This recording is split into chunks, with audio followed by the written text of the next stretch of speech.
Chapter 701. Break the Law. Honestly, Quinn's mind was full wondering if he was doing the right thing or not at the moment. Not because he didn't want to help those in the parasite group, but because he was worried about his friends back on the cursed ship. They had been infected with the poison for a while now, and when Quinn had left, Dennis was in serious trouble. He knew his actions now would delay helping them. The problem was that with Syl, his ability would only work for the next 24 hours. There was a chance, traveling from the faction shelters, that they could run into beasts. Even when using his shadow travel, there was the off chance this could happen. Upon returning, he felt that maybe by then Syl would no longer have his ability. He might have been able to copy Puel's, but he was even unsure if that would work, or if they were exactly the same type of ability as they differed slightly. According to Wevel, even when crazed, there was still a couple of days before they would meet their end. It was only because Wevel had informed him of this that he wasn't too worried about returning so soon. Still, that didn't mean he wouldn't worry. Leaving the room with the others, they finally reached the outside where they could see the extent of Syl's work. There were hundreds of men, in pain, either knocked out, rolling on the floor. Seeing them spread out all across the shelter so, don't worry, Quinn. We'll be back soon. I'm a lot stronger than Mantis. Closing his eyes, Syl concentrated. His hands started to glow green, and a strange aura surrounded them. Before even accepting, Syl knew about the others, that they needed to help. He was never planning to go around and remove the poison individually from every single person. The aura around his hands grew even larger than before. From each of the bodies lying on the floor, the green poison could be seen lifting out. Where they were standing, they could see little green particles of poison all over the shelter, and then at the same time, they all fell to the floor. How? I've never seen Mantis do a thing like this before. Can any poison user even do this type of thing? Wevel was wondering. The parasites should have at least done some research before even attempting to take on the cursed faction. That was their biggest downfall in this whole thing. Did I think I got everyone? Now, let's head back to the ship. Syl said that let's save everyone. I'm happy that no one will have to die, said Quinn. And the training room. Everyone was looking at the horror that was happening before their eyes. Fex had turned into some strange beast, having half of his body transformed. He had latched onto Blip's neck and was constantly draining him of his blood. Blip wanted to do something. He tried his best to hit Fex off. He didn't even know it was Fex, but was just trying to do anything he could to survive. But his punches seemed useless, and as each second passed, he could feel the power in his body fading away. Linda was still on the floor, hurt from her encounter with him. She wanted to get up and help her brother, but couldn't. Eventually, it seemed that Blip's attacks were hurting him somewhat, but now Fex was starting to slash at his arms, destroying any hope Blip had. Are we going to do anything? Sam asked. Paul was hesitant. He didn't know what this was in front of him, and was actually waiting for KZZ to act. He should have had enough blood by now to turn back, but he keeps consuming as if he has become an addicted bloodsucker. Maybe the poison is affecting him? Kaz said. Paul was wondering if he could do the same trick as he had done with Dennis, but he found no room for him to step in. Everything that was happening was so wild. Then, he felt a breeze on his cheek. While him and Sam were thinking about what to do, Kaz was already starting to act. She had held the regular hand of Fex, stopping it from hitting Blip, then lifting his body, slammed it into the ground. Soon after, with her legs, she continually dug her heel into his body, hitting it over and over. Finally, it looked like Fex had stopped moving. The two boys were amazed by this. She's far stronger than I thought, Sam said, stunned. Is this why Quinn told us not to act out against her? He's not dead, is he? Paul asked. No, Kaz replied. For now it would be best if I stayed by his side, in case he does get up. There was a slight groan from the ground near her, and immediately, she stomped her foot on Fex's body, making sure he was silent. By now, Linda had already healed up, and she was running towards her brother, who was on the ground. When she arrived, she was devastated at the sight. Her brother was almost unrecognizable to her. One shoulder had been clawed completely down to the bone and tendons. His skin had shriveled as if it was extremely dehydrated, yet she could see he was breathing, still in pain. While the blood was still seeping out from his wounds, did I'll go call the medic? Sam shouted, leaving the room, to try to find someone, but the others, including Sam, knew that it would be useless. Too much blood had already left his body, and it looked like Blip was on his last breath. Lifting her brother's head, she tried to call out to him, but there was no response, as if he was deaf. His eyes were still open, but they were slowly closing in and out. Lifting his hand with little strength, he held Linda's and smiled at her softly. Oh, she shouted. You are not going to die here. Linda looked at Paul and Kaz. You too, you're both vampires like Quinn, right? Can't you save him, just like Quinn did with me? Turn him into something. Anything so he can live another day. She cried. I don't know how, and I'm not sure if I really could. Paul replied, you can't, and I can't. Kaz interrupted. Although I can turn him, it is against the vampire laws. If I did, then he would become an illegal. I do not have permission from my leader to do so. But he's dying. Can't you just forget about the rules and save him? She ple. Oddade. Kaz shook her head and stood firmly. The only person who would be able to turn him is Quinn, as he is a vampire leader. Then he would no longer be an illegal. Please. Please. Linda screamed at the top of her lungs. She was begging. She knew Kaz had the ability to. When she said she couldn't, it was just because she was following her laws. Quinn. She screamed. Where are you? With Kaz refusing to help, there was only one person she would ask, but her cries were useless.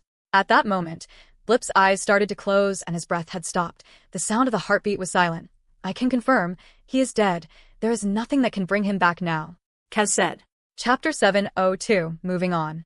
When leaving the parasites to their own devices, there was the chance that they could use this time to run away. To escape the planet, however. Where would they even go? Who would they run off to?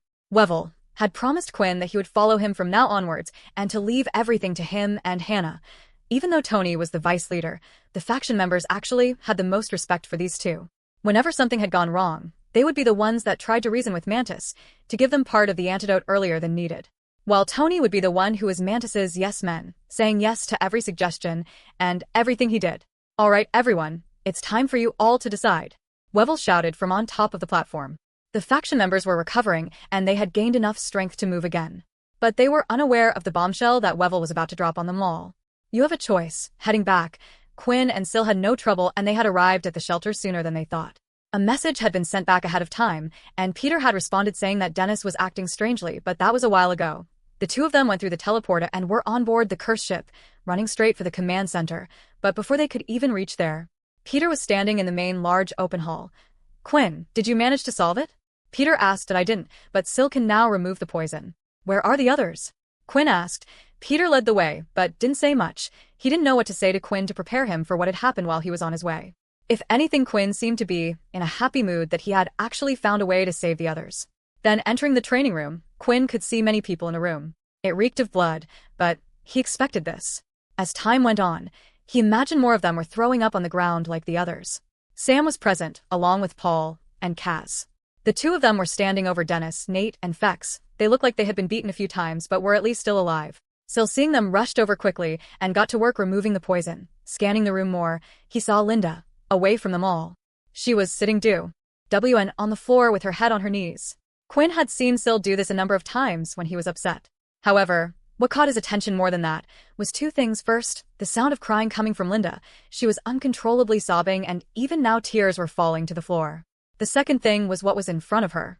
A sheet had been placed over something, and right at the bottom, a pair of boots could be seen sticking out from them. No, I brought back Sil. We can get rid of the poison, Quinn said, walking towards her. Seeing Linda and the body in front of her, it didn't take long for him to put the two things together. When she heard someone coming closer, she looked up to see Quinn through her blurry vision. Quinn, she cried. Blip, you can save him, right? Please tell me you can save him. She continued to sob. It was her last hope, hoping that Kaz was wrong about what she had said. Kneeling down on his knees, Quinn removed the sheet to have a look underneath it, a bloody mess known as Blip. He closed his eyes and placed the sheet back over it. He knew Blip was dead. I'm sorry I wasn't here. I can't bring back the dead, Quinn said softly, placing her head back down. She continued to sob. Quinn went to approach her, hoping to perhaps comfort her. Don't, please, Quinn, just go away. I know it's not your fault, or Fex's, but I just can't look at you right now, not for a while, Linda said. Quinn understood and decided to leave her be. She was such a strong woman, and it broke his heart to see her like this. But then, he was starting to wonder what happened. Blip wasn't infected by the poison in the first place. Thinking back at the image of Blip in his mind, there was something he could see on the neck. It was 2 bite marks. Immediately, Quinn's mind wanted to blame Kaz, and walking back towards them, a strange energy was overflowing from him. He had enough. If Kaz was behind this, then he was unsure if he could hold himself back this time. Even his gauntlets were already covered in a strange shadow. Quinn, it wasn't Kaz, Paul said, knowing the look in his eyes. Hearing this, he started to think about what Linda had said, about how she said she didn't blame him or Fex for this.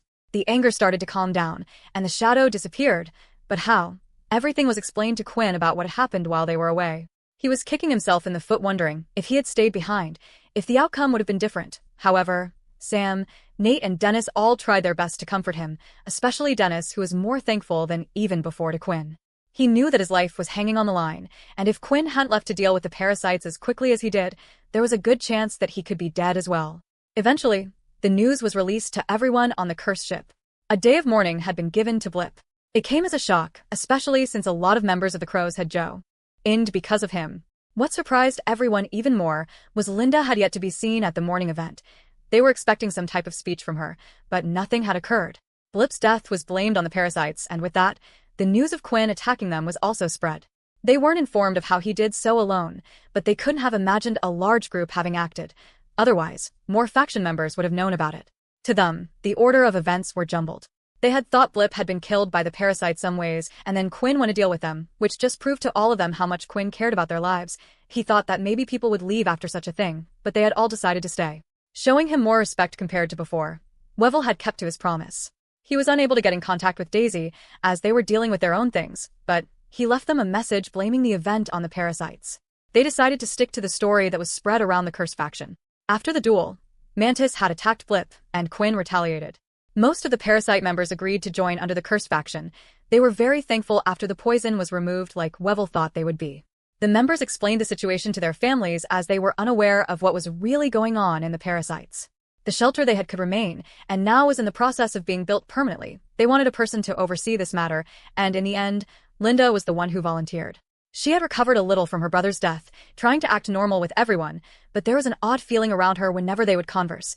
When she volunteered, it came as a surprise, and they thought it might be best to give her a task like so, to get her mind off it. When going through the parasite's belongings, they found that Mantis had written his own personal poison ability book. It was given to Paul to look over, and he had found that it had cultivation techniques that would teach someone to get their ability up to level 8. It was the thing he needed most right now.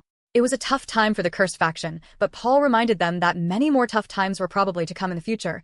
Even though big things were happening, they couldn't just take a break. They needed to proceed with their plan. The plan that would place them in prime position to become part of the Big Three. A powerhouse of the human race. I end those 2 days. Wiping the sweat from his head, Alex looked at the last piece of equipment on his table. Finally, the Emperor tier equipment is done. Chapter 703. Poor Equipmen. With everything that had happened on the cursed ship so far, everyone seemed to be recovering at a steady pace.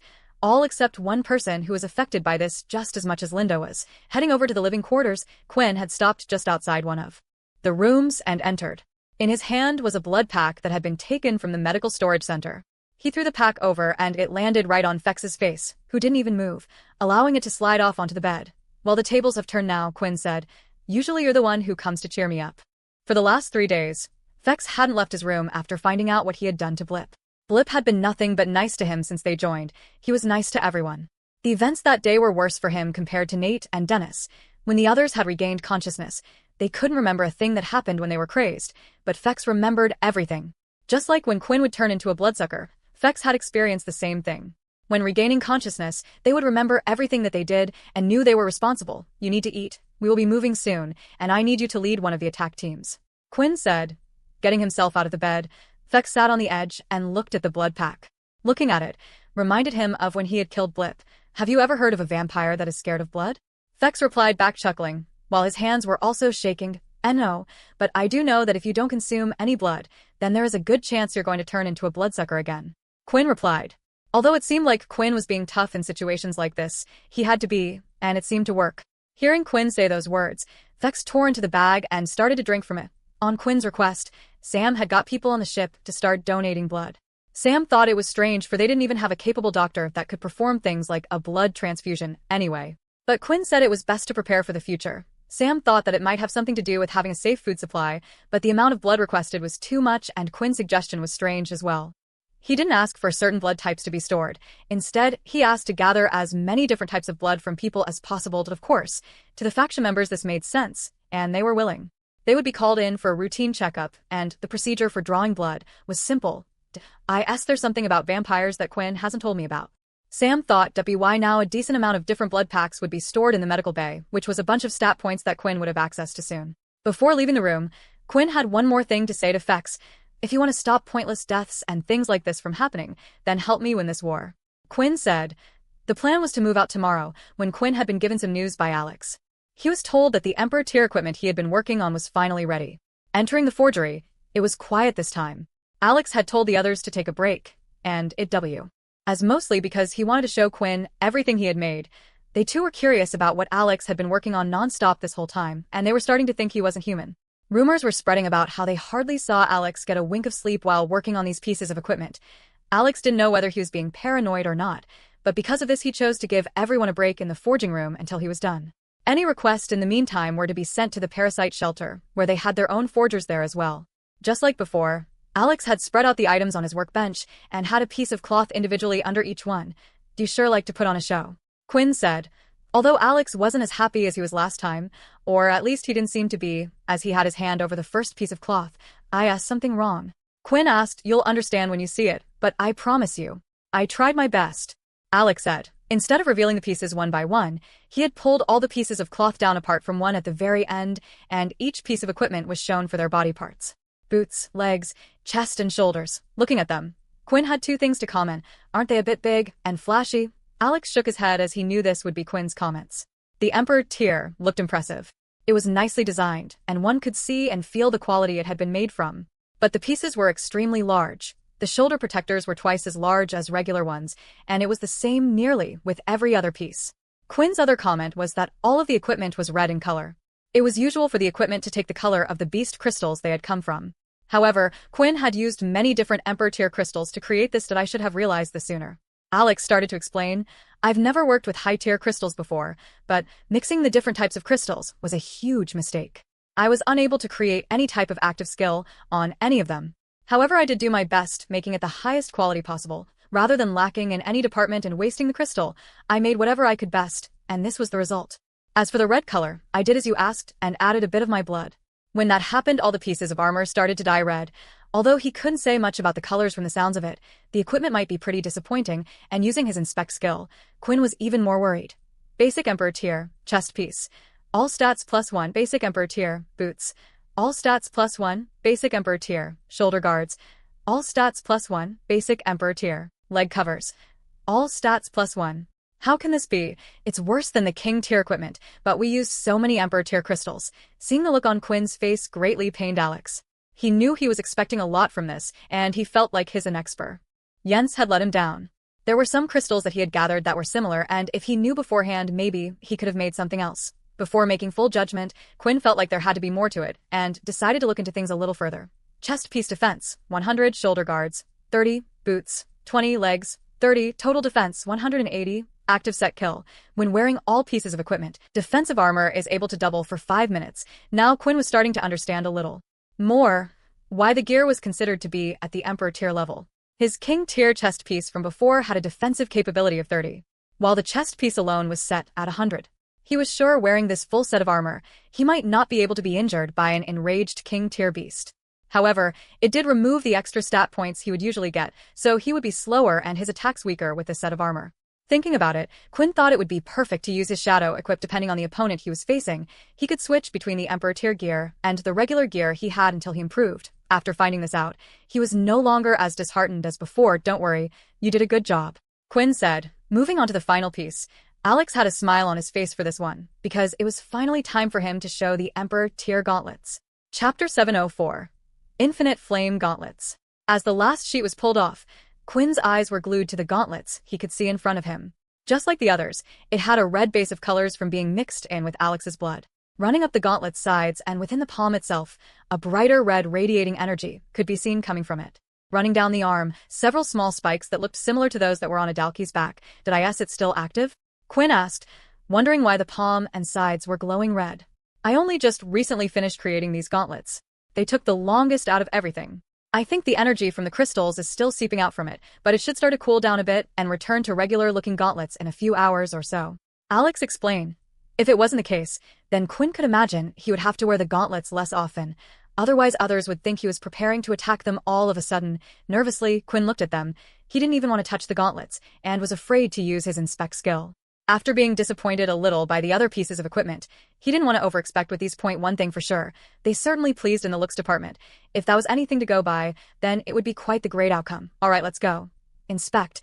Infinite Flame Gauntlets. Emperor tier, strength +20, defense +20, so far so good," Quinn thought. The strength was increased by double compared to his last pair of gauntlets. Hitch was a huge improvement. Active skill. Blade Condense. Using the power of the fire crystals, the active skill allows the user to condense and harness the power to create a 4-inch spike made of flames. The spike will appear from the palm of the user's hand. The skill can be activated and deactivated at will as many times as the user wishes. Just on the description alone, Quinn was wondering how useful such a skill could be. Essentially, the spike that would come out from his gauntlets was a hidden blade. When attacking enemies, they would assume he had no weapon, or if his reach wasn't enough, he could form a spike made of flames. He was unsure how strong the condensed flame was, otherwise it would be useless against certain types of armor. However, what Quinn was more interested in was how he could improve the active skill like he had done with the previous one. When infusing his chi into the last pair of gauntlets, he could use his shock skill for longer. As long as he had chi, the shock would work. These gauntlets didn't seem to have a time frame on how long or short the skill could be used for. So, he was wondering what effect it would have if he infused his chi into the gauntlets themselves before activating the skill. Would the blade be stronger, longer, or maybe it would even do nothing? It sounded a little like a weapon, and Quinn wasn't really good at using weapons. Still, at least it came out from the palm of his hand, allowing him to continue to use his martial arts in the fight. It was probably the best type of weapon he could ask for from an active skill. The second thing was, Quinn was trying to figure out a way, in his head, to combine this with his shadow powers. Similar to how he had done with the shadow scythe. It didn't seem like he could fuse this with the scythes like he did before, but it also didn't make sense for him to switch out these gauntlets for his last pair like the rest of his equipment. After all, these gave him more strength stats than the others, so even without an active skill it was overall just better for him to use these. What do you think? Alex asked. They're great, I'll need to do some testing with them though, get the hang of them for a bit. Quinn replied, touching all pieces of equipment. Quinn placed it into his dimensional space, that way he could shadow equip them on at any time. He wouldn't use the Emperor tier armor. Unless he was going up against a foe that required in the future, I will place the crystals that are a similar attribute off to the side. Alex said. And then when I get a set of Emperor tier crystals to create something for you, I will make sure to try my best. With the Emperor tier equipment collected, it was finally time. They could start their conquest of the other planets. There had been a few changes in the team since the latest incident. They now had more people than before, and one less leader compared to before. It was a tough decision to make, but in the end, Wevel from the Parasites was invited to join the Cursed Leaders. This was because he had the most trust over his people and he knew them best. He wouldn't have the same respect and possibly his words wouldn't carry as much weight, but it was important for him to be there in the decision-making process. Wevel was replaced with Blip to head off with Nate, Dennis, and Linda as an attack force. As the people that would be going with them, they were the old Parasites. This solved two problems, as the force that was originally with Blip and Linda were moved over to Syl and Peter, and now they too had a group that was willing to follow them and attack. Every team had already been given their briefing, and were getting ready to move out. The cursed ship would soon arrive at the Crow's planet, and that was when each team was to make their movements. At the moment, Quinn was looking around trying to look for the others that would be joining him. Kaz, Paul, and Vex. When looking for them, it turned out that Kaz was also looking for Quinn. They had bumped down the hallway of the living quarters, and for once Paul was nowhere to be seen. Quinn, before we head out, due to how long we might not be in contact with the council, I have decided to push forward the in-person report, Kaz explained. Once a month, Kaz was required to make an in-person report, on top of her weekly reports. The last time this happened, they had 2 unexpected vampires going after Paul's life. Quinn couldn't really decline her quest. The only reason why they were allowed out in the first place was to investigate the disappearance of the vampire spies, all around. Truthfully, he hadn't even been trying to investigate about that and was thankful that Kaz wasn't pestering him about it, perhaps because she knew that everything else going on was more important at the moment. That's fine, I hope you can say good things about us. Quinn said, attempting to smile at her. When you come back we can move out. Kaz herself was nervous. She hadn't made an in-person report ever since what happened to the first family members, and she also had not informed her father of their doings either. Since her weekly reports went directly to the king, returning meant she would also have to meet and speak with him. To explain why Quinn wasn't dealt with yet. This too was something she couldn't avoid, and she walked off, seeing Kaz walk off back to her room and head to the vampire world. It gave Quinn a thought. He had been so concerned with the humans, he didn't have time to think about them. I wonder how both Leo and Aaron are doing, and the rest of the 10th family? I hope they are living a better life than before, and I hope things are less crazy there than they have been here. Chapter 705. The 10th Strength. The 10th castle was busy compared to when Quinn had last left it. It now had vampires walking around the empty hallways, and the once empty rooms now were half filled.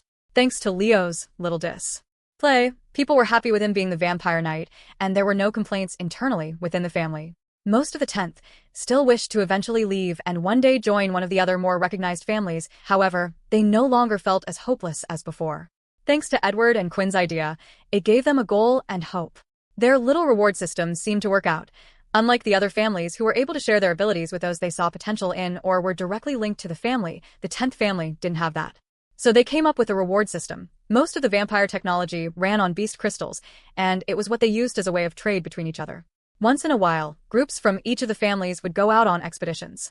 Before, there were many in the 10th family who would simply give the crystals that they earned to the other families with hopes of gaining favor. Now, those that did well on the expeditions and returned with the crystals would be rewarded with different sets of beast equipment or gadgets that had been created by Vincent in the past.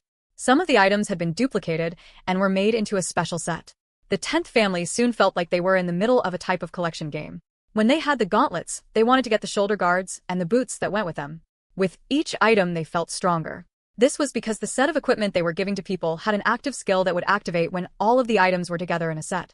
As long as you had all the items, they would gain a boost in power. Once they had collected the full set, they were able to decide whether or not they wished to move out of the pooling area and join the main castle. There, it would be traded for a better set of beast gear equipment. If anyone was to leave the 10th family, they would have to give their equipment back. Although Quinn had come up with the idea, he wasn't the one that had thought about all the little smaller final details. This was all thanks to Timmy, who had become a close assistant of Edward. At first, there weren't many vampires who even cared for the beast gear equipment. It was embarrassing for vampires to have to rely on such a thing. It was seen as something humans needed to match up to them in terms of strength. However, from using the beast gear himself, Timmy knew. He knew that once they got the taste and strength of beast gear, it would be hard for them to turn back from it. Which led to the result they had today. 25 vampires had completed the full set of beast gear equipment and had chosen to trade in their set for a better tier of equipment. They now lived inside the castle and would no longer be able to move between the other families. Even though they had no leader, things were changing around the place. Xander and Amy didn't live in the castle. They had moved with their family, and although they were PPY to join the 10th, Xander still couldn't commit to the 10th family inner circle so soon. It was a loss not just for him, but his family as well. The 10th family still had the reputation of being at the bottom of the barrel, and that would change soon. However, the two of them did often come to the castle to talk to Edward. Timmy and Amy wanted to get to know Aaron a bit more. In her mind, a friend of Layla's and CIA's was a friend of hers. Even if she seemed to be a little colder than the other two, the reason they were in the castle today was because they had been invited by Edward to watch something. One of the storage rooms that wasn't sealed like the one on the top floor had been converted into a plain, empty room. The room itself was covered in scratch marks, broken pieces of rubble, and more. It was one of the worst rooms they had seen, but the room itself made them wonder what type of training was going on in here.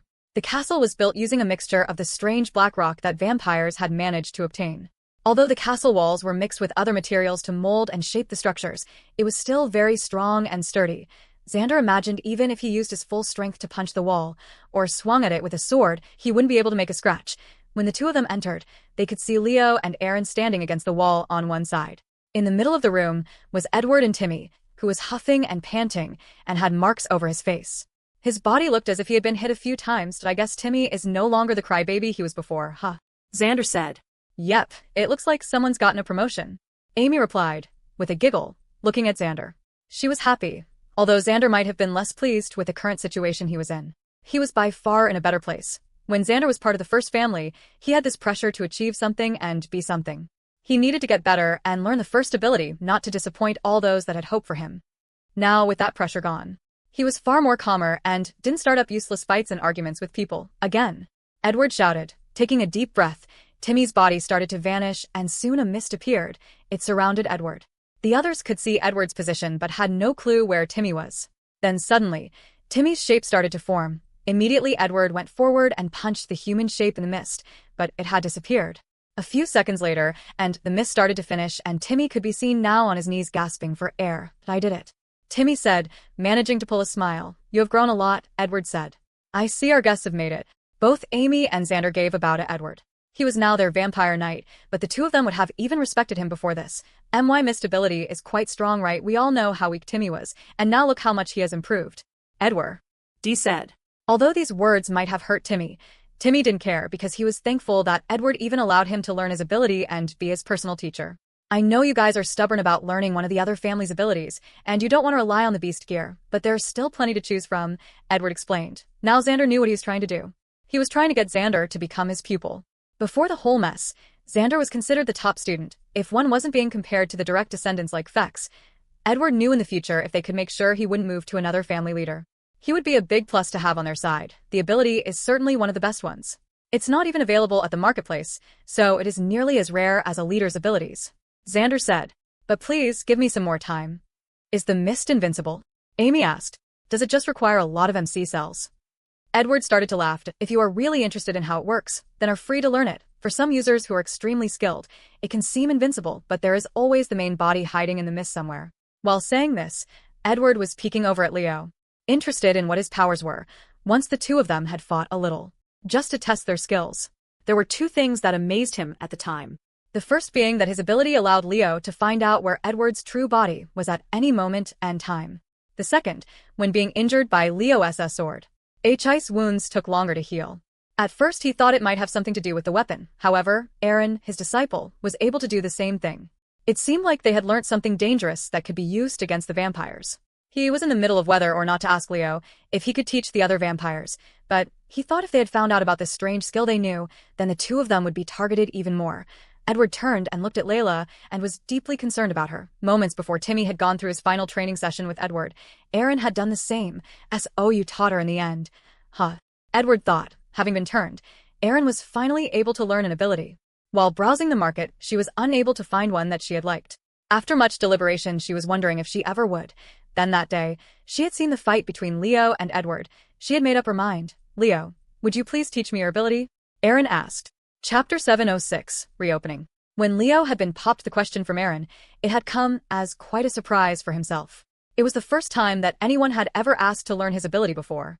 This ability he had devoted himself to, no one had taught him it, so he was considered a new original. However, unlike other abilities and powers, his was not one people could just see with the naked eye.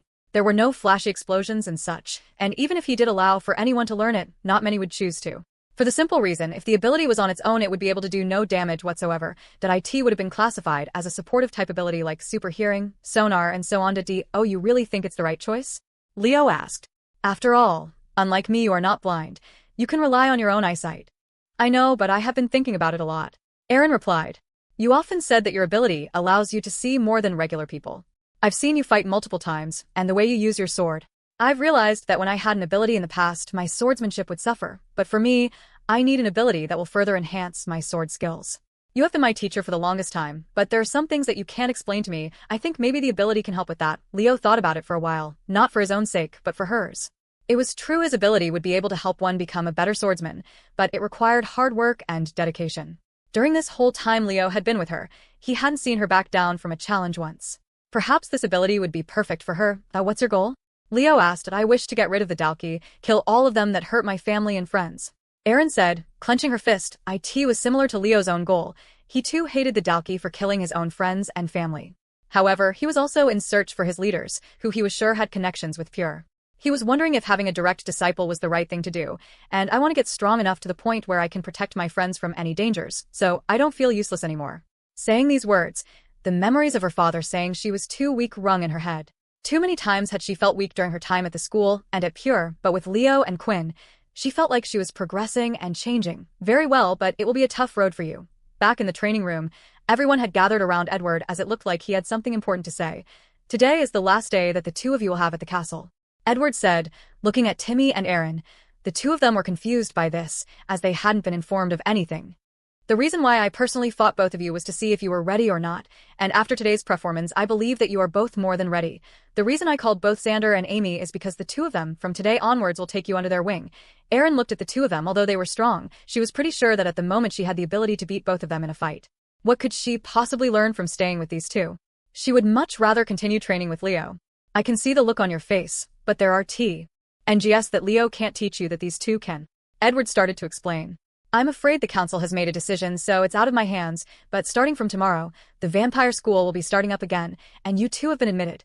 This is why these two have been called upon.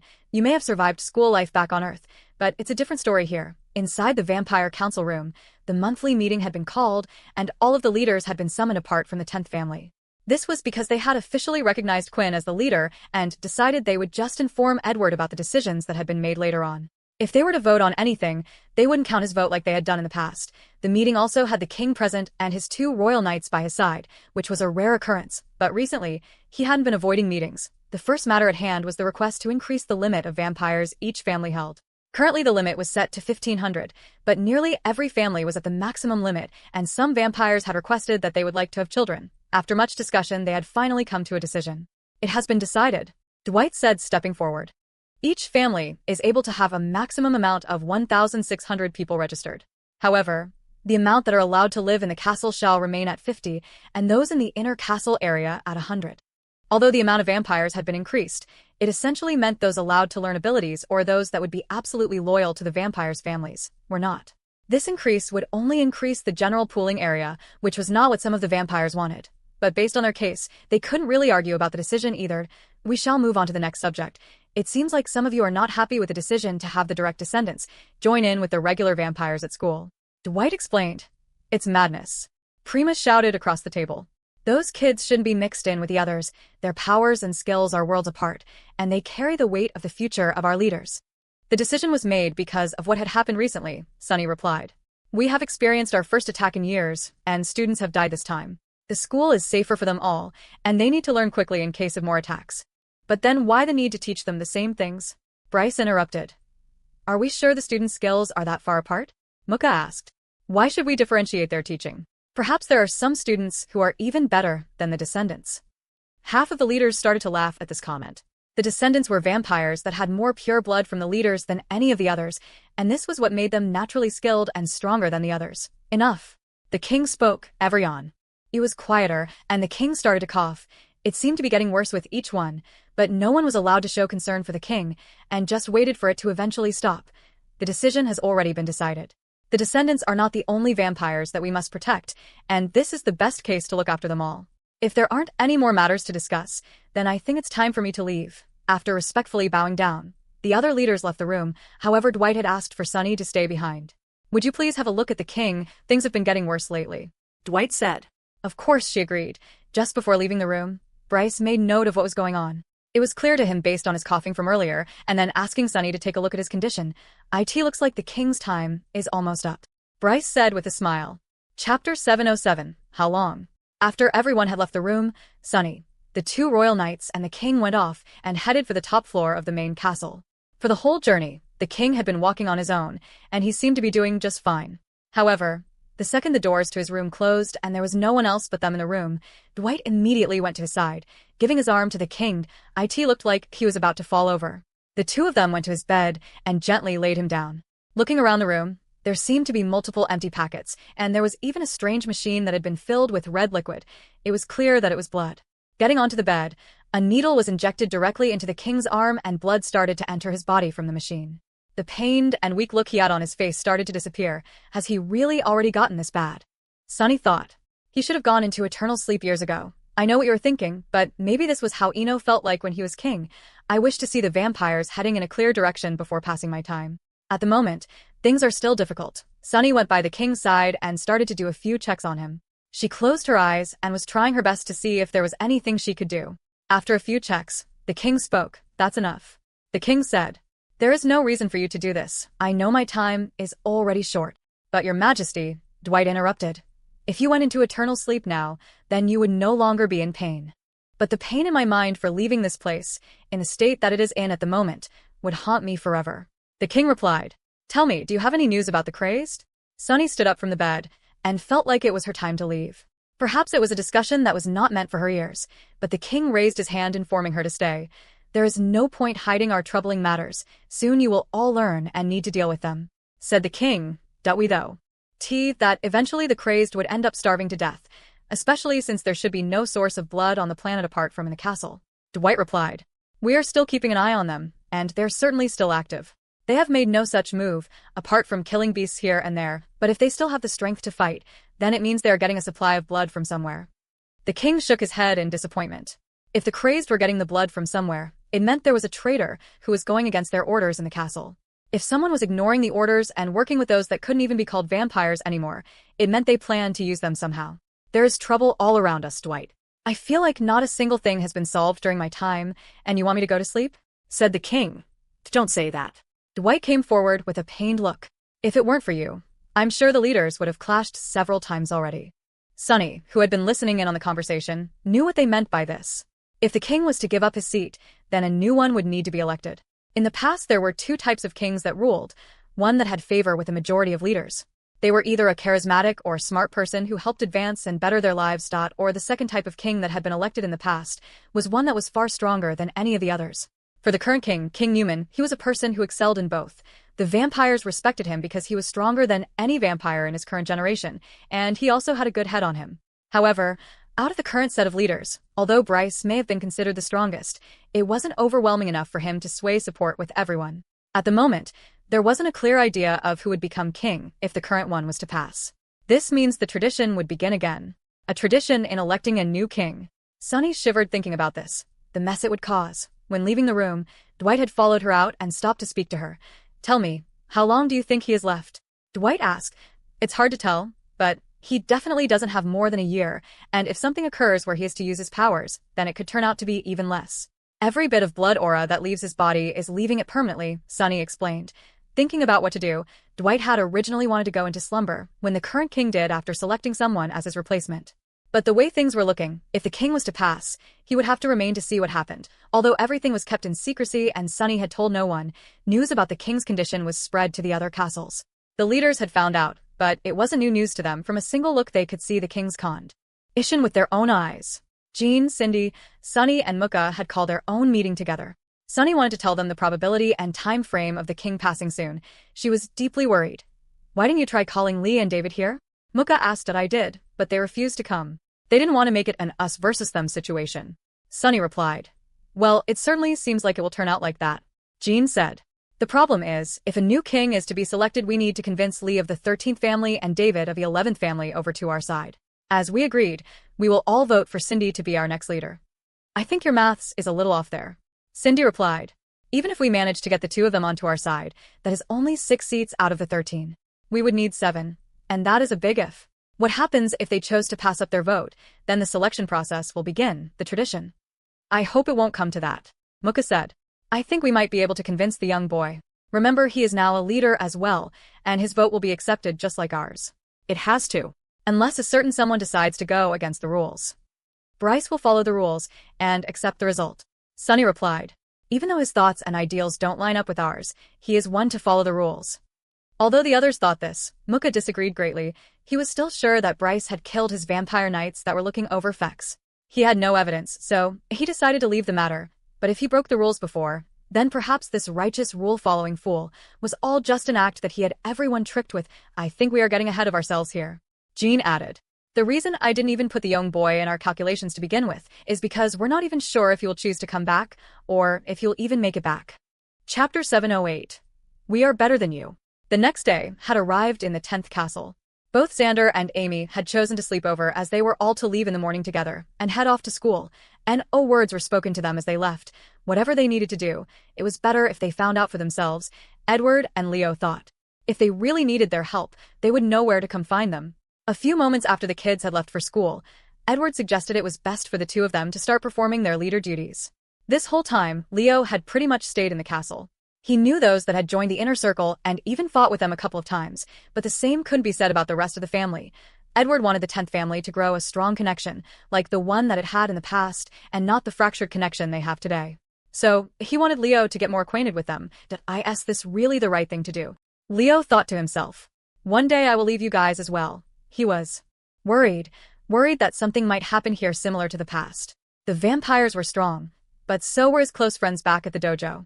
It seemed a little strange. The vampires acted as if there was no threat to them.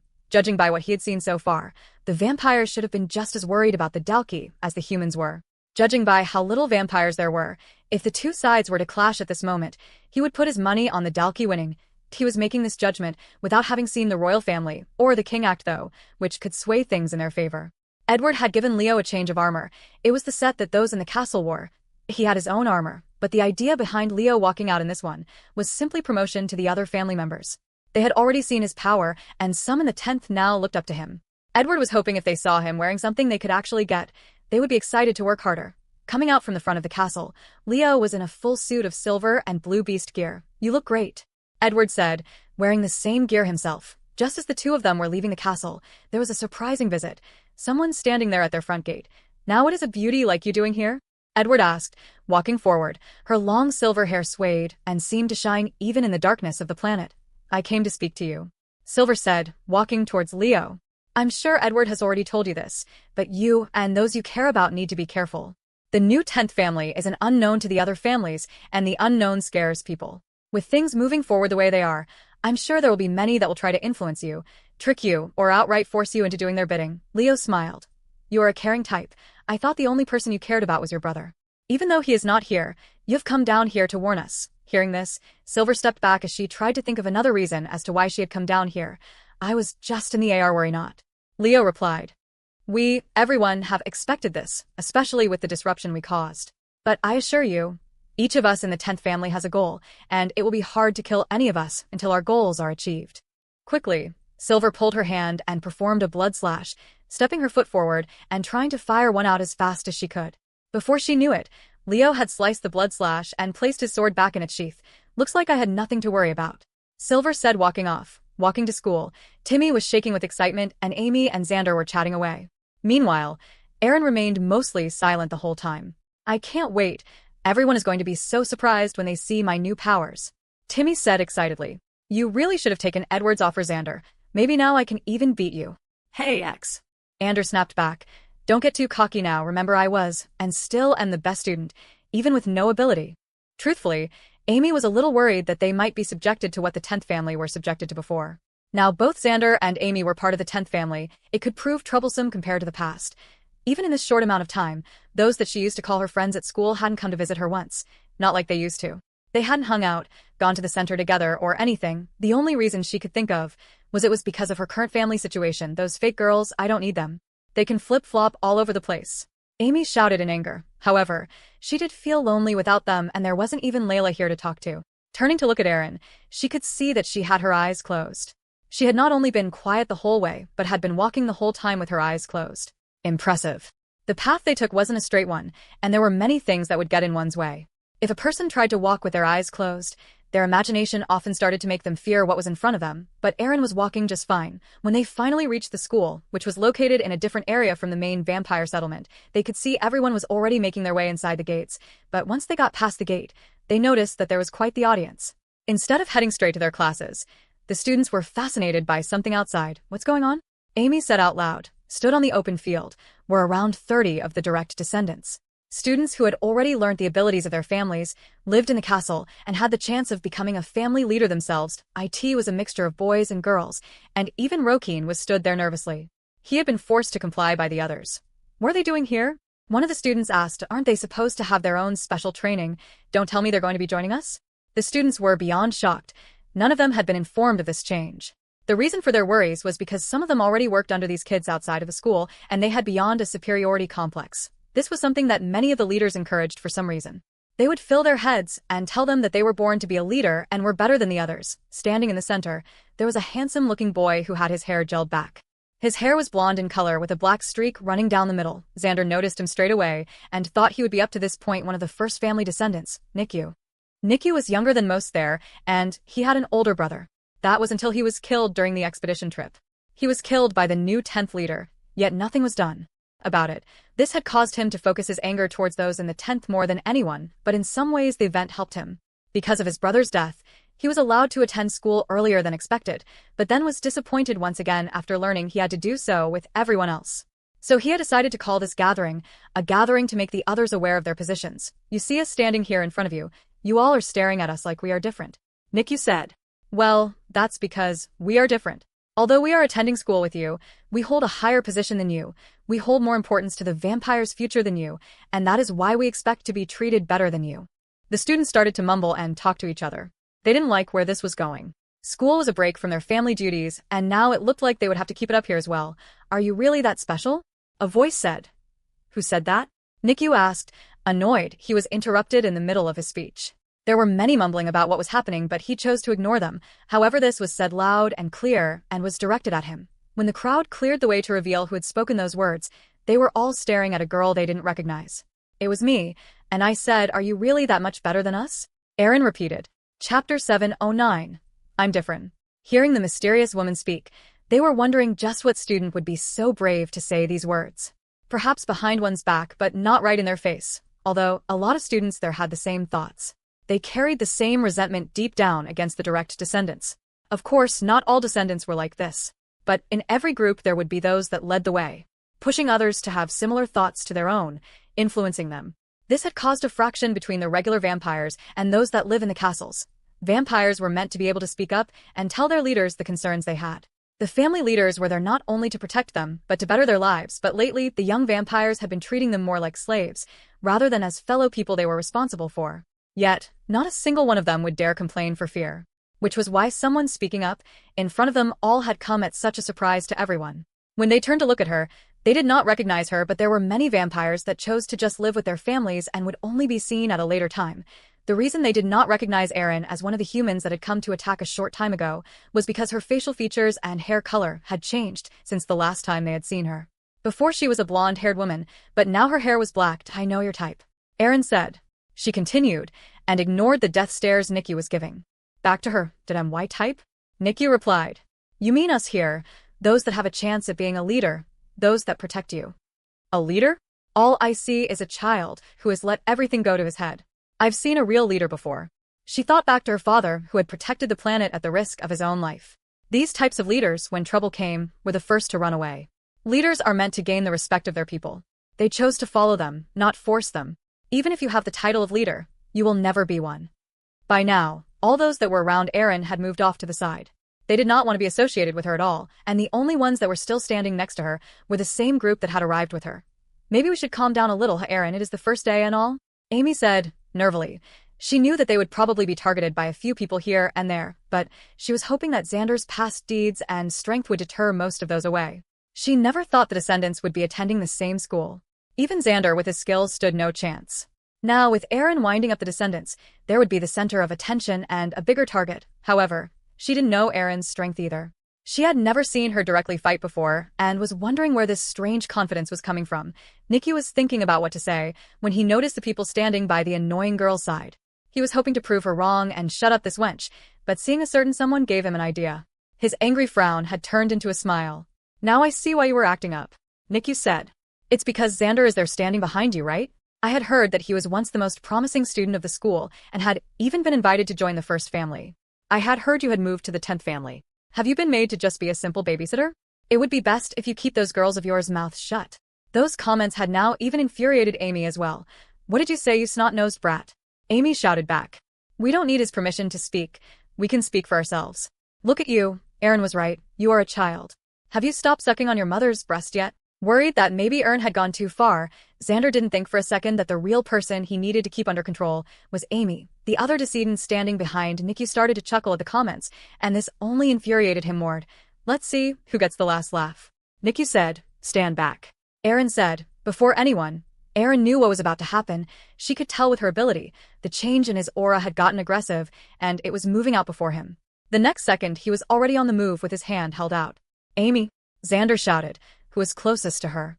He pulled her back out of the way and went to hit Nikki, but in compassion to Nikki's speed, it okayed like Xander's fist was moving in slow motion. Nikki ducked and did a sweeping kick, knocking Xander off his feet before Xander could try anything else. With an aggressive stomp, he had not only pinned down Xander's arm, but had crushed it as well. Ha, ha. Nikki laughed widely. You see this? This is the difference between us decedents and the rest of you. Even the strongest of you is not a match for us. Get off him, Erin said, walking towards the two with her hand on the hilt of her blade. She had switched to a katana-like blade that matched what Leo would use, but on her back, she also still carried a long sword. I just defeated your leader. What do you think you can do? Nikki asked, not saying anything else. When Erin was in striking distance, in one smooth motion, she took out her sword ready to strike at Nikki. A loud clang was heard, stopping her blade. How did he block it? Erin thought. When she looked at who had blocked her attack, it wasn't Nikki. What is going on here? And on the first day? Silver said, it's Vampire Knight Silver. The students gasped and spoke. Is she going to be teaching at the school again? She must be. That's probably why she's here, right? The blade had been stopped by Silver's hardened hand, and it looked like Silver had used the blood hardening skill as her fingertips were encased in blood. Everyone, head to your classes immediately. I will not have this on the first day. Silver commanded, and everyone started to follow. Silver made sure that the direct descendants entered the school a while before she allowed Erin and her group to move. Lifting her hand up, she felt a slight stinging pain, and she could see the palm of her hand had been cut. That's your student, Leo. I can see she is a strong one, but a dangerous one as well. If I hadn't stopped that attack just now, then Nikyu's head would have been rolling on the floor. Heading to the school, Erin continued to close her eyes and was acting as if the incident that had just happened never did in the first place. She wanted to use every opportunity she had possible to train her new ability. She wasn't like Leo, and she would need to try to increase her level somehow. I was able to see his aura quite clearly. But it seemed like that was because he was quite the wild one and had a lot of energy. However, during that small little scuffle she noticed something else as well. She had felt something different when her aggression had risen towards Nikyu. What shocked her more than anything was the aura she had seen. Everyone around them, weak or strong, had the same color aura. There were differences in the subclasses like Amy and so on, but they were similar. There was one person with a completely different aura though, and that was herself. Quinn, did you lie to me? What am I? Erin thought. Chapter 710. Useless Beast Gear. Quinn had told Erin that she was different compared to the others. Curious about what Quinn actually meant by this, she had asked Amy for information on the different types of vampires. Since she never attended school and this was the first time learning about them, she didn't know much apart from what her friends around her had turned into. From Amy, she had learned about the subclasses. However, this was what she had found strange. Vampires and subclasses had the same purple aura. The only difference was the shape it would take. Vampires flickered like a type of flame. The undead's aura was more like a circle, and so on for the other subclasses, but hers was different. It wasn't a different shape. In fact, it was similar to a vampire's, but hers was a different color altogether. Which made her question, was Quinn keeping something from her? What exactly is a damper? Maybe I can find out more details about it in school. The first day of school started, and Erin and her group were all placed in the same class. They could only assume that this was thanks to Edward's doing so. He would have been able to give a simple reason as to why it was important to have those look after the new members of the 10th family. There were a few decedents in their class, but thankfully it didn't seem like Nikyu, who held the biggest grudge against their group, was in it. Another bit of bad news was their teacher wasn't Silver either, and was another woman who went by the name of Gina. She was strict with her lesson, but in the teacher way rather than in the cold way Silver would be. As the lessons went on through the day, there was an apparent gap that people started to notice. The descendants were not only stronger, but their knowledge was better as well. The subjects that were being taught to the rest of the class they already had knowledge about. It got to the point where Gina would no longer ask them questions. However, when this happened, they started to cause disturbances in the class out of boredom, which caused her to snap. Would you guys at the back please shut up? Gina shouted. I understand that you may already understand today's lesson, but the others do not. Can you really be so selfish? The descendants stopped talking, and one boy who was at the front of the group, who had his fringe covering one eye, looked at her. Aren't you part of the third Toppy family, Miss Gina? If I recall, you have been buttering up my mother for quite a while trying to get into the inner castle. It would be a shame if that all suddenly fell down the drain, wouldn't it? Gina's face sunk and she gulped, soon going back to her lesson and ignoring the chatter in the back. This is a mess. What were they thinking?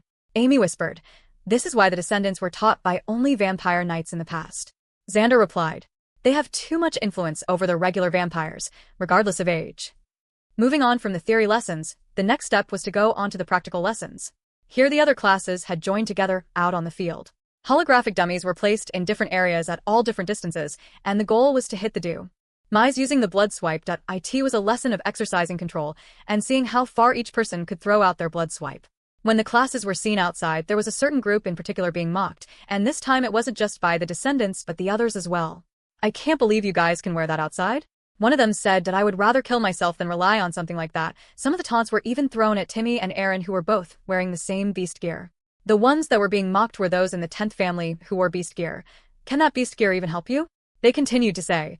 The practical lesson had started, and as expected, the descendants were outdoing all of the regular vampires, hitting targets that were nearly twice as far. The targets were set up in 5 rows, and so far the descendants were hitting mostly the 3rd row, while the regular vampires were hitting the 1st. Seeing this, even the teachers apart from Silver thought they would at best be able to hit the 4th row. The target set behind the 3rd row was more for encouragement, and to show them that they still had training to do. When Xander's name was called, he had a fierce look in his eyes. He felt a little down ever since he had been beaten by Nikyu, someone who was even younger than he was.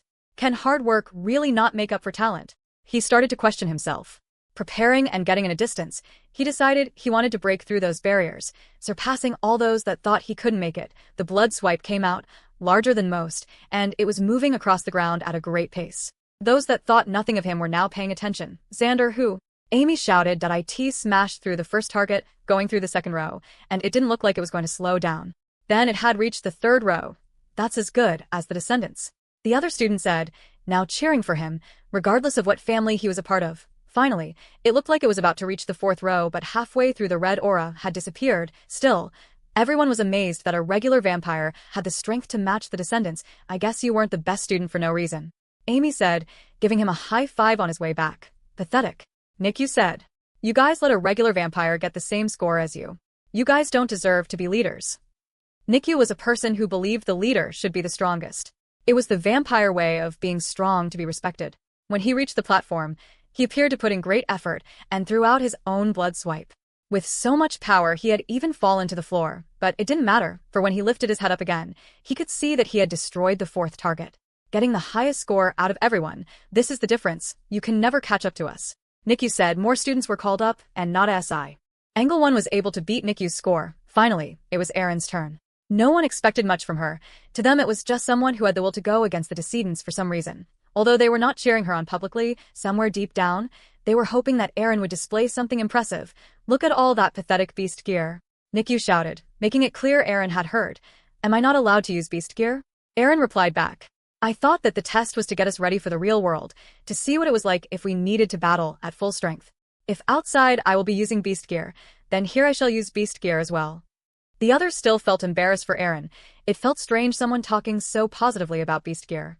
To them, it was like a kid claiming he rode a bike better with training wheels, so why not keep them on all the time? Concentrating, Erin put her chi, and also focused her blood. She had learned a lot from Leo, and this was one of the first things. Drawing out her blade as fast as she could, from the blade rather than her fingertips, a blood swipe was released. It came out faster than any of the others, and it looked like there were no signs of it slowing down. It had smashed through the first, second, third, fourth, and finally the fifth. This is the power of beast gear. If anyone has a problem with the 10th family using beast gear, then please. I will be happy to duel you. She strutted off, and didn't even look in the direction of the decedents, seeing what she had just done. Nikyu knew this girl was going to be trouble, and something seriously needed to be done. Chapter 711. The 10th Vampire Nights. Edward and Leo's relationship was a little complicated to say the least. The two of them respected each other, but Leo was not much of a speaker, never initiating the conversation. The problem was that the two of them were in charge of not only the castle, but the whole of the 10th family as well. Since Edward had more experiences and knew the duties of those in the castle, Edward was the one that had to try and force communication with Leo. It wasn't that Leo wasn't willing, but Edward knew that Leo was someone who was stronger than himself. In the vampire world, people respected power, and it felt strange to be ordering or commanding a vampire that had more power than him. Wanting them to get a closer connection with the 10th family, he decided it was best if they did the same task that Quinn had been given, delivering the supply of blood to those that lived in the inner castle area. There were only around 50 or so people, so it wouldn't take too long. 25 members in the castle, 50 in the inner castle area. It certainly is a big improvement to when nobody wanted to join us. Edward thought with a smile. There were those in the castle that usually did this job, but this was the personal touch he wanted the new vampire knights to do. Leaving from the castle, the TWO of them walked with the automatic storage crate, moving along behind them. Seeing the blood packs inside, a thought came into Edward's mind. According to Quinn, you haven't been a vampire for long. Edward said. Yet, I have never seen you consume blood. At least not in front of everyone. I have done well in controlling the bloodlust. Leo replied. At first, I thought the hunger would make me weaker, however I soon found that it actually made my attack stronger. Although the actions in the mind wilder for some. It was true, the more hungry a vampire was, their abilities got weaker, but their strength, speed, and general stats improved. The only other thing that was affected was more of their regenerative abilities. You should be careful, said Edward. Go too far, and you can turn into one of those crazed beasts. Although as long as you have turned into one through lack of blood, and not addiction, you should be fine. What Edward was mentioning was the vampire's other form, the form of a bloodsucker. It is fine, I no longer have trouble with controlling my hunger. I can now go a month without requiring any need of blood. What? Edward replied stunned. He knew that vampires were able to wean off the blood addiction, but to be able to get it so one could last without blood took many years. How? For a second Leo hesitated before giving his reply. It's the chi. The special technique I practice. I was able to utilize it to control certain actions in the mind and body. Once again, Leo had mentioned the use of chi, and it seemed to do a lot more than just stop vampires from healing when they were hurt. You're truly a great person. After learning all the great things chi can do, I have to ask, would you be willing to teach it to the vampires in the 10th? We could make it so only those in the castle are able to learn it. Before, Edward thought that it might be rude to ask Leo such a thing. If he wished to teach people then that was his choice, but after learning about all the wonders of chi, he couldn't pass this opportunity. He even thought it could be something they taught those loyal to the family, similar to how the others used abilities they could teach those with chi. When hearing this question, Leo was about to decline. He had always been taught by his master to not share something like this to the world. However, there were already those who knew how to use chi, such as those that worked for Pure. Maybe it wouldn't be such a bad thing to teach more people this skill. But there was one thing that was worrying for him if he did. When people got a new power, they did dangerous things, and he would be the one responsible for having taught them it. I'll think about it, Leo said. But my answer for now would be this. Can we really trust that everyone accepts the current 10th family the way it is? If we taught them this power, we have to be sure that it couldn't be used against us. Leo was right. Edward had let his ambitions of bringing the 10th family up to its former glory get to him. There was a chance that this could do more harm than good, especially with those that would be watching him. However, the good news was it wasn't a no. They had gone by a few houses and delivered the blood packs with quite ease. When they saw Leo at the door, they were quite starstruck. They would act nervous, smiling, and some had even made some strange request. For one, a middle-aged man answered the door, and immediately his eyes started to glow seeing Leo, the 10th vampire knight. I can't believe you're at my door. Honey, look who's here. The man shouted. When his wife came to the door, a little scream came out as she went forward. This was not the type of reaction that Edward was expecting. It seemed his last demonstration had made him far more popular than he imagined. I have a huge favor to ask, and I understand if you say no. But you are the whole reason why I decided to stay in the 10th family. I'm also only one more item away from the set. Leo smiled at the men. It was nice to see people energetic about things, and they appeared to be more welcoming than those at the military. If I can complete the request without any trouble to others, and with little difficulty, sure. Leo replied, can you please cut off one of my limbs? Don't worry, I've saved up some blood, so I can regenerate. Even just a finger would do. Edward slapped his head in frustration. It was a two-way street. Not only did the people need to respect Leo, but they needed to convince Leo they were worth teaching, and he was afraid these types of silly actions would dampen the mood. However, Leo pulled out his sword. It should be simple enough to do. I'm surrounded by crazy people. Edward thought. Going from house to house, they were about halfway done, and Edward was greatly pleased with the result. He should have thought sooner that those that were in the inner circle already had chosen to stay in the 10th family. They respected the knights more than most, and already had loyalty. Next time they would need to go to the general 10th people to see if they had the same reaction. Eventually, they had knocked on one of the house's doors, and there was no reply. Perhaps they are out, Edward said. We will try to get them on the way back. It was a little strange, as the delivery was at the same time every week. So the vampires would usually stay in to get their delivery. Using his ability, Leo sensed something inside the house, something wrong. Leo said, immediately, he grabbed his blade and sliced the door open, entering without saying anything else. Edward, seeing him act this serious, knew something was up and followed coolly behind. When they finally entered the living room, they could see blood all over and on the floor. 4 people died. 2 older vampires and 2 middle-aged vampires. 4 vampires dead, and on our own family grounds. Who would even be strong enough to do such a thing? Edward said, whatever it was, part of their aura has been left behind. They're close. Chapter 7:12. An attack on the 10th castle. The two of them stood there for a while investigating the scene around them.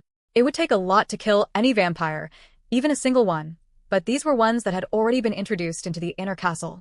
They showed promise and were stronger than an average vampire. From looking around, the two of them had even gathered they had collected 4 out of 5 of the full set of equipment. It looks like they have been killed by a strange beast, Edward said, investigating the wounds. There were large slashes around their necks and parts of their bodies as if they were done by claws. It wasn't a beast. I can tell by the aura that was left behind, Leo replied. This was the work of another vampire. Edward also thought this, but he was too afraid to say it aloud for fear it would make it true. If it was a beast, it would have had to have gotten past all the vampires in the city, the guards and barriers. The only explanation was it was a vampire, an internal dispute perhaps. This was wishful thinking on Edward's behalf. If there were any suspects for an internal dispute, they were looking at them on the floor now. Following the trail of aura, Leo could see that it led outside through a broken window in the back. Judging by the fact he could still see some of it, it was clear that it happened not too long ago.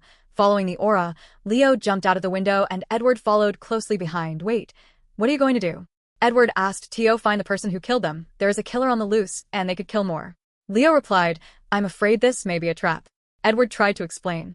Remember what Silver said, there are many against us, but I thought that they wouldn't outright attack us. At least not like this. If they did, the king wouldn't forgive them. They would also lose favor with others. Right now I can't understand the reason for their actions, which is why I think we should wait. Leo thought about it for a while.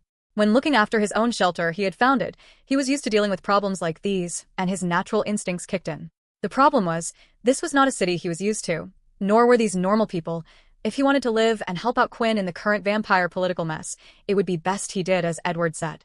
He was the one with the experience and patience. Agreeing, they decided to call one of the vampires from the inner castle to guard the house, not allowing anyone else inside. They also called another one to continue delivering the rest of the blood. They now had more important things to figure out. While heading back, Edward was trying to wrap his head around things. It really one of the vampire families acting out.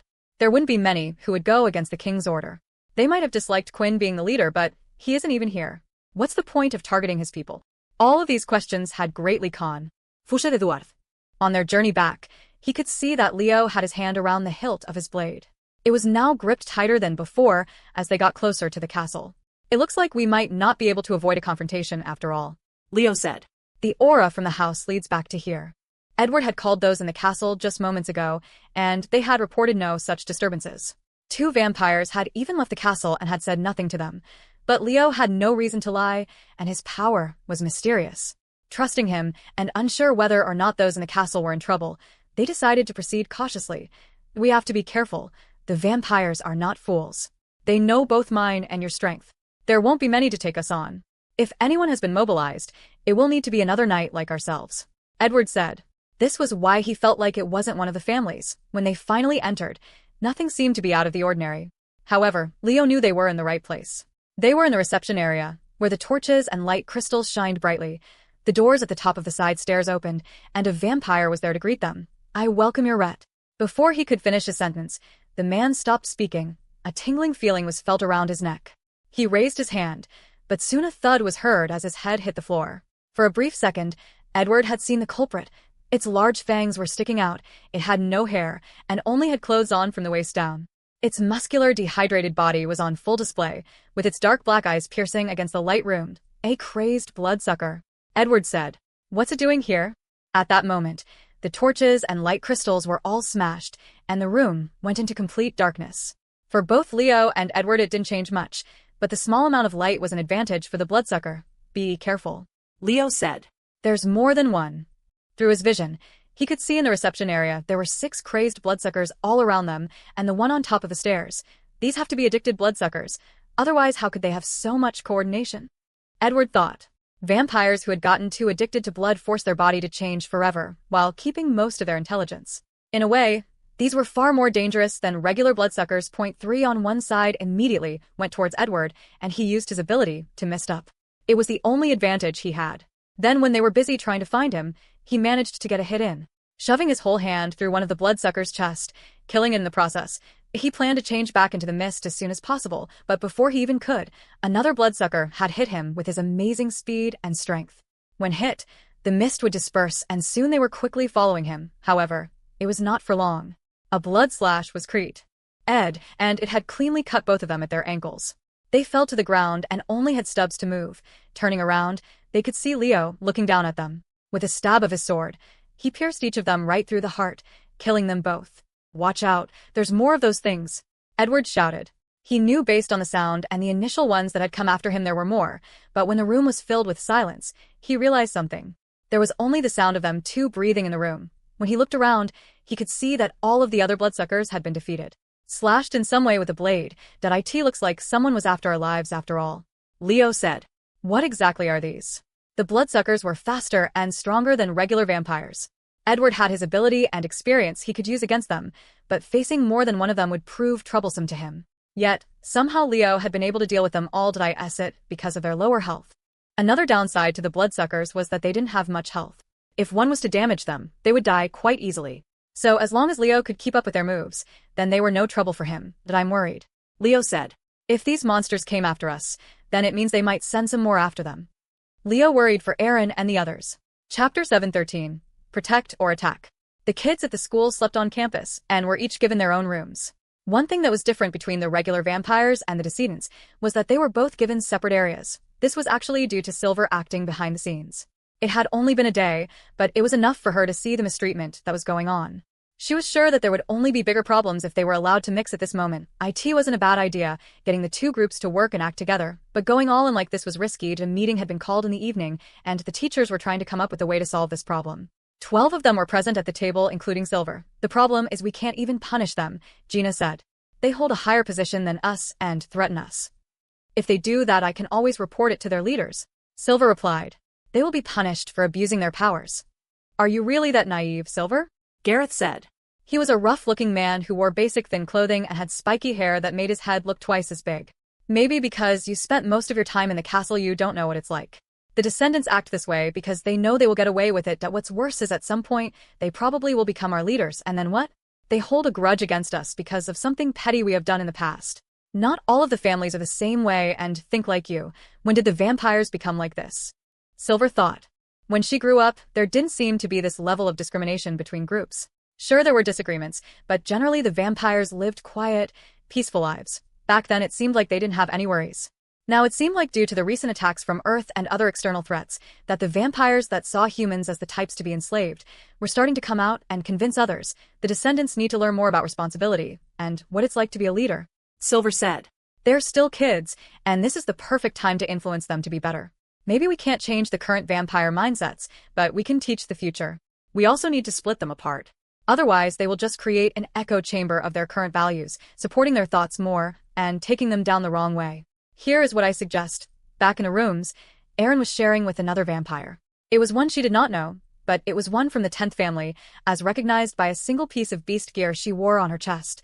Xander and Timmy were in a room together, while Amy was sent to the subclass campus. The two girls didn't talk, and the other girl was a little nervous, for Erin hadn't said a word and was just silent sitting on her bed cross-legged with her eyes closed. Both of her weapons were laid out on the bed in front of her. It felt like if she made a noise, she would break her concentration. What Erin was doing right now was two things at once. She was trying to improve on Leo's ability, for currently she could be compared to someone who was at level 4, and the second thing was focusing on improving her chi control. She now realized one of the things that made Leo so strong compared to other humans. With his ability, she was able to control the chi to a greater level. She could fine-tune and move it to certain areas. Before she could only harden or improve a certain part of her body, but with the ability, she could also now just reinforce her skin, making it stronger and allowing her to move the chi into different areas. She couldn't imagine anyone being able to get to this level of control without Leo's ability. This was why he was special, but now, she had a chance to get to his level as well. Not only that, she wanted to surpass him. Even Leo wasn't able to save his friends with his power. While concentrating, she looked at the auras all around, and that's when she spotted something. Opening her eyes, she grabbed one of the blades in front of her. I'm sorry. The other girl screamed. I just wanted to watch some Patub videos. She shouted, flinching and covering her face, worried that she would get hit.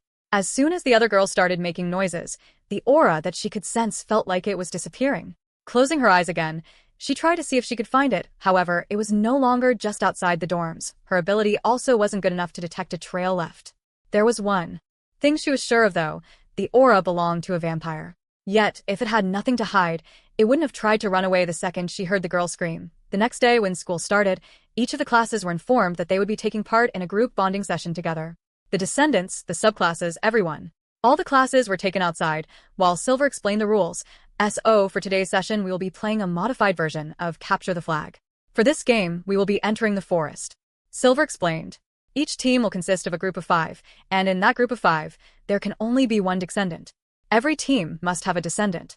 This caused murmuring amongst the other students and even complaints, which were mostly from the descendants themselves. Why do we have to form a team with them? They will only slow us down. Nikyu said, what would be the point of having the descendants go up against the regular vampires when there is an obvious power gap? Would it not be boring, and you would learn nothing? Silver replied, every person on the team will have this. Silver pulled out a pole, which had a colored flag on the top. All apart from the descendant, that is. The goal is to get the most points while also protecting your own. Getting another team's flag earns you 1 point, while losing your own flag will make you lose 2 points. The second a flag has been taken off the pole, it will be reflected in our school system. This is to avoid others from cheating. Now please form your teams of 5. You have 10 minutes to do so. There were multiple reasons why Silver had suggested this game. One of them being she wanted the descendants, who would possibly be future family leaders, to get used to protecting those on their side. Rather than getting other people's flags, it was more important for them to protect their own. Another reason was to develop teamwork. The descendants probably never cared for the other vampires' abilities or strengths, and now they would need to work together if they didn't want to lose. For the descendants, I will be reporting your results to your family, so don't disappoint. Silver said, giving them the last bit of encouragement. It didn't take long for Erin to form a group with those she knew. Timmy, Xander, and Amy. The 4 of them thought it wouldn't have been so hard to find a 5th person due to Xander's strength. However, they weren't expecting that the 5th person would have to be a descendant. Xander had approached a few, but they all declined. The main reason being they knew that their group would be a target of a certain someone, and I'm sorry. Aaron said, I didn't know my actions before would put us in this predicament. Don't worry about it. Amy chuckled. If we don't find anyone, they'll just give us someone. I hope we just don't get NICU. At that moment, a small-looking vampire had approached them. Hey, you guys are from the 10th family, right? The boy asked. If so, Is it okay if I join your team? The name's Roken. After everything Quinn did to help him in the past and what Quinn had shown him, how actions spoke more than words, he decided he wanted to help those in his family. He couldn't get a transfer due to him being a direct descent. If he could, he would have, but this was the least he could do. A loser of the decedents joining the loser family. As expected, NICU said. This little game was going to be a great way for him to hurt some people without having to suffer the consequences for it. Chapter 7:14, Capture the Flag. Looking at the little vampire that had approached them, Xander was wondering who he was. Most of the descendants were quite well known, especially since there were so few of them, but he had never seen this one before. What? Roken snapped back. Are you not happy with me or something? Without realizing it, Xander was giving Roken a strange look and Amy quickly pushed him off to the side. And oh, of course we're happy, said Amy. As you know though, we're just a little cautious. After the scene yesterday, we're just a little worried that they might have sent someone to disrupt our plans. You understand, right? Amy said this as she approached Roken and gently placed her finger on his chin and slowly started to run it down his chest. Oh, is she trying to charm him? Xander thought. However, when she reached the midsection of his chest, Roken had grabbed her hand. If I was to allow a subclass to charm me, I wouldn't really be allowed to call myself a decedent now, would I? You guys don't have to be cautious of me. I'm from the 5th family. I'm only second from the bottom of the barrel, just above you. The 5th family, due to their weak ability, were mocked by the other families as well. If it wasn't for the fact that their leader was kind-hearted, then there wouldn't be many who chose to be loyal to them either. Sorry about that. Come on, let's go. Xander said that I don't need your pity. Roken said, as he saw the brief look Xander gave him. I am my own person, and just like Quinn did, I'm going to do what I want. Punching him on the shoulder, Aaron gave him a smile. Then let's show the other teams who's boss. Once all the groups had been assembled, they were led into the forest. This forest was explored by a lot of the vampire kids, and there weren't dangerous beasts inside it. From time to time, 1 or 2 might appear, but that was all. However, this area was a very well-known area by the descendants, because it was where they had their lessons before. It seemed like the descendants would be relied upon more in this game than they first thought. The groups were given an additional 10 minutes to split up all over the forest. Then, just outside the forest, a computer system was set up, which had information with a tag on all the flags keeping track of points. The teachers had spread out in the forest themselves, dividing themselves into 2 groups. One group stood around the outside pyramid. It was the area the students weren't allowed to go past. While the other teachers were asked to look over the students in case anything serious happened, it was explained to them that this wasn't a battle, although they could use their abilities. It wasn't a sparring match or a fight, just a game to try to capture the flags. Silver would be looking over the students, making sure they complied with this rule. A flare was shot up into the sky, signaling the game had begun. What do we do? Should we attack or defend? Amy asked. Why don't you fly up and check around to see if there's anyone coming our way? Xander said, and oh, that will only make us a target. Aaron replied, and it looks like we won't need to do any scouting of our own. Looking at Roken, he had summoned a black rabbit with a horn sticking out of its head. It hopped off Roken's shoulder and started to run off. Soon it came back. There's a team not too far from here. He will lead the way. Roken said. Seeing the black rabbit, Amy had recognized it from Fex's execution that time, and now remembered Roken was there as well. Not too bad after all, Xander said. Realizing that it didn't matter if Roken was strong or not, as this wasn't an event that relied on strength, but one that focused on using everyone's skills and teamwork. When they eventually got close, Erin closed her eyes and she could see all of their positions. If anyone was hiding through the thick trees, she could see them. After regrouping, they came up with a plan, and it was using Roken's black rabbit. Judging by the auras, Aaron could easily tell which was the strongest out of all of them. And the strongest would most likely be the decedent. Although the descendants didn't have a flag of his own, that didn't matter. The black rabbit came out, and the first thing it did was fire out an electric shock towards the decedent. He blocked the attack easily, but it was never their goal in the first place. Soon after, the black rabbit was off running at a great speed and was being chased, leaving the others behind. Some of them were hidden, but Aaron felt where they were quickly taking their flag, and the others' positions were located with ease. They had captured all 4 of the flags and ran away with no trouble at all. The 4 of them met up at a meeting point they had decided beforehand, but Roken was nowhere to be seen. At that moment, ruffling through the leaves, the black rabbit had appeared, squealing to them all. I think it wants us to follow it, Amy said. Following the rabbit, they eventually found Roken, who was beaten up and left on the ground. Nothing appeared to be broken, but he was badly hurt. Whoever done this is already gone. Amy went over to try and comfort him and suddenly placed her lips onto his, giving her a kiss. Xander looked away with his face blushing red. While Timmy was the opposite. He couldn't stop looking at the two. You're a little perv, aren't you? Aaron couldn't help but comment, but he ignored it as if he was caught in a daze. After a lustful kiss, Amy felt weaker, but the small wounds around Rokin's body started to heal, and he was soon woken up. Damn it. Rokin shouted, still recovering from his wounds. That guy used his ability. The second he found out I had no flag, he locked onto what happened and said he was punishing me for it. However, his mood was soon lighted up when he saw that the rest of his team had gotten 4 flags, while not losing one off their own. Using both Aaron's ability and Rokin's, it was easy pickings for them. While Amy was weak due to using her strange powers, the others decided to rest for a bit. After all, they could do so with Aaron and Rokin keeping guard. Their resting spot was by a stony area by a small water stream. They chose an open area as they thought many students wouldn't choose to be out in the open so. Even then they had the advantage, or at least that's what they thought. Soon Aaron had spotted someone coming fast at them. Grabbing her sword, she immediately struck out a blood swipe that was thrown towards their direction. However, this was the first time where she was pushed back a little bit by the force, an attack, and from another vampire. Amy said, soon they could see 5 vampires coming out from the forest, and leading the charge was the young boy Nikyu. What are you doing, Nikyu? Xander shouted, standing in front of them. In his head, he was the strongest one on the team, even though Rokin was a descendant. You're not meant to attack. This isn't a fight. Haha, does it matter how we get a flag? As long as no one sees what we're doing, it's your word against ours. Nikyu replied. Sadly, he was right. Where are the teachers? Amy asked. Aaron was afraid, not afraid of them, but that she would go too far hurting them and they would get the blame. So she closed her eyes and tried to see if there were any teachers nearby. Soon, she quickly opened her eyes and grabbed the hilt of her sword. Watch out, she shouted at the top of her lungs, while pulling out the sword from her sheath. As soon as it left, a large line of blood aura came out with it. Nikyu was skilled enough to know that the attack was off and wouldn't hit him, so he remained still. He also thought it was strange to shout out something before you would attack.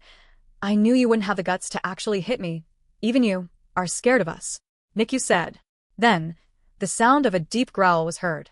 Looking to his right, he could see a large bloodsucker up in the air, only inches away from his face. However, the attack from Aaron and hit the bloodsucker, making it fall and roll on the ground. A bloodsucker, Nikyu said, covered in sweat. What's it doing here? Aaron for a second didn't let go off her sword, for she knew it wasn't the only one with them. Chapter 7:15. Activating True Power. As Silver was making her way around the forest, she decided to move up high through the trees. She had a better view from up there, although she didn't want the students to know where she was, so she had to make sure her footsteps were as quiet as possible. So far she thought everything was going well. There had hardly been any bad experiences happening from her end. Because of this, she decided to try to find one of the other teachers who was also going around the forest to see if there was anything going on. Her search was cut short, however, as she had stumbled across something devastating. Leaving the disguise of the trees, she dropped to the floor, and her foot landed in a pool. A pool of blood. One of the teachers had been killed. Judging by how the blood was bright red and hadn't dried yet, it looked like the teacher was killed recently. Attention, there's something wrong. We need to cancel the expedition. Gather the students and return to the school immediately. Silver ordered on her wristwatch communicator, but there was no reply from the teachers around her. Something was seriously wrong, and if she was to leave now, then the students would be in trouble. Making another call, she decided to inform the castle of the situation, but she would be staying behind and it would take them a while to get there. I hope everyone is okay. The bloodsucker slowly got up from the ground and Nikyu and his group were frozen in fear. The others stood behind him, waiting for him to do something. They were young and had never seen a blood evolver before, while Nikyu was frozen for a different reason. Nikyu went through training. As a descendant, he needed to learn about the bloodsuckers and possibly what to do if they met one, so he knew how much trouble they were in now. When the bloodsucker finally stood up from the ground, it looked at the large cut that was in its forearm. Arg. It screamed. Right now the bloodsucker was experiencing something it hadn't done for in a long time. Pain. For some reason the attack coming from Aaron was hurting the bloodsucker greatly. Rather than looking at the group of kids in front of it, it started to look towards Aaron instead. Soon it went after her. Huh. Aren't they meant to be crazy wild beasts? Nikyu thought. Usually they would just attack anything they would see in front of them. If this had intelligence, then that means it came from them. There was a group that Bryce had warned him about before. Then a realization hit him. This bloodsucker was from that certain group. Arg. More screams were heard from behind Nikyu. It was too late. Turning around, he could see 2 more bloodsuckers, and they had stabbed 2 of the other students.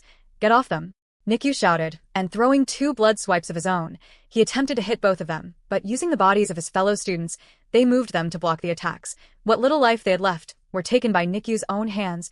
We have to help them, Timmy said, and oh, we have to look after ourselves. Eren replied, there are more. Coming out from the other side of the lake, 3 more bloodsuckers were seen heading their way. Slashes were et out in succession from Eren's blade, but this time they had avoided them all. Their speed was faster than anything they had dealt with before. Amy spread her wings and flew up high.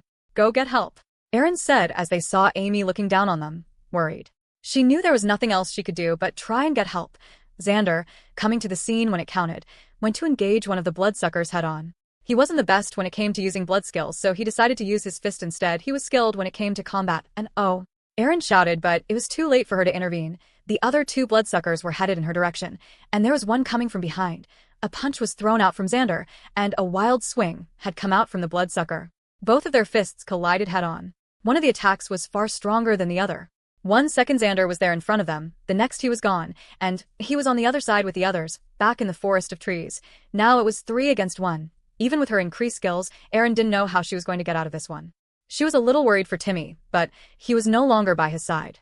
He had ignored her warnings and had transformed into mist, covering both him and Nikyu in a strange mist, making it hard for the bloodsuckers to find them. Right now, Nikyu was thankful for the help he could get and couldn't believe that the only reason why he was possibly alive right now was due to another regular vampire. The first bloodsucker approaching her was too close, and she had no chance to use her blood skills. Other than the blood swipe with her blade, she didn't really know how to use anything else. The bloodsucker confidently swiped its large claw towards Eren, but the attack was blocked. What the bloodsucker wasn't expecting was for her blade to go through its tough skin and was slowly cutting through the muscle until it eventually reached the bone. Once again, it screamed in pain. Her attack had done its job, and her sword was now stuck in the bloodsucker's arm. She tried to pull it out, but the other 2 were already upon her. They smashed hard into her stomach, and she had no choice but to let go of her blade. She too was chucked over and slid across the floor. I won't rise, she thought as she placed her hand on the ground and her knees skidded. Her head was facing towards the floor, and she no longer had her putna-like blade.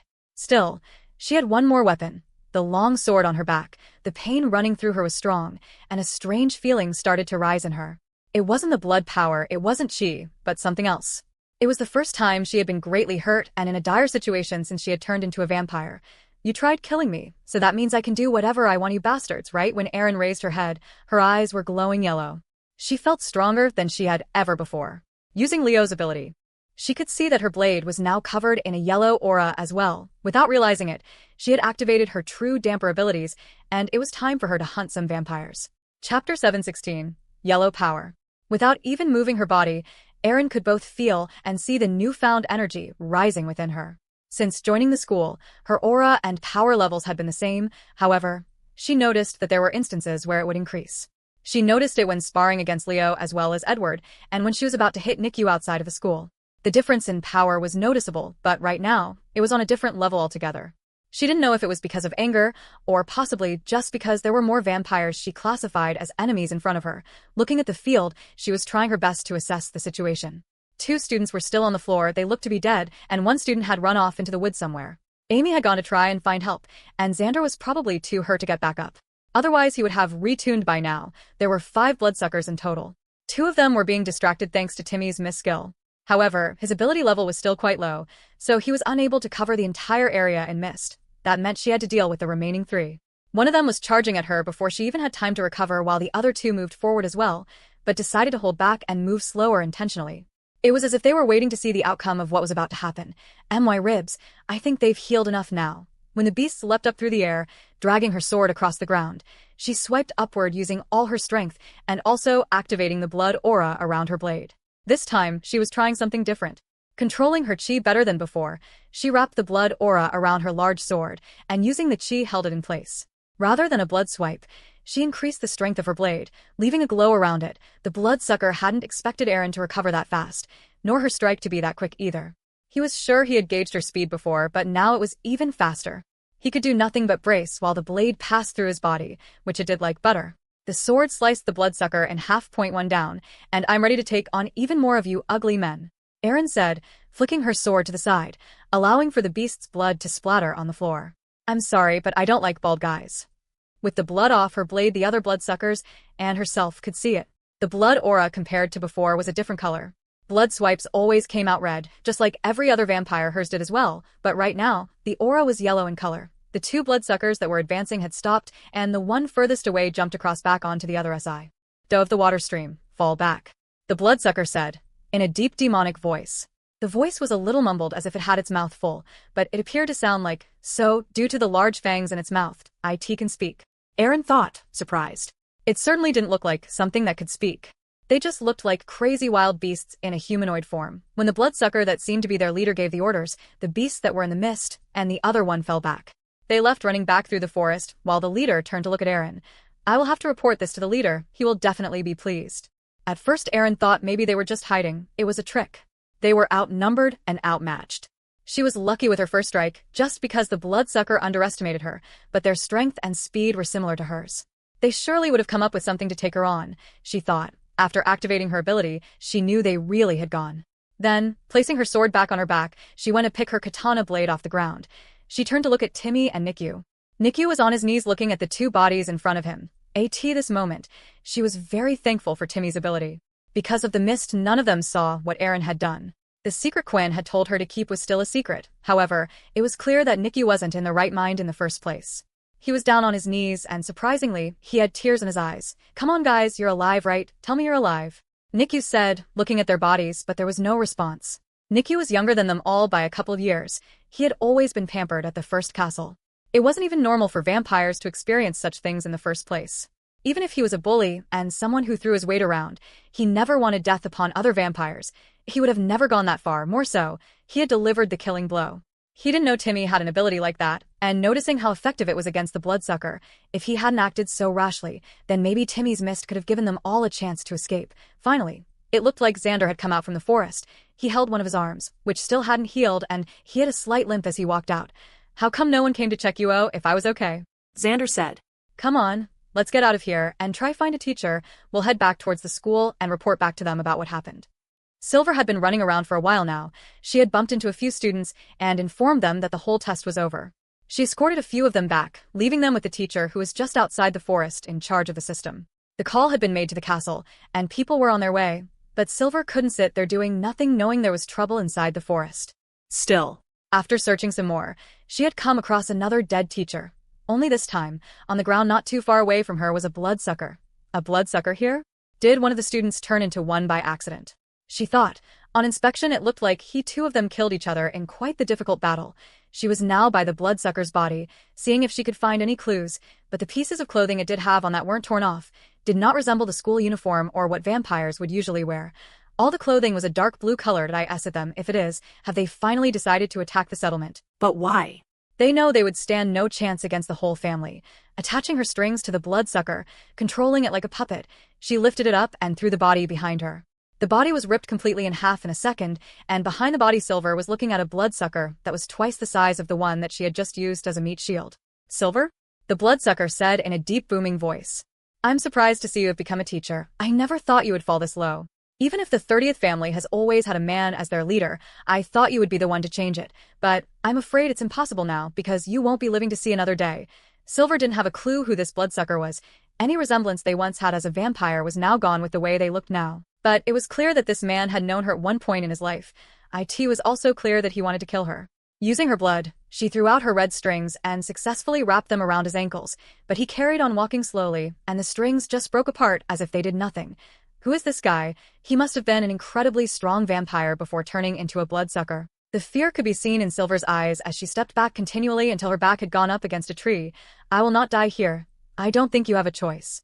Chapter 717. A Reunion. Silver was a skilled knight, the best of the best when it came to vampires. There were only two positions that could be considered higher than hers: the vampire leaders and the vampire king's loyal knights. Of course, there was also the vampire king or queen position, but without being a leader in the first place, she could never be considered for such a role. It was well known throughout the other castles that if Silver hadn't been born a girl, that she would have been made the next leader. However, tradition of the 13th family would not allow it still. None of those facts changed her current situation. That there was a bloodsucker staring her down that was making her feel completely powerless. Usually she could gauge one's power by the use of her red blood stings, yet in front of this bloodsucker, they were as useless as a gentle wind breeze. He had snapped them by just moving his large muscular legs. Least tell me who you are? Silver asked. The bloodsucker started to laugh. It was so deep and loud that the ground around them seemed to slightly vibrate. As expected, whenever there is a history the vampires are not proud of, they just completely disregard it, pretend it doesn't exist or that it never happened. The giant bloodsucker said, "Do you even know what type of people you work for? The vampires appear strong on the outside and are arrogant as they see themselves above others, but the truth is they are scared. They are scared that one day something will come along and top them, so they get rid of anything that they see as a threat, not even giving them a chance to rise. Werewolves, blood fairies, damper, and us. The true form vamps." Silver's hunch was right. This man and the other bloodsuckers were from that group. A group of vampires who had given in to the blood addiction. They had consumed so much blood and became addicted that their bodies changed into a permanent form of the bloodsucker. Although, unlike a starved bloodsucker, they kept some of their intelligence, and this one in front of her had kept a lot of his intelligence. Even the vampires that thought they should be on top of the food chain, ruling the humans, didn't agree with the bloodsuckers. Losing control at the sight of human blood, having an addiction like that, it was giving in to one's weakness. Something they didn't want to admit happening. The sun could build up a resistance, but blood was something they would always need sooner or later. While the bloodsuckers, like the one in front of her, saw it as accepting themselves and embracing who they really were, she was lucky that the bloodsucker liked to talk a lot, as during that time she tried to figure out a way to escape, but she could see none. The only choice left was to fight. "I can see it in your eyes. You have chosen to fight. You are certainly a special strong one. If I could, I would have had you over to my side, but I know that's not possible, Silver." A voice shouted from a distance. With her advanced hearing, she could tell that the voice was coming from above, and in the distance, she could see Amy flying up high in the sky. The problem was, the bloodsucker could hear it as well. The second the bloodsucker looked up, Silver had made her move. She ran forward as fast as she could and slid underneath, in between the bloodsucker's legs. While doing so, she held both hands out and used as much red string as she could to tie up the bloodsucker's legs. She knew it would mostly be useless, but she just needed to buy enough time. Jumping up high, she then threw out her string and wrapped it around Amy's leg. Using her blood skills and string together, she could control the string with finer detail thanks to the blood control ability she had as well. Once it was wrapped around Amy's leg, she started to pull herself up, and Amy was off as fast as possible. "Thank you, Amy, you real lifesaver," said Silver. "We need to get out of this forest as soon as possible. I'm afraid I am no match for that thing." Silver had a saddened look on her face. She hoped that most of the students were already out of the forest, but with the giant bloodsucker in the forest, there was nothing she could do. "What was that?" Amy asked when she looked down at Silver. Her face immediately was covered in fear, for the giant bloodsucker that was down on the ground was suddenly not too far behind them. She had seen it all happen so fast. The only thing the bloodsucker did was jump, and now he was around 30 meters in the air, taller than any of the trees and level with Amy. "Don't worry," Silver shouted. "Bloodsuckers can't use blood attacks." Although he was the same height as them, the distance was out of the bloodsucker's reach, yet the bloodsucker had a smile on its face, showing its sharp fangs. It wound up its fist, and as hard as it could, threw out a punch. A bang was heard, and moments later a strong force had hit both Amy and Silver out of the air. The punch hadn't even reached them, but it had hurt like hell. Amy could no longer fly, and Silver, taking most of the blow, was struggling to keep consciousness. Even if the fall from this height didn't kill them, then the bloodsucker surely would. Seeing the trees coming towards them, they both braced for impact. But their harsh descent was no longer, as both of the girls felt someone catch them and was holding them in both arms. Amy opened her eyes, couldn't believe who had caught her. "Leo, what are you doing here?" Amy asked. "An emergency was summoned, and I insisted on coming," Leo replied, landing on a thick tree branch with the softest of touches. Leo quickly went to the ground, where soon Silver followed, and holding her was Dwight, the king's vampire knight. Placing her wings back in her body, Amy was able to stand as she wasn't as badly hurt as Silver. Then, when she looked around, she noticed that they weren't the only two that had arrived. Jean, another vampire leader, had as well. Something serious had to have happened if they called over these two, as well as Leo. She thought, "Wait, Xander, Aaron, and the others. Leo, we have to save them." Amy shouted, "Don't worry." Dwight replied, placing Silver up against a tree and giving her his flask that was full of blood. "The other leaders and their knights are making sure all the students return to safety. They will be fine, but I'm a little worried about us." The heavy footsteps were heard through the forest, and even the sound of some trees being pushed and branches falling were heard until finally they could see it. A giant bloodsucker. Seeing the vampire in front of him, the bloodsucker started to slow down his pace and came to a halt. Once again, he had a creepy smile on his face. "What a great run-in. I didn't think they would send out you two just for these kids." "Oh, and who's this?" he said, looking at Leo, who had his hand on his hilt. "Someone looks ready to fight before hearing what I have to say. Come on, speak up. How long has it been since you guys have seen me? Surely you haven't forgotten who I am?" Of course not, Roa, ex-vampire leader of the second family, and also ex-royal vampire knight. Dwight said, with anger in his voice. Chapter 7:18. An ex-leader. Hearing Dwight say his true name, Silver finally understood who he was. At the time, she still wasn't a vampire knight, but she had heard of an upcoming vampire who was rising through the ranks at an incredible rate, a great talent that everyone knew, and that said person was Roa in front of her. Even when he became leader, he had relinquished that position, fast moving on and deciding to become a royal knight. The thing was about royal knights. Once someone accepted this position, they were expected to stay loyal to the current king, and most of the time they would pass on with him. Those that joined the royal army would no longer have the opportunity to become king, and they knew that. It was a way for them to prove their loyalty to that of the current king. But Roa had changed all that.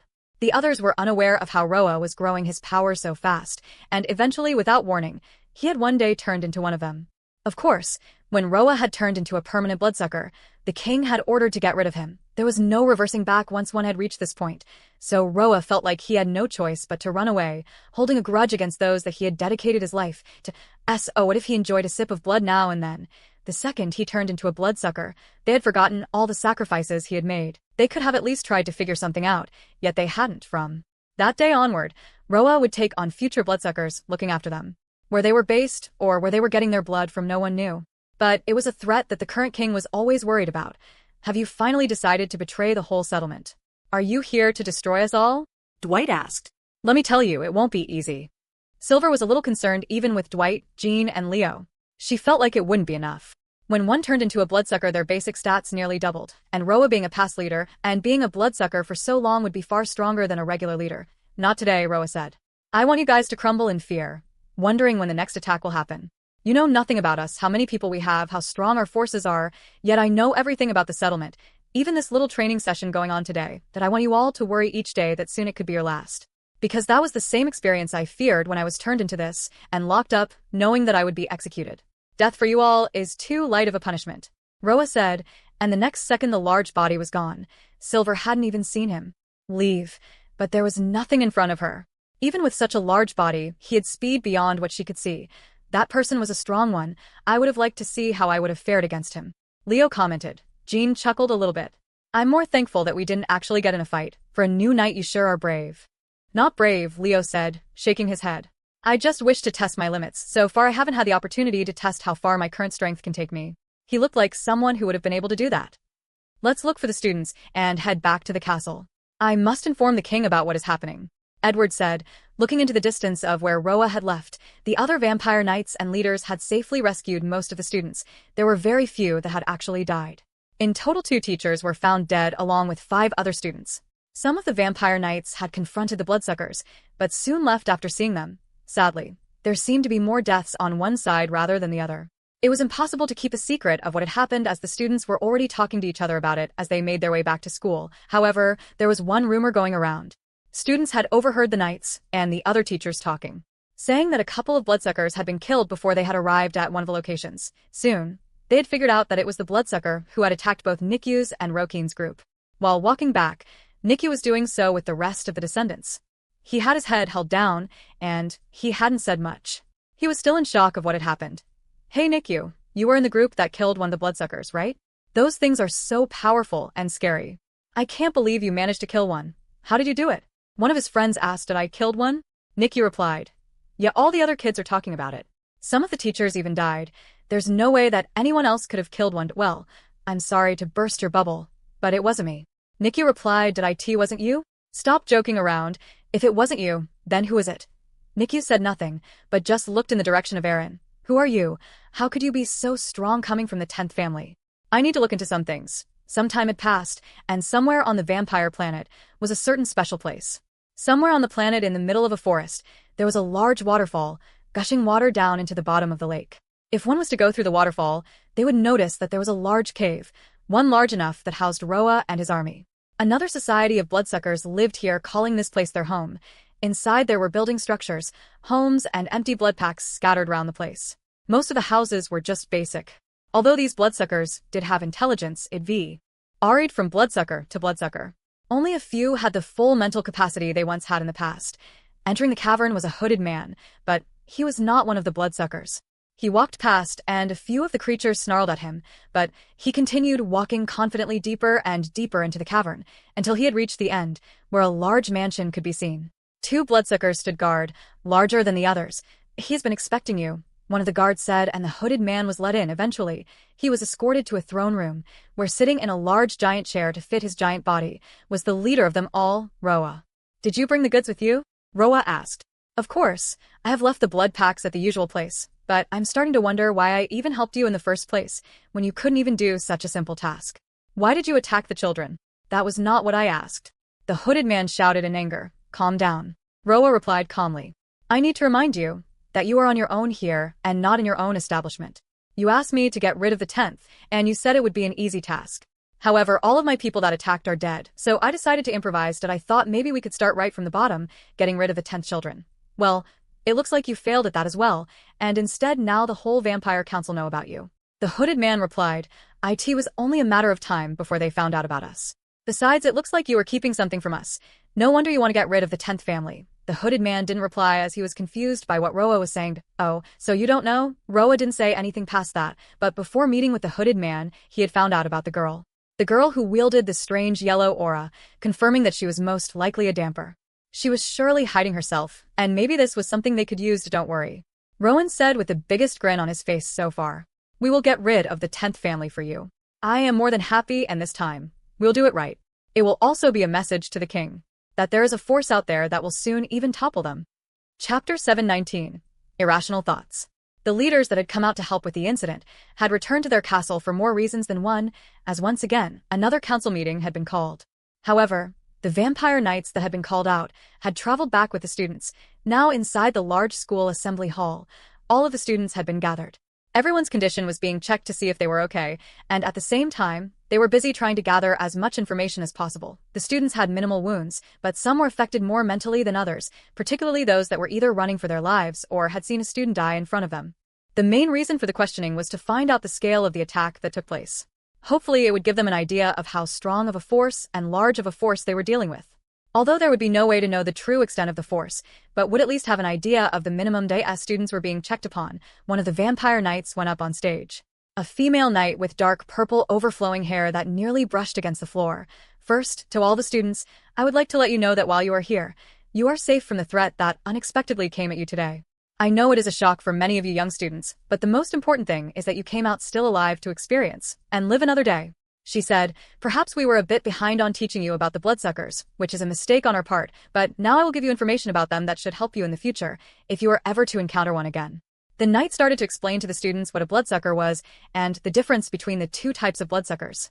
Most students knew what happened to a vampire when they ran out of blood, but were unaware of the type that would get addicted to blood. They knew of blood addiction, but not what it could lead to. When Silver was listening to this, she started to think back to the words that Roa spoke about how the vampires tried to bury and hide any bad thing about them in the past. On top of this, got rid of anything they saw as a threat. Before the incident with her brother, she was a law-abiding vampire, but lately she was allowing thoughts and other people's ideals to affect her. Lastly, when someone turns into the form of the bloodsucker, they no longer have that family bond attaching them. Perhaps some of you might think you're safe if one of your family members were turned, but you are not. They are free to hurt anyone regardless, which is why they are considered so dangerous. The knight finished explaining. Leo went ahead to check up on Erin, and everything seemed fine. However, he did notice she was acting a little strange, as if she wanted to ask something. What was on her mind was about her being a damper. She wanted to know more about that strange aura she used in the middle of her fight, how she was able to activate it. But she knew that this was not the right place with so many people around. Also, Leo was an ordinary vampire. She could see that, so it was unlikely he would know anything. "I heard you did a good job, Timmy." Leo complimented him. "I will tell Edward about his favorite student." Timmy started to blush, as he was shy. He wasn't really good with getting compliments like so. "Thank you. I will continue to work harder for the 10th family in the future." Xander, who was being treated with his good hand, also gave Timmy a thumbs up. This experience made him realize he couldn't just rely on his fists, and maybe adding Edward to teach him the mist ability was a good idea. The group of decedents were gathered together, and they couldn't stop talking about the incident that had just happened. While the others were afraid, many of them felt excited. "I swear, if that bloodsucker didn't run away, I would have taken it down. I don't know, man. Did you hear what Kathy just said? They're dangerous." "What do you mean? Nikki took one down, so of course we can as well." However, there was one person that wasn't excited about the whole thing, and that was Nikki himself. He had branched himself a little away from the descendants. He just couldn't share the same feelings as they did. From the sounds of things, the others got attacked by a single bloodsucker, two at most, while their group had far more. It also seemed like the bloodsuckers varied in strength, which would make sense since it was dependent on the vampire they were turned from. Most of those that would turn into a bloodsucker would be weak regular vampires anyway. There were only a few that were at the higher level. Still, that didn't stop Nikyu feeling two things: fear from almost dying, and the second one, regret. He still couldn't get over the fact that with his own hands, he had killed two fellow students. While sitting down up against the wall, he started to hear certain conversations between the other teachers and knights. Did you check the report? Yes, two of the students had different wounds on their body compared to the others. There are signs that show the attack seemed to be made using blood aura. So you think there's a chance the other side has vampires working for them? Maybe, but there is also the possibility that these two students were killed before the bloodsuckers arrived. Maybe a dispute over the flags. Someone went too far and killed them both. Or maybe one of the students or teachers were working for the bloodsuckers. It would make sense as to how they were aware of the training taking place in the first place that I'll start conducting a search and see if we can find out any more information about these two boys. I'll check who were the last people to see them alive. Hearing them talking was giving Nikyu the shakes. He held out his hand in front of him, trying to keep it straight, but it wouldn't stop shaking. His heartbeat was out of control and beating like a regular human. Will they think I'm working with the bloodsuckers? Nikyu started to think. They hadn't found out yet, but Nikyu, being a young boy, was having irrational thoughts. He started to go down a deep dark hole of negativity. If they were to find out he killed them, what would happen to him? Would he be stripped of his title, his chances of becoming the next leader disappearing? Maybe if I just explained the situation to them, he thought. That would have just given him a small slap on the wrist. Surely they would believe him. Soon, the negative thoughts took over, and he was no longer thinking of the small outcomes, but just overly worrying. Gee, about the big ones. He was eating away at his thumb nailed. They're going to banish me from the first family, put me in a cell. I'm going to rot and be executed, all because of a misunderstanding. I can't let that happen. I can't let them think I was the one that killed those students. I have to do something. Nikyu thought, looking in the direction of Ern. Chapter 720. Taking the blame. The longer Nikyu was leaving things, the more his mind was going to strange thoughts. The disappointment, the shame he would bring to his family. If he didn't do something, then his whole life would be ruined. When one got to this point, they needed to speak to someone to rationalize their thoughts, a friend to tell them what they were thinking was crazy, but Nikyu had no one but himself. He felt like he had to do something before everything got out of hand. From the two of the vampire knights that were talking with the inspector earlier on, he spotted one of them speaking to students and decided to approach him. The knight he was approaching worked for the 12th family, the Kiltun family. These guys always seemed a bit snobbish when someone would speak to them, as if they had a different upbringing even compared to the descendants. When drinking blood, they would do so by placing it in the perfect glass, and the blood would have to be at the perfect temperature. Small sips would be made from here and there. The 12th family was a major family that was against the idea of the vampires making their own blood. Although they weren't blood addicts, they were certainly blood connoisseurs, and there had been rumors that he had requested to see some of the humans they had caught multiple times. However, they were always refused. The king had made a deal, and he would keep to the deal. The knight he approached was quite the young-looking person named Jax. He had high spikes back hair, and his uniform didn't have a single crease on it. Although it was always hard to tell how old vampires were, especially the higher up in rank they went. Master Nikyu, I was just about to come and see you, Jax said. The relationship between the 1st and 12th family wasn't a bad one, but it wasn't as if they were best of friends. This was the case for a lot of the families on his way over. Nikyu had ironed his will, repeating in his head what he was going to say a number of times. He didn't want to appear nervous in front of the knight. It was strange how before he was panicking, but now he had already decided to dump a certain person. He was back to his usual self.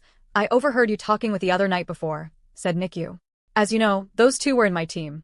The truth is, I didn't want to say anything before because I didn't want the vampire in question to get in trouble, but now that you are running an investigation, I don't think the vampire knight's time should be wasted. Before we encountered the bloodsuckers, we came across Rokin's team. They were trying to take our AGS, and she used her blood swipe against us. At the same time, I sensed the bloodsuckers appearing and went to deal with them, and that's when it happened. The two students fell due to her attacks.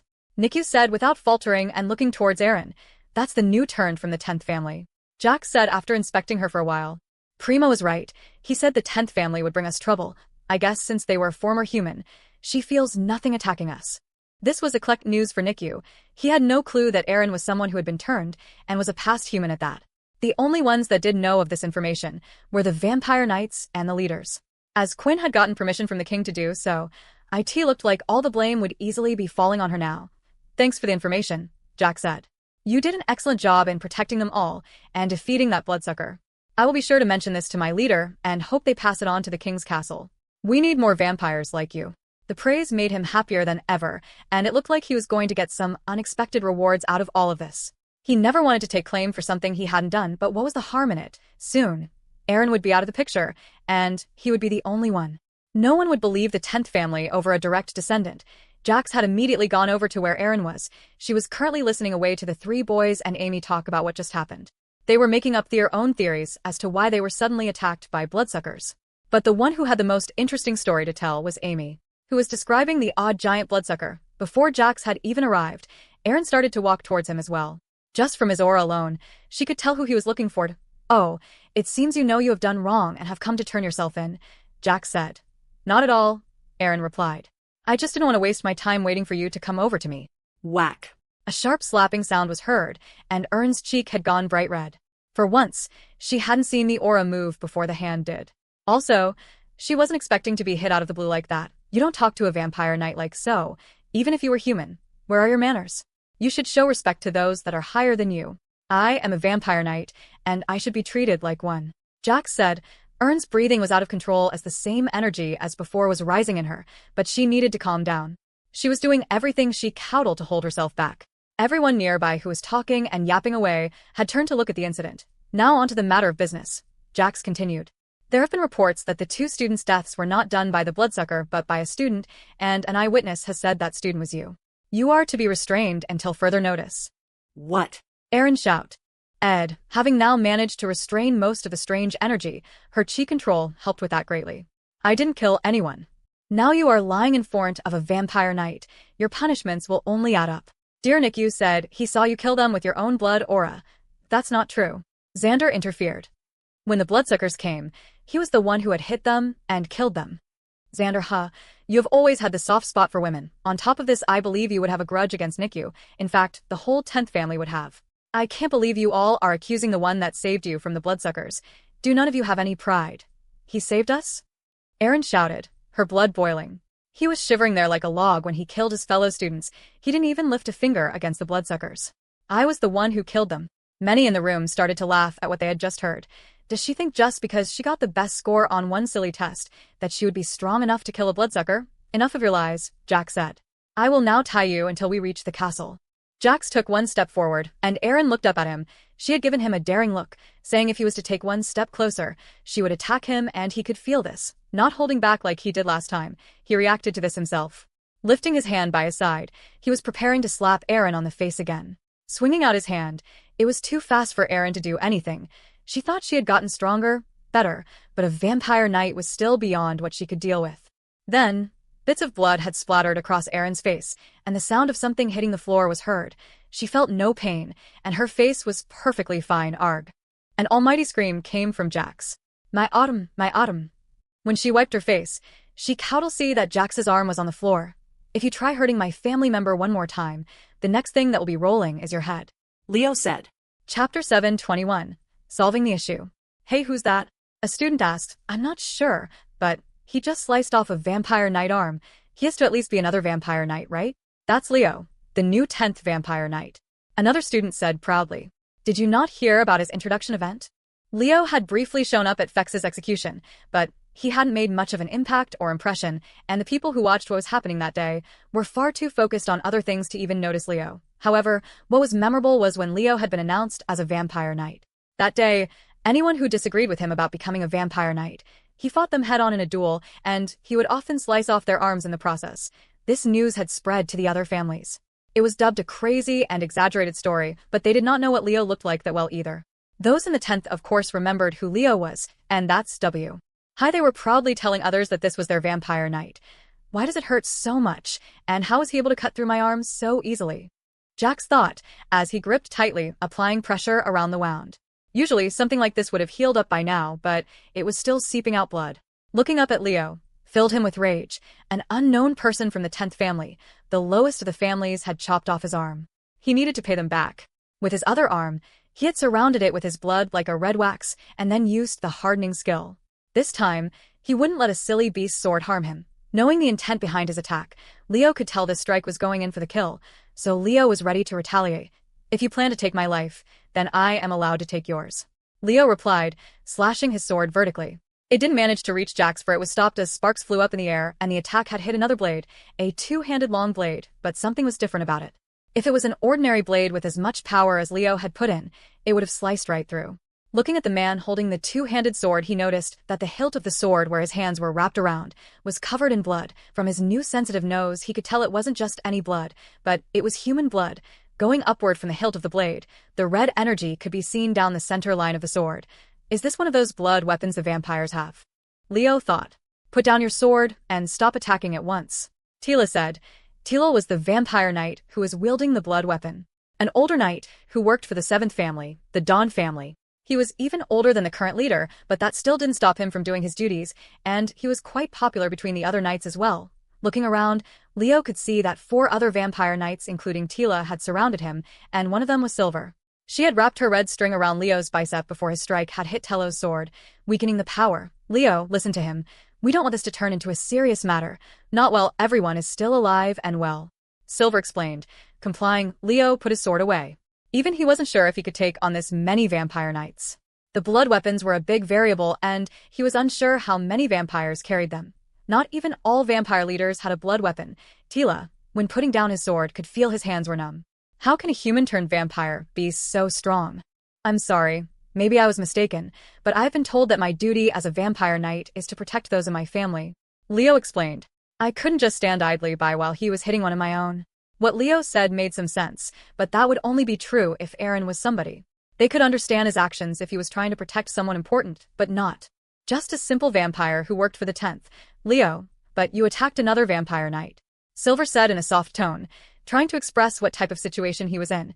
Even more reason why he shouldn't have acted so unreasonably. Tell me, should he not be punished for hitting an innocent person, someone who isn't even an adult yet? In my eyes, I can see the real person who should be punished. Innocent, Jax shouted, while still holding his severed arm. The end of it was throbbing as it tried to regrow. That blade is not a normal blade. Has it been made with fairy blood? Jax thought. I am innocent. You didn't even listen to what I had to say. Aaron shouted back. This was a troublesome matter. The situation had calmed down a bit, and while Leo had gone over to Aaron to talk to her, the other vampire knights were talking, trying to solve the situation. Honestly, they didn't want a matter like this to go up to the council if there wasn't the need for it. The problem was the people involved. To use the influence skill on Nikyu, they would need the permission of the first leader Bryce, and it was unlikely they would get that. As for it to be used on Aaron, they would need Quinn's permission, or at least the person acting as leader currently. That person was Leo.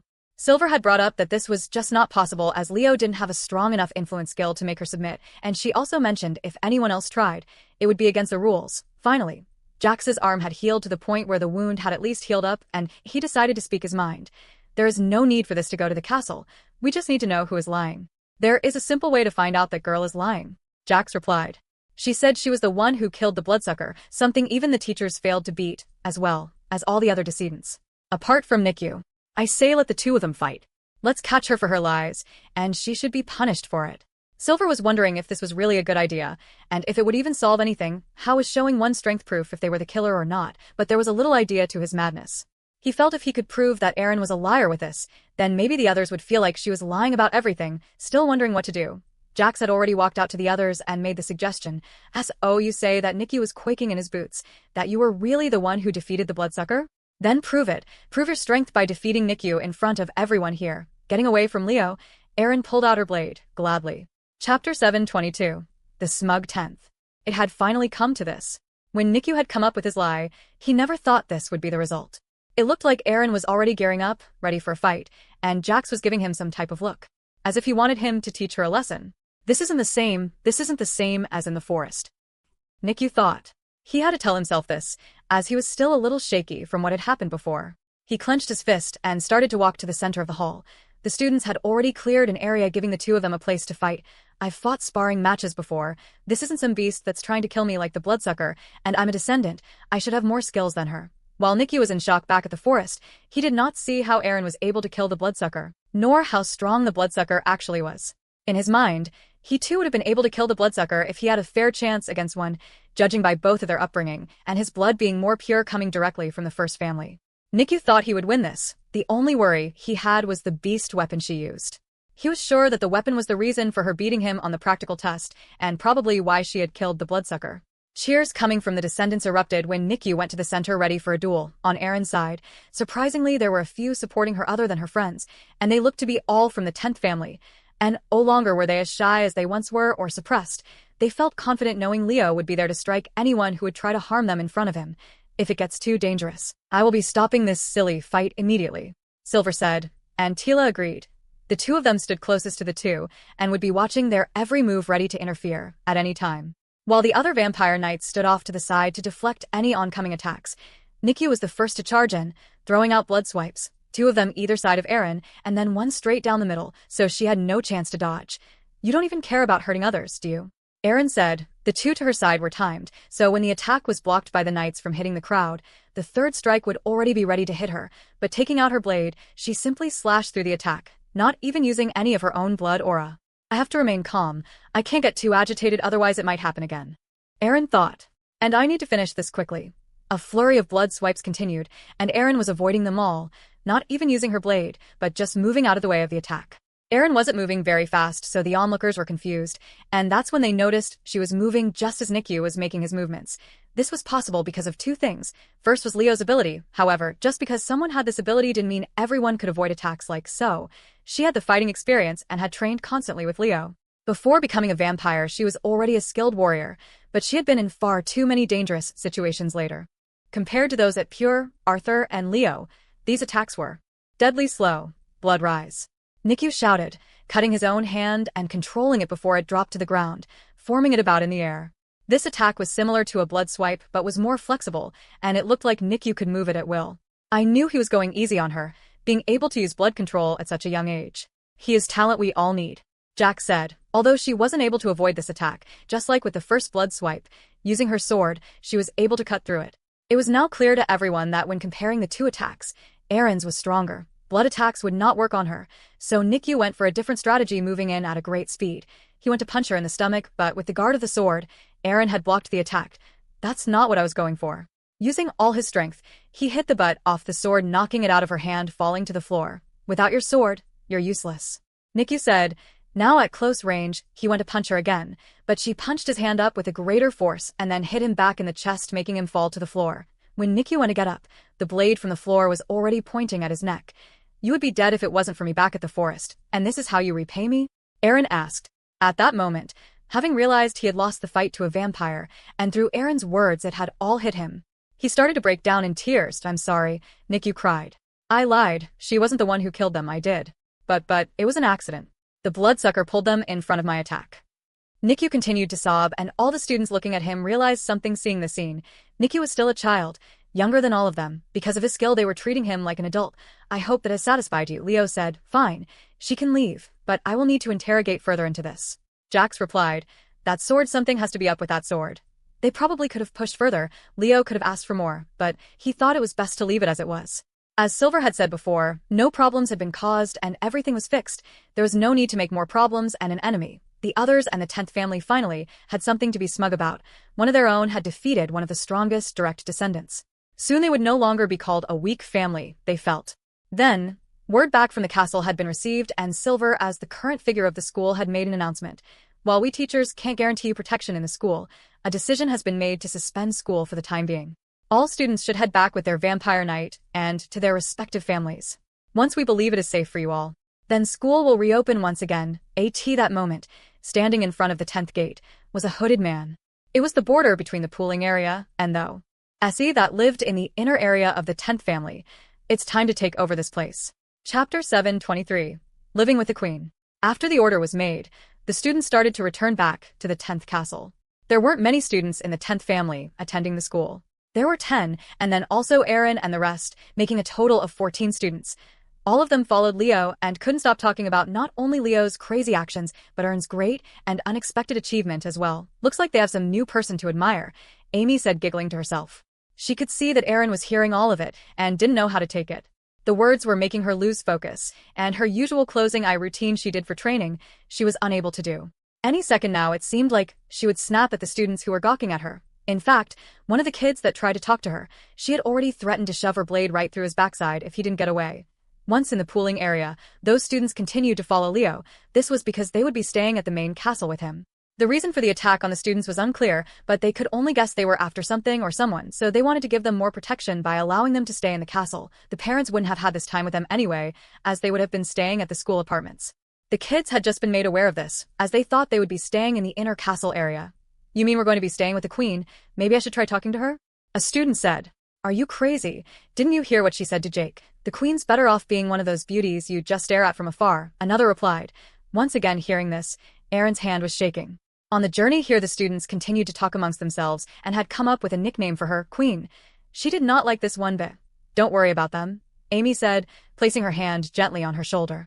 "Boys will be boys, and some girls would love this type of attention.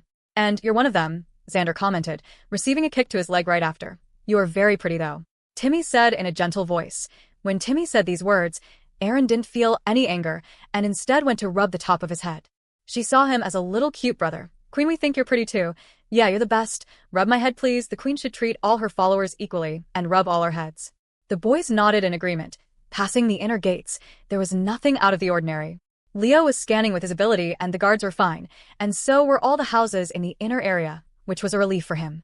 When entering the castle, the 25 castle vampires went and showed the students to their rooms.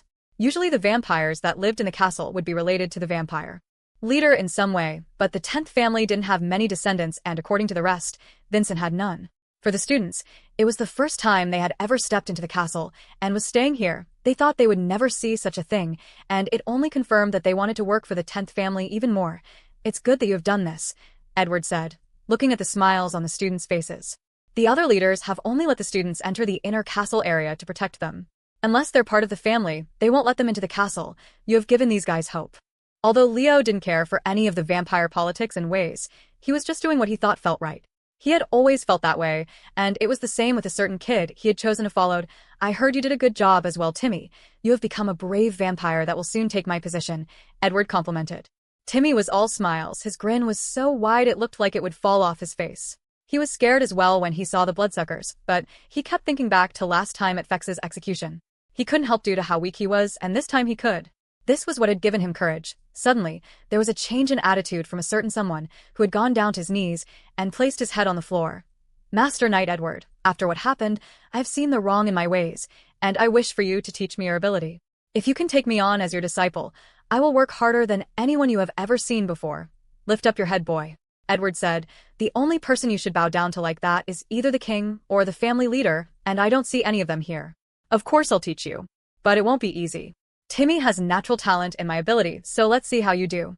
Things had calmed down for a couple of days, with no more incidents happening. Leo and Edward would remain in the castle, not going out like last time, afraid that there could be another attack behind their back. The council themselves had yet to make any moves as they had no clue where the Roa and his people were located. They had decided on two things: either find out the reason for the attack, or find out who the leak was. That if they were watching carefully enough, then sooner or later the said person who was helping them would slip up, and they could get all the information they needed. But there were no leaks so far. They expected as much, since the attack was only a couple of days ago. For not much to happen. As for Nikyu, there was no news of what his punishment was. Either Jax didn't really submit the report or Bryce was able to sweep the whole matter under the rug. Still, once they confirmed the truth of what Nikyu had done, he wouldn't have gotten much of a punishment anyway. If it was truly an accident, it was understandable. The only thing he would have been punished for was lying to a vampire knight and trying to pin the blame on somebody else, but the person getting pinned on wasn't exactly popular, so the second part of his crimes always seemed to have no light shed on it. While in the castle, Aaron was worried about a major thing, and that was how she was different to the others and why Quinn had told her to keep it a secret, but it seemed like even he didn't know at the time. This led her to speak out to the one and only other person she felt like she could trust 100%, Leo. She had explained to him what she felt, and how the color of her aura was different. "Well, of course I knew all along. We share the same ability, but when it came to these matters, I trusted Quinn with his thinking," Leo said. "For all of us humans, it's difficult, and we do not understand what is going on.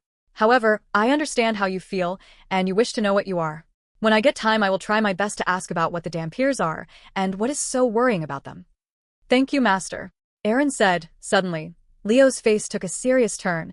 He turned his head and was looking in the direction of the front of the castle. "What's wrong?" Aaron asked, concerned. "That man from the forest, he's here." Standing inside the inner castle area was a regular-sized man. The guards that were meant to be there were no longer there. Slowly his body started to change, as he grew in size, becoming a giant, ripping through the clothes he wore, his muscles bulging and his hair falling to the ground. Finally, his transformation had finished, and he was now the bloodsucker known as Road. If there is an important mission, it's always best to do it yourself. Chapter 724. The 10th Vampire's Fall. It was strange at first for Leo, as he could hardly sense anything. When people or things were further away, it was hard for him to feel the strength or see the certain creature's aura. This was unless he was trying to look for it. This would also limit the range, as he tried to look further. But even then, if the force was weak, he was unlikely to be able to sense it, which was what had shocked him even more. His abilities should have allowed him to sense only those in the castle, yet though the castle walls out far, he could sense a strong energy, and it was the same as what was in the forest. He came straight to the 10th castle, so they really are after something from the 10th family? Or someone wants to get rid of us? Leo thought while looking at Aaron. Tell Edward to gather the vampires and inform the council immediately. Tell them that the bloodsucker that was in the forest has arrived. They will understand. Then we shall all meet up in the reception of the castle. Hurry. Aaron hadn't seen Leo so panicked before, so rather than asking questions about what was going on, she rushed off to gather the others and did as she was told. Walking out, down to the bottom floor, Leo was trying his hardest to concentrate on the energy. There were only 2 times he had felt a power similar to this one that worried him. Once, when he was underground to rescue the kids. Later the energy was found to belong to Arthur. The other energy the vampire king himself. And now this one, did he as strong as Arthur? Leo thought. No, he's weaker, but he's still strong. Aaron had gone to Edward to inform him of what the whole commotion was about. He had a devastated look on his face, and looked like he nearly fell over. Now of all times, Edward replied. I will inform the rest of the inner castle vampires and the council. You gather the rest of the students and head for the reception area as well. Wait, you're going to take them all outside? Aaron asked. Isn't that where the enemy is? Last time, while you were at school, we too were attacked by the bloodsuckers, and that was in this very castle. No one should be able to enter the castle so easily. At the front door there is a lock that only so few know the combination to. Sure, these days, it is left unlocked more often due to the vampires coming in and out, but there were guards stationed that hadn't seen a thing. I can only guess that there might be people working with these foul creatures, or there is also someone working against us in the castle, that there's a good chance that these guys are after the children for some reason based on their past attack. The safest place for everyone right now is beside me and Leo, where we can protect you. Now go. Aaron didn't ask a second time, and she was off to gather everyone else, storming into their rooms one by one. But she couldn't help but think, were the bloodsuckers after her? The bloodsuckers had seen her use her strange powers that day, and just maybe, she was the reason why they had returned. It's happening again. We're getting attacked. Everyone I care about. Aaron thought, worried that history was just repeating itself with a new enemy. Only this time it might be due to her. Everyone was now in the reception area. Their students looked worried while the adult vampires were doing their best to put on a brave face, some even excited that their skills would be put to the test. Each of them was wearing the advanced tier beast gear which was handed to them for contributing to the 10th family. The students were also handed the intermediate beast armor, which usually would be given piece by piece as they completed more tasks for the family, but this was an emergency matter. I'm sure you are aware, but it looks like the bloodsuckers who refer to themselves as the true vampires have attacked. I have tried to get through to the 8th leader Jill, but she is not receiving communication, which means I cannot contact the council at this moment. Edward explained that we don't know what their aim is, but the most important thing is those beasts are out there in our inner castle area. We don't know how many they are, how strong their forces are, but the people we wish to protect are out there. I don't want any of the 10th members to die. Stay close to me and Leo at all times and follow our orders. The kids were shaking, their teeth rattling. They had already seen the bloodsuckers once before, and how strong they were. They thought they were now safe out of the forest and in the castle walls, but now they found out they were about to go face them once again. Seeing this, Leo stood out in front of all 14 students. The enemy is strong, but so are you. If you are worried about getting hit, stay close to me and I will take the hit instead. What Leo was saying sounded ridiculous. How could he guarantee none of the students getting hurt? But for some reason his words had given them confidence. Wasting no more time, the small little army left the 10th castle and ventured into the inner castle living areas. The first thing that they noticed was it was quiet. They were meant to be under attack, and they were sure they would hear screams. Can you sense anything, Leo? Aaron asked. For now I can only sense their leader, who is staying by the gates. Maybe he is staying there to stop any reinforcements from coming in. Leo replied. Soon, a little while later, they noticed that it was far too quiet. Even if the place was being attacked, there would be some vampires out in the streets talking and more, but there was none of that. That's when one of the vampires spotted a dead body in the street. Soon walking, they spotted more dead bodies. Leo could sense the aura left behind by the attacker, but the tracks were going all over the place. Trails could be seen left and right. It was clear there was more than one enemy, and that's when he could see multiple aura trails heading inside the buildings. Check the houses. Leo shouted. Every one of them. The soldiers got right to it. The group split off into two, but still stayed close together. Leo led the students, and Edward the castle vampires. When entering the house, Leo made the students stay outside, for he could guess what had happened. After checking every household in the area and reporting back with the other team, Leo's fears were confirmed. Somehow, without causing an alarm, or any one of them noticing, every vampire in the 10th household was killed. If this was the case for all the households, then that would be nearly half the vampires belonging to the 10th family. Many vampires had been invited to live in the inner castle area from the 10th family out of kindness and support, rather than keeping them in the open, pooling area. The conditions were better, and so were the houses. If they were empty anyway, then they saw no harm with them being used. How my family know? A student started to cry at the top of their lungs. It set off a chain reaction, as the students realized there was a good possibility that their parents had been killed. The ones that lived in the castle, some of their families worked in the castle as servants and were safe, but there were few that had extended family that lived in the inner area. They also had mixed emotions. Some showing anger, others sadness and regret. Some of the students that were also greatly affected were Aaron's group. All of their families had just moved into the inner circle area, and although they hadn't checked their homes yet, they feared the worst. Mother, father. Xander cried, along with Timmy and Amy. Why did this happen to us? A vampire asked. We still don't know what's happening. This could be happening to the whole settlement. Edward replied. After all, I still can't get through to Jill. Although Edward wasn't so sure about that, Jill was one of the vampires that had a grudge against the 10th family due to what had happened at the execution. There was a good chance she was just ignoring Edward's call. Everyone, pick up your weapons. Leo said, drawing his blade.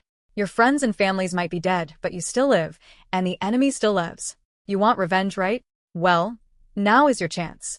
Coming right at them was a small army of bloodsuckers. The battle had begun. Chapter 725. Down to the last few. The vampires and students were a little struck at what they were seeing. They knew that there was a high chance that they would be facing bloodsuckers, however, they never knew how many. Coming towards them, it looked like an army of blood-sucking crazy beasts were on their way. Some were running straight down the street, while others were using their hard claws to climb the side of buildings, and few were running on the top of rooftops. Stay close together, Edward said. Remember, they can't use blood attacks.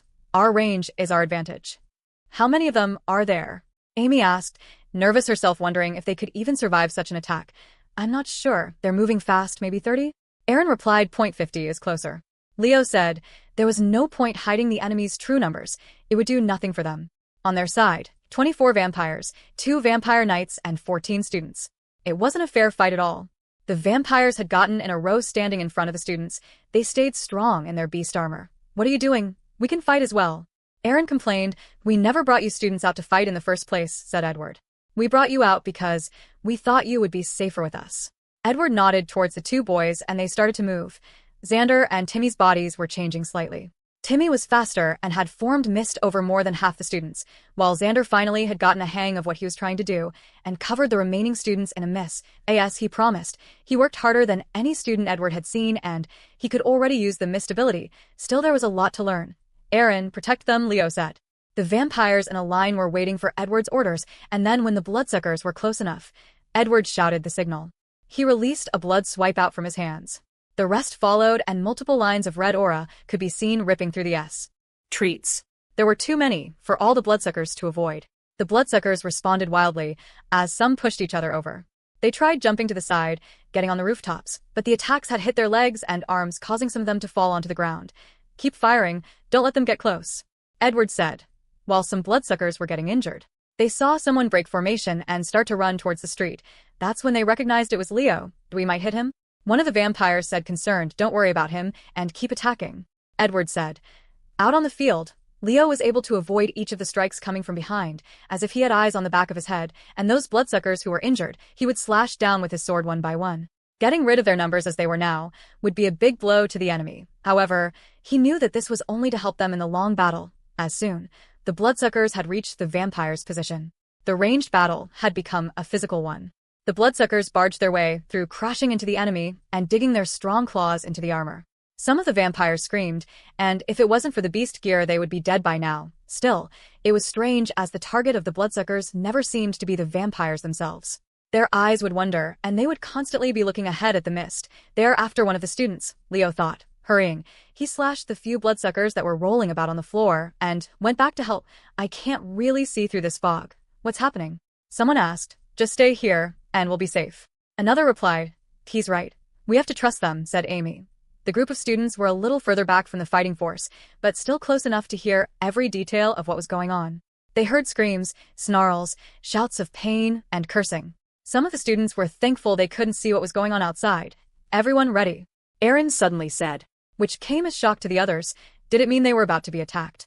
She knew what was happening outside, and she didn't really want to tell the others either. The vampires had put up a great fight, killing many bloodsuckers in the process, but in the end they were too many, and they were stronger and faster than the vampires. The second it became a close-ranged fight, they were at the disadvantage. I won't let them die, Erin thought, gritting her teeth. The only other two that were aware of what had happened outside was Xander and Timmy. Seeing the scene had even caused them to shiver, and breaking their concentration, the mist started to disappear, revealing the horrifying scene in the street. That's when they saw it.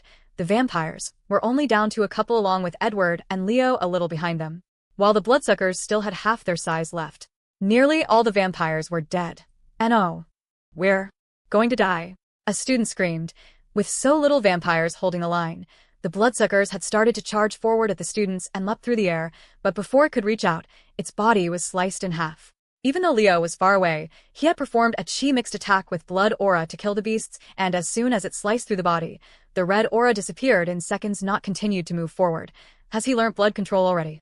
Edward thought, seeing this, still distracting a couple of the bloodsuckers. Rushing to their side, Leo was ready to protect them all. Don't move, Leo said.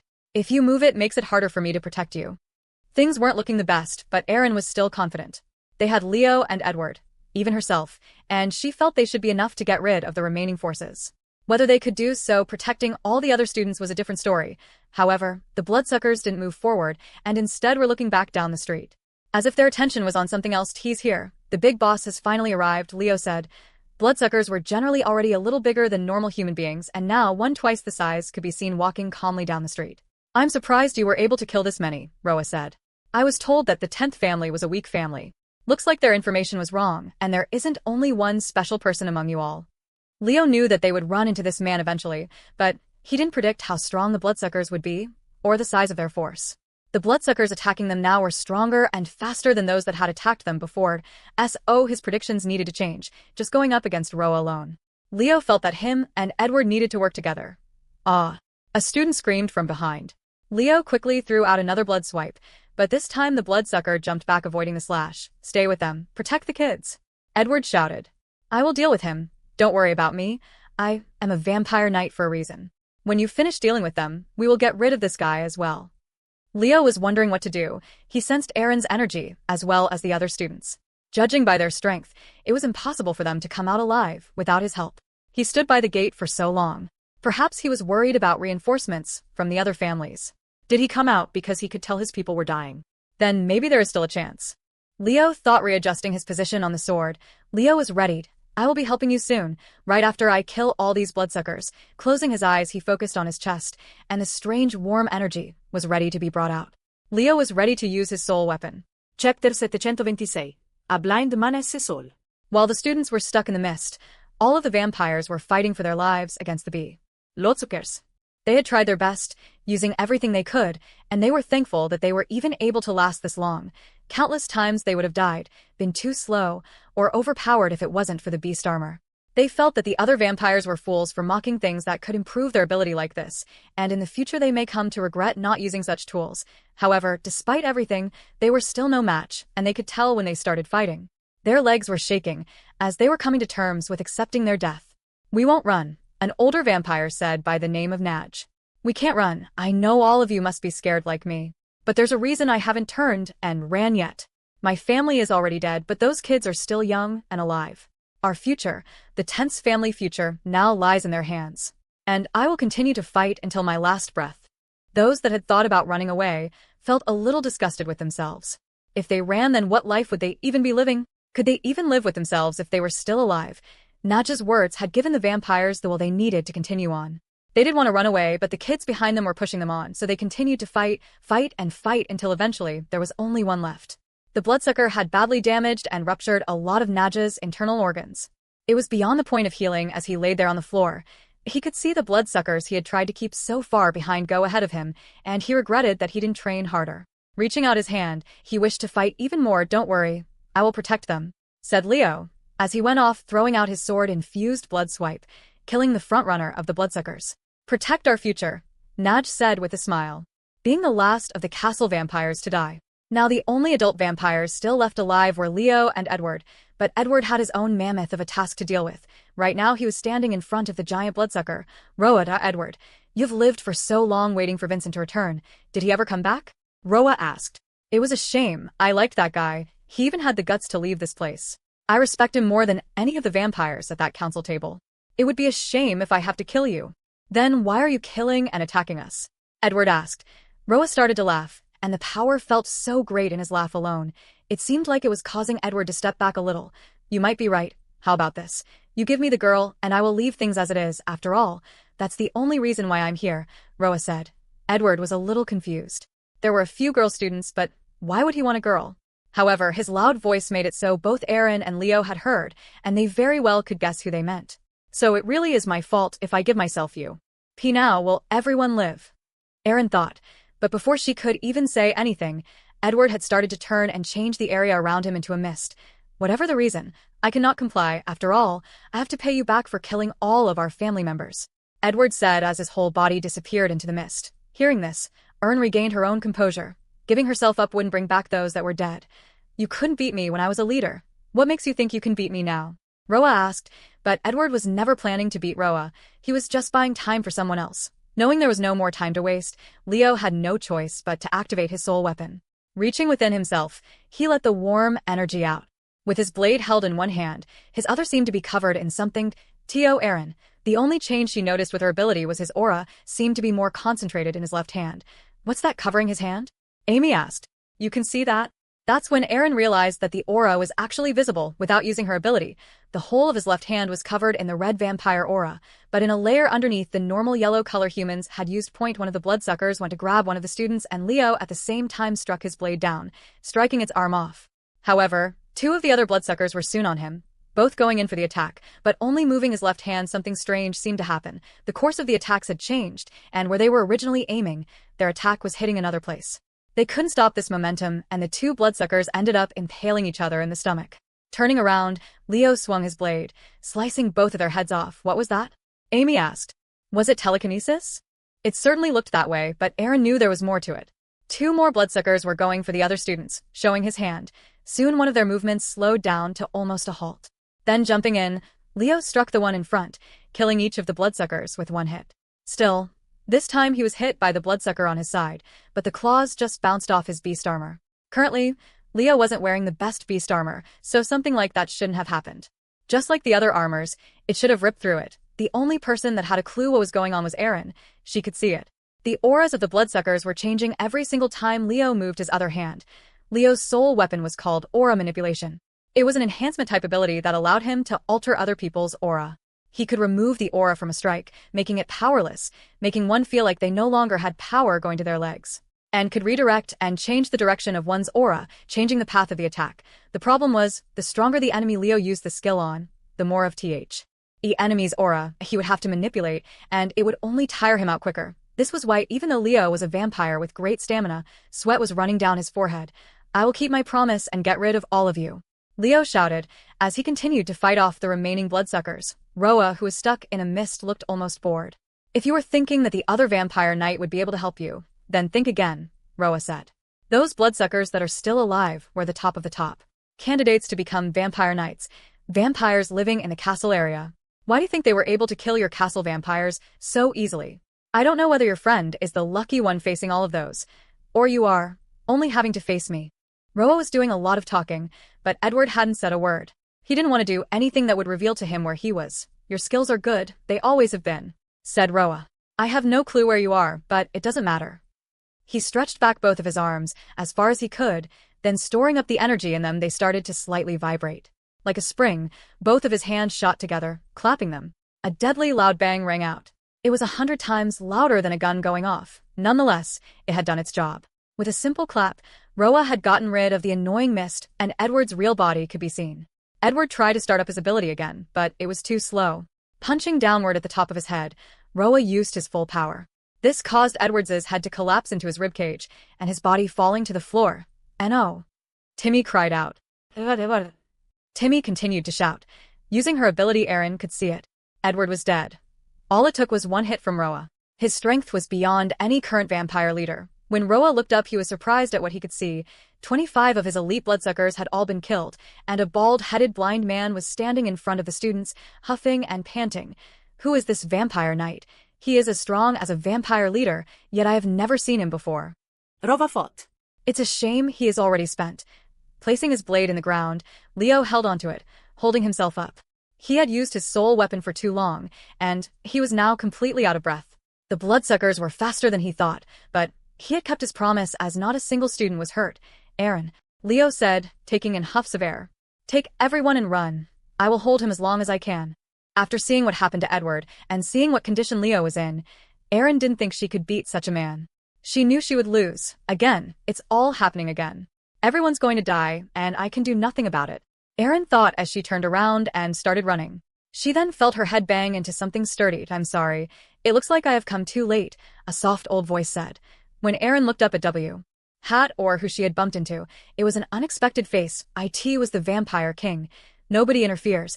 I will be dealing with this matter myself," the king said. Behind him, 10 royal vampires and his 2 royal knights bowed down. Chapter 727. The Second Ability. Seeing the king arrive himself, everyone felt a sense of relief that this would soon all be over. The kids could feel the comfortable, strong energy radiating from him. To them, the king was a sign of power, and they could never imagine him losing to anyone. The students were quickly protected by the royal vampires, and Dwight had even pulled Leo back with them. Did he do all this by himself? It looks like my evaluation of his strength was off by quite a bit, Dwight thought, seeing all the dead bloodsuckers on the floor.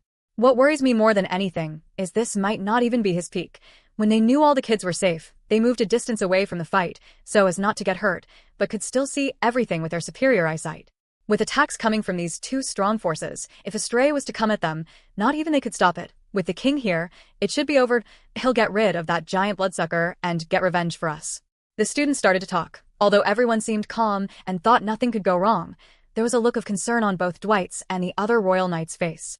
This was because only they knew what the current condition of the king was. "Please, just don't use too much power." Dwight thought, "The king is finally getting involved. I thought you would never leave your castle, old man." Roa said, "Well, it looks like we have just moved from step 3 all the way to step 10. This was going to happen eventually." Slamming his fist into his hand, each time creating a loud bang. "Edward." Timmy continued to cry. He hadn't stopped crying his name since he had seen what had been done to him. That's when Dwight realized that his body was still in range of their attacks. Quickly going in, he grabbed the body and returned to where the others were. When placing the body on the floor, everyone saw Edward's headless body. Though the head wasn't missing, it was just inside of his own chest. He was dead, and there was no coming back from this. What will happen to the 10th family without you, Edward? Dwight thought. Now is not the right time for you to leave them. The 10th was already a shambles before, and there were many times where the council had thought about selecting a new leader, but Edward was what held it all together. He knew the ways of the vampires and how the vampires acted. With him gone, who else could take the lead of this fragmented family? The king took off his grand white robe, dropping it on the floor to reveal a strange armor that was radiating with power. The chest piece was black in color, but the design on it almost looked like a demon face was engraved into the front, and there were 2 red glowing eyes near the pectoral area.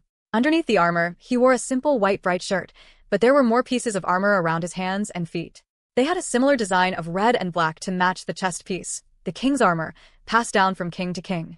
Roa said, "It looks like you decided to take this fight seriously, then so will I." Roa was the first to act, pushing both his feet off the ground.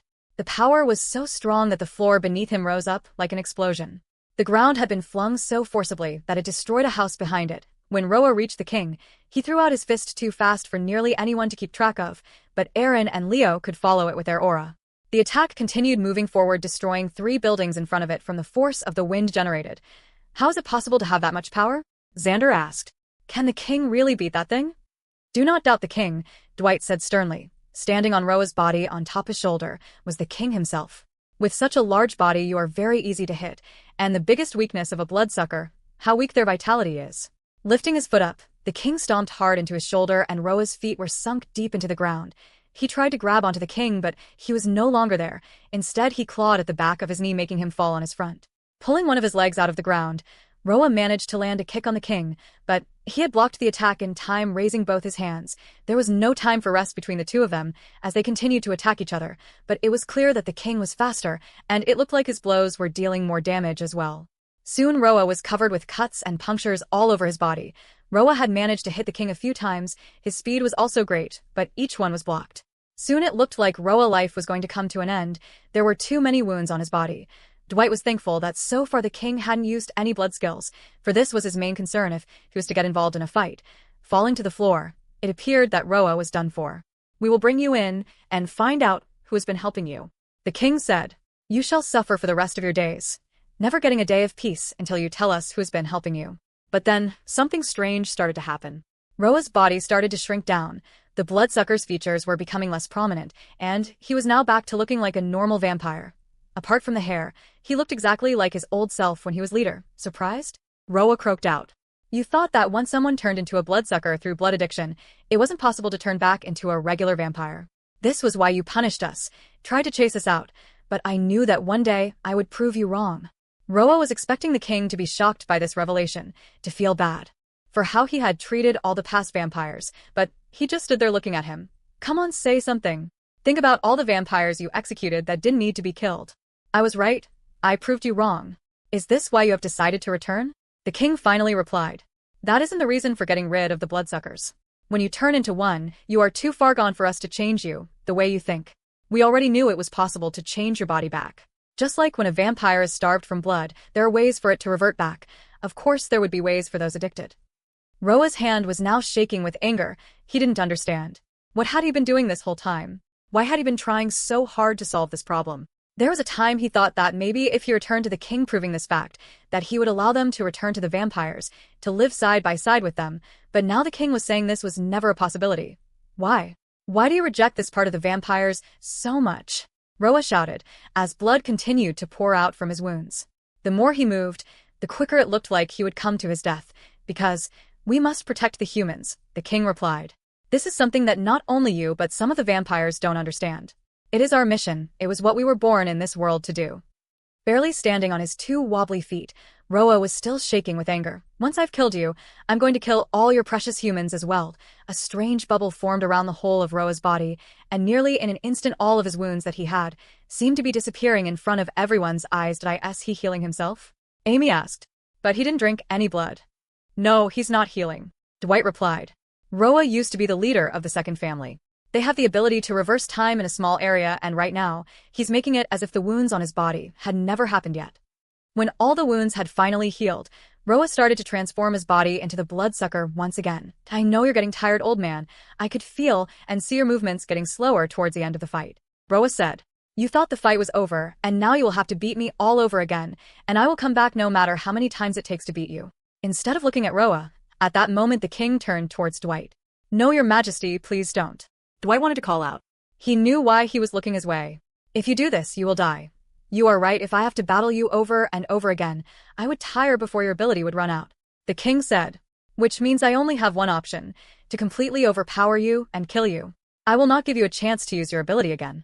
The king's eyes started to glow red, and his whole body started to shake. Chapter 728. The King's Power. At first, when they looked at the king, they thought they could see him shaking, but that's when they realized it wasn't him that was shaking at all, it was them.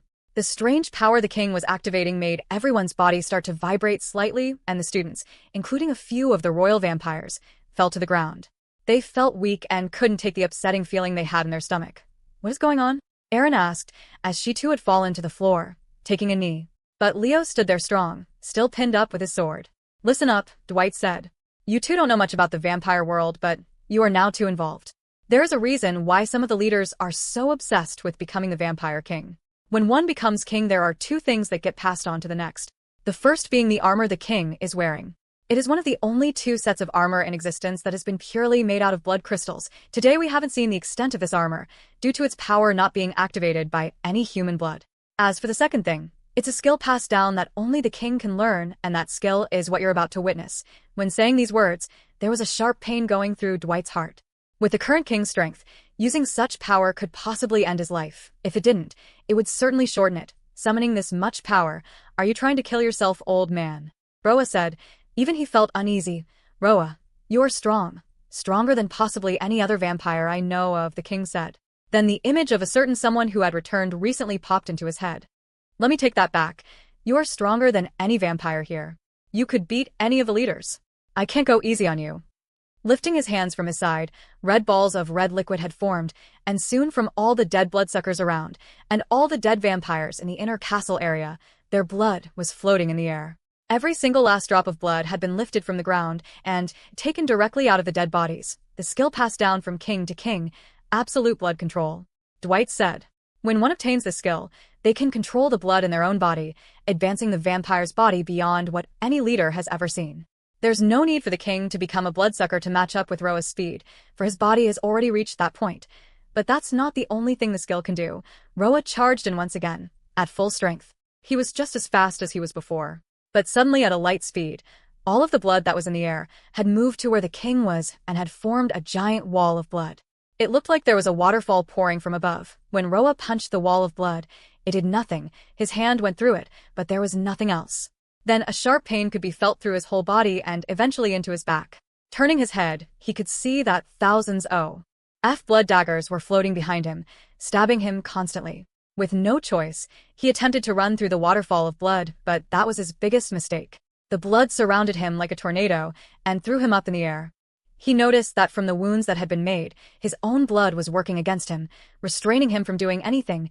He couldn't see anything and had no clue what was happening. Looking around, all he could see was red blood swirling around. He kicked and punched. Nothing was effective. Finally, the blood had disappeared around him, and he could now see that he had been thrown up 50 meters into the air. He could see the whole city from up high. However, there was something else there that wasn't there before. It was a giant blade made of blood. It was taller than any of the castles. Turning his head, he could see 6 more surrounding him. "Old man, do you really have to go this far?" Roa shouted. "Do you hate us this much?" Now genuine tears were running down his face, and sadness was taking over from the anger. Roa started to revert back to his regular vampire form. "Look at me. I am one of you. I served you, and you're going to kill me. Kill your own kind over them." The king had his hands held up to the sky. He said nothing but coughed as his own blood had started to trickle out of his mouth. That too started to float up in the air and join the blood-made blades. Swinging his hands down, all of the giant blood blades swung at the same time. At the same time, they had clashed into Roa's body. When it did, the swords started to crush into each other and a great explosion of blood occurred. The sight could be seen for miles in the vampire settlement, and all of the vampires had witnessed what had just happened. Pathetic. Bryce thought while watching the spectacle from his castle window. "If I was king, I would have never used so much power against a weakling like that. Damn it. Damn it. Damn it." Another vampire stomped the ground. Witnessing Roa's death, "It may have been the end of your life, Roa," Cindy, the current second vampire leader, said, "but you have affected the vampire world far greater than you know. Now it will be the start of a new era."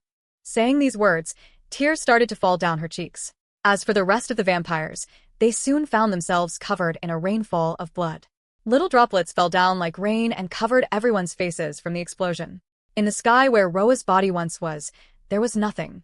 Not a single scrap of flesh or clothing, but somewhere in the rainfall of blood was his. The king had since fallen and was laying on the ground. Dwight, knowing the fight was over, rushed over to His Majesty's side. He held him up to check if he was okay, and thankfully there seemed to be faint sights of breathing. "Tell Cindy to head to the main castle now. We will meet her in His Majesty's room." "Your Majesty, you have done enough. You have protected the people from the GRE." At threat, the king shook his head, disagreeing with this. He wanted to speak to tell Dwight of the 10th people that had died, and of the future he wouldn't live to see. Killing Roa would not put an end to the vampires' deaths, but he was too weak to speak. "Don't worry. I promise we will work harder than ever. We will find which dreaded bastard was working with the bloodsucker, and I will personally kill every last one of them," Dwight said, shaking in anger. Chapter 729. The Fallen King. After the incident with those that called themselves the True Form Vampires, the 10th family was in recovery mode. Now, standing outside the inner castle were a few vampires from the royal family who were each as strong as a vampire knight. They were placed there just in case anything else was to occur. They had realized after the attack that the 10th family were the only family who were attacked. None of the other vampire families or areas had been touched. Even though the supposed leader of the true vampires were dead, they still suspected that there were more bloodsuckers out there that hadn't joined in with the battle, without a leader, or perhaps now under the control of whoever was helping them before, which was why the guards were placed there. An investigation was carried out with the main purpose of clarifying a few things. Why was the 10th family targeted? It would have made sense if it was another family's doing, but not for Roa to target them since he knew nothing about the recent changes in the Vampire Council. The second purpose was to find out who had helped them.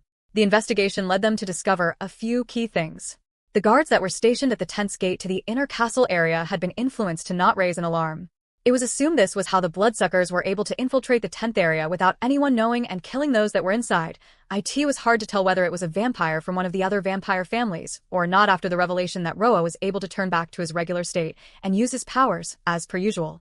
As a leader, he would have easily been able to influence them and anyone on the way who would have seen anything. Still, Dwight was keeping to his word, and he wasn't letting any leaf go unturned in his thorough investigation.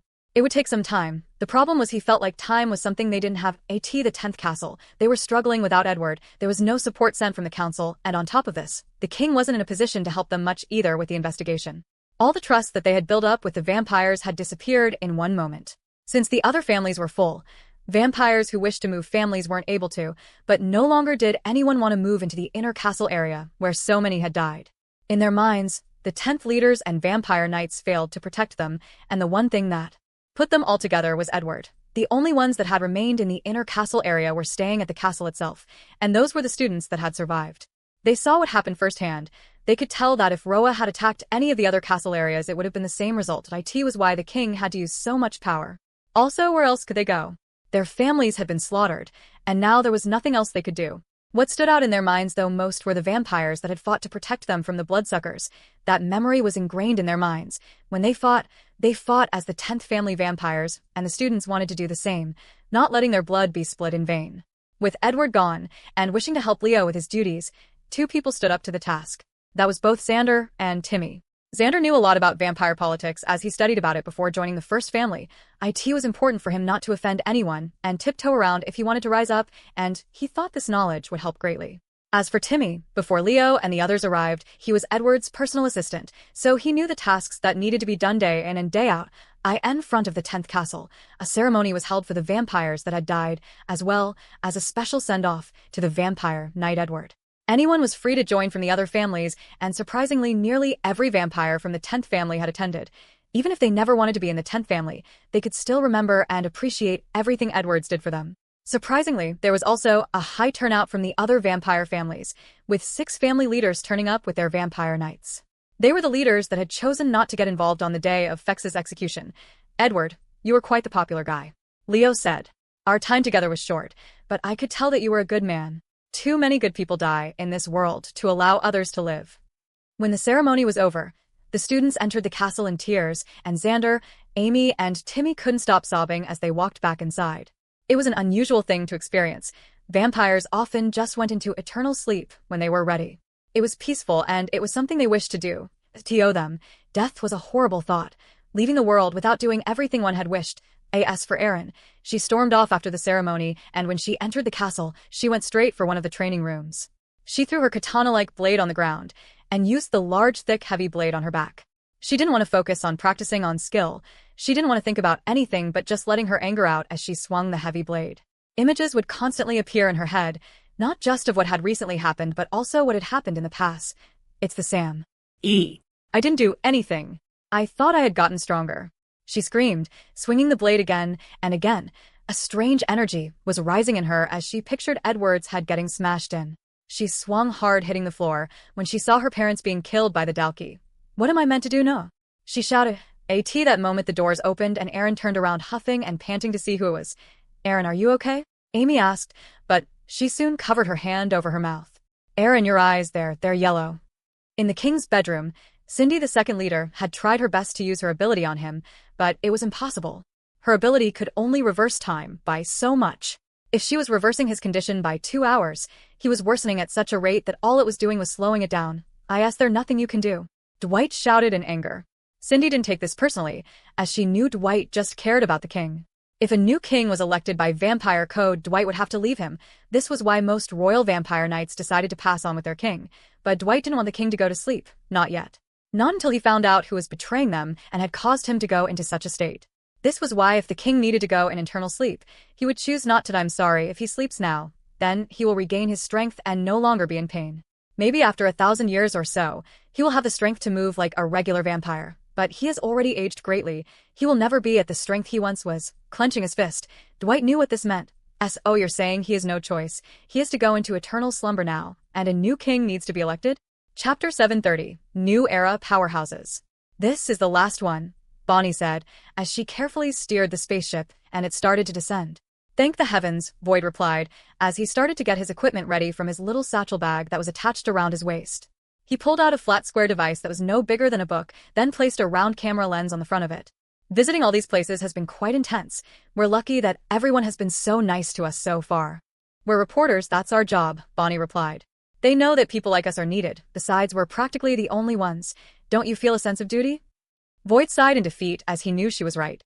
The two of them had been in countless life or death situations together being war reporters, and this time was no different. He knew the job he had signed up for. Bonnie was a well-known reporter that had continued to give reliable information to the civilians and update the people living in shelters all around. But it was a job she couldn't do alone. Many new reporters relied on gadgets like drones and such, but she liked to do her reporting the old-fashioned way, with a good old cameraman, and that was Void. She was quite the bee. Oddie as a reporter. She had silky straight brown hair with a fringe that went down to her eyebrows and no further. She looked like a pop singer and also had the diva personality to go with it. Her facial expression could change whenever she wished. On camera, when it mattered, she would have the right emotional face to match, but off-screen or when needed to be, she could smile, warming people's hearts. Meanwhile, the man behind the camera never got enough credit for his work, but he didn't have the face to be on camera either. Freckles covered his nose and were heavy under his eyes, even though he was an adult. He also had curly hair that was a nightmare to deal with. At times like this, he didn't care and just allowed it to go wild. As long as it wouldn't block the camera lens, he was fine with it. As the ship descended, they could see they were landing in the middle of a plain tiled floor, right in front of a Chinese-styled palace. There were several buildings placed around on different levels and tiers, and they were landing on the lowest. Leaving the ship, there were men waiting to greet them, and each of them wore bright white robes. We have finally arrived, Bonnie said with a big smile. The Greylash family. The group of men escorted Bonnie and Void as they headed into the building. While walking, Void couldn't help but continuously take pictures of the spectacle around him. It had such beautiful architecture, and it felt peaceful. Could you please delete and not take any more photos? Hector said, the member of the Greylash family, who is currently leading the reporters. Maybe not, no, but those photos could help our enemies know the layout of our base and more. Void immediately bowed down, apologizing, and got to deleting the photos right away. He was surprised that they had told him so respectfully. There were times when they would get in quite the pickle for something like this. He knew better. He just couldn't help but want to take a picture when he saw such an amazing sight. As the two of them continued to walk, they thought back to the reason why they were here right now, and the reports they had made so far. Before coming to the Greylashes, they had met with the military leader Oscar and also with the Bree family leader Mona. They tried to meet with Pure but had no clue where their base was nor had any leads to go on. The reason for speaking to these people was to ask what the current state of the Civil War was looking like. News about a demon-tier beast on a particular planet had already been spread far and wide, and everyone knew each powerhouse had their eyes on the prize. The question was, why hadn't anyone acted yet? The reply was a surprising one, and it gave hope to those that maybe the Civil War was coming to an end. The powerhouses were currently in talks with each other to see if they could somehow make it so. It was a joint hunt for the demon-tier beast. All sides had already felt that there had been too much death on all accounts. They could only imagine what would happen if they all tried to go for the demon tier separately. It would be even worse. So they were currently negotiating a way to make the hunt fair between all of them and hunt together. It was a sign that maybe the talks after this could lead into something further and end the Civil War. However, there was something else on their minds, and something else Bonnie wanted to ask each of them. In your current talks, are you considering inviting one of the, as people are calling them, new era powerhouses? Bonnie had asked Oscar, the Supreme Commander. It's actually one of the reasons why we have been so patient. After the Sun Shield's disappearance, there has been a lot of speculation about what will happen. Everyday members of Pure are coming out more, and I believe they will no longer hide, and will be willing to talk soon. My bet is on them becoming a big powerhouse. Daisy, however, does have a way with the people. Many factions have decided to go with her because of her charisma and skill of leading. Honestly, I am unaware of how much strength their group truly has, but I could say the same for Pure as well. When Bonnie had asked the question to Mona, leader of the Bree family, she had said the opposite. I think that Daisy will come out as one of the major powerhouses, Mona replied. In the past, they have always been right behind the Big Four in terms of strength. If it wasn't for True Dream's strange ability, I always thought soon we would be inviting them over to the leaders' table. As for Pure, there is speculation amongst the people that they are an incredibly strong group, but I don't believe that. If that was true, why did they ever have to go in hiding and act as a terrorist group in the first place?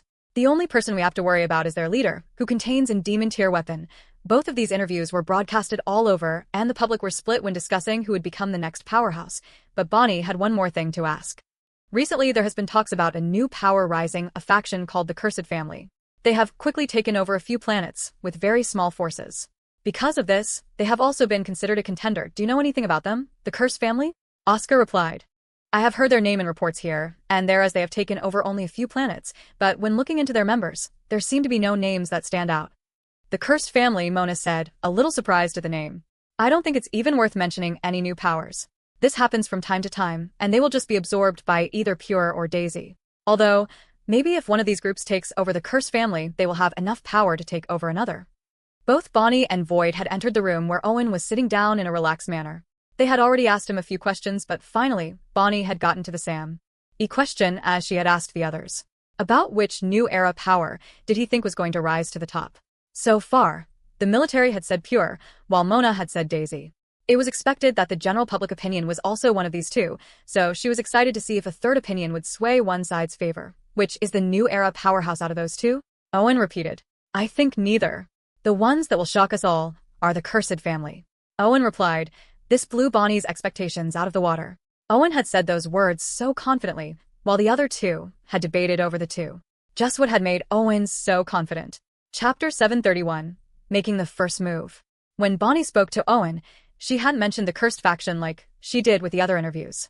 She thought it was an interesting subject at first, but it seemed like neither of the other big families were particularly keeping their eye on this new faction. Their replies were disappointing and didn't make for a good interview. So she thought it would be pointless to ask again a third time and would only bring it up at the end of the interview just in case. But for the first time, the interviewer had brought up the faction themselves. Bonnie's little sense was tingling as she felt like she was onto something.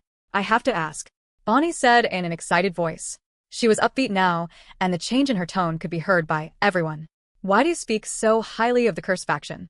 Their name has recently been passed along, and I also noticed that they seem to have started out their planet questing campaign near the Greylash family territory. If you really thought this highly of them, wouldn't it have been better for you to either get rid of them early on or try to get them to join under you? During the interview, Owen had his metal fan covering his mouth the whole time. He often spoke this way when speaking to others, but he decided to take it down and place it on his lap. When she could finally see his face, she noticed how young Owen really looked and how precious his smile was. For a second, she completely forgot how he was one of the people who sat with the others at the leader table. The others were quite old and gave off a wise feeling, but Owen, he seemed to have the mind of a trickster, a fox in disguise. How much do you know about the Cursed family? Owen finally asked. Not much, just what we told you right now. Then let me tell you something. In this world, I think there are people who are born to be natural leaders. Even if they don't know it themselves, when they are chucked into a situation, people will rely on them. When I met their leader, I could tell he was not someone who would work under me.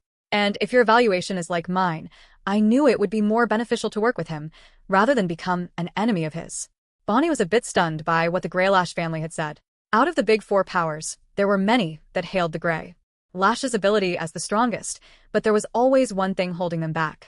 It was the fact that their ability didn't work well against the Earth ability that the military had a monopoly over. The reason she felt shocked was because their leader was quite possibly treating the Cursed family leader as an equal. Even more, the two of them seemed to have met in person. You seem to think very highly of them. Who is this leader you speak of? She asked. When she tried doing her research about the current leader of the Cursed, it was hard for her to come up with anything. She was sure it had to be a leader of a high-ranking faction that possibly broke off and now created their own, or something similar along the lines. The other possibility was it was someone who had broken off from Pure, but that was unlikely as well from what she had heard from the reports. Owen started to chuckle and stood up from his seat.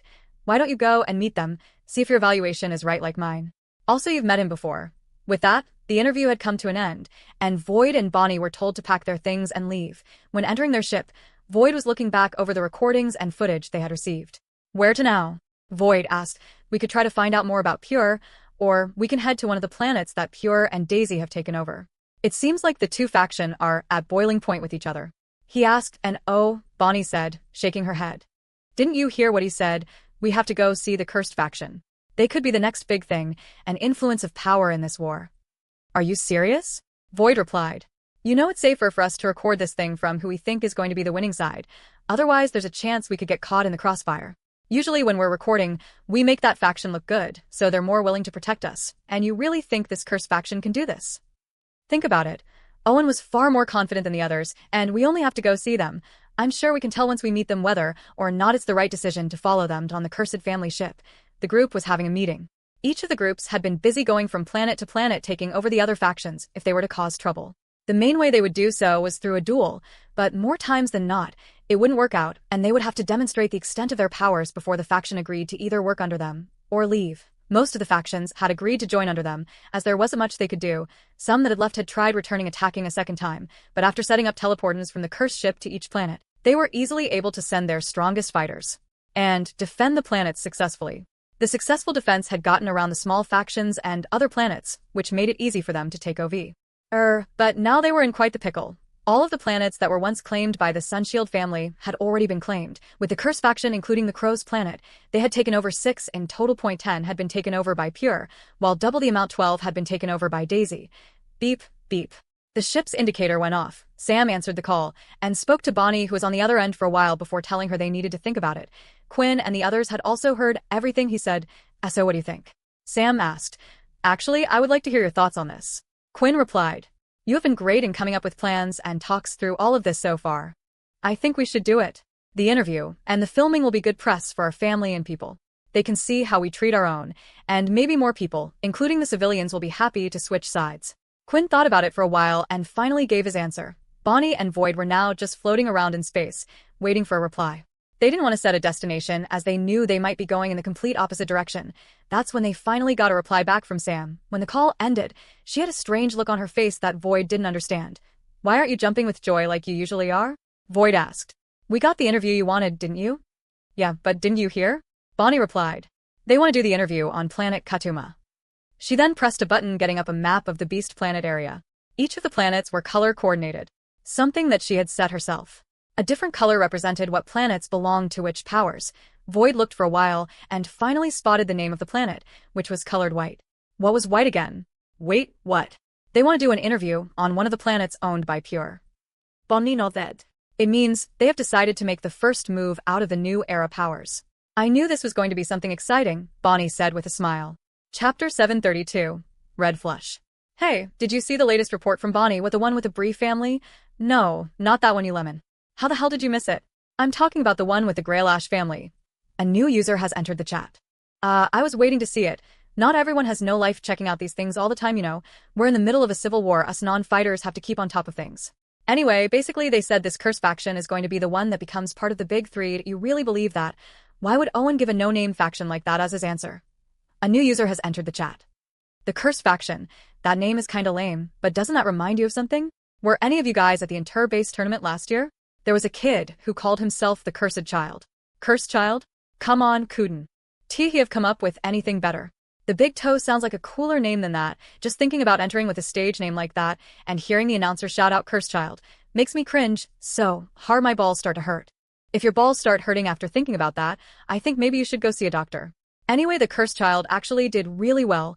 Some say he could have even won the tournament if he wanted to, but decided to forfeit. I'm telling you, these two things are linked in some way. A new user has entered a chat, guys, have you seen this? After the latest interview, someone went ahead and set up a betting ring.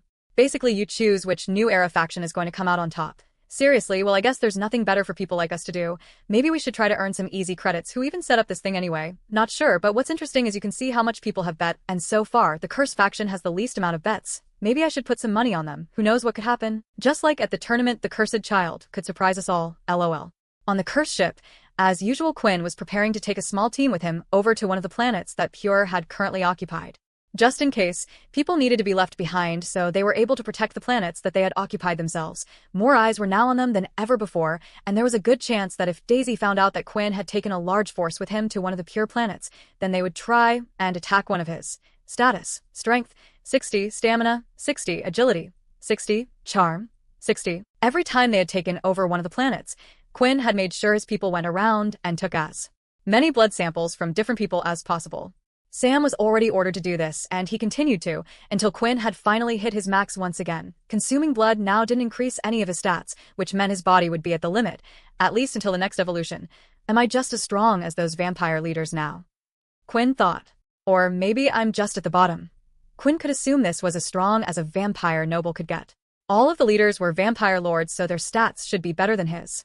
However, there were a few advantages Quinn had over the other leaders. For one, He had beast gear which the other vampires didn't use, improving his stats significantly. The other advantages were his chi and finally his soul weapon. However, there were the blood weapons vampires carried that a few had as well, and also the vampire's abilities. If Quinn was to compare his shadow ability at the moment, he would say his ability was weaker than theirs. But seeing how well Arthur was able to utilize the shadow, he knew he had room for improvement in that area. Especially since his shadow was still at the ability level of 7, and he had one more skill to unlock before going up to level 8. As for becoming a vampire lord himself, the EXP amount was far too high. According to Fex, vampires took hundreds of years to become a vampire lord. Although Quinn felt like his progression had slowed down a lot, if they knew how quickly and close he was to becoming a vampire lord, they would have had a heart attack. All he could hope for after completing the quest of becoming part of the Big Three was to receive an instant level up. Entering one of the medium-sized spaceships, he was on his way, and with him was Nate and Sam. These two were chosen because they needed another strong fighter, and Sam was there to try and talk to the reporters, as well as settle things with Pure without too much conflict. There were also around 50 or so faction members, ranked around D and C taken with them.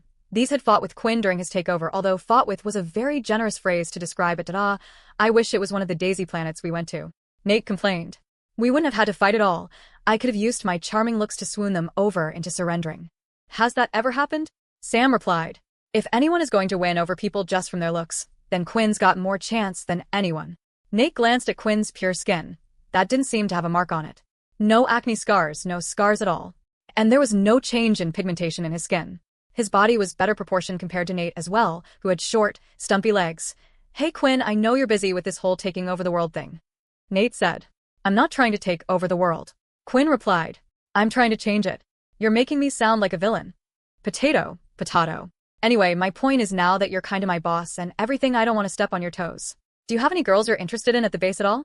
Or boys, of course. But there must be someone in your life. What Nate actually was thinking was, what if Quinn was interested in any girls at the base who had made Nate's list? Then he would have to give up immediately, because there was no way he was winning. Maybe in the past he could have fought for his love, but he knew he stood no chance now. Not yet anyway. Thinking of girls, there's plenty that have been in my life. Quinn thought. Layla, Erin, CIA, Kaz, Silver. He never had time to stop and think about these types of things because he was always running for his life. Thinking about the girls, Quinn wondered about the information he had received so far about the Pure planets. From Layla and CIA, they had told him that this was only a small portion of Pure's force that were involved in this fight. But with each of the planets that had left what they referred to as the numbered behind on them, those in Pure that were ranked from 5 to 20 were left on each planet in charge. And there was one of the high-ranked numbers from 1 to 5 in charge of the whole operation. Anyway, Layla had explained that Pure were only committing a little more than 1/5 of their force in this takeover. They were confident that this was enough, and they had been doing a good job so far. Because of this insider information, it was why they had decided to attack Pure first. Not wanting to mess anything up, Quinn had decided to personally be involved at a meeting place with the reporters had been made beforehand, and it was placed a distance away from the shelter, where Pure was based. They would have seen the ship coming, but such a small one they wouldn't possibly think that it was an attack with so little people. They had also scouted out the planet a few times, and no ships were sent to attack them, and it was the same this time. The location they had agreed to meet at was an abandoned shelter, or a destroyed one that used to belong to the military before the planet was completely taken over by the Sun Shields. It was the smaller of the two that were on the planet. Both Bonnie and Void were already there patiently waiting for them. Bonnie felt like bouncing up and down as she saw the ship land, and when the rail came down she saw who was out in front. Her excitement quickly dwindled. Isn't that the kid I interviewed at the all-base tournament?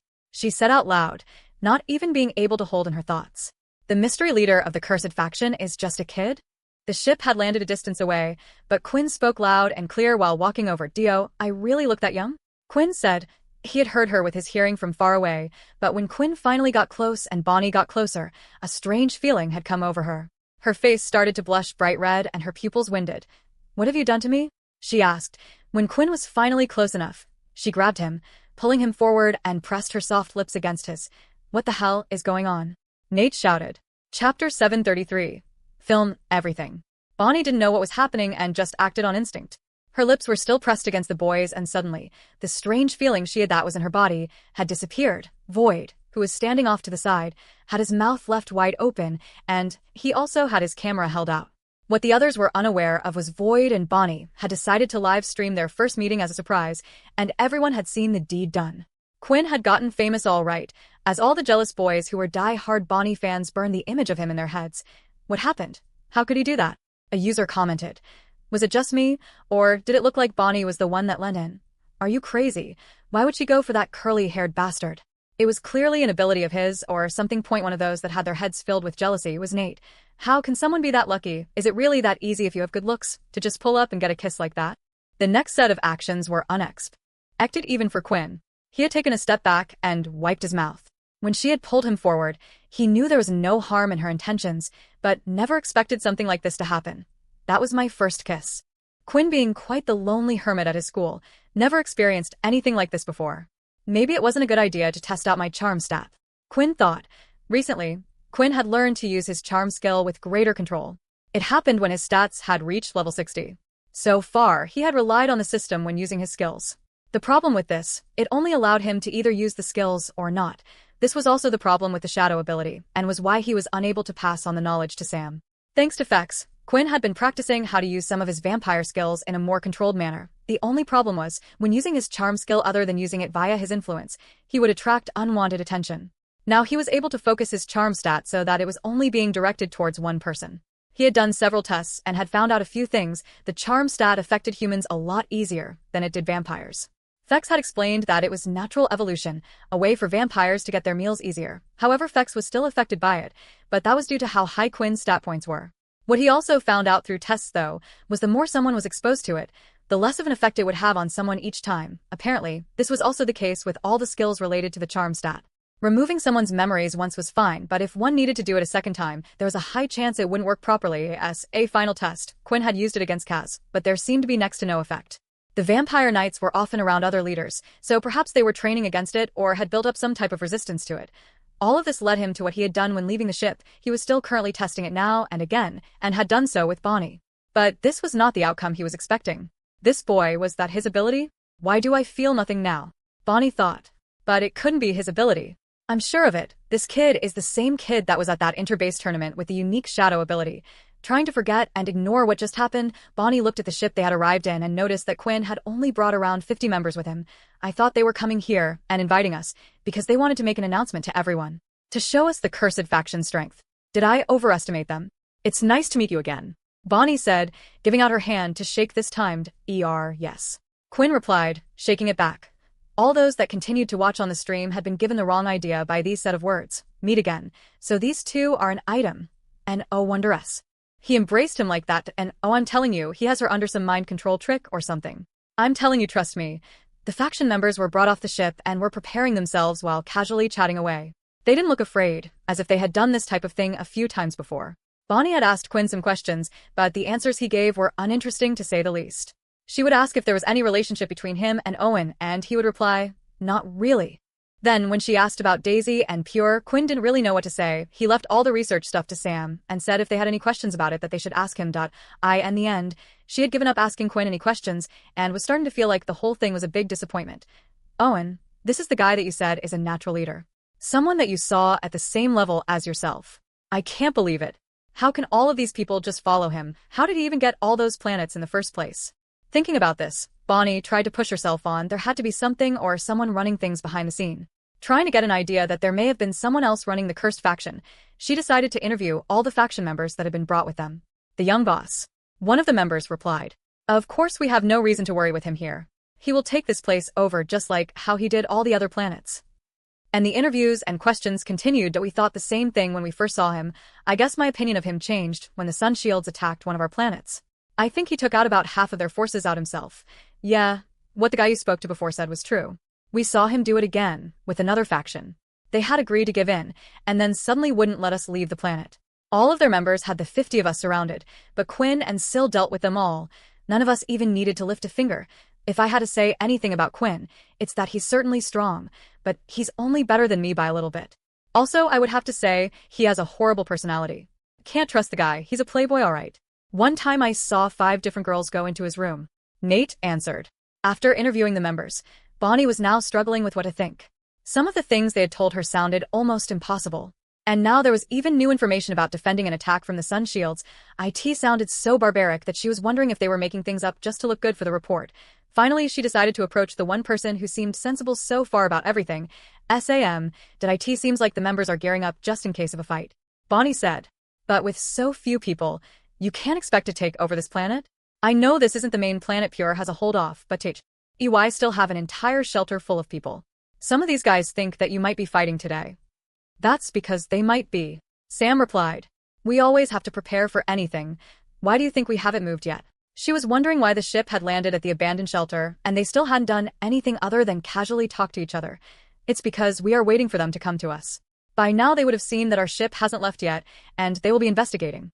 At that moment, the sound of vehicles could be heard coming their way from a distance. Sam turned around and could see everyone getting ready, including Quinn. You better be filming everything on that camera of yours, because you don't want to miss a single thing. Chapter 734, Getting Cold. Recently, Quinn was unable to get in contact with Layla or CIA. He was a little concerned, but the last time they spoke and gave him information, they both sounded and looked to be doing good.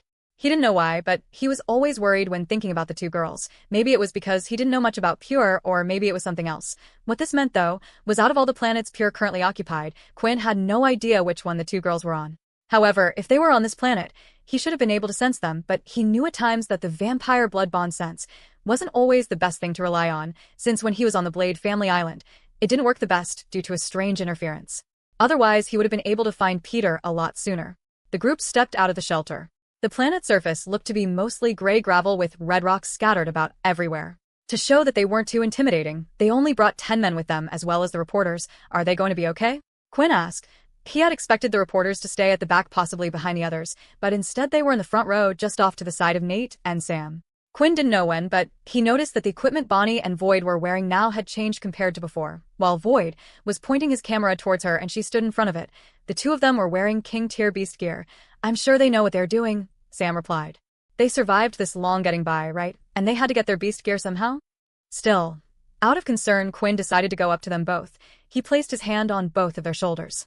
We're not planning to fight right here, but it gets rough. Stay close to me. And Quinn was off again. That was a little strange, Void said.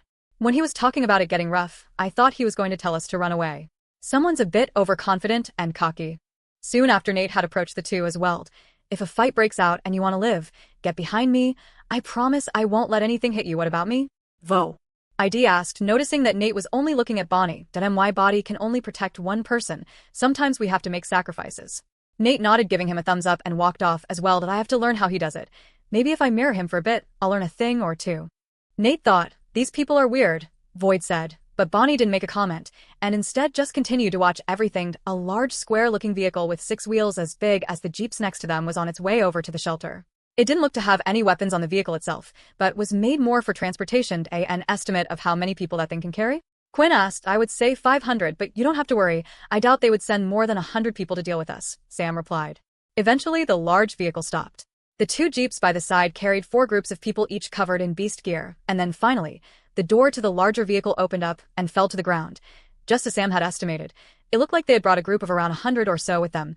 It looks like Pure have finally arrived. From the looks of things, it seems Pure hasn't sent many members themselves, and have mainly gotten aid from the faction members of the shelter that had gotten taken over. Bonnie said, giving her report. Cut, said Void. That was good with them in the background. Let us get a few more takes. Out from the front, a man walked out who had several scars over his face, and behind him were 2 more. They walked with a sense of confidence compared to the rest. When using his inspect skill, Quinn could tell that the 3 in front of him were the only Pure members there, or most likely anyway since they didn't have any abilities. Are you the leader? Quinn spoke but was cut off. I suggest you pack your things and get out of here while we are being nice. We saw you arrive and expected you to leave, but you never did. Void's hands were sweating slightly, but he kept hold of his camera, filming everything. He always got tense in situations like these. Usually, one side was the aggressor and led the negations to show they were in control, and it looked like Pure was doing a good job. He was also wondering when Quinn was going to call the rest of the people that had been left inside of the abandoned shelter. We're from the Cursed faction and are here to ask for a meeting, Sam said. You can guess why we are here, so if you want to be aggressive we can be as well, but if you want to deal with the situation so as little people as possible die, then that's up to you as well.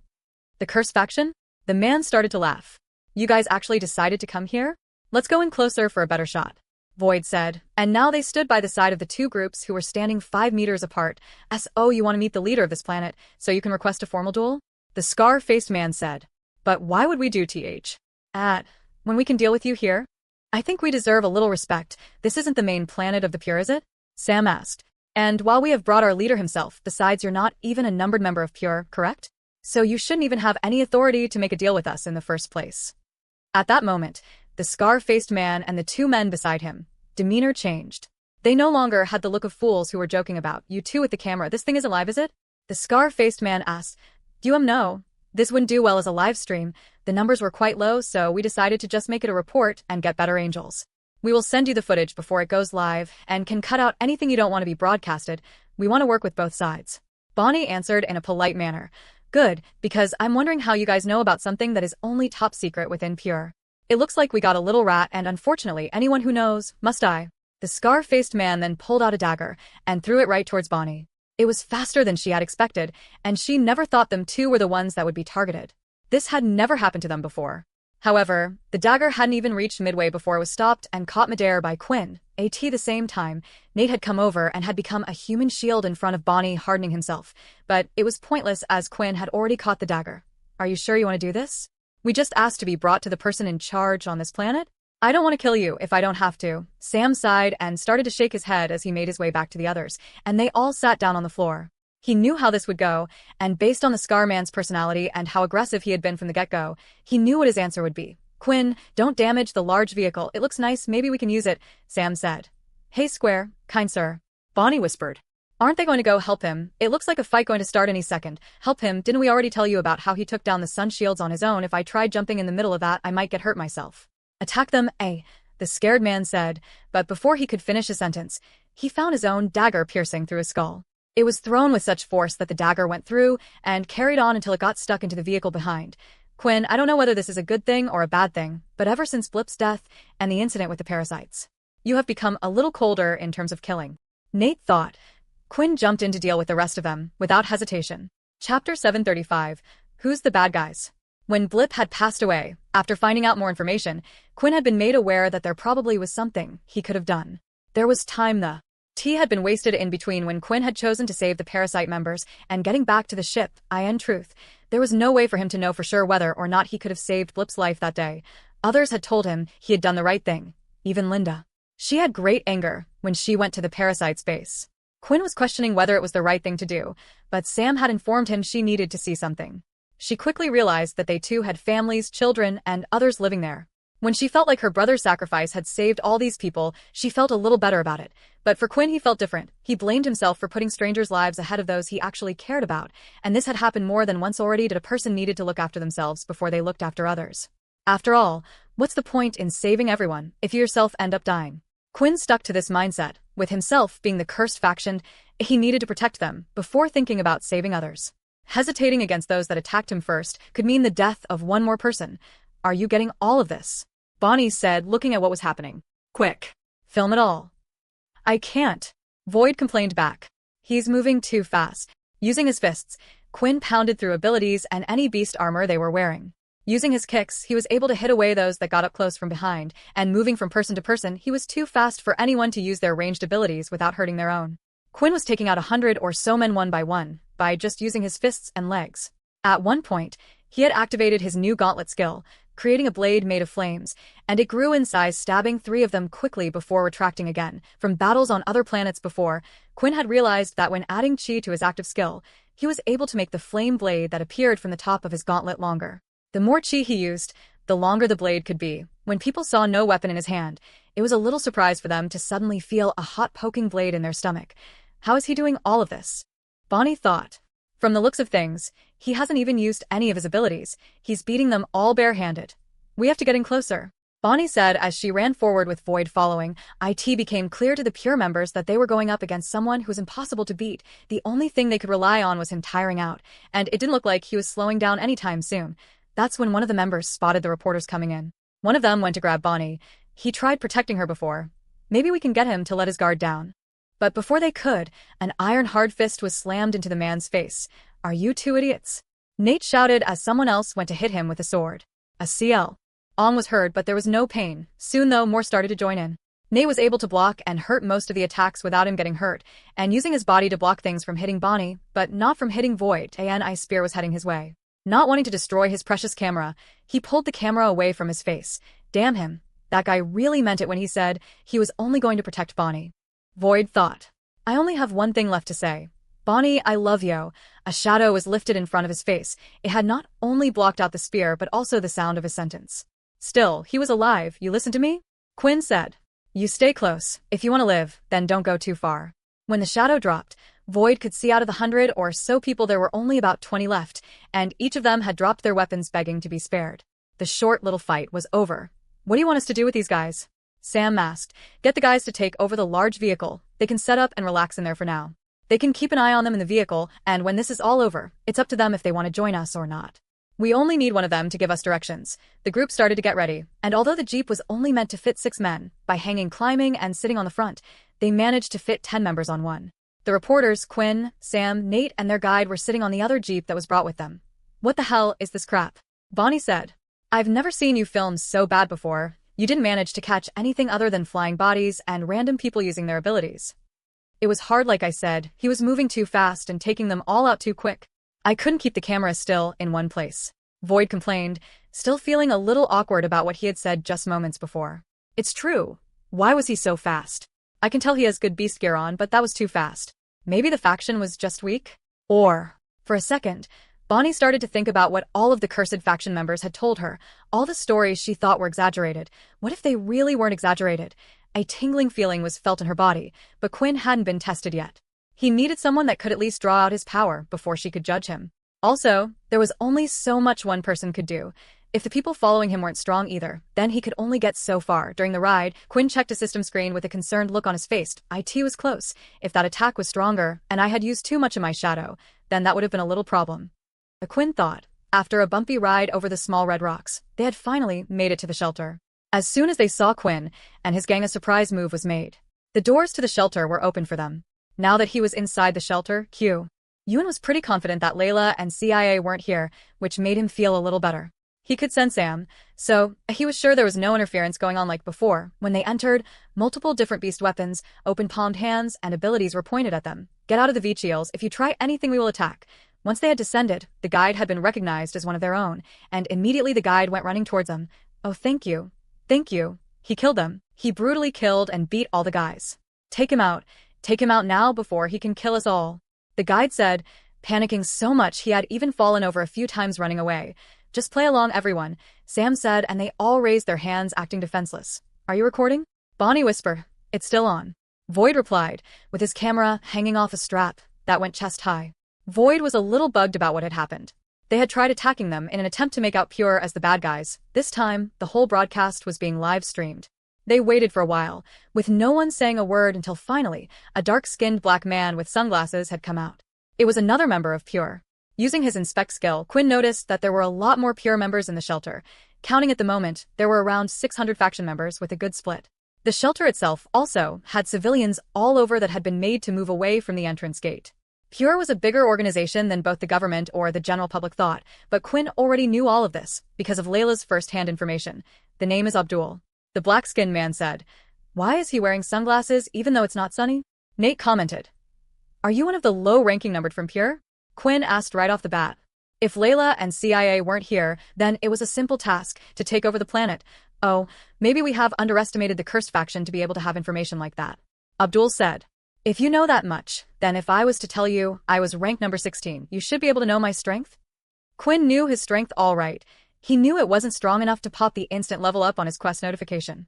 Until this happened, he knew he had nothing to worry about. Nobody has to get hurt, Quinn said. I think everything will be a lot easier if you leave this planet and then come back with your commander. I'm telling you, don't make the same mistake as the last group of people you sent. For someone who is in their current situation, surrounded in another one's base, with so few people, you certainly are making some crazy demands. Abdul replied. You know, I can see it in your eyes. You're like a wild dog that refuses to be put down. It's a shame because I would have loved to have you work under me. But I can tell you won't ever let that happen. Maybe you need some convincing. Signaling with his hands, the men started to move in, aiming for those around Quinn. I was just wasting my breath after all, Quinn said. If you give up, then I will save you all. Shadow lock, open above Quinn, for strange shadow-like oval portals had appeared. 3 of them were quite large, but the 4th one was the biggest of them all. What is this, an ability? Fire above. Abdul ordered, and the faction embers started to shoot their abilities into the strange-looking shadow portals. From the portals themselves, a claw had appeared from one, a furry figure from another, and more from the other portals. Beasts. We're under attack from beasts. They shouted. The beasts that had decided upon the shelter were of the king tier, so it proved difficult for many for them to deal with. But finally a beast had exited out from the largest of portals.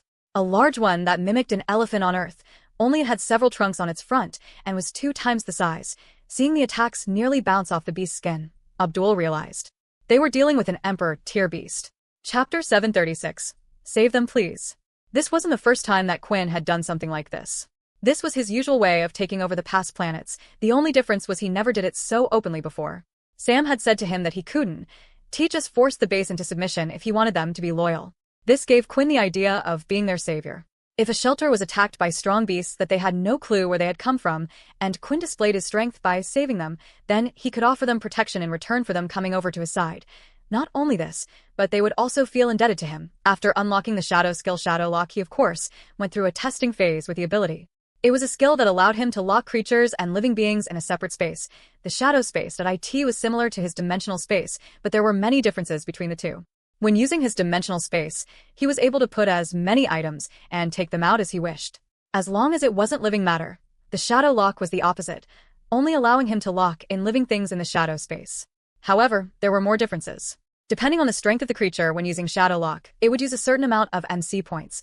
While the skill was active and had creatures or people in the Shadow Lock, then those MC points would also be locked away and were unable to be used. Before coming to the shelter, Quinn had locked the King tier beasts as well as the Emperor tier beast, only allowing him a little amount of MC points left to use his Shadow. He was worried about this, for if he ever went over the amount of MC points that were meant to be locked away, then the skill would break, unlocking the shadows and allowing for all the beasts to break free. This was why he hadn't used his Shadow, and only used it when needed to in the previous fight. There were also other ways for the Shadow Lock to be broken, and one of them was from the inside.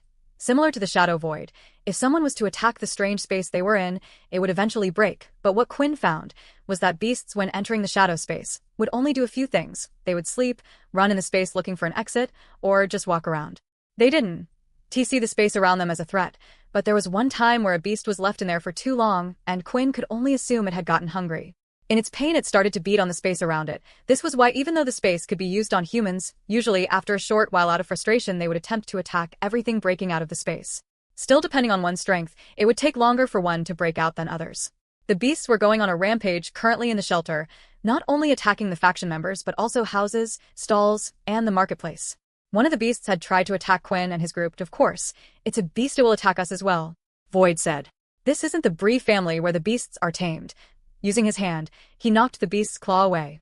When their 2 eyes met, the beast chose to ignore Quinn, knowing who the clear winner would be out of the 2 of them. These people's lives are in your hand, Quinn said. If you want us to kill these beasts for you, then we can do it at any time.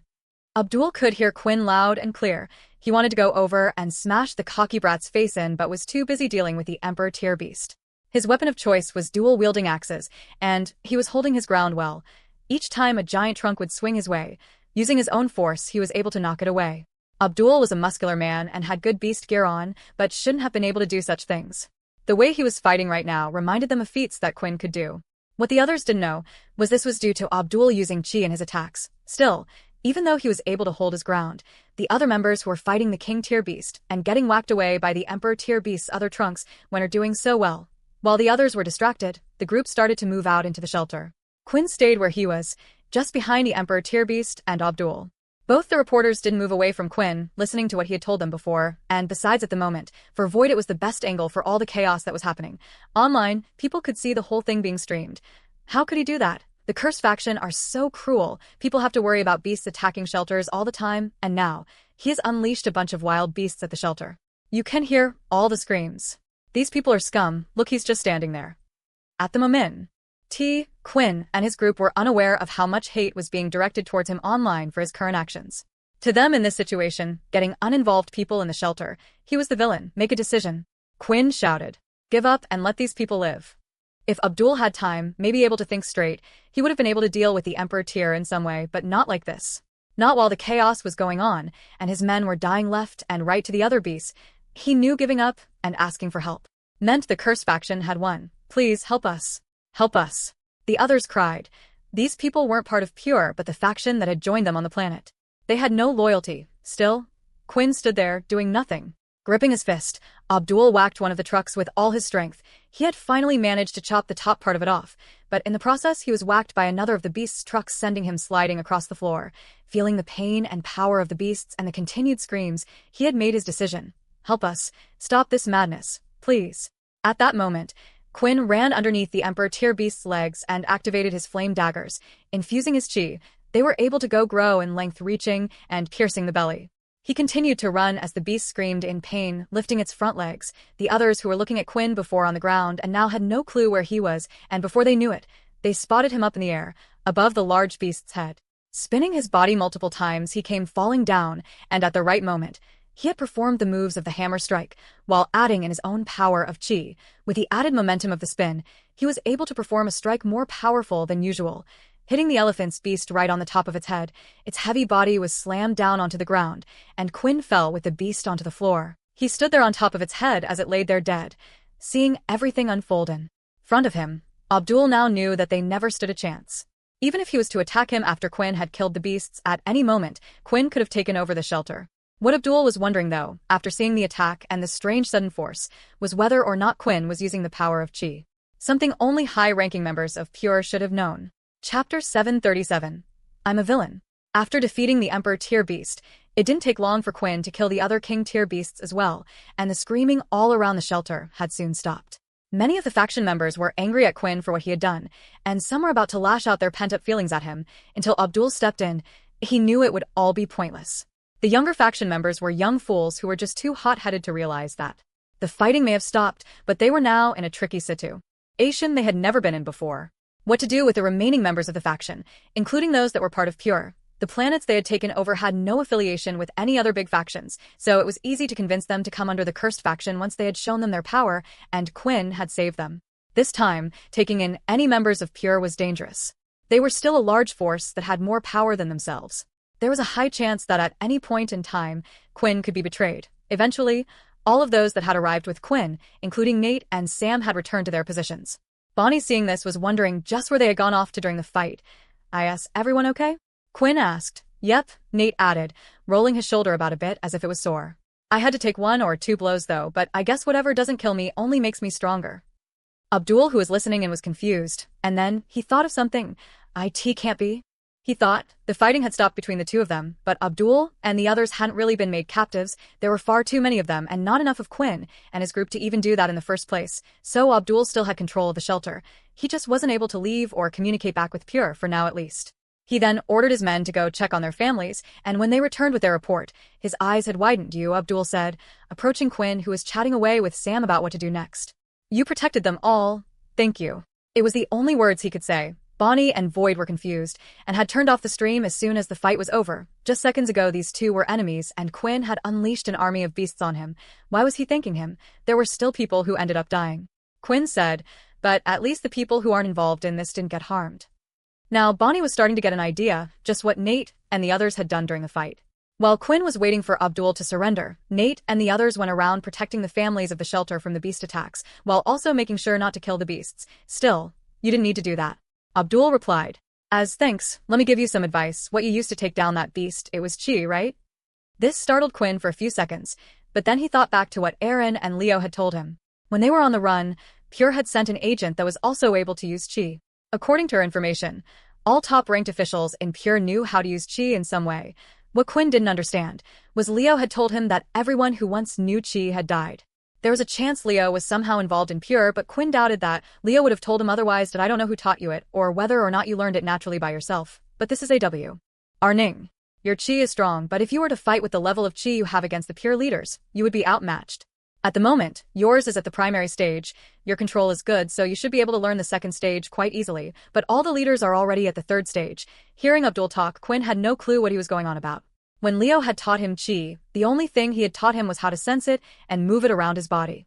Everything else was a learn-as-he-went basis. He was wondering if even Leo knew about these stages of chi, and how Quinn currently compared to him at the moment.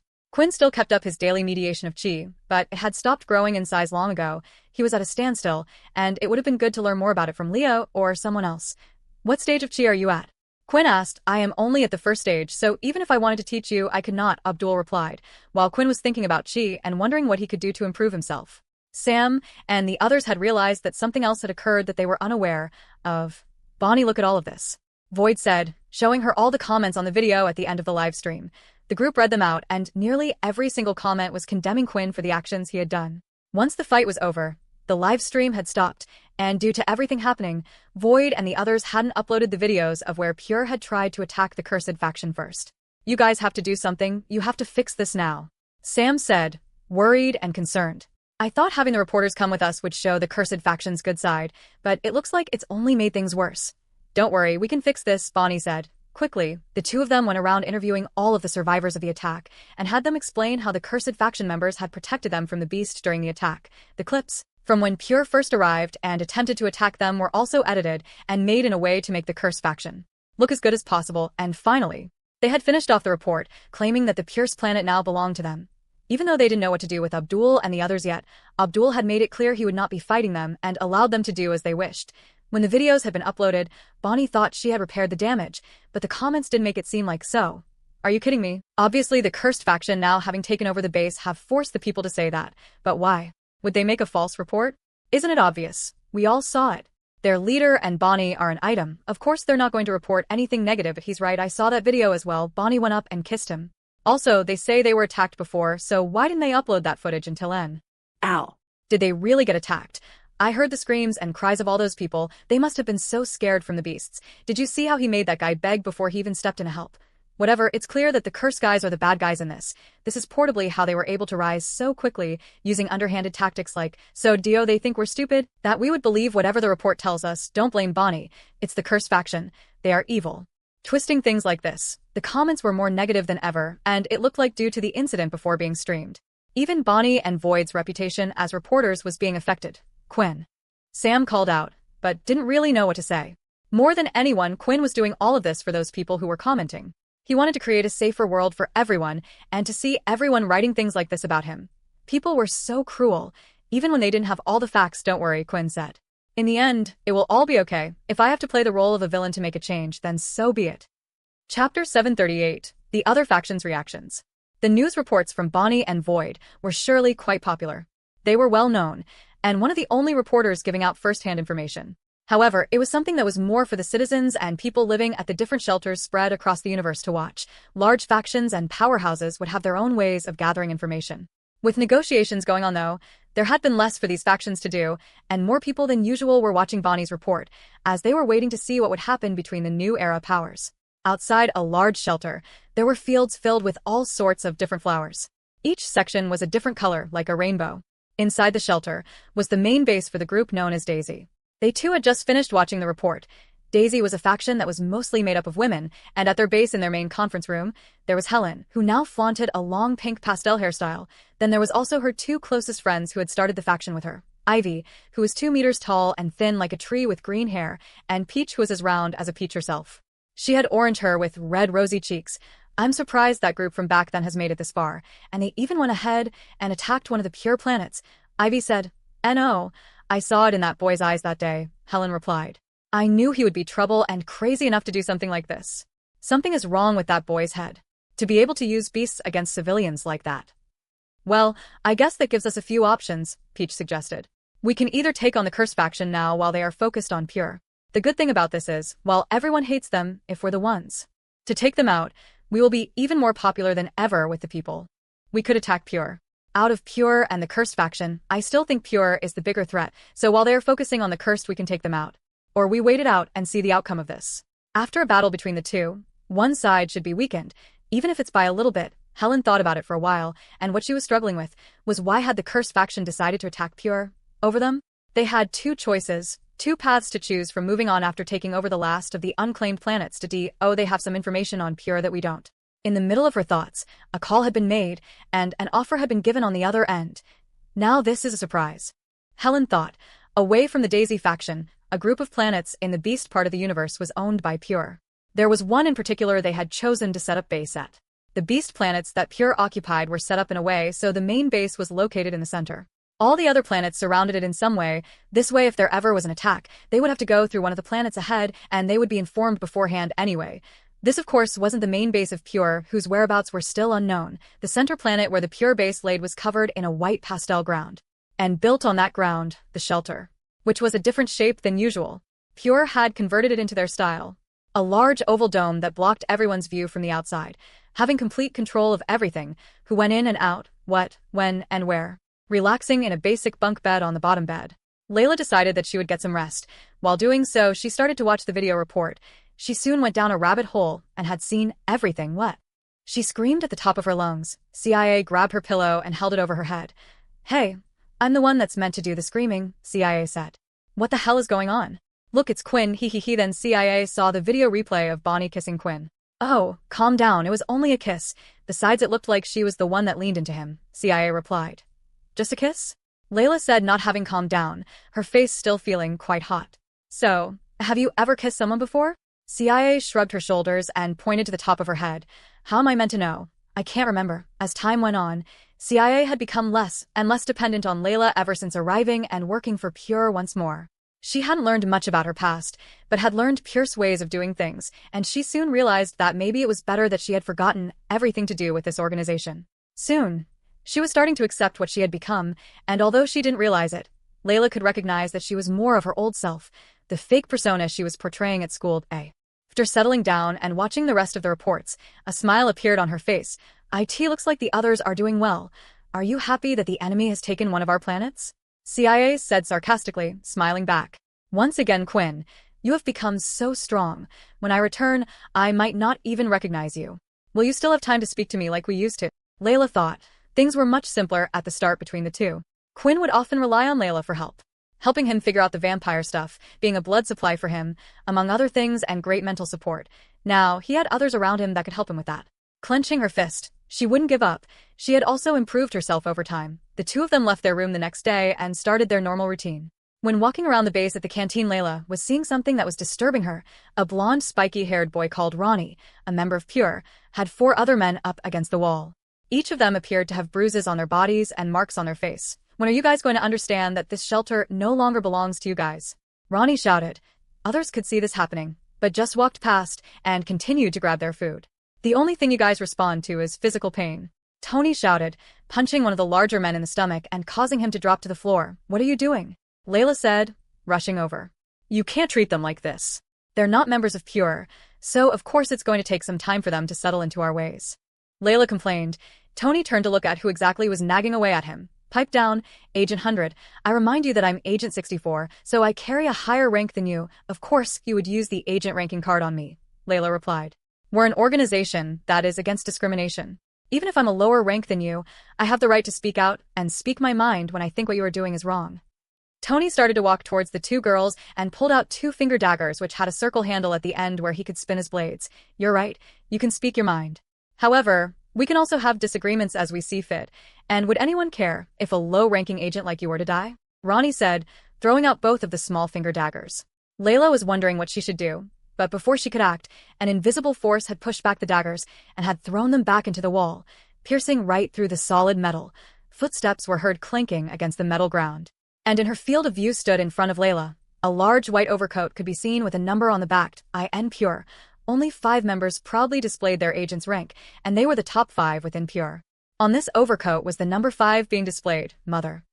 Layla thought, in charge of becoming a new era power, was Layla's mother, Agent 5, and at some point, her and Quinn were destined to clash. Chapter 739. The Future Vision. The young girl is right, Agent 5 said. At a time like this, we should be treating those that are helping us with respect, not through fear and abuse of our strength, like them. Immediately, Ronnie's tune had changed. He looked down, finding it hard to look the Pure leader in the eye, and decided to walk away from the scene. That bitch.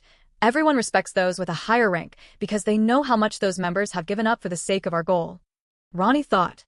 We higher ranks have contributed more, so why shouldn't we be treated better than others? And Layla, Agent 100, she shouldn't even be in the numbered agent ranks in the first place. If we're going to talk about privilege through birth, then she's the worst. Just because she has some type of blood relation to the leader, it was no secret around the base that Agent 5 was Layla's mother.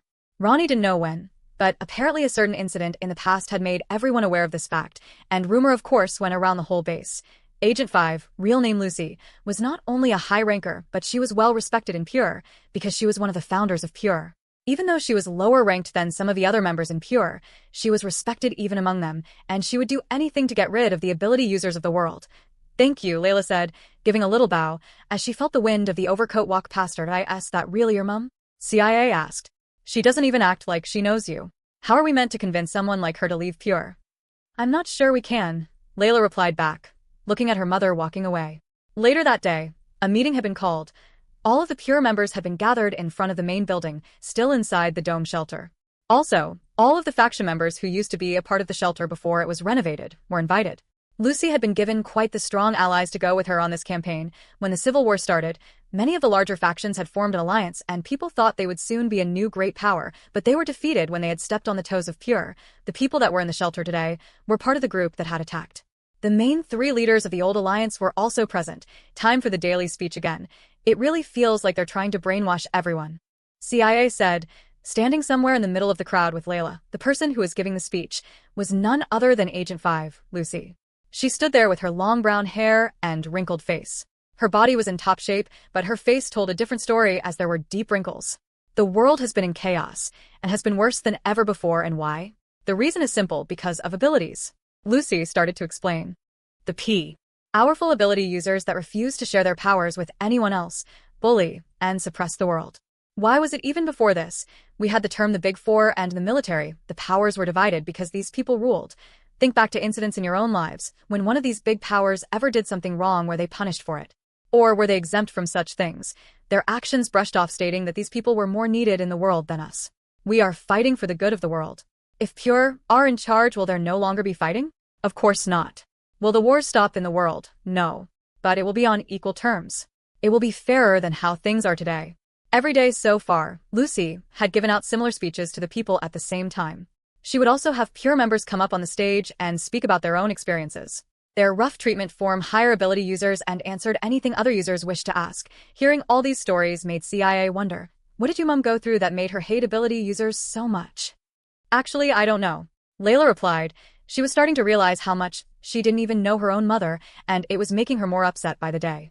Whenever the two would converse, it would always be about Pure. Oh, you really need to save her. It's risky us being here the way we are, CIA explained. I know, but I do have some good memories.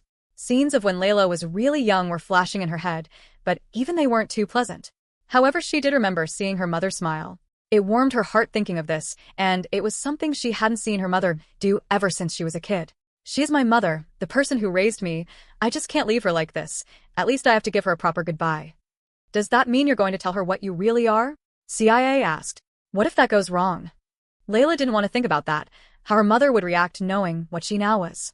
She was wondering if she would only be thinking about what benefits this body could bring for Pure. Letting out a big sigh, CIA came up with a suggestion. Why don't I have a look? I can see you've made up your mind, so I should be able to see something, right, as long as I touch her. Lately, CIA had been getting better at using her powers as a banshee. Through a simple touch of someone, she could see a possible future. The only problem was, this type of ability could only be used once, and what it would show how long in the future she did not know. It was possible that she might have visions later on about this person, or nothing related to them at all. The only sure thing was when she would touch someone for the first time. Layla was still unsure if she even wanted to actually know about a possible future where her mum disowned her, but before she knew it, CIA has raised her hand and had been selected to come up on stage. Oh, CIA, have you remembered Summit? Hing about your past? Lucy asked. CIA stood there looking at everyone, and she started to shake. A few moments later, and her legs gave in as she fell to the floor sobbing. I can't do it. Because of them, they removed my memory. I can't even remember who I am. She shouted and continued to see RYAT. That moment, Lucy came over, offering her hands, lifting her up off the ground. Don't worry, young child. We will help you get your memories back, and Pure will be sure to make you feel at home and welcome, she said with the gentlest smile. There was one thing for sure. Lucy was able to easily win the hearts of the others, even those that weren't members of Pure previously. The thoughts of Pure being some type of vicious terrorist group had long gone out of their heads after CIA's little act. Although they were channeled by some of her true feelings, she had returned to Layla. Oh, what did you see? Layla asked, too curious not to ask. Let's talk after this meeting is over. When the meeting was over, the two girls returned to their room, and Layla was worried about what type of answer CIA would give. Did you find out anything about what would happen if I told my mum what I really am? CIA shook her head. Whatever it was, it didn't seem like it was good news. Did I saw Quinn? CIA finally said. Your mother and him were fighting. I don't know over what, but it looked like a lot of people were watching. That's not too surprising. Does Quinn end up losing then? Why are you so worried? No, he doesn't lose, but if we don't get involved, I'm afraid Quinn's going to kill your mother in that fight. Chapter 740. The Leader's Table. Since the start of the Civil War, the leaders' table had not been used. The great powers were unable to meet each other without the fear of fighting one another. Before, there was the military, with the Supreme Commander Oscar and his 8 head generals, Jack True-Dream, Mona Bree, Bernie Sunshield, and finally Owen Greylash. These people were part of the leaders' table and were in charge of the human race. Pure was an outside force who didn't wish to be any part of what was happening at the leaders' table, and it was part of the reason why they were considered a terrorist group, not because their power was lacking. Today was the first day since the Civil War started that the leaders' meeting room and the building would be used again, only this time there were far less people. In a dark room, there was a large round table, and only 3 were sitting there. A light source from the table shined on their faces, and each of them had 2 guards standing by their side. At the table, Mona Bree, Owen Greylash, and finally Oscar. "Why, I'm happy that the 2 of you finally agreed to join this meeting," Oscar said. "Well, the troublesome ones are out of the way." Owen chuckled, with his fan still covering his mouth as always. "Well, I'm hoping that the talks today can put an end to the Civil War, so there aren't more situations like what has happened with the Sun Shield." Family, Oscar said. At that moment, both Owen and Mona gave each other a little glance. They knew who was behind it, and it looked like Oscar was still unaware. "A lot of people have died in this war, humans," Oscar continued to say. "And I think everyone has missed the real threat in front of us, the Dalki. If we don't get our act together soon, they will attack and all of this fighting for freedom will be pointless." you do have a point, Mona said. "Which is why we have agreed to this meeting. However, the people still remember how they have been treated, how you utilized the dungeons in your camps. I think now that there is no longer the threat of True-Dream, that things will never be back to the way they used to be." "They don't need to be," Owen quickly added. "Things are looking up, but I do agree if there is a way to stop the fighting, especially now it would be best. We can try to solve our own and individual problems later." Oscar was a little relieved hearing the 2 of them talk like this. It seemed like they were willing to cooperate. So far the military had actually been staying out of any scuffles, and was content on protecting anything that was to happen on Earth. Because of this, unlike with the other families, their powers hadn't diminished, although they were affected the most when the war started, as the military also had the most deserters, either moving to the other families or starting their own factions. Although it is unfortunate, a lot of the initial fighting has stabilized with the troublesome groups disappearing, Mona said. Now, only those loyal to their said groups remain. As long as us 3 can work together, then we should be able to move forward. Great, Oscar said, clapping his hands together. An announcement won't be enough. The public won't believe in our harmony as 3 separate powers. Which is why I think we should deal with the demon tier beast as a group together. And the beast weapon itself, how will the reward for that be split? Owen asked. At the moment, there is nothing in the world that is comparable to a demon tier beast weapon. Even if we gave gifts to the other groups that were comparable to the demon beast weapon, it would not be acceptable. I have a suggestion. When the crystal is obtained and forged into a weapon, it is locked away. The location is only known by us 3 at this table. Each of us will put in a combination only known to us, and to use the weapon the 3 of us must agree to its uses. This will make it so none of the current powers gain strength, and it doesn't fall into the wrong hands either. At the same time, I think the demon tier weapons are needed in order to help us defeat the Dalki. At first, Mona and Owen didn't give an answer straight away. Their reason for this was they had their own plans with the demon weapon. One of them was protecting themselves from a great force that the military didn't even know about. Still, what other options did they have if they weren't to do this hunt together? Then it would surely be a bloodbath. There is still one problem, Mona said. Although most of the current powers are under our control, not all. Do you think we should invite the new era powers to hunt with us? Otherwise, there is a good chance that they could get involved in this as well. This was another topic of discussion that needed to be brought up and couldn't be ignored. With the current tensions, it would be impossible for the 3 of them to work together and be invited along, and I don't think any of us have the time to control them, Owen said. However, if there is only one of them, then maybe we can invite them to this hunt as well. What are you thinking of? Oscar said. Knowing Owen already had something in mind, I'm sure they would agree to this, but how about a duel between the 3 new era powers? Winner takes all, supervised by us 3 here at this table. I'm sure they are tired of deaths just as much as we are. If this offer was made public, they would have pressure from the people to be accepted. If this can be solved without getting others involved, then they should snap at this opportunity. It would also be a way for us to see their strength, to see if it's worth inviting them to the hunt with us in the first place. Remember, people don't like to be controlled, they like to have a sense of freedom whether it really exists or not. What you have to do is make them believe they had a choice in the first place. Did I ask that how you control your people? Mona commented, but Owen chose to ignore it. I think your suggestion is a good one, said Oscar. The event should also be broadcasted to everyone, and we should also agree that if one of the other sides does not accept the outcome of the duel, that we will join forces to eliminate them. A blacklist is too little of a threat. The others couldn't see it, but Owen was starting to smile. There were many that had only seen Oscar's good side. One of the heroes of the war, but if he was really truly a good man, he would have never have been able to have done the things he had done in the first place. Here at the leaders' table, he could show his true colors. Great. So it's decided. Mona said, rising from her seat. A location shall be set. Now the only thing we have to worry about is whether or not they accept. Secretly, Mona didn't mind letting one of the Emperor tier crystals fall into protection, for she had her eyes on the bigger picture. With the device from the Green family, she would soon have her own collection to choose from. Especially with this alliance, she wouldn't have to worry about attacks from the others. How did you come up with this idea? Oscar asked. Have you heard that there has been a little bet going on online? Owen asked. It seems the public are already casting their votes on which one of these new era powers will come out on top. That's when the idea popped into my head. There is already more attention on them than us. So let's give the people what they want, a little show. Although I have already made my own personal bet, Owen said with a smile. Chapter 741. The New Era Duel. Soon after the leaders' meeting, the information was soon passed on to Bonnie and Void. After all, they were the ones that were requested to record this event and reveal the news to everyone else. At the moment, the two of them were staying at the previously owned Pure Planet with the Cursed faction. Their next move hadn't been made yet. Perhaps they were waiting for a reaction or news from Pure themselves, but none of that had arrived yet. With this news, maybe they won't have to do anything. Bonnie thought as she sat there typing away and a holographic screen. She often wrote down her notes and what to do next when it came to her interviews. The problem is, will Pure really accept taking part in this? Bonnie thought. They might not have a choice.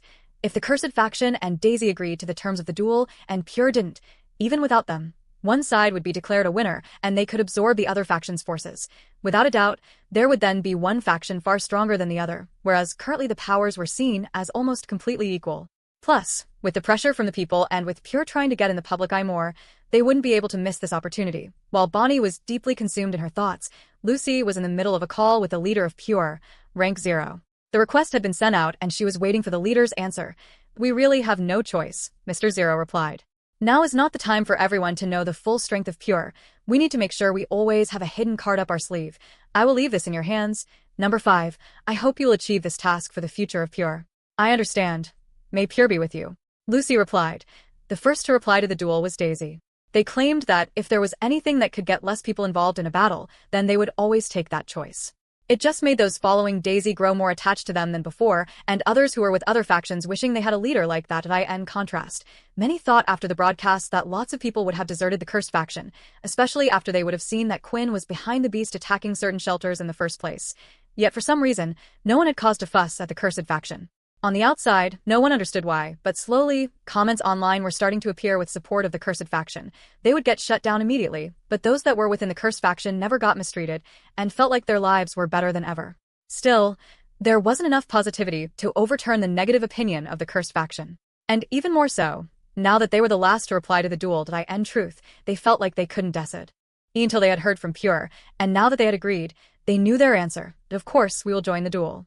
Sam said with a smile, while a camera from Void was being pointed in his face. Sam wanted the Cursed faction to appear in the front of the camera more, hoping they could change others' opinions. There is no need to get others involved, and we won't do that. We don't want to hurt people either. However, once again when the report came out, people were complaining that Sam's response was too similar to the Daisy faction, and they were just trying to gain public favor by repeating what they had said. Even Sam was getting worn out and tired by all the troubles the media was bringing to them.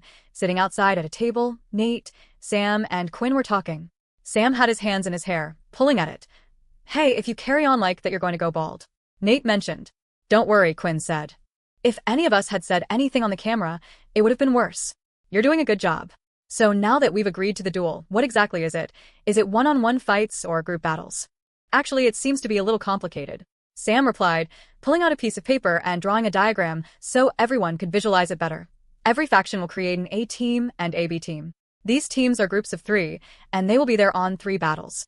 Both of these groups will also go up against the opposing team's groups. So each group will have to fight a total of 4 times. Each win is 1 point, and whoever gets the most points will be declared the winner. I'm guessing they chose to set it up this way so they could see the strongest people in each faction. After all, a faction's strength isn't just reliant on one person, kinda. Sam ended his sentence, as he realized that many of the Big Four were reliant on the overwhelming strength their leaders contained. In a way, this duel was a trap for the new era powers, as they would be displaying all their secrets, such as abilities and strength, but they had no choice but to participate. So we have to make 2 groups of 3. Then I guess we should pick the 2 strongest to lead each group? Quinn said that I have some suggestions, Sam replied. But it's completely up to you. Right now, without a doubt, the 2 strongest people in our faction are both you and Syl. We can't just have 1 strong group and 1 weak group if we want to win this thing for sure.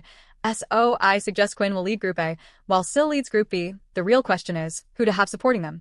Our next 2 strongest after them would be Nate and Dennis, and both of these people are great physical fighters.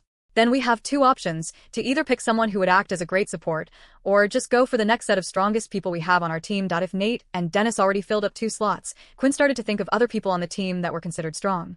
Linda and Peter with their new BODs were certainly strong. However, their strange powers and strength would reveal to the world who they really were. Fex was also a good choice, but he would be limited, and there was always the worry that if he was put in a tough position, he would reveal himself. But then who else was there? Their choices were finite. Do you have anyone you think will do a good job? Quinn asked. Yes. Sam replied. There are 2 people whose ability will be useful and also are strong. Fex, with his string ability. The creative ways he uses his power, and the fact that it's an original ability means others won't know how to deal with it that well. And then my next suggestion would be Paul. Since you gave him the book from the parasites, he has now become a level 8 poison user. That I will go with your advice then. Quinn said. Yes. Nate cheered. I knew following you would be interesting. I can't wait to see who we face out there. The strongest people in the world, all in one place. After informing Bonnie of what their team had planned to do, she then updated the others as well. The reporters were in contact with all of the current powers, and the other side would almost always answer their call at the moment. That's when a new piece of information had hit them all, after the duel had been accepted. The duel was set to be broadcasted live to everyone, and it would be taking place on the planet where the Demon Tier Beast was known to be located. The idea was that once a new era power had been chosen, they would be invited onto the leader's table, and from there, they would start their hunt for the Demon Tier Beast. Chapter 742, The New Curse Ship. The decision to have the duel out on the planet where the Demon Tier was located was a careful one. Why? There were a number of reasons, but one of the main ones was due to new information that had been received about how closely the Dalki had been watching them lately. They could see that the civil war fighting was dying down and was coming to an end. If the humans were in the Dalki's position, they wouldn't give them the chance to recover and attack them while they were recovering. They needed to get moving and fast. The military, Bree and Greylash family already had their main spaceship with their forces stationed and hovering just outside the planet, and each ship had their own unique design as they landed. The Greylash ship was large and quite thin, tall almost like a tower. Its design was mainly white with certain sections of the ship colored blue. The Bree family ship was mostly brown. It was flat like a pan, but at the very end on its left side and right side, 2 towers could be seen. The whole ship itself looked like a giant beast, perhaps to remind everyone what their power was. Finally, the military ship had landed, and they had chosen to bring one of the new Bertha models to show off to the others. A top state-of-the-line ship, there were only 8 of them in existence. There was no shelter on the plan. But each group had already done extensive scouting on the planet, so they knew where the safe areas were and where the Demon Tier Beast was located. They had chosen a safe area well away from the Demon Tier Beast. They didn't want any unexpected interruptions to happen during the fight. When all 3 ships were stationed, out from them, walking onto the cold, hard surface were the leaders. The planet they were on was quite the unique one.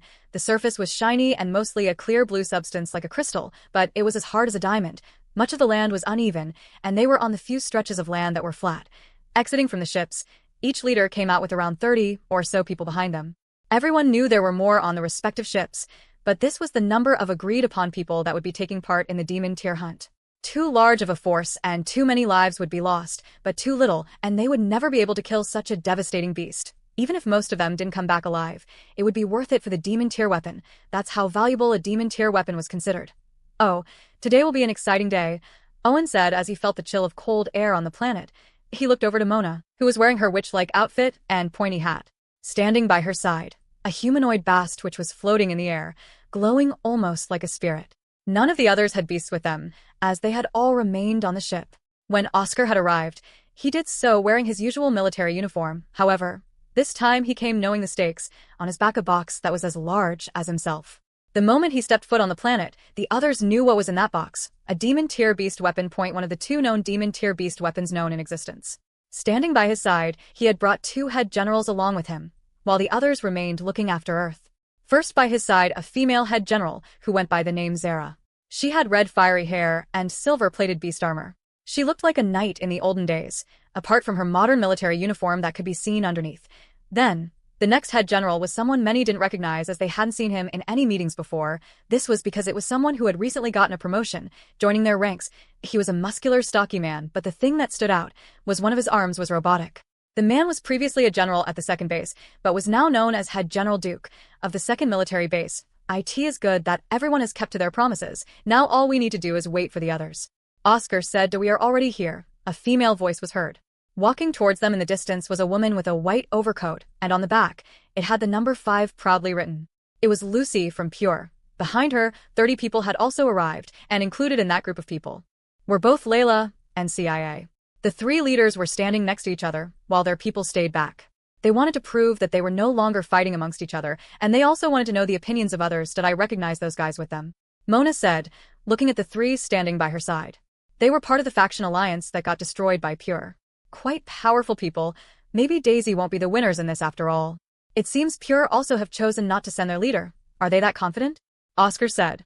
I was sure that after finding out the event would take place on the Demon Tier planet, that they would bring their full force. The other question is, were they here before us? I saw no other ships in the area, and it appears as if they have just walked over. Oscar mentioned. The Pure group stayed quite the distance away, and Lucy walked ahead. With her she brought over the 2 groups that would be participating. These 3 will make up Group B of Pure.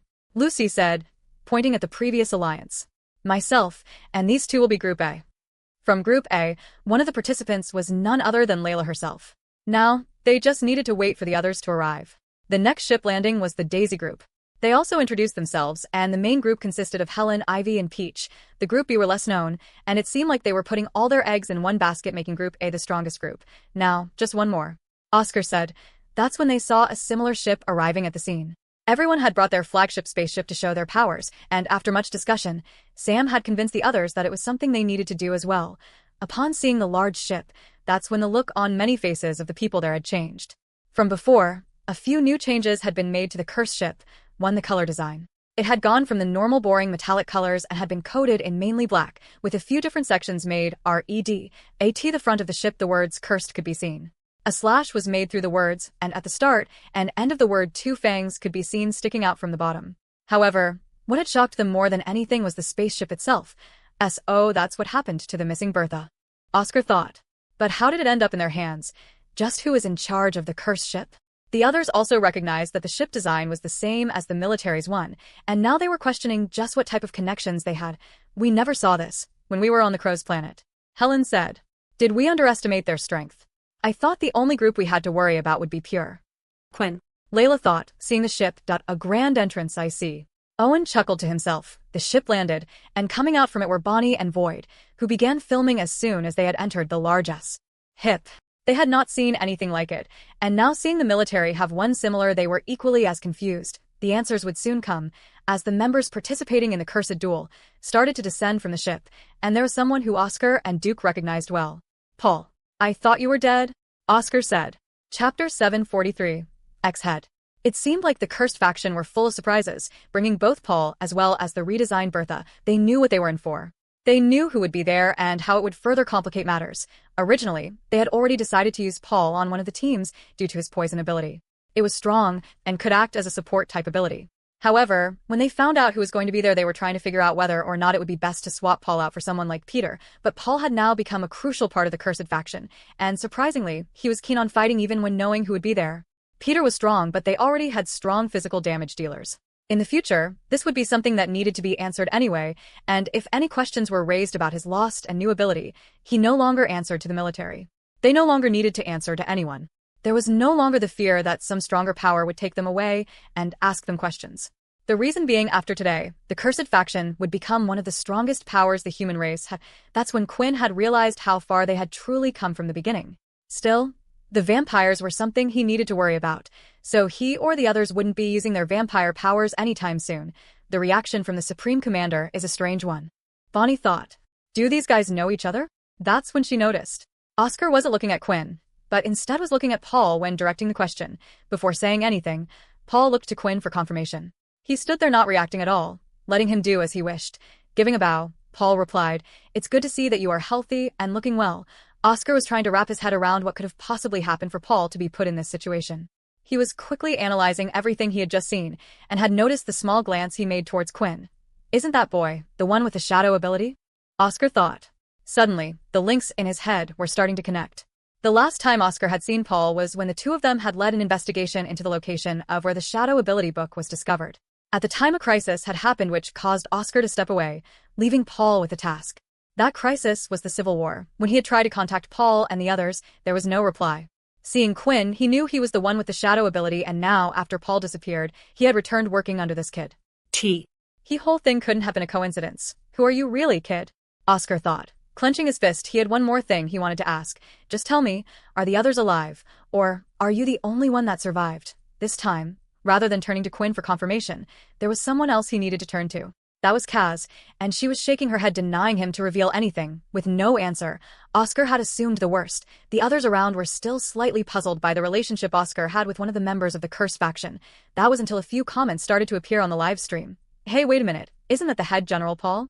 A person commented. You're right. I used to be in the 2nd military base. I only saw him a couple of times, but I'm sure of it that I was a student. He is definitely the same person. Why is he working with the Cursed faction? Didn't you guys know? The leader of the Cursed faction is also a student at the 2nd military base. How could a head general now be under a student? What the hell happened? I think you mean EX head general. Another person replied. Seeing these comments, Bonnie was already reporting as they came in. It looks like some people have recognized one of the members of the Cursed faction as the ex-head general of the 2nd base. Of course, the others could hear Bonnie's words quite clearly. A head general that's gone over to the other side. Lucy thought, looking at the large ship. Well, that explains that. Another person that was taken back by Paul's reveal was none other than the current head general Duke. Paul used to be his boss, his superior. He would answer to Paul, and there was always the slight fear when working for him. If Paul is participating in this duel, then there is a good chance the Cursed faction will win this fight. Duke thought there was a reason why Paul was elected as the head general because of his great power, particularly when using his soul weapon. However, Duke knew that having a head general on one side wasn't enough to become a big power, otherwise the military would have been able to be a lot more commanding with just their 8 head generals. In the other factions here today, there should be people who were just as strong as a head general and maybe slightly stronger. Oh, will you look at that, Bonnie said excitedly. We have just been given an update on the current betting situation, and it looks like those now betting on the Cursed faction have better odds. Currently, the Daisy faction still has the biggest lead, having the most amount of credits put by their name. Of course we do. Helen interrupted, hearing Bonnie speak. We are so confident that we will be winning this that we have put all of our faction's funds betting on ourselves. Daisy had been an ongoing faction for years, just as long as the other big factions, so hearing this was shocking news. They were unlike the Cursed faction who had recently started out. Even if why put all of their funds betting on themselves, it would hardly raise the amount of credits that were put towards Daisy.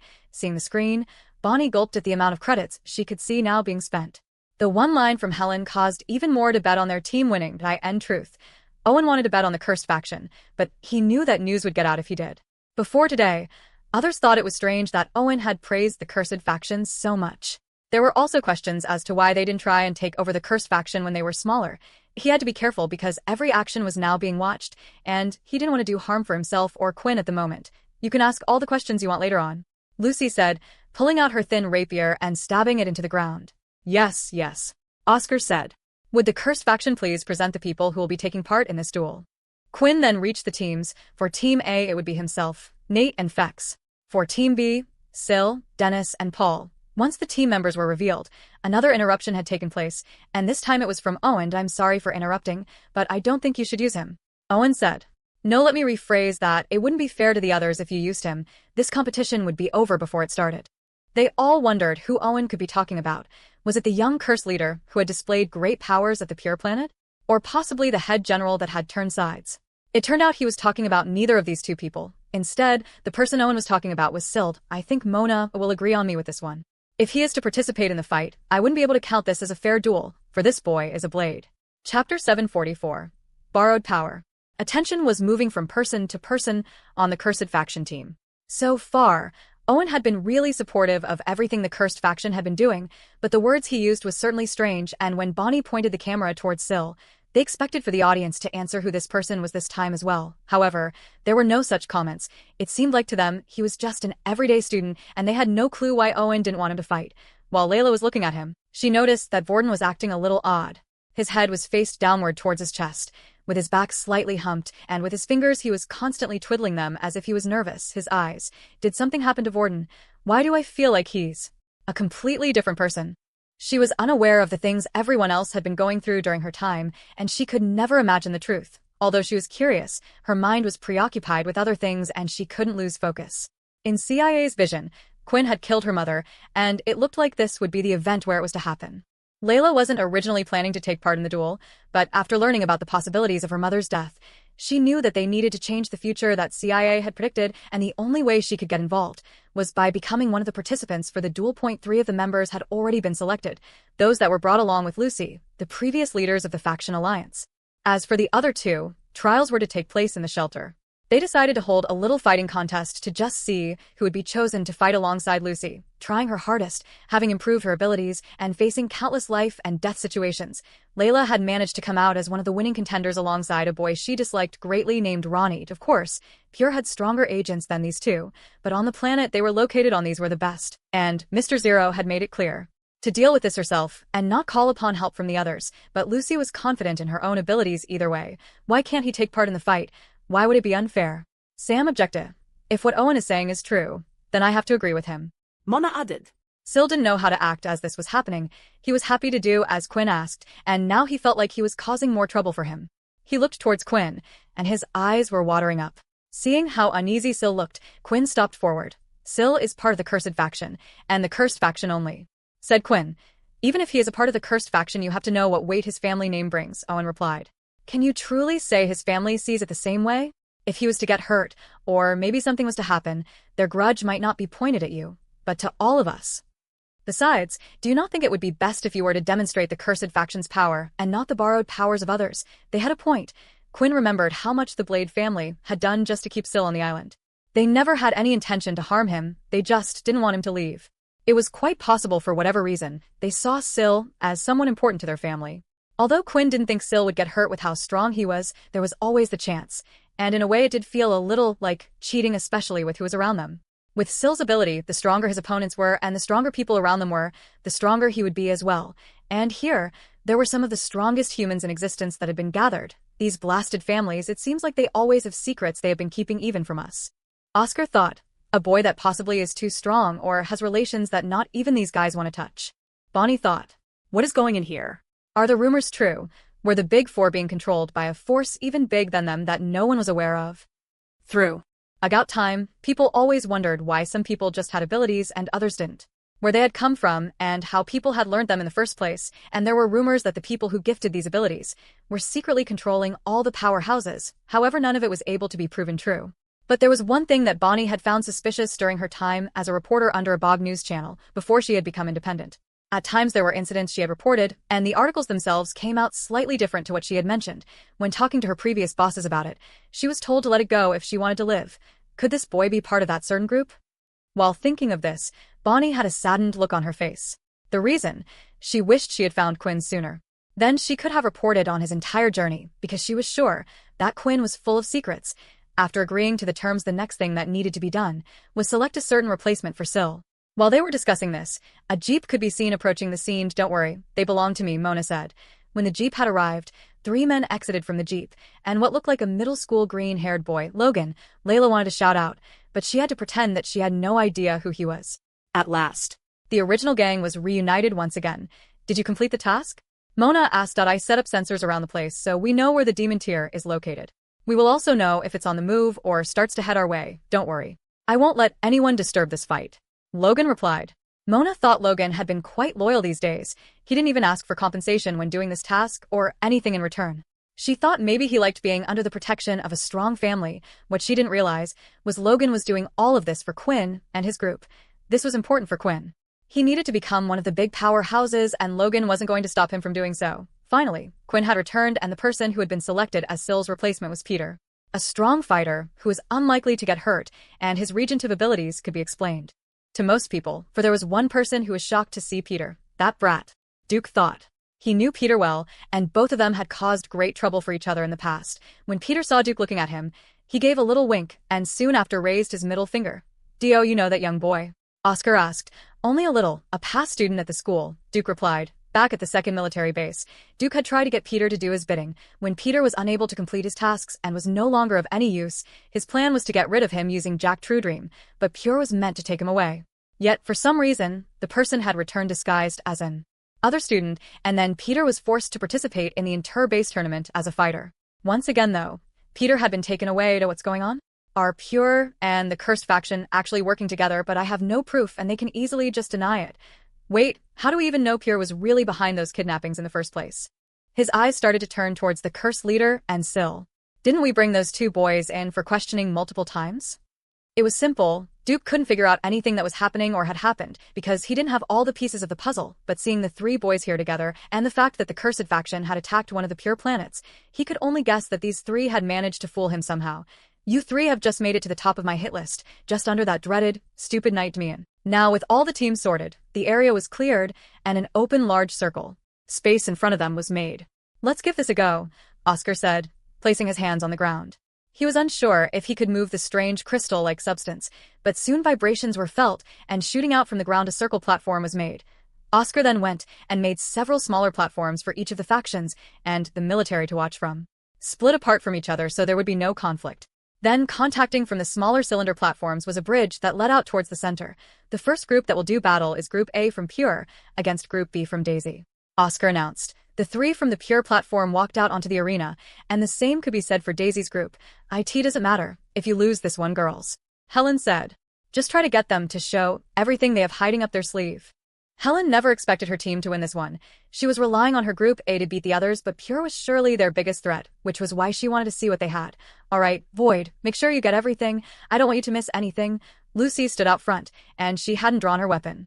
She looked uninterested. You two don't do anything, Lucy said. Both Layla and Ronnie didn't draw out their weapons and stood there like statues. Match, begin. The three girls from Daisy came charging in, running towards them, but after a few steps they started to slow down, and suddenly tumbled, falling to the ground. No one had seen anyone from Pure move, yet for some reason those in Daisy were lying on the floor. This match is over, Lucy said. Chapter 745, Secret of Pure. A winner of the duel hadn't been decided yet, and the others only came to realize this when they heard Lucy say the words, "This duel is over." Everything happened so fast, so sudden and too quick. What just happened? Bonnie said. The two of them didn't even start fighting. The Daisy group haven't used any of their abilities yet. Do you think that they used an ability? Void asked, and oh, the person in front. I'm sure there's a big shot in the Pure group. They shouldn't have any abilities. If their leaders did, it would go against their whole philosophy. But if it wasn't an ability, then what was it? Void opened up another holographic display. It was still live streaming the events in the arena, and at the same time he was going through the footage that he had just caught that a split screen was made, so the audience could see what he was doing, and he started to watch the moment those on Daisy fell to the floor. From the clip alone, it seemed like there was nothing fishy, as if they had just fallen to an O attack and no movements from any of the members of Pure, but in a single frame, the screen had distorted for a second, becoming a blur. Was it in that moment, or was it something that the Pure member had done causing the recording to distort? What could interfere with the recording like that? Void thought. No matter how many times he went through the clip, it would distort at that exact moment, and it was clear they weren't going to get any answer from the video clip. Do you have an idea of what she just did? Owen asked, and oh, Bree replied. I didn't see anything. I can only guess it was an ability. It's not an ability, Oscar interrupted. I guess you two haven't had much run-ins with Pure to be saying that. Their tougher members have learned how to harness this unknown power we are unaware of. We still don't know the full extent of what it can do, but we're sure it's not an ability. What Owen had made note of was the fact that the military was somehow sure that it wasn't an ability. He was sure that they must have captured some Pure members to find out this information. Just what things do you do behind the curtain? The dark side of the military that wasn't very publicized. That moment, Lucy had done something strange after being declared the winner. She started to walk to the edge of the platform and stared straight at Void, looking into the camera. She's not going to use that strange ability on me, is she? He gulped, but held the camera steady.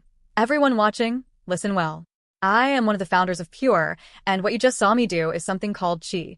Hearing this had confirmed Quinn's thoughts, but he had never seen Chi used this way before. Somehow she was able to knock out the others. Also, what was Pure's aim revealing this information to the public? Chi is something we have started to teach members at Pure. It is something every single human can learn, regardless of where they have come from. How strong your Chi is depends on you. It isn't dependent on some group holding the secrets to an ability, or if someone doesn't have enough credits. We have chosen to roll this out to our members slowly. Of course, when one has a power others don't have, there are always those that abuse it. While we slowly introduce it to everyone at Pure, we will punish any one of those that feel the need to see this, just how the military and the powers you see before you abuse their powers.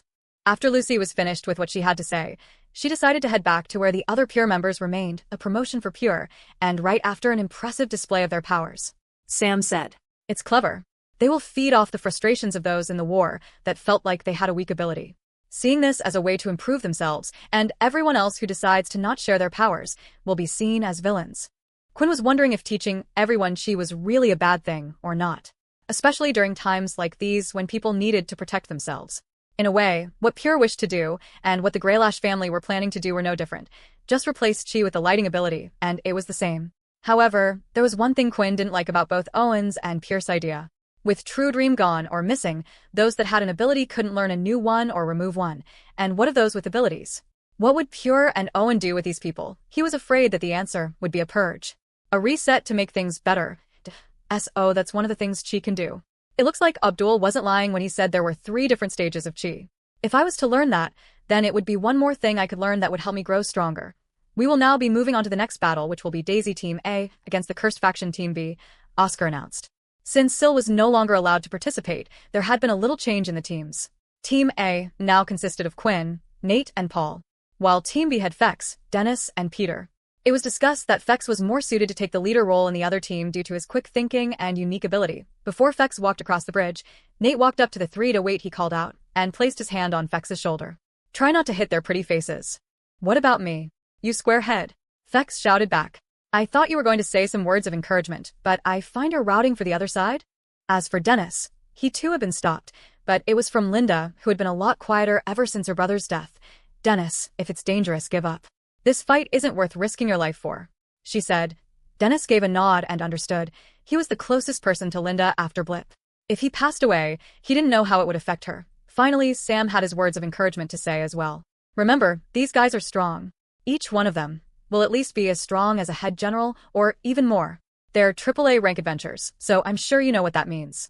You have fought against Emperor Tier Beast, right? Well, think of your opponents as a legendary Tier Beast, and that's the wall you have to climb. The 3 of them walked off, and Helen with the 2 by her side had entered the arena as well. So these are the dumb bimbos that chose to bet on themselves winning this whole thing. Peter said out loud, so they could hear. They lost the first match, and they're going to lose the second one as well. You might as well give us the money now. The vein on Ivy's head could be seen bulging, looking like it was about to pop. Don't get angry. It's properly part of his plan. Helen said. It seems like they are so weak that they have to resort to mental attacks like this one. There's a reason why we are so confident, and why we were close to becoming one of the big 4 great families. Close though, right? Dennis said. Which means you never did, and I agree with Peter. I think today you will only be close. While the 2 groups were talking to each other, Fex wasn't taking part in it. Instead, he was concentrating on something else. He had his eyes closed and was focusing in his chest. Usually, when he did this, he would see a hard red crystal, but day by day he had been chipping away, and now it shined brightly like a flame. This is my trump card. Chapter 746, Annoying Girls. The best outcome for the Cursed Faction would be for them to win every single one of their duels. Of course, being realistic, this outcome was unlikely. They were now fighting those nearly at the top of the food chain, and a faction like Daisy had been around for years. Another negative point was Fex, who was unable to use his blood abilities, but was still able to use his blood string, which was a bonus. Inspect, seeing this, Quinn took a step back. Well, this should be the case for a faction going on this long. I guess now we are going to start seeing things like this more often. Using his inspect skill, Quinn wanted to gauge their strength. He couldn't see their ability, but he could see the equipment they were wearing. The 2 girls by their leader's side were covered in legendary equipment, while Helen herself had a piece of demigod equipment on. At this level, seeing top-level equipment like so would start to become more common. Their advantage with speed, strength, and so on would be less apparent until Quinn had gathered his own high-level gear for his faction. The problem was, beasts at the legendary and demigod tier were rare. It was hard to find such beasts, which was why even though Quinn's faction was powerful, they were playing catch-up in terms of equipment and beast gear. The match can now begin. Oscar shouted. Unlike before, Daisy wasn't going to take any chances, and they had activated their abilities straight away. Each of the girls started to form what could be described as seeds in their hands, moving slightly towards the center. All 3 girls then threw the seeds onto the ground. Ivy and Peach threw their 4 in a semicircular surrounding behind them, while Helen was able to throw out 4 seeds on her own in front of her. Everyone waited in anticipation for something to happen, but there was no reaction from the seeds at all. It would be best FO. Are them to proceed cautiously while they have no clue what their abilities are. Sam said. I tried to see if there were any videos online, but similar to you, Quinn. Daisy had managed to take over their planets without having the need to use their abilities. "What are you two doing? We're not going to win the fight by just standing here," Peter said as he charged in. Sam was shaking his head, as it looked like Peter was doing the opposite of what he just recommended. What impressive speed, Helen thought. But it won't be enough. The second Peter had gotten close to the seeds that surrounded the three girls. They sprouted to life, creating a human-sized plant. A stem with leaves could be seen, and for its head a closed bulb. Still, it was moving as if it was alive, and all of the plants twisted towards Peter. Seconds later, the bulbs opened up and large thorns were shot out like bullets. With his great speed, Peter was able to dodge the first few. However, there were too many coming out from all the plants. The thorns that were the same size as a large stick had pierced right through Peter's leg. Got him, Ivy said as she licked her lips. Blood was trickling down his leg. Once you get hit once, the other thorns start hitting you more and more. Screw this, Peter shouted, running straight ahead. It was clear the attacks were too fast for him to dodge, and if he was going to get hit anyway, then he might as well get his own hit in. Running forward, he raised both his arms covering his head, making sure it was the one place that didn't get hit. Now multiple thorns were hitting him in the leg, thigh, and shoulders. He was looking partly like a hedgehog, but he continued to run forward. Have you noticed? Mona said, watching. Yeah, this one doesn't feel pain. Owen replied back. It was the only explanation, as Peter hadn't slowed down one bit and ran past the plants. The plants had turned and were firing some in his back, but he continued to ignore them. I never thought one of you would reach us, but it doesn't matter, Helen said, pulling out her whip. She then flicked her wrist, and the tail end of the whip lashed out, grabbing onto one of Peter's forearms. He tried to pull away, but at that moment the weapon's active skill was activated, creating multiple thorns all across the whip, digging into Peter's flesh like barbed wire. This is why we needed to wait, Vex said. Now we have to help him. Dennis had transformed into his golden eagle form and was trying to see if he could dive down and pull Peter out of there somehow, but the plants were now shooting at him. His wings were used to deflect the thorns and were strong enough to block them, but his body wasn't, and it was making it difficult for him to move well. Vex on the ground was dealing with a similar problem. The thorns from the plants were too strong to be blocked by his strings, even with the blood coat. They were just going through them, and he was using all of his energy avoiding the attacks. Helen had Origina. LOI planned for the plants to finish Peter off while holding him in place. With the other two now taking the attacks from the plants, it was no longer possible. I'm now going to have to get my own hands dirty, Helen said as she yanked Peter forward. The whip seemed to be alive as it had its own strength added to her pulling him in, and before he knew it, a fist was planted in face. The great momentum from pulling him forward and her punching him made the attack extremely effective. Peter was hit back, his head flung backwards, tossing his whole body towards the edge of the large platform, lying still on the floor. That's one down. Just two more, Helen said, getting annoyed at the thorns shooting his way. Vex eventually managed to grab one with his stings and threw it back at one of the plants. It went through the head of the plant, and soon it shriveled up, turning brown, and was no longer alive. This will work, Vex said with excitement. However, Helen threw another seed down, and another plant had just risen in its place.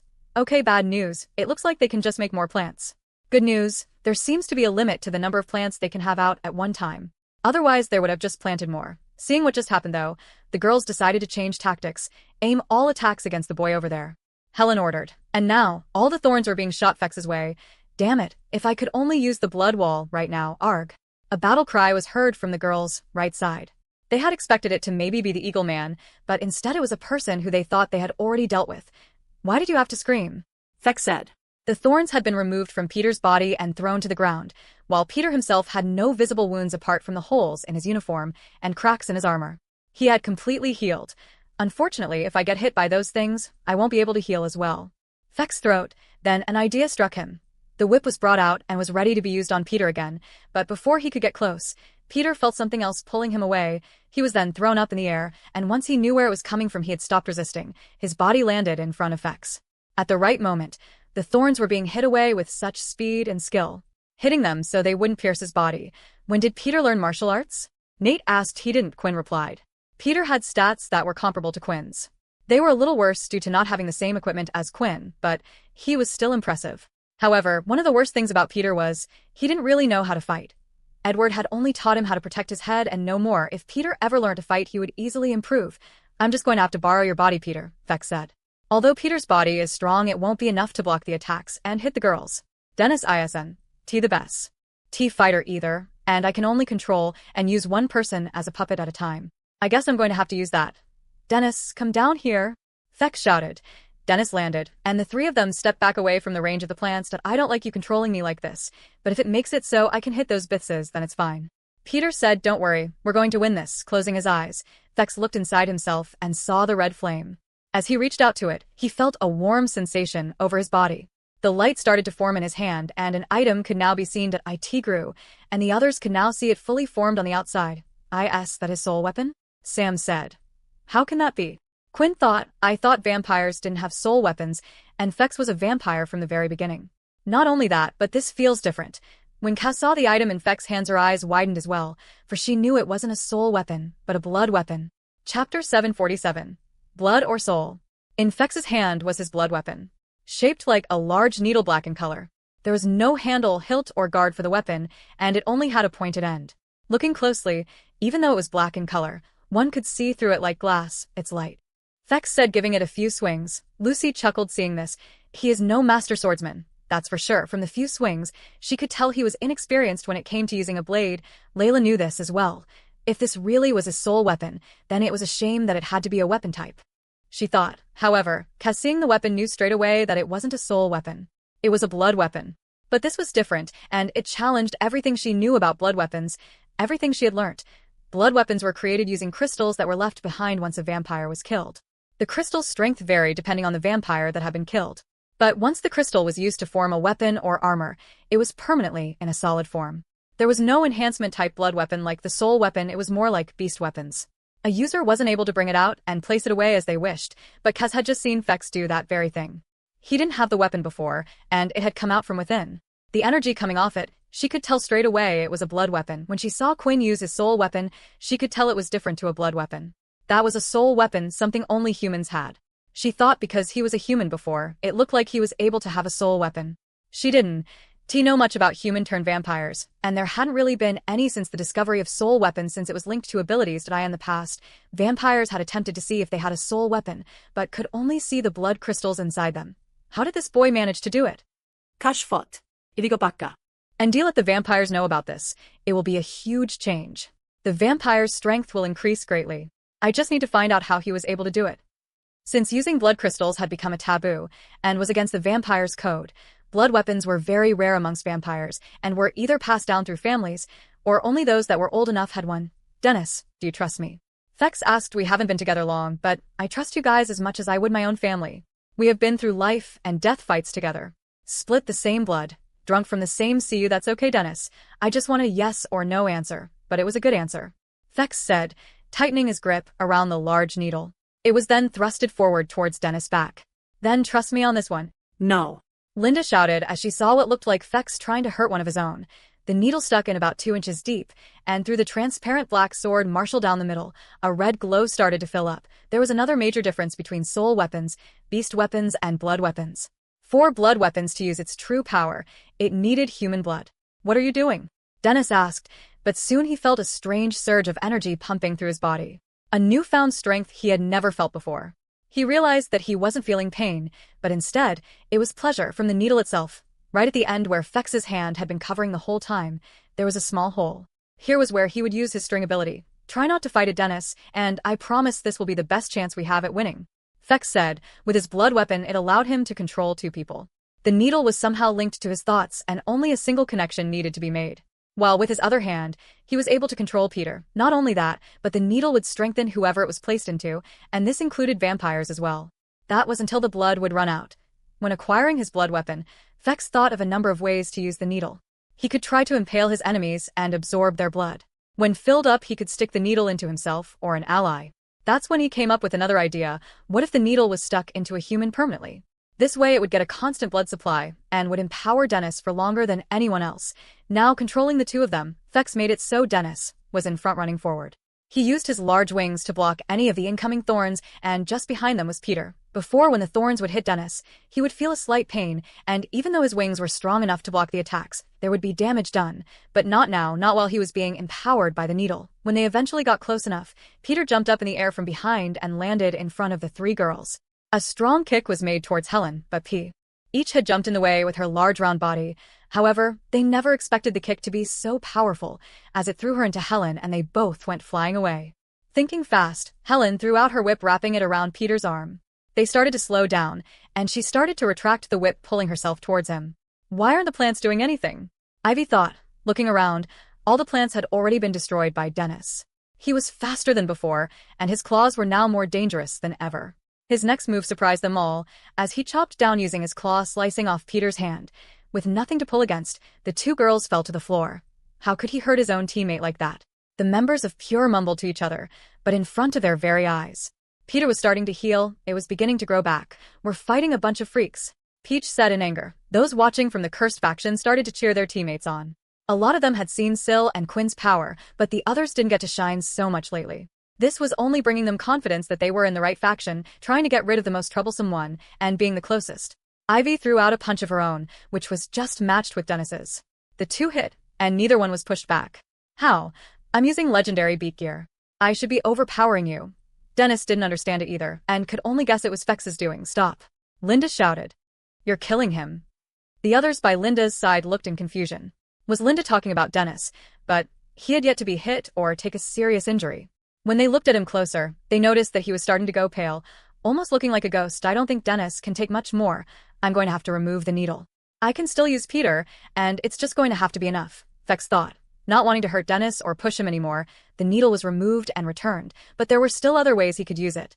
Looping his string through the hole, he was able to freely swing it about all over the place. If he could stick the needle in one of the girls, then he could empower himself or Peter. Dio, you think they've done enough to win this one?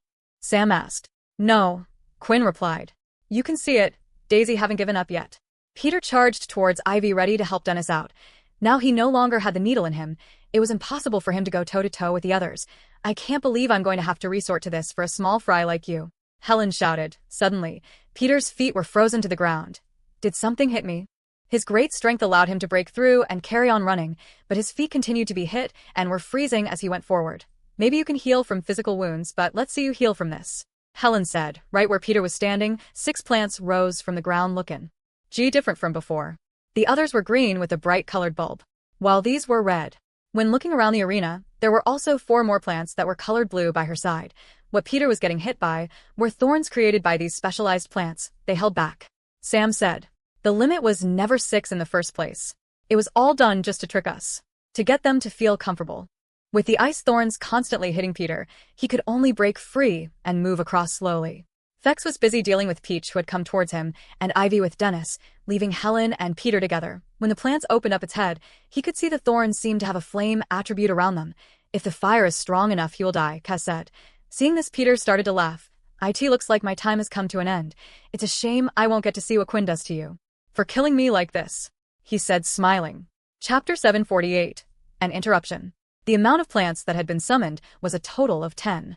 Whether or not this was the girls from Daisy's limit, or they were still holding back, was unknown. However, compared to the start of the fight, there were now 2 different plants that had been created. The regular plants were just able to consistently shoot out large thorns that were strong and cowl-pierced decent tier armor. While the new types were elemental plants, they were able to shoot out ice and fire, and were just as strong as the regular thorns. This was the girls' soul weapons, an enhancement type that was able to change the attribute of their plants. The 3 girls were sisters, and they all held the same ability, while their soul weapons each contained a different elemental attribute. They fought mainly as a trio all the time and had never lost a fight doing so.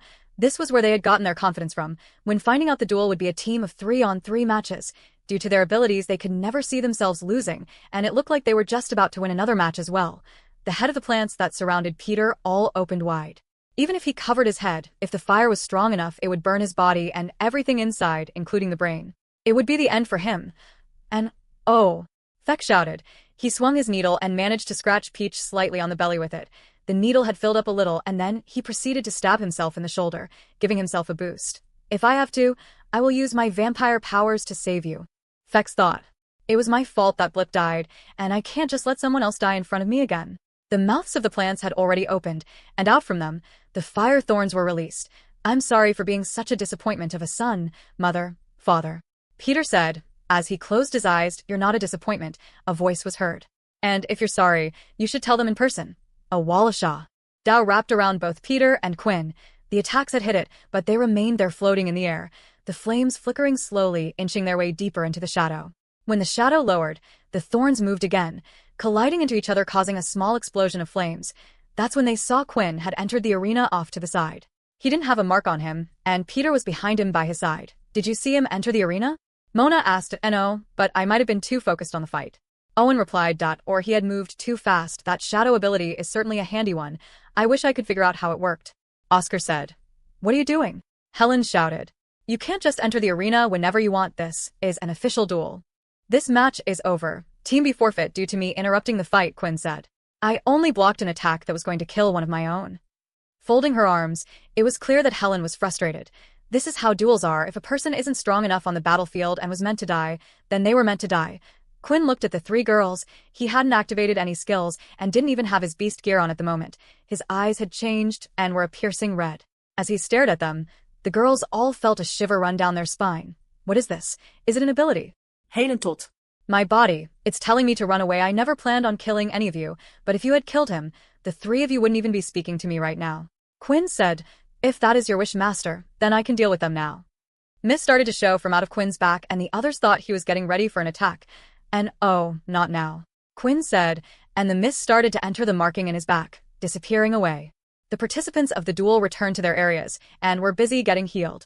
If they didn't have a strong healer, then the military was happy to lend out theirs, but there weren't actually any major injuries from both sides. The others talked about what to do about Quinn's interruption, but in the end, thought it was fine because he hadn't attacked or hurt the other team, only defended the attack.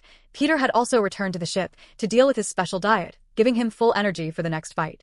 Even after fighting those guys in the VR game, I haven't improved at all. Peter thought that IT took years for people to learn hand-to-hand combat. Maybe some geniuses could learn it quicker, but Peter wasn't a genius and was slow at learning. He always had been at everything in life. IT was why he always decided to just head in wildy, relying on his strength and healing abilities. It was the only thing he really could do. It had worked for him so far, but it wouldn't work at the current level of opponents they were facing. Something needed to change. The next fight will be between Pure Group B against the Cursed Faction Group A, Oscar announced. Cursed Faction Group A was Quinn, Nate, and Paul. The three of them entered and were ready. They hadn't talked to each other or discussed anything about what they were going to do. The reason why, because both Nate and Paul knew whatever they said right now wouldn't get through to Quinn. When Group B from Pure had entered the arena, the online chat started to go crazy. These three are really strong. They were part of the top factions before they got disbanded. There's Tulk, the man who had taken on 50 men all on his own at the same time. Beating 3 will be a walk in a park. Oh, and don't forget about Farine. I heard she was the one that had created the alliance back then in the first place. The other two agreed to follow her, so she must be strong. I also recognize the last guy as well, Demon Man Kubo. They say he will do anything and everything to get the win. All these guys are members of Pure? Pure must have recruited them after the attack, don't you remember? They were growing really fast, but something happened and they were beat by Pure. Well, these three together might be stronger than the main team of Pure. Dio, you think the Curse faction has a chance of winning? No. Are you kidding? The only person worth watching on their team is the ex-head general. It was probably because of him they have gotten this FAR, and Owen seemed to think that the Cursed faction had a chance of winning, including those in the Pure team. Watch out for the one called Paul, Farine said. We get rid of him, then we've already won this fight. Place your bets now. Who will win? Pure Team B or Curse Team A? Click here. A link was provided on the live stream chat, and it led people to the same site where people were betting before. Not only were people able to bet on the overall outcome of the match, they were even able to bet on the individual outcome of matches. Typing away on a holographic screen, not too far from the fight itself, was Logan. The Curse faction is in need of money. And what better way to make money than this? The mastermind who had been behind all the betting systems so far was Logan. It was the perfect way for the Cursed faction to solve their money problem. Chapter 749. Overpowering Force. The three big powers were sitting next to each other on their own platform. Oscar had made each of them seats from the ground below, making it more comfortable for them to watch the match. While the others watching were left on their own platforms. Although the leaders were trusted not to get into a brawl, the same couldn't be said for those that followed them. It wasn't too long ago that each of these powers were at each other's throats. When Quinn entered, Mona noticed that Owen's shoulders were moving up and down slightly, the fan still covering his face, but it was clear that he was happy about something, chuckling to himself. You seem to believe in this boy a lot, Mona said. I watched your interview, and I was surprised by your answer. I admit that the boy seems strong, but I wonder why you think so highly of him. Oscar was listening in, but he also felt the same way. Why did Owen believe in him so much? Back at the inter-tournament, sure the kid showed promise and anyone would have been lucky for him to join their side, as he would be a sure asset to a faction in the future. But that's all Oscar could see, the future potential in Quinn. As the inter-base tournament was only a year ago. How much could one improve in a year? At first I didn't, Owen said. It was just a slight interest, but eventually that started to grow. Like a caterpillar turning into a butterfly. He has only been an interesting subject to me. That was until I gave him a little test. You remember the blonde-haired boy from before? It was clear Owen was talking about Syl, the one in the Blade family. Oscar was aware of this kid and had heard about them not wanting him to participate. Whatever the reason, it was something that the others didn't want him to know about, so he would have to try to do his own research about it later on. Mona just nodded, not wanting to give too much information away.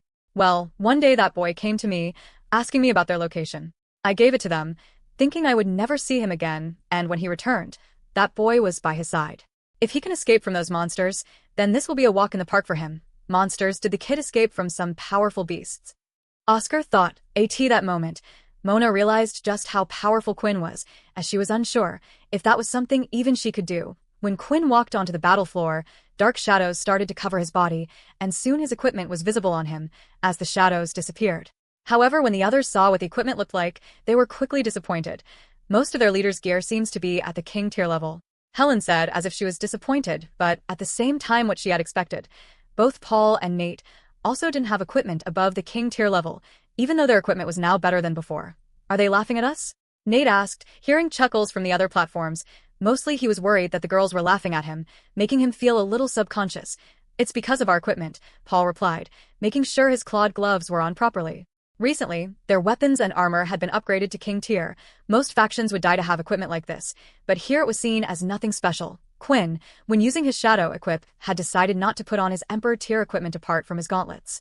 It had great defense but slowed him down. He felt like this wasn't the time to use it and could always switch midway through the match if needed to. Shadow equip took less than a second to cast. Another piece of equipment he didn't equip on was his mask.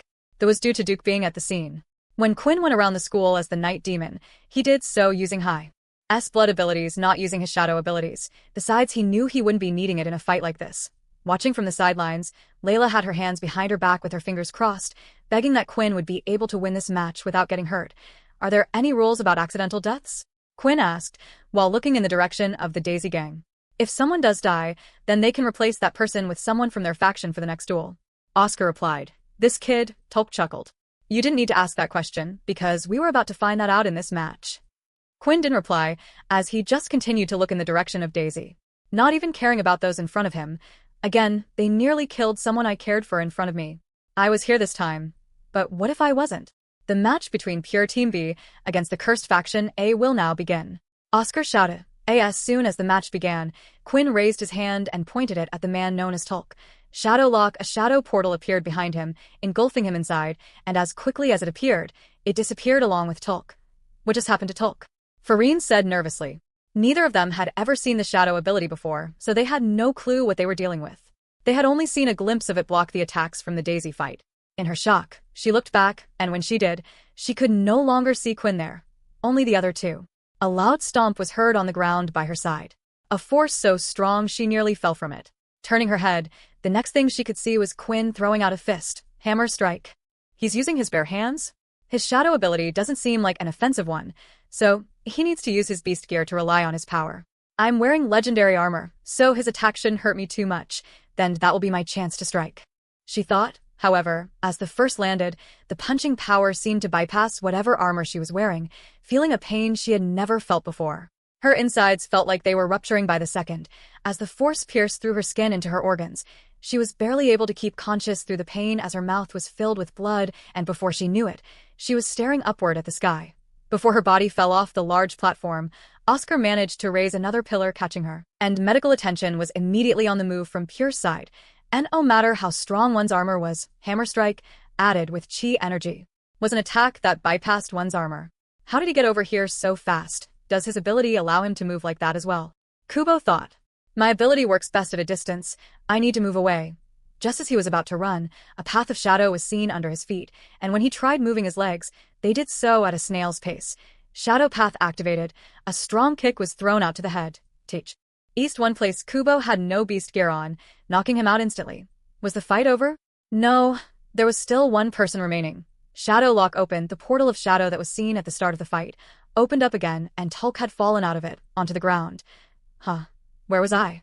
What was that place? For strong ability users, it was easy for them to break out of the Shadow Lock if they were to start attacking it, but Quinn knew that when a person entered the space, they would be shocked and cautious about what to do.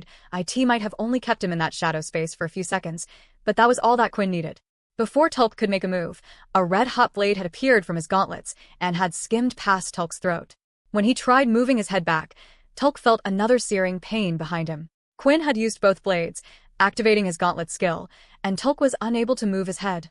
"I give up," Tulk said, thinking that those simple words had saved his life. "The winner is Cursed Faction A," Oscar announced. Chapter 750. My Love and Life. Layla's fingers were uncrossed, and her mouth left wide open like many others that had watched the fight. They just witnessed something they didn't really understand. While Lucy had done something similar in taking out a whole team without touching them, Quinn's display had a more lasting effect, as the sheer power could be seen through each of his actions, rather than something unexplainable happening. "Quinn, how strong did you get?" Layla thought. The fight had gone even easier than Sam had predicted, and he felt like he knew the reason why. Usually, when Quinn would fight, he would do so conserving his MC. The reason for this was the shadow was used mostly to block attacks or as a utility tool. On top of this, usually in fights, Quinn would have to worry about the chance of what was coming next. When fighting bests or in a war, there was always the next thing around the corner, and using up one's MC could be the death of them. But here, in an official duel, he could use his shadow as much as he wished and replenish his MC before going into his next fight. The camera had been left in one place, with others having been set up beforehand in multiple positions to get a better view, and this time, the live stream was able to see everything. What the hell was that? How weak were those guys? Weak. I thought a moment ago someone said they were really strong. Clearly not if this guy could beat them so easily like that. Someone was clearly overhyping those leaders. Yeah, I agree, they were treating them like they were the next best thing since sliced bread. So I thought they were actually strong. That's a really old saying, bro. Has there really been no great invention since sliced bread this whole time? I mean, we can travel using teleporters and you use sliced bread? Maybe the Cursed Faction is just strong? They did well against Daisy. Couldn't you tell Daisy were going easy on them? They hadn't even used their beast gear properly. The general thought of the online community watching was the Cursed Faction couldn't possibly be strong. It had to be that the opponents in Pure were weak.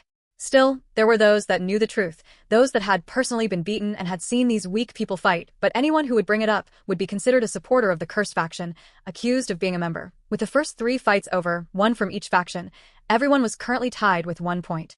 Most still believed that the winner of this whole outcome would either be Pure or Daisy.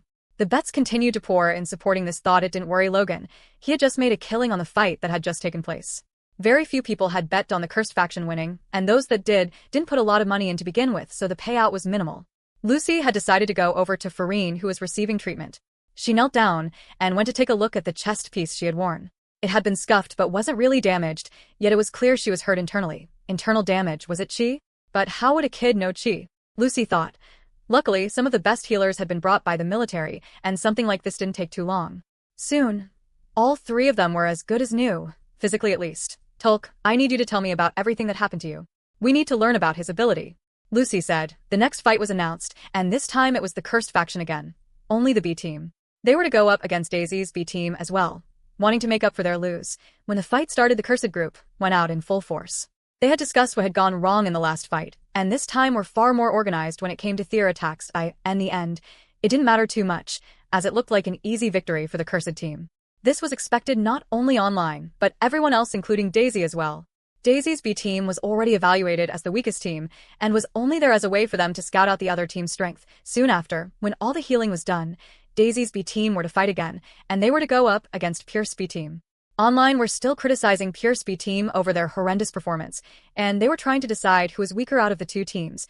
The haters were quickly silenced, as Pierce's B team had a dominating performance, finishing off Daisy quickly. They had seen a strong display of abilities and skills that many of those watching could never perform, reminding everyone at home who they were really criticizing at the moment. Wait, so does that mean the Cursed Faction are strong? I told you, but no one would listen. Well, they must have some strength to get to this point, but we haven't seen them go up against any of the really strong guys yet. They're on another level that I just don't think they can reach. The next fight, the Cursed group were up again, and we're going up against Daisy's B team. Quinn, would you let us deal with the fight this time? We need to stretch a bit as well, and you're going to need us for the last fights. Nate said. When the fight started, Quinn did nothing and allowed both Paul and Nate to take the lead. It was 3 against 2. Nate at first found it a little difficult to hit the girls, but he knew where to draw the line between an important fight and his love life. My biggest love in life is martial arts. Nate shouted as he punched one of the girls in the stomach, causing her to fall to the floor. However, that didn't stop the tears from falling off his cheeks. I asked that guy crying, what a wimp. As for Paul's opponents, he had actually faced 2 of them on his own.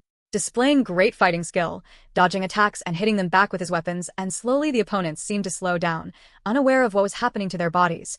Why doesn't Paul use the Earth ability? Duke thought, watching from the side. I've never seen him fight like this before, or use beast weapons.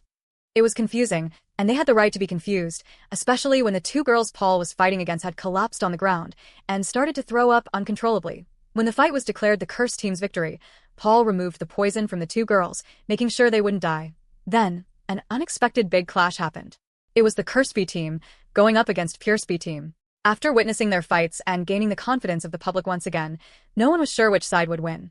Both sides seemed quite strong, and the fight proved that as well, but there was one overwhelming factor that gave one side the advantage over the other, and that was Peter. In the last fight, Peter wasn't really able to show his talents, but in this one, it was clear. No matter how hurt or badly damaged Peter got, he was able to heal the wounds at an incredible speed. With Fex controlling him and his great strength and power, the Cursed faction eventually won that fight as well. After witnessing such a great fight, Pierce Group B were to fight again, this time against Daisy's Group A. The outcome was as expected though. If Daisy were able to beat the Cursed faction, and the Cursed had beat Pure, it was clear that Daisy would become the winner like they had done. Hey, this isn't looking good, Peach said. So far, Pure have won 2 matches, and so have we. But the Cursed faction in total have already won 4 times. That means if we lose one more fight, we've lost, and if the Cursed faction wins one more, they've won this whole thing. Helen added, the next fight will be between Daisy's Group A versus Pierce Group A, Oscar announced. This was the fight many had been waiting for. Even if Daisy and Pure were behind, they thought the winner of this fight would go on to win the whole thing. Oh, the viewers, this was the most important fight, and for Quinn and the others, it was one they needed to watch closely. Chapter 751. Pure vs Daisy. The comments on the live stream were coming in faster than they could be read now that the most anticipated fight was about to happen. For the bets, the odds were made even, and it looked like Logan wouldn't really make a loss or a profit depending on which side would win. It didn't matter much to him, as his main profit-making machine was the Cursed faction, and so far from what they had made, he had more than enough to support the group once more. So far, we have seen very little of what Pure can do. Bonnie started to speak into the camera during the break. But the Pure leader's performance from the last match is still ingrained in our minds. This mysterious power known as Chi, we still have yet to know what it really does, and how far it can go. Is it strong enough to go against the top ability users in today's world? We will soon find out. This time, when Pure entered the arena, both Layla and Ronnie took a fighting stance, rather than just standing there like trees. It seemed that they too would be participating in the fight. Who do you think is going to win? Nate asked, judging by how the 2 girls are taking part in this fight as well. It looks like Pure sees Daisy as a strong opponent. Sam replied. I think rightfully so as well. I need to watch closely. Quinn thought. Maybe then I can see what she's doing that I'm not. The match between Pierce Team A and Daisy's Team A will begin. Oscar announced it. Go on, Helen said. Why don't you use that skill you used before on us, like you did against the others? Oh wait, that's right, you can't, can you? I'm guessing that skill only works on those that are weaker than you. While Helen was talking to Lucy trying to taunt her, roots were traveling fast across the ground, and it looked to be Ivy's doing, as she had her hands placed on the floor. The seeds were then quickly planted on the ground and sprouted the plants. They didn't waste their time using their soul weapons to give them each an elemental attribute. Agent 100, I need you to distract the tall one. Agent 62, you stay behind me, and when the fat one gets involved, knock her to the side, Lucy ordered. Firing out her arrows and using her telekinesis, Layla was able to target them wherever she wished. The range with her bow was longer than that of the plants, and she soon realized that the plants were only able to target living things. It allowed the arrow to fly straight past everything and aim for Ivy. She easily avoided the arrows, but was unable to use her other skills while doing so. That girl is so annoying, Ivy thought. Walking ahead, Lucy had drawn out her rapier and held it by her side, while Ronnie stayed directly behind her with a large bat in his hand. A strange beast weapon, but it was his unique one. Moving forward, the ice thorns and fire thorns came straight at her, but a go. OD meter before they could even reach her. They would either swerve to the side or fall to the ground. It's like she has some type of invisible force field. Peach said. Just what is Chi? Going past the plants, Lucy sliced them, cutting of their heads, causing them to shrivel up. The others prepared for her to dash forward after this, but instead, Lucy went around to different parts of the platform ground they were on and started stabbing random places in the ground. Although it looked random to those on the outside, Helen was in shock, for each place she had stabbed was a seed that had yet to be sprouted. How did she know? Trying to stop her, Peach moved forward, and now it was time for Ronnie to shine, as he interrupted, swinging his bat. Hold her for 30 seconds, Lucy said. She then went forward and was after Helen. Lucy knew that both Layla and Ronnie weren't a match for those at Daisy. They didn't even know Chi themselves, but after getting rid of the leader, The rest would fall one by one. Two plants suddenly sprouted right by Helen's sides. These looked different to the ones before, being back in color. A thorn shot out from the black plant, and the same was expected to happen to this thorn as the others. Only when it reached the meter distance and hit the invisible shield, it exploded on impact, creating a black cloud of smoke. Ha ha ha. Helen started to laugh. The fire plant and the ice plant were my sisters, but this one is my sole weapon. Did you really think this was all that I had? When the black smoke cleared, she could see Lucy standing there with one of her arms over her head. Her sleeves were black, but there were no such injuries on her body, or even the clothing itself. A dash forward and a thrust with the rapier. On instinct, Helen moved back, avoiding the tip of the blade, or so she thought. Quite the deep cut appeared on her cheek, even though the rapier had never hit her. While she was distracted, the rapier came at her a few more times, now attacking her beast armor. However, Helen was fast and was blocking most of the attacks with her arms and legs, not allowing the blade to hit any of her vital spots and only parts of the armor. Then the attacks had stopped, and Lucy turned around. "This fight is over," Lucy said, loudly. The two sisters turned their heads to have a look, and they could see Helen standing there. She looked fine on the outside and had blocked all the attacks, but why wasn't she moving? Then when looking down underneath her feet, there was a pool of blood. Seeing Helen's eyes not alive, Ivy gritted her teeth and regrettably said, "We forfeit this match." "What happened?" Mona asked, and "I'm not sure." Oscar replied, "I was sure that Helen had blocked all the attacks. The only one that had a slight idea was Quinn. His guess was it had to do with Chi. The blocking of the attacks, the defending against the explosion, and the attacks that were able to bypass the armor and damage the body underneath. It all must have been Chi." Fr. OM watching alone, Quinn wasn't able to figure out much at all. The only way he knew how to use Chi was to enhance his body and also to control it outwardly on his items. When the girls returned back to their group, everyone could be seen crying. There were multiple reasons for this. The first being the fact that Daisy had lost. It meant they were no longer contenders for becoming the new era powerhouse. This fact was hitting them hard. After being a faction for so long, they would have to disband.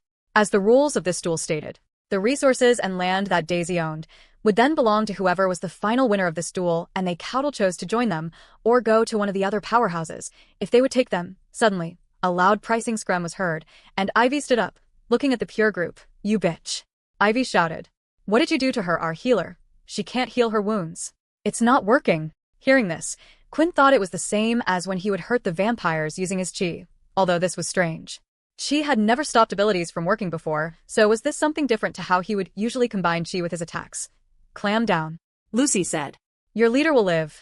I made sure not to hurt her too badly. In a week, maybe she'll be back to how she was." With the fight over, Pure had now won a total of 3 matches, Daisy 2, and the Cursed Faction 4. There was no longer any reason for Daisy to fight, nor could they with their leader out. So the next fight was to begin, Pure Group A, against the Cursed Faction Group B. Chapter 752. Can't Heal. The Cursed Group were gearing up, doing a few stretches here and there before the fight. There was always a small little break between each fight, and those in Pure had just fought as well. "You guys don't have to do this," Quinn said. "If you give up the fight, then it will be 4 wins each, and our group will go up against them." The 3 of them looked at each other, and they all already knew their answer. "Quinn, thanks for looking out for us, but we want to fight. We need the experience. You can't keep doing things on your own. There will be times when you aren't there to protect us. You aren't the only one that needs to get stronger. We do as well. And what better way than against people like this? And besides, you saying that hurts us a bit, you know? Do you really think we're going to lose?" Quinn stopped to think for a second. Perhaps he was being selfish. He was forcing his wishes and desires onto them. Yes, they were a part of his group, some even a part of his vampire family, but they were each individual people, all living their own lives. "Don't cry too much if you lose," Quinn said, and gave his team a thumbs up as they walked out onto the platform. Layla, making her way out, was nervous as ever and gripped her bow tightly. Technically, she was now going up against her own teammates. Before the Cursed Faction had stepped foot on the planet, the leaders were made aware that both Layla and CIA were one of their own. This was to update the new leaders that were placed at the table, as they had never seen the 2 girls before. It also explained to all of them why Quinn was able to get inside information about Pure. Every day, they were learning something that impressed them even more. When the 2 groups reached the arena, Lucy had asked them something surprising. "Do any of you know how to use Chi?" she asked. The others looked at each other for a moment, as they had no clue why she would have asked that. "The look from your faces says it all. None of you interest me then," Lucy said, and she drew her rapier weapon. So far, Group B from the Cursed Faction has only lost against Group A of the Daisy faction. Bonnie reported. "Even though Pure managed to beat Daisy, this should still be a good matchup. From what we have seen, since just the first fight alone, the Cursed Faction has improved, so who knows what the outcome of this fight would be." Finally, the comments seemed to agree with what Bonnie was saying. Many didn't like the Curse faction, but many didn't like Pure either. Even if they had become more popular recently, years of televised TV stations showing all their wrongdoings and labeling them as a terrorist group couldn't be rid so easy. Most of the viewers were supporting Daisy, and with them out of the picture they now needed to decide out of the lesser of two evils, and the support was pretty evenly split. The match between the Curse Group B and Pure Group A will now begin. Layla had begun firing arrows, being the support she was meant to be, and most of them were aimed at Dennis, who was flying in the sky. At first Dennis allowed one of them to hit him, and then realized that they were quite strong, and were coming at him fast. Hey, wasn't she meant to be on our side? I thought she was just going to pretend to fire those arrows. Dennis complained inwardly, but he knew that she needed to try her best to make it look realistic, otherwise she would be found out. But then, why the hell are all the arrows being fired at me? Fire them at the others. Just ahead me. The reason she was doing this was for two reasons. It made sense, her being the ranged one to target the airborne ability user, as for the second reason. Due to her being part of the Cursed family, something in her mind wasn't quite letting her fire arrows towards Peter. It felt like if she forced it, maybe she could, but it would use an incredible amount of energy in the first place to even do such a thing. It wasn't even worth attempting even at a time like this. There was far too little she knew about vampires and their family links. What came as a surprise to most people was how urgently Lucy and Ronnie seemed to be attacking both Fex and Peter. She wouldn't let up and continued to thrust the blade towards Fex. He dodged each one and tried to tangle the blade with his red string, but it would slice through it. Without putting up any type of resistance, what he needed more than anything was a break. If she keeps attacking me like this, then I won't be able to use my bloody weapon, Fex thought. Still inexperienced, Fex couldn't summon his blood weapon with ease. He needed to concentrate and take a few seconds before doing so. It seemed like somehow Lucy had caught on to this, and she was doing her best to stop him from summoning it. Oh, this boy isn't all looks. He has dodged every one of my attacks. Lucy thought. After seeing what she had done to Helen, Fex wasn't going to let the blade touch him. Ronnie swung down his bat, and wanting to help out Fex as quick as possible, Peter sacrificed his arm blocking the blow. It had broken in the process, but it gave the perfect opportunity for Peter to deliver a full force punch, sending him flying and out of the fight. Now, he was free to help Fex. Seeing Peter running towards him, Fex was hoping to use Peter as a puppet like he had done previously. To do this, he could use his normal strings. The problem with the red-blooded string, even though it was stronger, it could be seen quite easily, but in this situation the red string was being treated the same as his regular string, so he might have well made it harder for the opponent to see what he was doing. When Peter was close enough, moving his hand outward, he threw out the small needles with the strings attached, required to control Peter. However, this was the opportunity Lucy had been waiting for. Somehow she could see everything, and slicing the strings she soon followed up by stabbing Fex in the arm from above. Damn you! Peter shouted, throwing out a punch as hard as he could. Lucy was able to lift her other arm to block the attack. When the fist had hit, nothing happened. There were no broken bones. Lucy didn't go flying, and it reminded Peter of the old days. When his punches were weak with no power, that's not a punch of a regular human, Lucy said, as she pulled the blade out of Fex's arm. She then slashed at Peter's arm that had just hit her, and it had fallen to the floor. Arg! Peter screamed, and had stepped back gripping onto the wound. What? Quinn said, panicked. He was now worried. It had been too long since he had last heard Peter scream. Just moments ago his arm was crushed by a bat, yet he had made no noise. But if he had screamed it meant one thing. He was feeling pain, blood was pouring out on the floor, and it didn't look like it was going to stop. She then proceeded to stab him in the thigh. His face was scrunched up in pain. How long had it been? How long since he had felt pain? Coming back to him, his body was frozen. That's when Fex noticed that neither his wound in his forearm nor Peter's missing limb was regenerating like it usually would.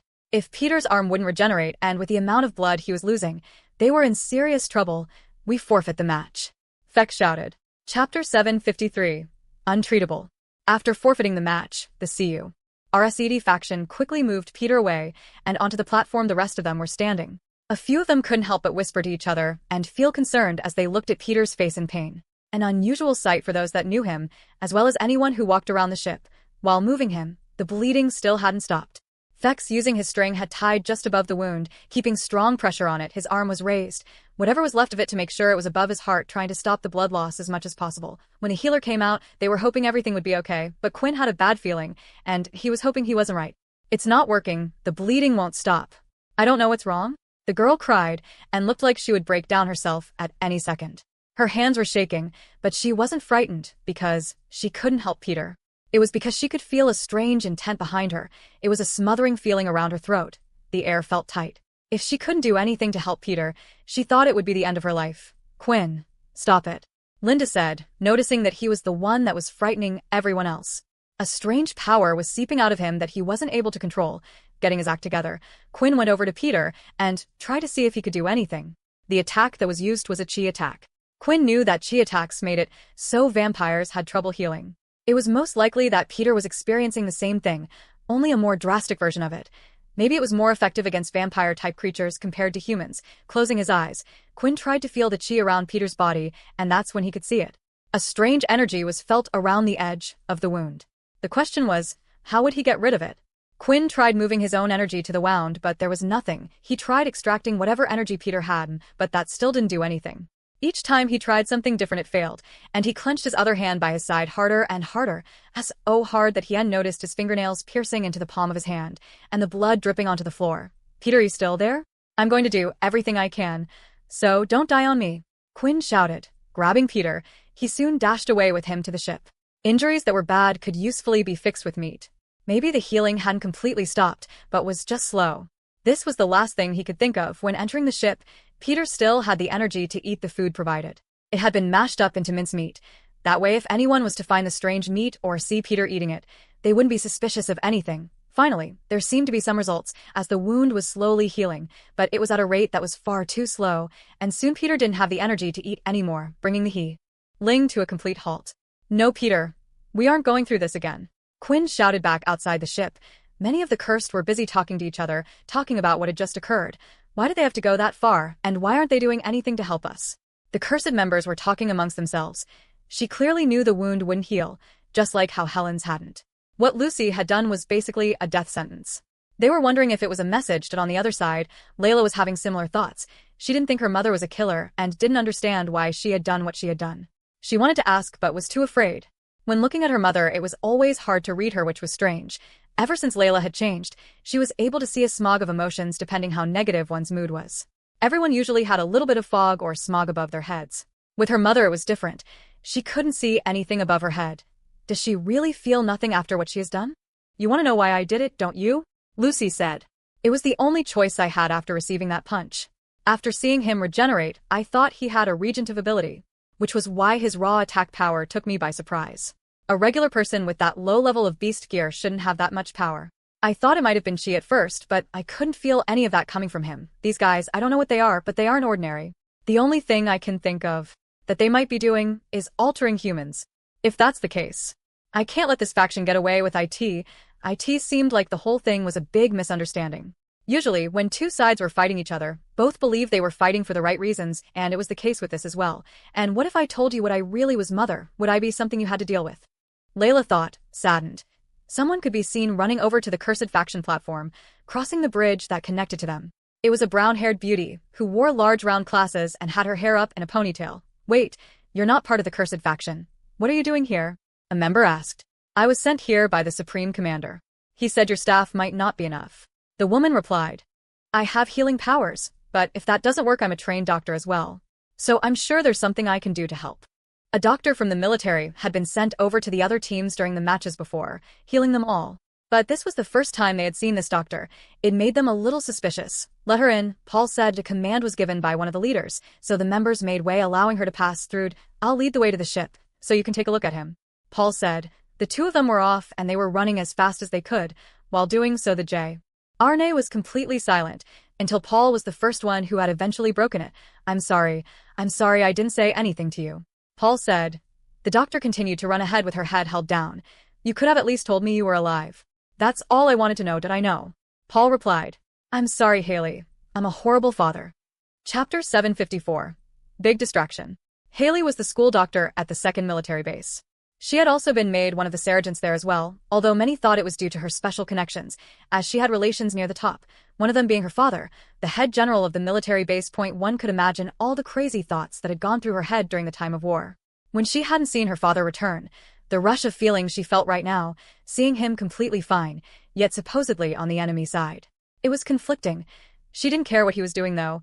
What had upset her more than anything was the fact that even though he was alive and well, she hadn't been informed of this. Why didn't you tell me you were okay? Do you know how much I worried about you?" Haley asked. Paul wanted to see his daughter. He wanted to make sure she was okay more than anything in this silly war. He was sure she would be safe, as many of the higher-ranking officials in the military were protected, but due to his situation, he thought it would be best for him to distance himself from her. Pretend she never existed. The less relations and information the vampires knew about him, the less chance there was of any of his family and friends getting involved. When they finally arrived, Quinn was surprised to see the doctor from his school here, but he couldn't care about that now. His main concern was Peter. While Peter was getting healed, Quinn was wondering how he could have done things differently. Unlike before, he didn't interrupt this fight, but there were a couple reasons why he couldn't and hadn't. The first being even Quinn was overconfident about Peter's healing capabilities. If she had aimed for the head, he would have attempted something. The second reason was how sudden the attack was. The movement was too quick, and the duel had gone from a few scratches here and there to a whole arm being chopped off. Thankfully, Fex was quick to call the match off. Wiping the sweat away from her forehead, it looked like Haley had done everything she could, using the tools from the medical bay. There was quite a lot of advanced equipment left on the ship that was never used by the others. The cursed faction had people with healing abilities, but no doctors on board. The wound was bandaged up. It was hard to tell if blood was still soaking through it or not, and Quinn was no doctor. My abilities helped a little, but I had to operate on it mainly. The problem is, in an open space like this in a non-sterile environment, there is a good chance the wound will become infected. Ow. So I don't think I will be able to get his arm back. That's not much of a problem, but is the wound healing? Quinn asked. Haley shook her head. It isn't healing, and if I had more time, we could cover it with artificial tissue, and also probably get him a mechanical arm. But his regenerative abilities seemed to be blocked. Quinn then tired to search for the chi inside Peter's body again, and there was still the strange energy felt around the wound. It didn't look like it would be healing anytime soon. Turning his head, Peter could see the concerned look Quinn had on his face. Hey, don't worry, Quinn. She said I'll live, right? Just do me a favor. Go ahead and return the favor to that bitch, will ya? The others had been waiting outside for a pretty long time, but it was understandable after what had just happened, and there was only one fight remaining anyway. Finally, though, Quinn had returned from the ship and was ready for the duel. He walked across the bridge, without saying anything. Paul followed behind, and so did Nate. Pierre started to do the same with Lucy walking out the front, but then behind her, Layla had stumbled to the ground. What the hell? Ronnie complained. Are you that scared of him? What's wrong with you? Her whole body couldn't stop shaking. Even while she was on the floor, her knees were banging into each other as she walked, causing her to stumble. She was afraid, but it was because of all the dark smog she could see circulating around Quinn. At first she thought it was a shadow ability, but she soon realized that it was her own powers. She hadn't seen this amount of negativity smog around a person before. Is this it? Is this why Quinn kills my mother? She thought. Agent 5. Layla shouted out. You can make it so the person from before can heal again, right? You can make it so abilities will help the healing process. I can, Lucy replied. The reason Layla was asking this was because she wanted Quinn to hear the answer. Maybe if he knew that she could reverse whatever was happening to Peter. Quinn wouldn't kill her. Looking back at him, she could see that the smog had died down a little, and it looked like her plan had worked slightly. It was still there, but not as intense as it was before. Did I have to do this for both of them? Layla reassured herself, standing on her 2 feet. They were still a little wobbly, but she could move forward. You won't have to get involved in the fight, Lucy said. Stay away from them the best you can. It was hard for Layla to know whether this was her mother speaking out of concern for her, or if she felt like she would only get in the way. Still, to find the truth, she needed her mother to come out of this alive at least. She went out and grabbed her hand. Mother, be careful. He's strong, Layla said. She knew she wasn't meant to call her mother in front of the others, but she felt like she had to, and at the same time, Lucy didn't seem to be rejecting her daughter's hand. Lucy then smiled before let. Go. The match between Pure Group A and the Curse Group A will now begin. Oscar shouted. What do you want us to do, Quinn? Nate asked. Quinn held out his hand, like he did at the start of the last match. Shadow lock activated, a shadow portal had opened behind Ronnie, and he was sucked into the shadow. The look on his face was one of confusion, as he was wondering why he had been picked. Then, Quinn moved his hand over to his 2 teammates. Shadow lock. Open. The portal opened, and Ronnie caught himself, before he fell on the ground face first. Just make sure him and you two don't get involved in the fight. Quinn said, walking forward. I need to find something. Oh, I thought you would have attempted to use that strange skill on me? Lucy said. I was looking forward to breaking it down and showing everyone here that it was nothing to be frightened of. Layla was wondering what to do. Quinn had asked for the other 2 on his side not to get involved, and they currently had held Ronnie down on the floor. Nate was able to use his soul weapon to make his way to Tun, and now he was unable to move any part of his body. Still, trying to keep up the act, she drew her bow and was ready to fire at Quinn. Layla, move to the side and stay there. Quinn commanded. To him, he was just saying simple words, but without realizing it, he had activated a true command, a leader's command. All of a sudden, Layla, placed her bow down, and was starting to move to the edge of the arena. Agent 100, what are you doing? Why are you listening to him? Lucy said. Layla was unsure herself, but her body was doing everything Quinn had just said. Unlike before when thinking about attacking Peter, there was no chance for her to put up any kind of resistance, a true command from the vampire leader and the person that turned her. Kaz mumbled. Of course, she can't disobey. Soon after, Quinn dashed forward and threw out a single punch. Lucy, being confident, went to strike it down with her sword, expecting Quinn to be straightforward. This blade will slice through your hand, just like it did to your friend. Lucy shouted. When the blade hit Quinn's hand, both of them had stopped midair, and she could feel the strange force. I thought so. I knew you could use chi. Lucy shouted. Now tell me how you know. Quinn had no time for games, and he was hoping he could figure out just what she had done to Peter. However, something had appeared that would distract him from the fight. In front of his face, a notification screen appeared. Emergency quest. The 10th family is under attack. New quest revived. An unknown force has invaded the 10th family area. Do not lose more than 10% of your forces.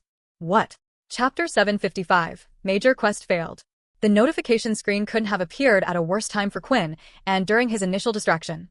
Lucy's blade was swung down in the perfect place, between the gap in his shoulder guard and neck that it got in a few inches deep, before Quinn used his flask. H stepped to get out of there, and returned to a position far enough where he could prepare. From here, if she tried to come in, he could move away as he still had the greater speed.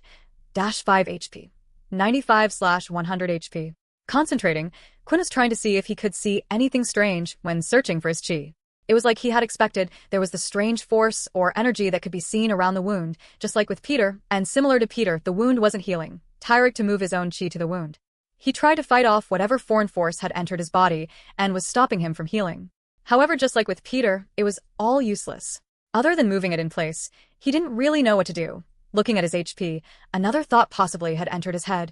It was a little bit of a waste to use it now, but he felt like finding a way to get rid of the current problem would help him out greatly in this fight. Consume blood bank, 10 milliliters, Quinn thought, like he usually did when activating his skills. Usually a sudden rush feeling in his body would run through it as the blood was consumed, and after the wound would heal. The initial rush feeling was felt in his body, but the normal HP notification never appeared. Instead, he had received another notification. Unable to heal using blood. Your thirst for blood is still satisfied. This confirmed it. The wounds that Quinn would usually inflict with his chi would slow down the healing process vampires had, but the wounds that Lucy inflicted weren't able to be healed at all. Did I end this fight? Quinn wouldn't have his second chance. Now, he needed to decide how to approach this fight. The problem was, his mind was unfocused. For the sudden quest he had got only seconds ago. What was with that quest? What am I meant to do about the 10th family being attacked? Does this mean something is going on in the vampire world? The problem was no matter what was going on, there wasn't really much Quinn could do about it at this point in time. The best thing to do was to ignore the quest, but he was finding that hard to do as a big percentage bar had appeared. It was at 100% at the moment, and while looking at it, it had already gone down by a single percent. You seemed confident before, and now you're just standing around doing nothing. Lucy shouted, and this time she came forward to attack. With the distance, there was more time for Quinn to react. It was easy for him to just move or run away around the area, but he had another goal in mind. He wanted to find out just what Lucy was doing differently with chi compared to him. He couldn't see or tell anything from a distance, so he thought he could do up close. Skill Days activated. Skill Days failed. He wasn't sure it would work against such a high-ranking member of Pure, since Days' probability of working was dependent on his charm skill. Skills like this vary depending on the opponent's state of mind, but it was always worth a TR. Shadow Rise. Lifting up the shadow, Quinn had stopped the sword from hitting him from his side. Or so he had thought. For the first time ever, the sword had ignored the shadow completely. When it touched the shadow, it split open, moving like clouds, and allowed for the sword to go right through. This had never happened before. The sword was still blocked by Quinn's gauntlets instead. The look on Lucy's face had slightly changed, as she wasn't expecting the attack to be blocked this time. He has incredibly strong chi, so I can only do this, she thought. Preparing for another strike, Lucy used her bare hand, placing her palm on Quinn's chest. At the same time, Quinn had his eyes on something flashing in the top right-hand corner. 8% of the 10th family has been lost. What's going on? Quinn was thinking this in more ways than one. From Lucy's hand, a strong force was felt. It was sudden and powerful, chucking him back and blasting him away. The pain was felt in an instant, and his armor was practically non-existent. -30 HP, 68/100 HP. Blood was dripping from Quinn's mouth, and the insides of his body were screaming with pain. That attack, it was like hammer strike, but different. It seems like it was an internal strike, but there was no force or anything. Was it a pure attack using chi? From the sidelines, there were many people judging the fight. What is happening? Is Quinn losing the fight? Layla thought, watching from the sidelines. She had attempted to move, but still her body didn't want to listen to her. She thought that CIA's vision was to do with this moment. But with the way things were now, she didn't think that was possible. Quinn, is this really everything you got? I refuse to believe you escaped the Blades Island with this skill alone. Owen thought, did I ask Quinn going to lose? Megan asked, do you really think so? Sam replied, to me it looks like Quinn has been distracted by something, and he hasn't even begun to show what he can actually do. The shadow didn't work for some reason, but that's okay. I have another way. I just need to find out what she's doing with her attacks. I thought if I took a few of them, then maybe I could have figured it out, but I haven't learned anything, and the more attacks I take, the more dangerous this whole thing becomes. Due to the last attack being internal, Quinn was unsure how much damage was actually done, but as long as all his limbs were working, he would push through the pain and let his body work the way it always had done. I don't know if you're talented or untalented. Lucy said, unsure what his knowledge of Qi was. He was either talented for having such a large amount of Qi or untalented because even though he knew how to use it, he was unable to progress to the second and third stage. Just as Quinn was about to make his next move, the annoying message throughout the fight had appeared again. Quest failed. More than 10% of forces have been lost. Looking at the bar now, it had reached 65% so quickly. The bar was still on screen as well. Quinn thought that maybe when the quest had failed, the bar would go away, allowing him to focus more, but it stayed there. I guess it because the attack on the 10th family is still going on even now. Are the other vampires attacking the 10th? What about Aaron and Leo? Are they in danger? Too many questions were going through his mind at the moment, and he had even thought about summoning Leo to ask what was going on, but there was the chance he could be in the middle of a fight, and even if he saved Leo, what about Aaron? Only Leo was able to be summoned due to a special skill granted by the system, allowing him to call his vampire knights by his side. I need to find out what's going on, I need to finish this fight, and I need to save Peter. I have to end this fight. Quinn said out loud, and these words came as a shock to everyone. Particularly, they were surprising to the viewers online. Him ending this fight. How is he going to do that? It's clear that Pure can do something that is stopping him from using his shadow. Did you see his face? I don't think he's gotten one attack in yet. All he's done is dodge and run. Maybe it isn't a bluff. Remember, he still has the other two in the fight as well, and they haven't joined in from underneath Quinn's 2 feet. Shadow started to spread across the floor. As it came towards Lucy, she tried to stab it with her sword. The shadow spiraled around, moving out of the way, but only on the part where her sword had landed, and it continued to spread across the floor. When Lucy had attacked with her sword, although Quinn's shadow hadn't blocked the attack, it hadn't used up any of Quinn's MC points either. When blocking an attack with a shadow, depending on how strong the attack was, Quinn would lose MC points. The blade had gone through, but didn't use up any MC points, which meant rather than Lucy using a skill that allowed her to cut the shadows, it was one that forced it away. From the ground the shadow rose, and started to encase everyone on the field inside a dome made of shadows. This skill, it was what the kid had done at the intertournament as well, Oscar said, surprised. Back then they couldn't see anything Quinn had done, but when the dome fell, the winner was clear. Will this be a repeat of last time? We can't see anything if he does this. Void shouted, disappointed that the viewers and the footage they now would be getting was just a dark dome. We can't do anything about it, Bonnie said. Let's improvise and go around asking the others what they think is going on, and just who is going to win this thing. Inside the shadow dome itself, Quinn had now equipped the Emperor tier mask on his face. Oh, this dark dome and that mask has made you a little scarier, but it won't frighten me. Lucy said, it looks like I can't find out your secret, and I've run out of time, so I can only force you. Quinn said, while wearing the mask. His voice was slightly altered, coming out deeper and more menacing. A design Alex had put in, copying what Logan had done when creating the last one. I end here. I can hide my secrets from everyone outside. Chapter 756. Getting the truth. If there was one thing Lucy was being right now, it was cautious. There was a strange confidence that was filled in the boy, and she knew that he wouldn't be naive enough to act this way if he truly didn't feel like he had something. Inside the dome itself was Layla, Lucy, and Quinn, while it had just cut off, blocking out Ronnie, Paul, and Nate, left on the outside. She was unaware if this was done on purpose or not, or if Quinn could even control the size of the dome around him. This was done, of course, to keep certain people out of the loop for what Quinn was about to do. Before Lucy knew it, Quinn was sinking into the ground itself. She looked around, trying to sense the Qi energy from within him to see if it was anywhere close by. If the boy plans to attack, I should be able to sense it just before. Yet, she could feel nothing until the force she was expanding around her changed. It was like a ripple in a pond hitting her. All of a sudden, Quinn had appeared from an angle above. He was dropping down with an axe kick raised high, with his foot reaching his head. It was too close, and the only thing she could do was block the attack with the hilt of her blade. The attack was strong, and Quinn had even used his own Qi on top of his regular strength. The struggling face of Lucy said it all, as it changed into a smile, and it looked like she wasn't hurt at all. Quinn, not letting up and not letting him lose focus, Flash stepped behind her and started the regular hammer strike, rather than the blood hammer, due to it taking too long. The fist was thrown and slammed into her back, but there was no movement on Lucy's end. She hadn't moved like a rock, and she seemed to be completely fine. Sinking into the shadow again, Quinn was wondering what had just happened. How is it her beats gear? But a hammer strike still should have had some type of effect on her. Quinn thought, you really don't know how to do anything other than basic chi. If you keep attacking like that, then you won't even be able to hurt me. Lucy shouted. It seemed like what she was saying was true, but Quinn hadn't even begun to show her everything that he could do. It was a last resort, but nothing else had worked so far. Using Shadow Hop, Quinn could move to anywhere inside the Shadow Dome. Appearing in one of her blind spots, Quinn threw out a blood swipe, a single one as a test, and when Lucy turned to block it with her sword, the two collided. Her hand was visibly shaking, and this didn't go unnoticed by Quinn. Seeing this, he shadow hopped to a different location and threw out more blood swipes. Lucy was no longer talking back and was focused on blocking each strike with her blade. Compared to the physical hits she had taken head-on before, none of the hits had gotten through, as her skill with the blade was excellent, and the blade she was using was at the legendary level also, as she had gotten used to dealing with the blood swipes. A loud bang was heard, and she had fallen down on one knee. Looking down, her knee was bleeding and a hole had been created. It looked like an object had pierced right through. 25/100 HP. Quinn had to be careful.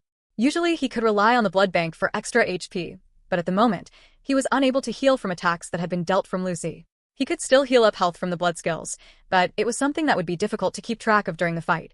When noticing Lucy was desperately blocking the attacks, he knew something was up. For some reason, the blood attacks she was unable to block like she could his physical attacks. When Lucy got comfortable blocking the blood swipes, that's when Quinn fired using his bloodshot. What are you? How can you have two abilities? Lucy shouted. I knew you had been experimenting on people, but I never knew you had gotten this far. Tell me who you are working under. Although she was on one knee, Quinn could tell Lucy was not out of the fight. She was waiting for him to get close. Throwing out two blood swipes and catching it with his shadow, Quinn had created the dual blood scythes. This way he could attack with great strength from a distance. Swinging out wide, he had great momentum. Lucy tried to move, and she did so quite well, picking herself up. A normal person who had their kneecap blown wouldn't have been able to move like her, yet she could, but she only found herself running into the other side, swinging in the other direction.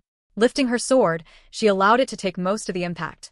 The shock waves and power was still sent through her body, and it sent her back into the other side behind, hitting the back of her armor. The Amor was strong and had taken a lot of the damage, but blood could still be seen flowing out of her mouth. When was the last time I was in a situation like this? Lucy thought. From the beginning I could have beaten you. I just wanted to find out how to save my friend. Now quit this match, and tell me what you did to Peter? While speaking these words, Quinn's eyes were glowing red.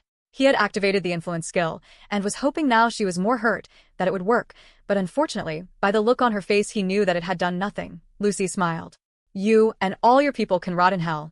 Your friend will die, and you will suffer watching him. I know you're kind. Even if I saved your friend, you would either use me or kill me anyway. I'm telling you now, I will never be used again. Everything I do is for myself, and for a better future for the world. She gathered her strength to throw out a blood fist mouthful of spit on the floor, which landed in front of Quinn.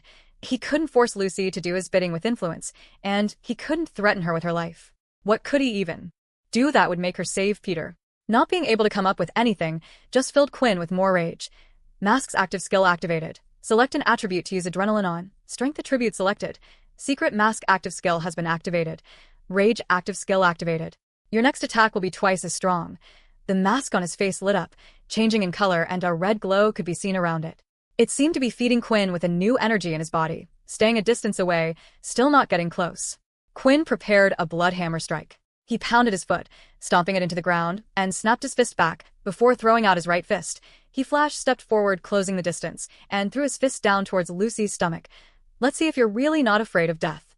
Quinn shouted. Quinn, no please. Layla screamed from the sides, as she could see everything happening. It looked like what CIA had seen was coming true, even with her interference, even with her being in the duel. Was it really going to play out the same way? No, Layla wouldn't let that happen. When Quinn's fist had hit Lucy in the stomach, it almost felt like it had phased through until he had felt something solid. Then, he could see strange-looking ripples around his fist. What is this? Quinn thought. The sound of a body falling to the floor from his right side was heard, and he could see Layla lying on the floor in a pool of blood, where her stomach was a giant hole. Chapter 757. What is Chi? After seeing Layla's body lying on the floor like that, Quinn didn't rush over. He wasn't filled with rage. Instead, his mind had gone completely blank. It was as if he didn't really understand what he was looking at, nor how something like this could have been possible to know. No, I gave her a command, didn't I? I told her not to get involved.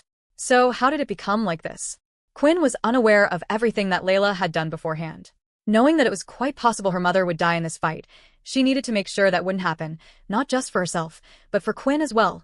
If Layla had to pick who she sided more in this fight, Quinn or her mother, it would have to be Quinn. Whenever she thought about this was what her mind wandered to. And at the end of the day, not only did Layla not want her mother to die, she also didn't want Quinn to become a large target of Pure.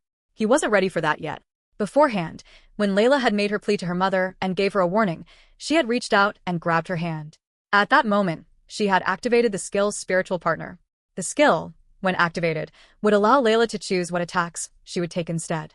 Any damage that would be inflicted on Lucy would come back and be dealt to her. When Quinn started to get the upper hand in the fight, she had tried to activate the skill, but it hadn't worked. The skill wouldn't activate as something was stopping her, and Quinn's words would ring in her mind. Since the skill was activated on her mother before, she thought it would be okay, and since it was a skill that didn't do any damage to Quinn, nor really would change the fight, she thought that it would activate. But in her mind, she knew what she was doing. She knew it would be interfering with the match. That's when she started to wonder, how did Quinn's command actually work? There were limits to it, as she remembered that the council had told them they needed to keep an eye on Paul. Even if Quinn had ordered Paul not to tell anyone, it would only last so long, and when Quinn wasn't there he could speak to whoever he wished. This was what the council was worried about. There were a number of parameters that they still didn't understand about the skill. How long it would last, how detailed the instructions needed to be given, or if there was any workaround. Thinking about this, Layla started to focus her mind on some distant memories. Ever since she had been turned, in order to control her emotions, she had gotten good at picturing herself in certain situations. They had to feel realistic, feel like she was there. It was even easier to do when there were negative emotions around her, as their feelings would enter her, and at the time, she had the perfect two people who were filled with negativity. Absorbing some of the smoke, memories started flooding in, and she began to picture herself in the past in different situations. She needed to make it so she was no longer there, with the fight still going on in front of her. After a good while, she had come up with a scenario in her head where she had to use the skill, but it had nothing to do with Quinn. The outside world no longer existed, and only the thoughts in her head seemed real. A glowing feeling was felt in her chest as her skill had been activated. Then when she opened her eyes and looked up, she had done so at the worst time. For Quinn was ready to deal a devastating blow to her mother, one with great power. "Quinn, no please," she shouted. The skill was already activated, and seeing the scene in front of her had changed nothing. The only thing she could do was absorb the rest of the smog, empowering herself. If she was going to take this blow, she needed to heal from it. With the smog of negative emotions, she started to partially evolve into her next form, but before she knew it, there was a large wound in her chest and she had fallen to the floor. While Quinn was standing there with a blank look on his face, not even running over to Layla, it was the perfect opportunity for Lucy to strike, but she hadn't done so. Instead, she tried to run over to Layla's side, but had fallen and stumbled. She was still hurt from the injuries that she had been dealt before. Internally, she was hurt and her kneecap was busted. The shadow dome surrounding the two started to lower down, and the situation was being reached by the others. They could see Lucy hurt on the floor whole. Ding, one knee. Quinn standing there with a blank look, and finally Layla in a pool of her own blood. "Quick!" Lucy shouted out. "The match is over, we lost. Someone just help my daughter." A sudden pain was felt around her chest as she shouted out those words. Uncontrollable tears started to flow down her face. The Pure members were stunned by this scene as they had never seen Lucy ever act like this before. She was their cold-hearted leader who even treated her daughter like something that could be replaced at any time. In some cases, she was treated harsher. Haley had returned from looking after Peter for a while, and she immediately dashed into the arena to have a look at Layla, who was on the floor. The wound was so large that the floor could be seen through the hole in her chest. "This doesn't look good. Part of the heart has been destroyed. But how the hell is she alive? Whatever the case is, she won't be alive for a lot longer if I don't do something about it." Haley got to work. It looked like the body had already been trying to heal itself beforehand. It was the only reason why she was still alive right now. However, her body could only do so much. Even with Haley's healing abilities and the body's natural regenerative abilities, they would be lucky to bring her back. "What's happening?" Lucy asked, choked up on tears. "She's dying quicker than I can heal her." Haley said, "I'm afraid there's nothing I can do. It would be best if you could say your goodbyes to her now, while she can still hear your voice." Hearing this had just further put Quinn in a strange state of mind. "No, I did this to her. She had to have used her ability, right? Can't I do anything?" Can't I save her like the others? Unlike the time before, when someone was on the verge of death, Quinn could turn them to save them. But this wasn't the case this time. Snapping out of it, he rushed over to Layla's side. Her eyes were barely open and she could only see blurry figures above her. The first thing Quinn tried was giving her blood from his flask. "What are you doing?" Haley asked. "How is that meant to help?" "Just leave me alone," Quinn shouted. "I have to try something." Even though she wasn't a vampire and didn't need blood, he tried it anyway. There was no response. The next thing he did was make a cut on his hand and try to feed her his blood. He didn't really know what his thoughts were behind this. Maybe he could have activated another blood ritual turning her into something else, or maybe his blood would empower her like it did with Peter. Still though, there was no response. The people watching from the sides thought it was a desperate act from a stranger to do something. They were unsure why he was even acting this way when the girl wasn't even on his team. "Move, idiot," Lucy said, shoving past Quinn and falling to the floor on her knees. The tears were no longer dropping down the side of her cheeks. It was as if she had come to accept what was about to happen. "Good it looks. Like you are still alive," Lucy said, brushing her to the side, and that's when she could see 2 small bumps on the top of her head. "I knew you were hiding something from me." She then placed both hands above the wound on her stomach and left them there. "You know, when you were born I hated you. I hated your guts because every time I looked at you, you reminded me of him. Oh, how much you had to take after him rather than me. I know I shouldn't have blamed you, an innocent child, for something he had done, but I couldn't help myself. When the organization asked for someone to volunteer to infiltrate the academy and use an ability, I chose you straight away." Why? "Because I didn't want to see you ever again, but then you came back and came back to me for some stupid reason. Whenever you would go away, you would somehow come back into my life. You're such an idiot. It looks like you took after me in that aspect at least. Only now, seeing you like this, I realized how much I care about you." Haley couldn't believe what was happening, but the color and the wound in her body was starting to close up. It was no short of a miracle. When she turned to look at Lucy to have a look at what she was doing, she could see her hands were changing by the second. The skin on her hands was becoming thinner, wrinklier, and her face and hair were aging by the second. In front of her very eyes, she was turning into an old woman. "Do you know what chi is?" said Lucy. "It's life energy. Use it well." She lifted her hands off Layla's stomach as her body fell to the side. Her heart no longer beating. Chapter 758, A Vampire Healer. Those who had watched everything on the platforms were left confused by the sequence of events that had unraveled. Whatever the case or actual outcome of the fight itself, they didn't think it would lead to this point. One of the pure leaders was lying there on the floor, still, while another one, who they had just heard being called her daughter, was in a pool of her own blood barely clinging on to life, an upset once again that has been hidden behind the shadows. Oscar said, "Not only that, but it seems like there is a greater story to all of this, something that we are unaware of completely." Mona added, seeing Quinn look uncomfortable about the whole thing happening. Void and Bonnie were unable to film the fight, but as soon as the shadow dome started to disappear, the camera was pointed right at the duel taking place once again. The viewers were in for a surprise as they saw Lucy looking defeated while Quinn stood there fine. When the dome fell, he also unequipped his equipment. He wasn't even sure if he had the will to fight at that moment if Lucy had tried to attack him.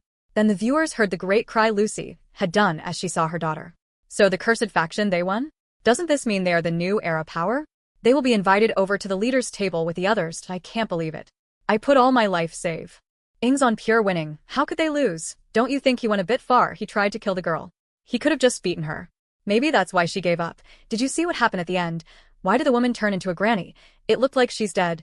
Soon after the stream had ended there, and later on an announcement was to be made about the rest of the outcome. While things weren't very clear, Bonnie and Void thought this would be for the best. With the duel coming to an end, the place was cleared and the Pure members and Daisy members were told to stay on the planet to remain on standby. Later on they were to negotiate the terms and hand over everything that would now belong to the Cursed faction. For the time being, the leaders and all the groups returned to their ship, and none of them were to leave. The original plan was to set a meeting inviting the new leader to the table to discuss plans on hunting the Des Moines tier beast. However, Quinn wasn't in the mood to talk at the moment, and they could see that by his actions that they had considered strange.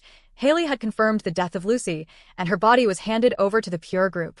On a ship there would usually be a place where one could store bodies, freezing them to preserve them for burying later, but when they tried to grab Layla as well, Quinn refused. He stated if anyone touched her, he would deal with all of them. They stayed back with no leaders and most of them not being from Pure. They didn't care about her that much to get involved. He then grabbed Layla in both arms and began to move her while Haley followed. She wanted to make sure Layla was all okay. Quinn didn't quite know what happened, but he knew that her mother had given her life in order to save Layla, but they were unsure if that was enough. After some emergency treatment provided by Haley, she was placed on one of the medical beds next to Peter. The two of them lied down side by side, and Peter was being much more responsive, but he was still weak. No amount of food was allowing him to heal, but Haley said it didn't look like he would be dying soon either. It was clear he couldn't fight in the current condition he was in, and his arm was still missing as well. With Lucy gone, he was starting to wonder if he would ever find a way to get Peter back to normal. Is she okay? Quinn asked. Doctor, I have to tell you the truth. I know her mother has given up her life for her, but all she has done is give her more time. The wound won't close up, her heart is still partially beating, but if we try to put an artificial one in there, to get a donor, I'm afraid it will put too much strain on her body, and we will lose her. It's not something she can go through in the condition she is in. While looking at Quinn's saddened face and seeing him stare at Layla, a thought had come into Haley's mind. She knew she had seen something similar before. When she was working at the school, the two of them had come in and she thought they were both an item at the school. It was strange seeing the two of them like this again. It was a small world. She wondered how these two came to be on opposite sides. She just wished the world didn't need to be this way. Footsteps could be heard coming up from behind, and when she turned around she was surprised to see that it was her father Paul, but he wasn't alone, and there was someone else with him. A young-looking female. Haley, why don't you come with me? These two need to talk about something. Paul said, and the two of them were off. There was silence between the two of them, and Quinn didn't even look at Kaz but continued to stare at Layla. What do you want? Have the vampires asked you to do something? Quinn asked. Thinking about this, it also reminded Quinn of the strange quest he had gotten during the fight. He now had multiple things to worry about. The vampire world. There is a leader who can probably heal them both. I know the humans can't do anything, but I'm confident one of the vampires can. Kaz said, and why should I trust you? Why would you choose to help me? Quinn replied, Quinn, I am not here to sabotage you. I am only here to keep an eye on you. Both of these two here are part of the vampire world as well. They will get treatment for being injured on this mission. I can tell they don't have time. Although I am a vampire under another family leader, right now my job from the king is to help you. Everything I do is for the vampires. And these two here are vampires. He didn't know if Kaz was a good actress or if her words were genuine, but she was certainly very convincing about the whole thing. He didn't know what other choice he had. According to Haley, Layla would soon die, and Peter was now unable to do anything. Can I come with you? Quinn asked. Kaz shook her head. It's not that you can't, but I suggest that you don't. There are people who don't like that you are here in the first place. If you go, there is a good chance you won't make it back, or at least stop you from returning. When saying these words, she was wondering herself why she was telling Quinn this, but at the end of the day, she really was just following her orders as she was meant to. Can you do me a favor when you get back? Quinn asked. Find out what happened to the 10th family, and report back to me. Keep me updated. In the middle of the fight, the progress bar for the quest had stopped going down and had disappeared. Quinn was unsure what the number it had stopped at was. He was only sure that it wasn't 0, which meant they were still alive. At least some of them. His system also still stated that Leo was his selected vampire knight and could still summon him, so he could only assume Leo was okay to try. She replied. Bringing over the teleporter, Kaz held Layla carefully in both arms, while Peter steadied himself onto his 2 feet. The three of them went through, traveling to the vampire world. I hope you can get better. Quinn said, with a little bit off his mind. There was finally something he could look at that had happened as soon as the match had ended. Quest complete. Become the new era power. Please select your reward. Chapter 759. Choose a reward. Quinn was expecting quite the reward from the quest, since it was a major quest line, rather than an instant quest that would pop up when facing a tough opponent. When going up against Lucy, nothing had come up when using his inspect skill either. He suspected that this might have not been because the system didn't consider her strong enough, but just because it was already related to the main quest anyway of becoming a new power. It had been quite the journey taking planet after planet, but in the end it ended quicker than he imagined due to the duel. Not without its problems though. Please choose your quest reward. Instant level up, evolution available. The first set of messages surprised Quinn. Rather than giving him multiple rewards or just a single big one, it was letting him choose. The first option, an instant level up, there was nothing else but that. A little disappointed, but the rewards for becoming one of the leaders at the leaders table would bear fruit soon, rather than in the system itself. And if Quinn thought about it a bit more, the instant level up quest would appear less, and less as he got stronger. The moment it felt like it was impossible for him to level up, and despite all the people he had met so far, he had not been given an instant level up quest. With this he would finally reach level 40, evolving into a vampire lord, which he was sure would have its own benefits. And he would have been one step closer to completing the quest of becoming a vampire leader. All that was left after that was to appoint another vampire knight. But then there was the second option. Unlock all skills of the shadow ability, level 8 and 7. He thought it might be easy choosing between the two, but the second one had certainly made things difficult.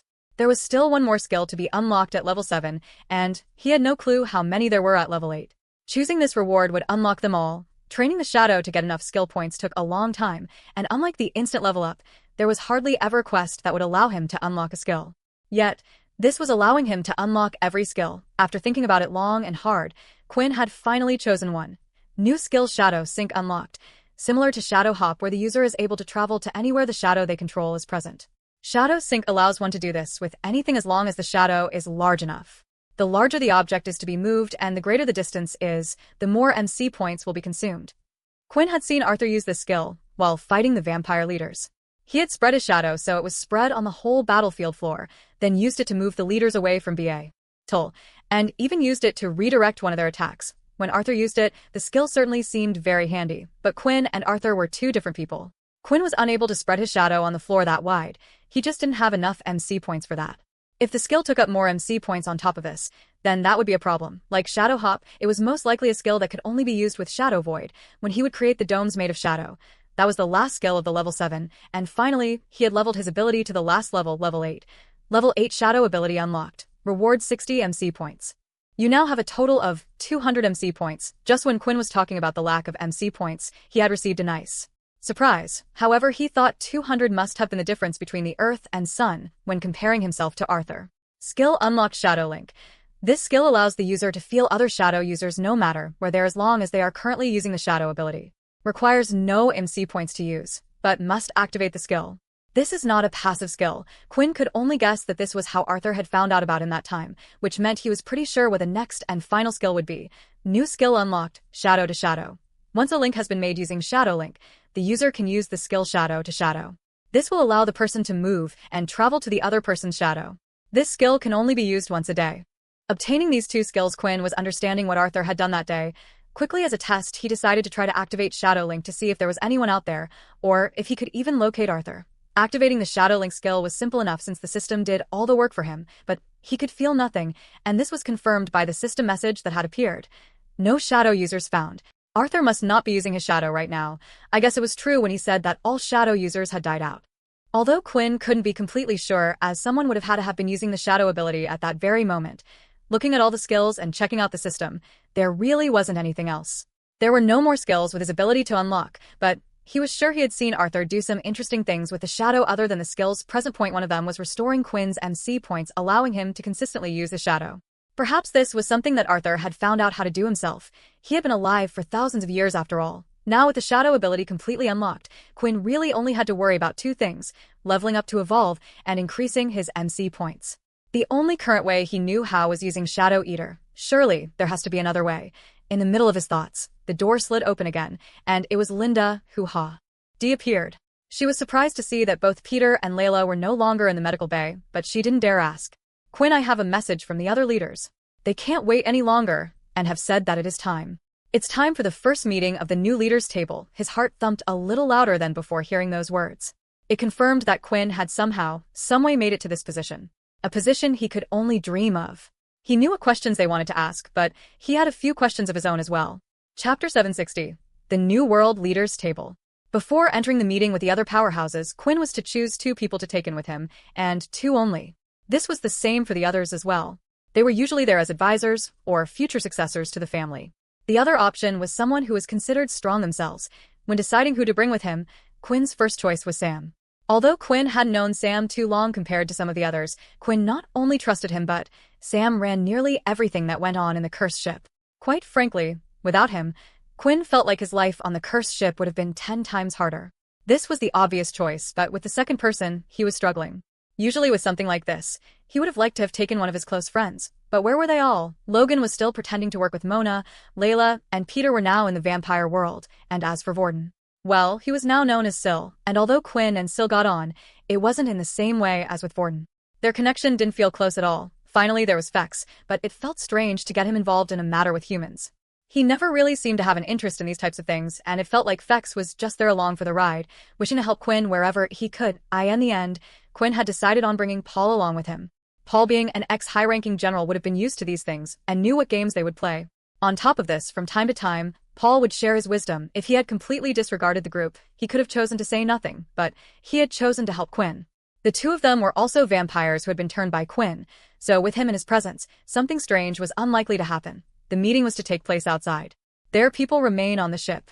The ships themselves, including the ones belonging to Pure and Daisy, were all lined up in a circle shape, and when the current leaders of the world exited from their ships at the appointed time, they walked together with the two by their side towards the center. Quinn didn't recognize the ones that had been brought out with Mona and Owen, but he did recognize Duke by Oscar's side. The other one next to Oscar was a female. Just like before, when they had arrived in the center, Oscar placed his hands on the floor and created a round table. He then created seats for everyone there, while the two by each person's side would remain standing. I would like to announce that everyone sitting down at this moment is part of the new World Leaders table, and that we should welcome our newest member, Quinn Talon.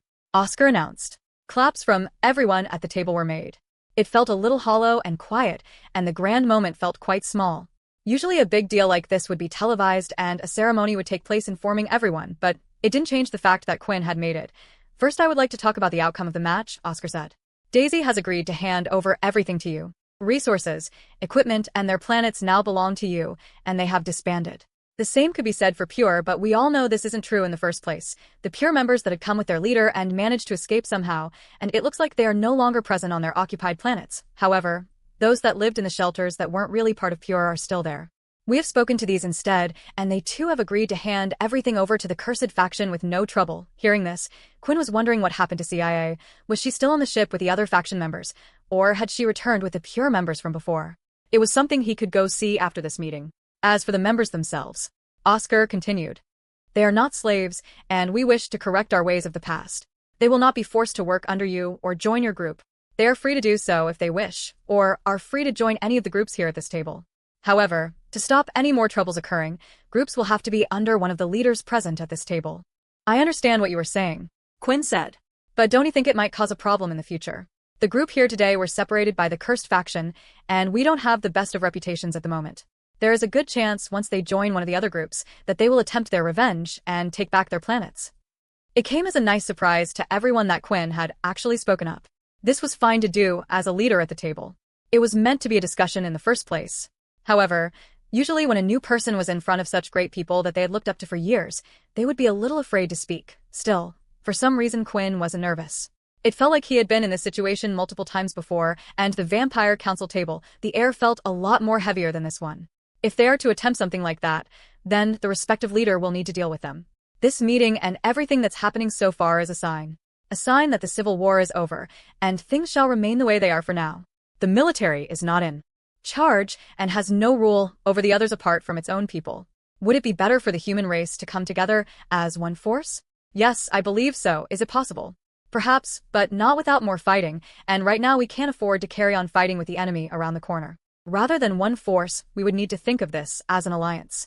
It had to be thought of as this way, Quinn thought. Especially since he knew what Owen's ultimate goal in all of this was, and if the Bree family had agreed to the military's ways of doing things, they wouldn't have parted ways either. Now before we move on to other topics, there are some concerning thoughts that we share as a group. Oscar continued. There is still a power that is not part of the alliance still out there, Pure. They have great strength and have announced to the world that their power comes from Chi. I was afraid that a lot of people would be swayed into joining them, but thankfully their loss seems to have hindered that a bit, but regardless they are a strong force. Now one of the concerns my people have brought to me is they worry that you, Quinn, are working with Pure. There are multiple reasons for this. Your strange actions and taking in the Pure girl you had hurt is one of them. It also doesn't sit well with me that one of my trusted men is now standing right by your side. I can't help but think he was forced to do so. They had invited Quinn to the leaders' table, and then the first thing they had done was question him about his intentions. Quinn was a little frustrated about this, but worried he might say something wrong allowed one of his men to do the speaking. Both of those are quite aggressive questions. Sam said, I thought we came here to be treated as another leader like the rest of you. We could ask all of you here incriminating questions as well. What was with the dungeon areas beneath the base? The experimentation rooms. Why did the Greylash family decide to strike first and start this war? And why are the Bree family hiding the fact that they have a device that is able to locate demon-tier beasts, yet aren't sharing this with everyone? There was silence between everyone there, apart from Owen, who started to chuckle. So the cursed faction haven't just been dealing with me this whole time. Each one of the powers here had secrets of their own, and somehow the cursed group knew about them all. They had revealed things that the others had no clue about. If you want to ask if Paul is being forced to do this or not, you're free to ask him, Quinn said. But I want to tell you now, many of the cursed faction is made up of people who have been pushed and bullied around their whole lives. We have crawled through far more than you know to get here, and now that we are here, we will not let that happen here either. As Quinn spoke those words, an intense pressure was felt off him, that all the others could feel.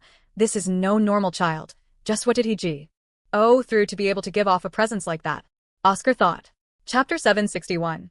Equal Post-Ion. Due to Quinn's young age and the inexperience of a new faction, Oscar and Mona had plans thinking that maybe they could use the cursed faction in some way. Perhaps have something against them, an attempt to blackmail them, to be used to force them to act. Oscar was originally planning to put pressure on Quinn, even if they didn't have a relationship with Pure. To prove to the others and the world, it would have been best if they two groups fought each other. However, it looked like Quinn and the people by his side weren't going to be so naive in this after all. They knew their position well now. If there was something they didn't like, or felt like they were being treated unfairly, they could very well be the catalyst to start a new war, especially with the dangerous information they carried with each group. I expected there to be spies within my group, but I didn't expect for any to be from the cursed faction. Mona thought. The demon tier locating device was meant to be their trump card. Now that information had been revealed, if they chose to keep it hidden or deny it, the others would soon think that the Bree family were planning something. You're right, Oscar said. We really haven't been treating you fairly. Our time is short, but while you are here, is there anything you would like to know from us? Oscar asked. This wasn't just asked to make Quinn feel welcomed and make him feel a part of the group, but was also there to see what the cursed faction goal was. Oscar, having already worked with Mona, knew her ambitions pretty well. As for Owen, he was one covered in mystery, since he and the previous leader seemed to be nothing alike, but with the cursed faction. Oscar had no clue, but it was clear from his words that they were filled with anger. That boy has risen to this position, not because of skill, talent, and pure luck, but because he wanted to. He has clear intent. Oscar thought. As long as we are open about information with each other, I guess I should ask some things that will benefit all of us. Quinn said. Have any of you been able to locate Richard Eno? Or is he possibly in one of your families? The others looked at each other for a second, as if they were trying to read their faces, hoping to get an answer. But it seemed like no one was hiding anything. While asking questions, Quinn was also listening very carefully to each and every one of their heartbeats, to see if there was a slight change or a response to his questioning. He wasn't sure if this would prove someone was hiding something, but it was a start. However, there seemed to be no reaction from anyone at the table. It appears no one has information on his whereabouts, Oscar replied. Even before Eno was a very secretive person, he would only meet the military on occasion to provide new information or technology, and then disappear. He was a hard person to find before the Civil Wars, and even harder to find now. Quinn waited to see if what Oscar had said was in line with what the others had to say. And it seemed to be the case. The question Quinn asked also didn't raise any suspicions, as they thought anyone who wanted to raise their group's strength would be looking to build a great relationship with the individual. Actually, I suggest once this whole thing is over we try to gather our resources and find him as soon as possible. Oscar added. I'm sure the Dalki have been watching us closely this whole time. If that is the case, once they find out the fighting has stopped, they will not allow us to recover and will attack. Eno was a man who gave us technology to fight the Dalki back. I'm sure he wishes for humanity's survival just as much as the rest of us. What Oscar had said made sense, but Quinn wasn't too sure if Richard Eno really was on humanity's side or not. And what of Jack Truedream? Quinn asked. Other than a grudge, Jack Truedream was another person that people were after. If someone controlled him, they could effectively control the other groups and people once again. No matter how horrible his personality, the public saw him the same way as the vampires saw the Punishers. Someone who could apply justice to those that did wrong. All we know is that Jack Truedream is missing after his city was destroyed. Although a lot of people are missing after that. The military's guess at the moment is it might have something to do with Pure. When Oscar said this, the heartbeats of the other two changed, but Quinn could guess why. They knew the real people behind the Truedream's mess, which was the Blade family. The other two thought the Bald family had captured Jack and were currently using him as a chained. However, Quinn knew this wasn't true. When rescuing Vorden, they had checked the other prisoners briefly, and at least while down there were no signs of Truedream. According to Sil, this was the case as well. As for thinking Pure had Jack, according to Layla, she hadn't seen him. Which didn't rule out the possibility, but it was unlikely they had him as well. Just where the hell is that little rat? Quinn thought. Do you have any more questions? Duke asked in an annoyed tone. Seeing a student of his rise to a position higher than himself annoyed him, but what was even more of an annoyance was the particular student in question as well. He was actually the one that had convinced Oscar greatly that Quinn was working with Pure, putting doubts in his heads. Quinn liked seeing Duke annoyed though. Yeah, I have another question. How's your arm doing? Quinn asked. He didn't let him reply though and moved on to the next real question. I wanted to ask you, when the war started or before the war started, did any of you have some unexplained deaths that happened suddenly? Now this was a question Oscar wasn't expecting and was wondering why Quinn was asking such a thing. It's hard to say. At the start of the war, deaths happened frequently. Also, it's a shame to say, but those types of reports on individuals don't rise to the top. I just get numbers on a sheet of paper. Perhaps it's something each of us can look into, but it will have to be after the hunt. Can I ask why? Mona interrupted. Why are you interested in deaths that would have happened before the war? Quinn was actually asking because that was the mission he had been given by the king. To find out what had happened to the vampire spies on Earth that were within each group. He also felt like this incident might be linked to Eno and the others somehow as well. Still, Quinn didn't really know how to reply to this without sounding too suspicious, and Paul was the one that eventually answered. It's because our men were part of your group. Paul replied. We had people in each of the major factions and military, including myself, but we had lost contact with them all. We find it strange for this to all have happened at once. Coming from Paul, it sounded very believable, and Oscar looked a little upset, as if Paul's words stung him finding out he was a double agent. The reason Paul decided to speak was because this was his main goal, as well that if he had done well getting information about them for the council, then he could save his people. The king at least seemed to be a vampire of his word, but that didn't mean others would attempt to leave the humans in that crazy world alone. The longer time was spent here, the more chances people had of dying. That I think that is enough questions for today, Oscar said. We must move on to the main matter. Oscar went on to explain to everyone about the hunt for the demon tier beast. At the same time, he explained what would be done with the crystal to make things fair, adding Quinn as one of the code bearers to unlock the weapon once it was crafted. Quinn hadn't expected this to be their answer when splitting the rewards, but at the same time couldn't complain about it. So when does this hunt for the demon tier beast start?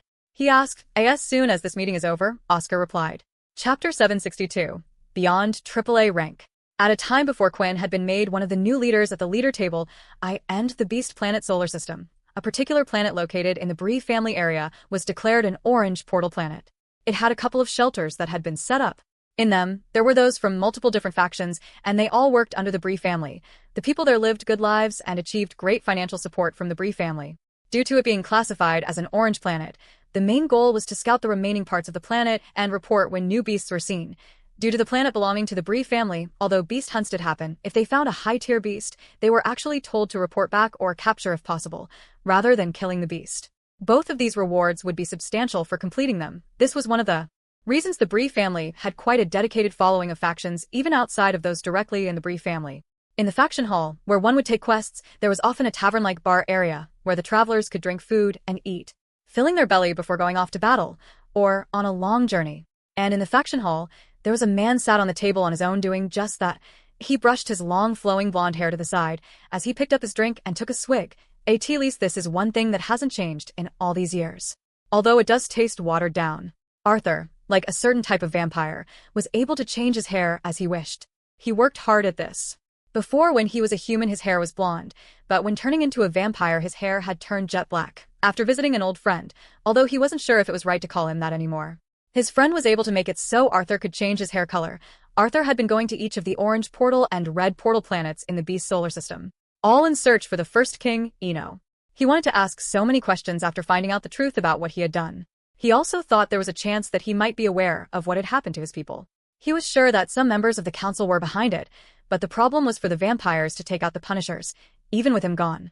There had to be more than one leader behind the attack, and as strong as Arthur was, accusing certain vampires of such things would just cause a war between himself and them. Maybe I could take out half of them if it came to it. They do seem weaker than the vampires back then. I guess they don't fight as much. The problem is if the king gets involved, Arthur thought. Trying to think like Eno, Arthur thought rather than hide on the planets that are fully occupied, he would have created a research lab somewhere on a dangerous planet. Somewhere the humans refused to set foot on. Just like the training planet the vampires used, but he had no luck so far. There were no leads, and he was just searching around aimlessly. He took a deep breath and 5 other travelers came over to where he was sitting. Sorry, this place is a little busy and full at the moment. Do you mind if our team take a seat? It was a young boy with brown hair and green eyes. He had a shield on his back and a sword by his side. Although he was young, he was confident, and his party behind him were as well. I don't own the place, so you are free to sit where you wish. Arthur replied. The group sat down at the round table and ordered a few drinks. The young boy, who seemed to be the leader, had also ordered a 6th one, and when they arrived handed it over to Arthur. Thanks for letting us sit here. The young man said. The group was composed of an odd-looking frail old man in robes, a shorter stout man with a great beard with an axe, and an athletic female, who wore light clothing but had no weapon on her. Then there was also another female who was dressed similar to her, but was a little gloomy and fragile. Through listening to their conversations, Arthur had learned the young boy's name was Andy, and they seemed to be quite the experienced travelers with a lot of great achievements under their belt. Okay, next one. A 3-spiked Dalki or a demigod tier beast. The ginger short man asked. They had been playing this game for a while now, comparing beasts, strong ranking figures, and the Dalki. On this one, the group seemed split, and it was up to Andy to decide. I have only seen the strength of a one-spiked Dalki in the war, so it's hard for me to really say. Andy replied, we don't know how much in power they scale from each spike. Just pick one already, and stop being a sour plum. You're the deciding vote. One of the girls said, looking in the corner of his eye. He decided to turn to the stranger. I know. Why don't we ask our guest? What do you think is stronger? Andy asked. Other than the first drink that had been given to him, this was the first time they had spoken to him. Arthur thought this might happen, and he didn't mind speaking to them. He actually enjoyed others' company. The problem at the moment was the question they were asking him. A Dalki, that's that new alien race that came about while I was asleep. I wonder how strong they are. Arthur thought. Because of this, Arthur had to give a random answer. The Dalki would be my bet. Two of the members broke out in cheers while the others started to moan, one of them being the short ginger man named Pike. Arg, what would he know? Pike said, annoyed.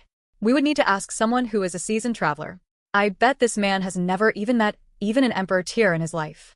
It was fine for the others to assume this, especially since Arthur was wearing no such beast gear and was in pretty plain clothing, apart from the large sword that was chained up on his back. That sword must be for show. One of the girls said, but he has such a big sword. The shy girl said while her face blushed bright red. Now calm down. Let's not all jump on our guest just because of an opinion, Andy said, smiling nervously. We are quite competitive in this regard, especially since we have a lot of experience. Sorry about this. A lot of experience is putting it lightly, Pike shouted as he threw his traveler tag and placed it on the table proudly, displaying the letter A.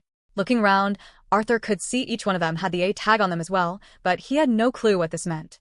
At first he thought they were just wearing it for decoration with the initial for their name. Now he realized how stupid he was being. So you are telling me you guys are strong? Arthur said, taking another chug of his beer. Well, that's good to know. It would be a shame if such lively people like you were to die just trying to earn some gold. Your lives could end at any moment.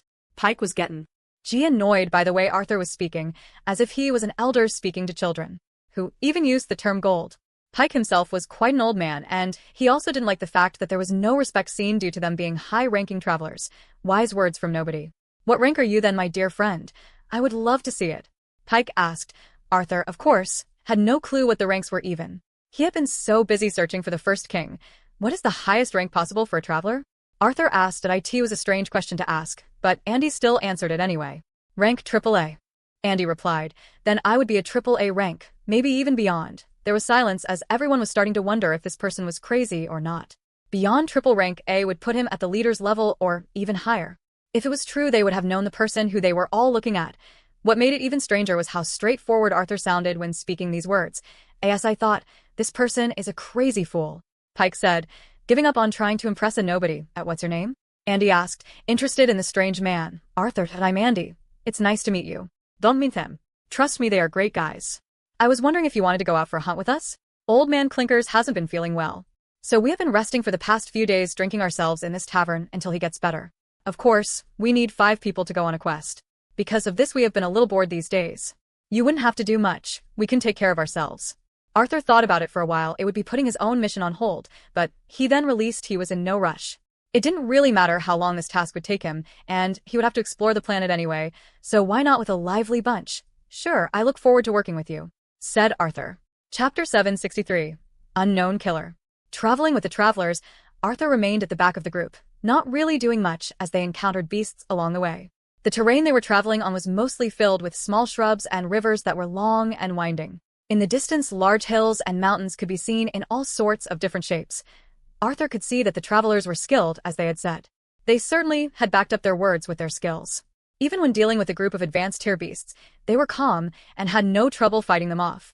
However, Arthur didn't do much as he was looking around for any clues or signs of the first king. His mind was always wondering about different things. However, the task was a large one, and it was going to be difficult. Looking for a single man on a single planet was nearly an impossible task, and now he had to look for a man among multiple planets. Still, I have an infinite amount of time to do this. I'm probably the only person that can do this. Arthur, though. After having an encounter with the advanced tier beast, the group decided to rest up by the river on some boulders, where they could put down their supplies and take off their heavy equipment for a few seconds. Not all of them did this, and they took it in turns while keeping watch. The river was quite beautiful as a glowing, slightly red mist could be seen above it. Unsure where it was really coming from, the black-haired girl, who wore a headband on her head, was the healer of the group. Although she was shy, when fighting she wasn't shy to get involved and knew the right place to be at the right time. Due to her ability, she was able to shoot it out like a beam at her allies, healing them while the fight was happening at the same time. Although the healing was less effective this way. Now the fight was over, she was busy healing them, directly using her hands. I knew that man would be useless. Pike said, annoyed, as he had gotten a big scratch on his shoulder from one of the beasts. He had attempted to get Arthur hurt, or to see his skill by fighting near him. Maybe if Arthur was in trouble, he could have even saved his life and look up to the man. But Arthur wasn't hurt once, and the beast took no interest in him at all. The truth was, the beast had looked at Arthur and had planned to attack him at one point, but a single look into Arthur's eyes and the beast wanted to submit there and then do whatever this foul creature wished. But Arthur looked away, and the beast felt like it had gotten off lightly. Maybe a AAA rank doesn't need to get involved with such low beasts like this. The feisty girl who went by the name Priya said, "He is our guest." Andy replied, "We just invited him along so we could actually go hunting for once. We should be thankful." "Is that why we haven't been going into the unknown areas?" Priya asked. "We haven't hunted here before, but we have hunted in this area. It's not really the best for making money." Andy was unsure if Arthur was bluffing or not about his strength. At the moment he hadn't seen him do anything, so going into the unknown, unexplored areas with one person less would be quite troublesome. "Can you do some ranged attacks, Arthur?" Andy asked. Arthur then turned to look at one of the larger rocks that wasn't too far away. Without the others seeing, he also had grabbed a few stones from the floor. Bang bang bang. When looking at the boulder, small holes could be seen going right through them. It was as if someone had picked up a gun and shot right into it. "Nice," Andy said with his thumb up. "Who knew you had a ranged ability? With that it will help our team composition greatly."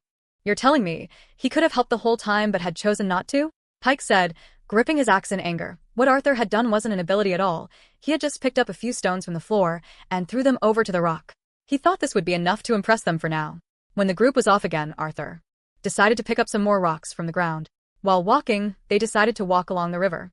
They could see up ahead it was thinner, then they could finally go over to the other side, which was part of the unexplored area. As long as they stayed near the river it shouldn't have been too much trouble. There's something not right, Andy thought. If his ability is a ranged one, then why does he carry a giant chained sword on his back? Still, he could tell Arthur wasn't a bad person, so they continued to travel along the river. "Something's coming," Arthur said, as he heard and could feel the vibrations from the floor. Is this some sixth sense that only AAA rank travelers have?" Pike said at that moment. From the river they were walking nearby. A large wave was made, causing the water to wash up on the land. Out from the river, a large muscular sea creature could be seen. It was one with a large thick body upper chest and had several spikes running down its spine. Its scales were blue in color and the top of its head was shaped like a trident. When it stepped out of the river, its webbed feet could be seen. Soon, it had opened its mouth and fired out a hydro pump full of water towards Pike. It was a strong, powerful single stream. The attack was fast, but Andy had headed Arthur's warning unlike the rest of them and managed to block the attack with his shield getting in between Pike. The force was strong, and while the attack was being blocked the others started to move in. "Careful, it's at least a humanoid king-tier elemental beast," Andy said, judging by the strength of its attack. Seeing Priya coming forward from above, the fish creature quickly looked up and was ready to fire another hydro pump towards her. She was still in the air and could see the bubbles forming in its mouth. "Wait, it can fire another one that fast," she said, wondering how she could move while in the middle of the air. Bang, another loud explosion was heard, and the bubbles had stopped forming in the beast's mouth. When Priya looked at the beast, she could see its eyes were dead, and it was unmoving. Still she pulled out her dagger and proceeded to stab the beast on the top of its head and fell to the floor with it. "Quickly, let's see if she's okay," Andy ordered, and the rest went over. When they arrived the beast was dead, and Priya's blade could be seen in its head. "Priya, good job. You managed to kill the thing in one go," Pike said, giving her a pat on her back. "Yeah," Priya replied slowly. However, she was sure of it. The beast had died before she had even stabbed it in its head. When inspecting the beast, Andy was trying to help get the beast crystal from the beast's body. That's when he also noticed a small hole in the side of its head. Where did this come from? Then something hit him. But how and when? Looking back towards Arthur, he seemed disinterested and didn't even care about the crystal in the beast. Damn, Arthur thought. I was just trying to hurt T. He beast to stop it from doing its silly attack. Who would have thought it would die from throwing a stone? Are these stones made from diamonds? Slowly the team was starting to realize that maybe Arthur wasn't lying about his rank after all. Chapter 764. Stone Thrower. Continuing his travels with the group, Arthur started to participate more and more when beasts would appear. He was getting the hang of his strength, so an incident like the first time wouldn't happen again. Part of the problem was the density of the rocks themselves that were from the planet. Of course, the material and density differed based on what one's planet was, so it would take him a while to get used to his strength when throwing them. Now, he was no longer killing beasts with a single hit with the stones. Travelers like these needed to get used to fighting in order to grow. It would be wrong of him to deal with the beast single-handedly. Besides, the group didn't seem like the type to do that. Even if Arthur told them he could defeat beasts like these with such ease, they wouldn't have wanted him to anyway. The group were starting to grow on him a little, as he found their arguments humored him, and even Pike was starting to see Arthur as a valuable asset, with his stone-throwing ability. Once again, after an encounter with another group of beasts, they were resting while the black-haired traveler girl was healing them. Sitting down, the black-haired girl had approached him, offering a small orange pill. "It's okay," Arthur said, rejecting the kind offer. "I can go for a long time without food. I don't like those types of things." Unsure what it was or how it would affect him, Arthur wouldn't just eat random things created in this day and age. A vampire's stomach was often delicate when it came to these types of things. After years of being a vampire, Arthur longed to try to find food that would satisfy him compared to when he was a human, and he had run into a few difficult times in the past. The short story, vampire diarrhea, was not the best. "Okay, let's do it," Andy said with a cheerful voice. "We've seen Arthur's strength, and I think he might be better as a team than when we are with the old man. Although don't tell him that, the old man might never travel with us again." "You mean you think we can go exploring the new area?" Pyria said, with excitement. "I was getting tired of fighting the same beasts over and over again. Besides, that's where the real treasures are." Along with them, Pike was carrying a small rucksack, which would expand in size when placed on the ground. When it opened up, it would show all types of different equipment.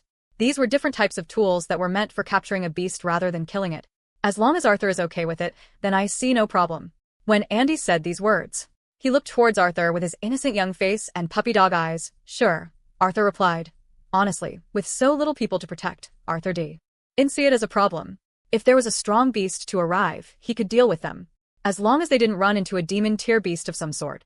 Maybe he would have searched to try and fight such strong beasts like these travelers when he was younger, but the days of testing his strength against strong foes were over. When giving his reply, the group looked happy and excited, filled with energy. Seeing the smiles on their faces, he started to wonder what life as a traveler would be like. When he was a human, from a young age he had been told he was destined to become king. He looked after people but went out on adventures helping the people. Then, when he became head of the Punishers, his job was a strict one. There was no longer the time to go out on an adventure. He had spent his whole life protecting and upholding the law. So much time, so much life flashed before his eyes. Friends were made, friends were lost. He had even seen someone from the young age of a baby grow up, grow old, and die before he did. His life would continue to live on seeing everyone he cared about pass on. In the end, he had gotten sick of this and chose to go into an eternal slumber. "Come on, are you ready?" Andy asked. They all were now standing up, with some strange-looking items attached around their waists and on their back.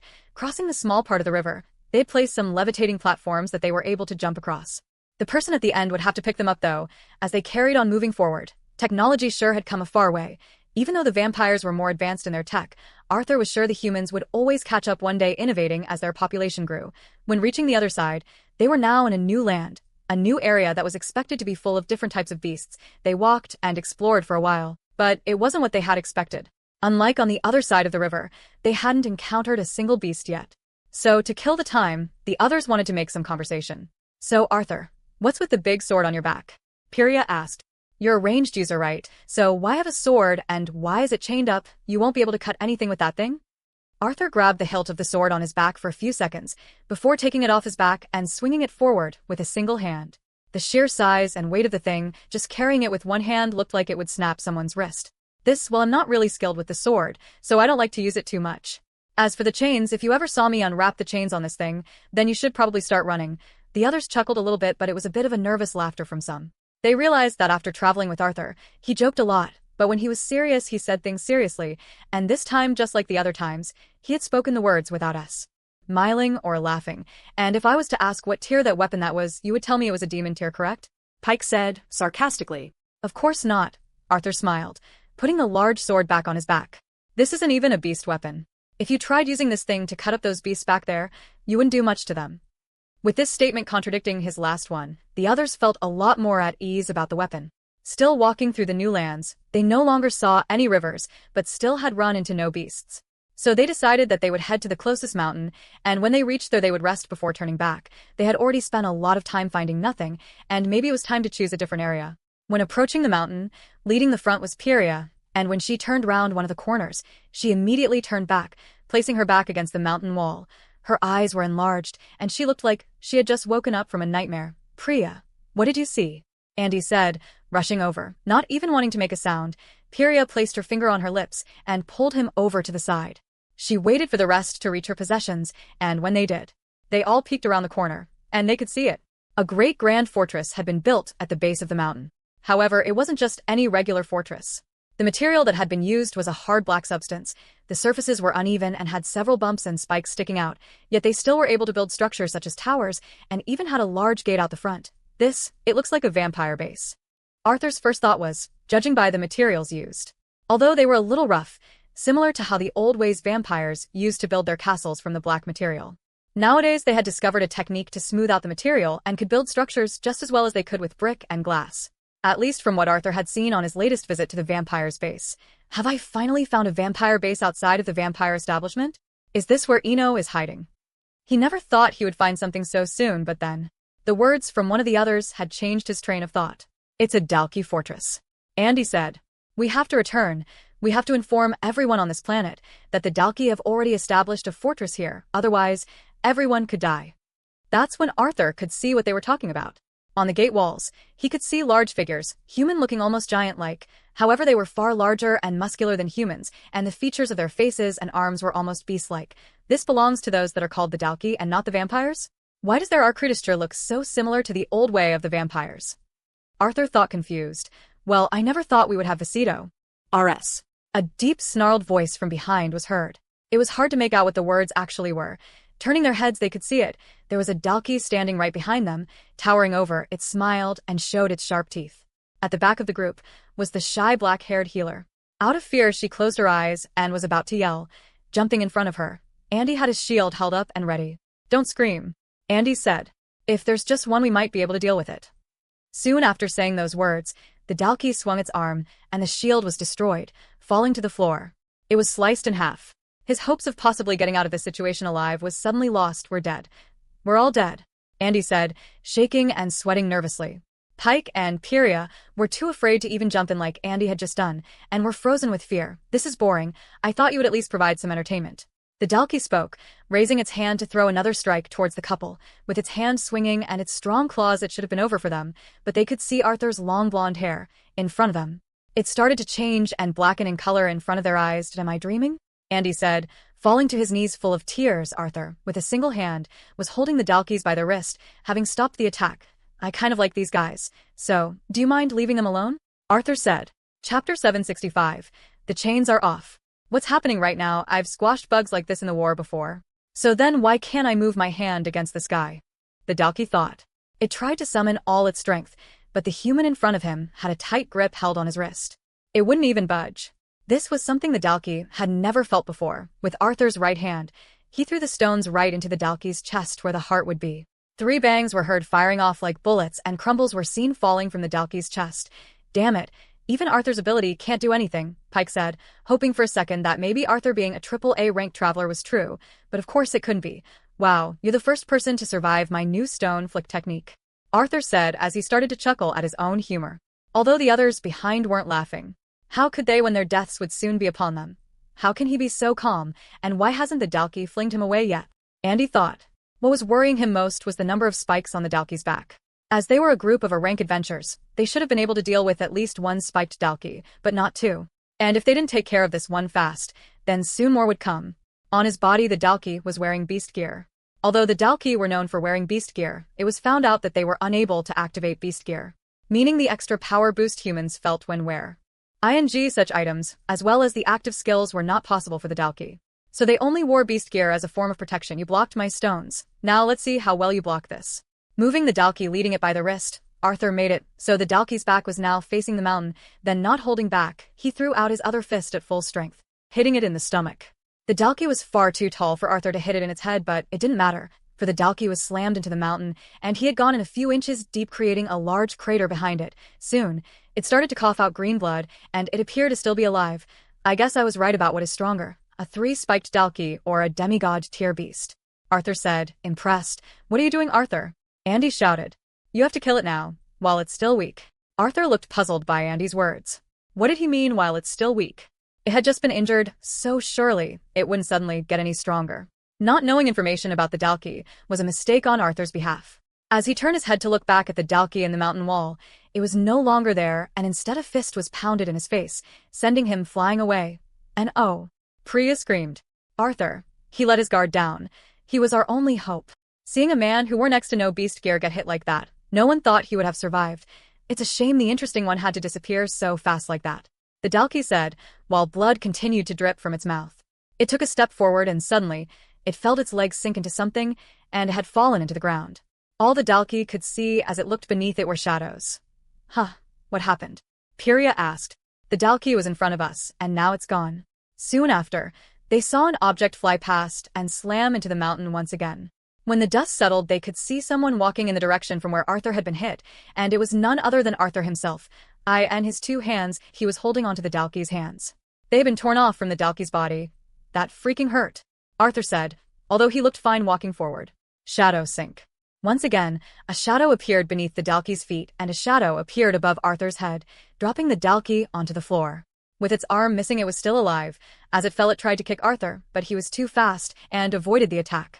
After jumping up, he was now higher than the Dalki. Slamming his foot between the neck and head, the two of them came crashing down onto the floor, and a round object could be seen rolling to the others. The Dalki, the two-spiked Dalki, was killed. Pike said, stabbing the head with his spear to make sure it really was dead. He quickly took a step back, just in case the head somehow would attack him.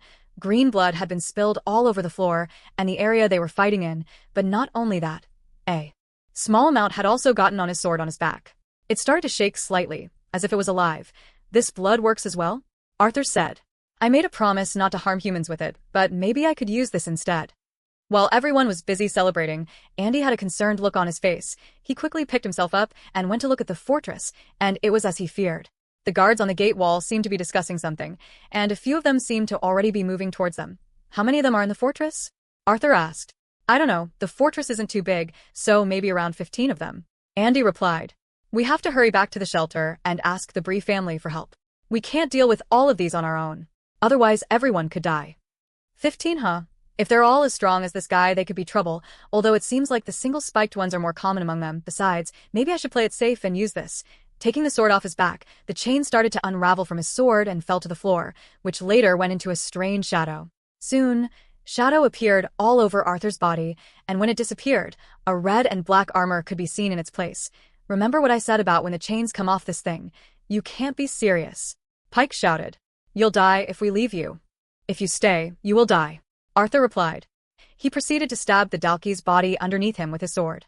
Soon the center of the sword slowly started to light up with the green blood, as if the weapon was consuming it. Listen to him.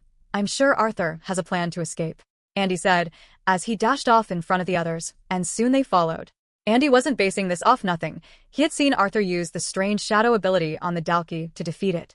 And seeing what it could do, he was wondering if Arthur was just planning to hold them back and escape later. I promise, Arthur. We will report this, and come back for you as soon as possible. Andy thought, running as fast as he could. When Arthur's sword was finally energized, it was ready. It's been a long time since I've had to use you. Chapter 766, Starting a War. Andy with the rest of his group had arrived back at the shelter, as fast as they could. They were huffing and panting, and felt like they would soon pass out from the lack of oxygen in their bodies. Still, Andy had pressed on more than the others, using every last bit of strength he had in his body as if his life depended on it. Of course, the whole group had urgent news to bear to those that were in charge. Due to their high status as a traveler party, those in the shelter were keen to listen to their group and what they had to say. Andy and the others had come back multiple times with new captured beasts and information of new areas. They had become quite well known. There weren't many solo traveler groups that didn't belong to a faction that was as high-ranking as they were. Of course. All this meant was the information they were giving now was reliable. At every shelter that was owned under the Bree family, a small token of direct Bree family members would be left behind. These were the ones in charge of the shelter. After receiving the information, a bulky man by the name of Max was more than worried. He was biting the top of his thumbnail thinking what the next best course of action was. This had to have happened at the worst time, Max complained. In his hand he had a tablet of some sort, and it looked like he was trying to get in contact with someone from the upper Bree family, but there was no luck or answer. Mona and the others are away on an important matter. I can try to get in touch with her and leave a message, but I don't think they will answer soon. Please, our friend Arthur, he was still left behind, Andy pleaded. Can't we send a group from here to go check the place out? We mustn't panic the others, Max said. It was a simple mistake. We didn't know this planet belonged to the Dalki. We also don't want to panic the people. I think it would be best if we have a look at their forces, then try to negotiate getting everyone safely off this planet. Remember, we are still in a treaty with the Dalki, so they will more than likely comply. As for your friend, you said he had been discovered, that you had already come into contact with one of the Dalki. If he has killed one of them, then I can't see them letting him get away. Even if he is still alive, to settle this matter, they would want to use him. The best thing to do is prepare for the worst. It is most likely he has left us. But his sacrifice might have not just saved your lives, but everyone at the shelter. Although Andy knew the chances were slim, it still wasn't zeroed. Just as Max had said, he had invited a couple of Bree family members along with the scout team. These people had abilities that were used for sneaking about. Super hearing, invisibility, silent sound, and so on. Their goal was to see how strong the Dalki forces were. After contacting Mona, they would return with a force of equal strength and negotiate with the Dalki fortress. As the Dalki weren't the best when needing to talk to them. So, at times they needed to be prepared for anything. In the past, when all the groups were one, this would be reported to the military, and they would send out a communication request with the Dalki themselves. But now with everyone separate, things were a bit hectic, while the rest of Andy's group stayed behind. Andy himself insisted on going with them. Arthur had saved his life, and those of his friends. The least he could do was bring back his body to them. Arthur was strong, and maybe he wasn't bragging about his strength, but to take on all the Dalki, it seemed impossible. He just hoped that he had some sort of plan to escape, traveling using vehicles until they reached the river. They soon descended and started to make their way to the Mauna Inn. Thanks to Andy, it was quicker for them to locate the exact spot where the Dalki fortress was seen. Those that didn't have the best of abilities to keep them undercover waited a distance away from the mountain, while two men went in with invisibility abilities. After waiting a short while they had returned. Although when walking back they looked calm, not what someone would expect after seeing the greatest enemy of mankind. But at the same time, they had the look of disbelief on their faces. Is it really a Dalki shelter like Andy reported? Max asked. The two men nodded, but looked at each other. But sir, there's more. It's too hard to explain. I think you should come have a look yourself. Is it safe for us to do that? Max asked, starting to feel confused by the whole thing. After confirmation it was safe for them to move on, they did so, still a little cautious of anything up ahead. Then they had finally reached the point of where Andy had left Arthur. And no longer crouching, Max was standing tall. He continued to move forward slowly, placing one foot in front of the other. In disbelief at what he was seeing, his mouth left wide open. What is all this? What happened here? Max asked. Standing in the middle, there were body parts, huge amounts of green blood all over the floor, but they weren't body parts of a human. They were all from the Dalki. Looking down at his feet, Max was in a large crater, where it looked like a Dalki's organs had been ruptured by something as guts were left hanging on the floor. Did Arthur manage to do all this, one person? Andy thought as he gulped. He couldn't imagine someone with this huge amount of sheer power. The Dalkis that were on the floor looked to be one spiked Dalkis. There were around 7 of them dead. At least putting the body parts together, it was how many they could find. Soon after they decided to continue moving on forward, and that's when they had set eyes on the fortress. Seriously? Andy thought. Even the strong standing fortress was no longer the same. Not as menacing as it once was, as the towers were destroyed and the gate had been bashed in. As they got closer, Katushin started to go out the window. It was clear whatever had come here had killed every single last Dalki. And it was true. All the Dalkis in the fortress were found dead, including another 2 spiked Dalki. Are you telling me the truth, Andy? When you left your friend, he was the only person here. Max asked. Yes, we were fighting with one of the Dalkis and he had managed to defeat it, but even Andy wasn't sure if Arthur was capable of such a thing.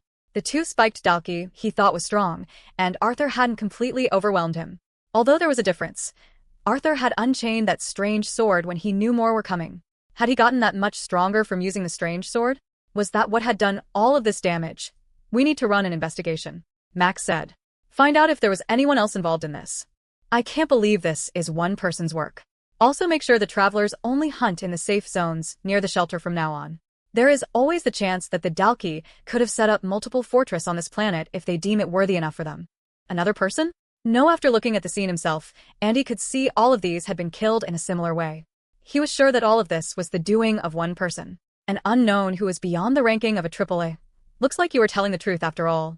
One would think that getting rid of a Dalki fortress was a good thing, but when humans would see one they were to not attack at all costs. They were meant to report back. Half of the Beast solar system had already been conquered by the Dalki, and there were a few planets left that had been conquered by neither did of course. Without knowing what the other side was doing, it was hard to tell which unclaimed planets had now been claimed, and at times this could cause confrontation. Small scuffles here and there from both sides were fine. However, this was different. Not once before had an entire fortress like this been destroyed. Max was sure that the Dalki would get wind of this, and when they did, they could very well use this as an excuse to start the war. This was why he was adamant on trying to find out just which faction or person was stupid enough to get rid of a Dalki fortress. Chapter 767. A3 Spike. It was a scorching hot day on one of the beast planets in the solar system, but it usually was, as this planet seemed to have only 4 different types of weather. Hot, very hot, heavy rain, or hot and raining. The shelter was placed in the center of a jungle and surrounded by large towering trees, but this wasn't like a regular shelter. They were able to make use of the large trees, creating platforms filled with houses and shops high up off the ground. Connecting each of these platforms, they used bridges. Leading all of this was a middle-aged woman named Ruby. She was currently staying at the highest platform, which allowed her to look down at the whole shelter. Originally, the planet was classified as an orange portal planet, but later turned into a red one. The people there thought they had been abandoned by the military. However, since the start of the Civil War, portal use had been unregulated and there had been more visitors. Before their welcoming would be, well, unwelcoming. Anyone who appeared would be greeted by an army full of spears, but then there were those that appeared that looked frightened, hurt, and injured from the war. Seeing people like this, they couldn't help but allow them to stay at the shelter. So since then, the shelter had been growing day by day, and this was what Ruby was looking at from below. The improvements made by the shelter. They would have been considered a Tier 5 shelter before. The bottom of the barrel, but now with all the improvements, they were quickle. Why improving, and it looked like they would soon reach the 3rd tier. They were certainly now big enough to be considered a 2nd-tier shelter. The only thing that was letting them down was their current equipment and technology used in the shelter itself. They only had old equipment left behind, or what they could make from scratch. Not opening up to the other planets, they were unable to trade with other shelters. However, Ruby was not to do this until she consulted with a particular person. Turning around, she walked towards a large building that had been built on the platform she was standing on. It was the only building on the platform, and basking in the sunlight was a figure standing tall just in front of it. "Arthur, when will you return?"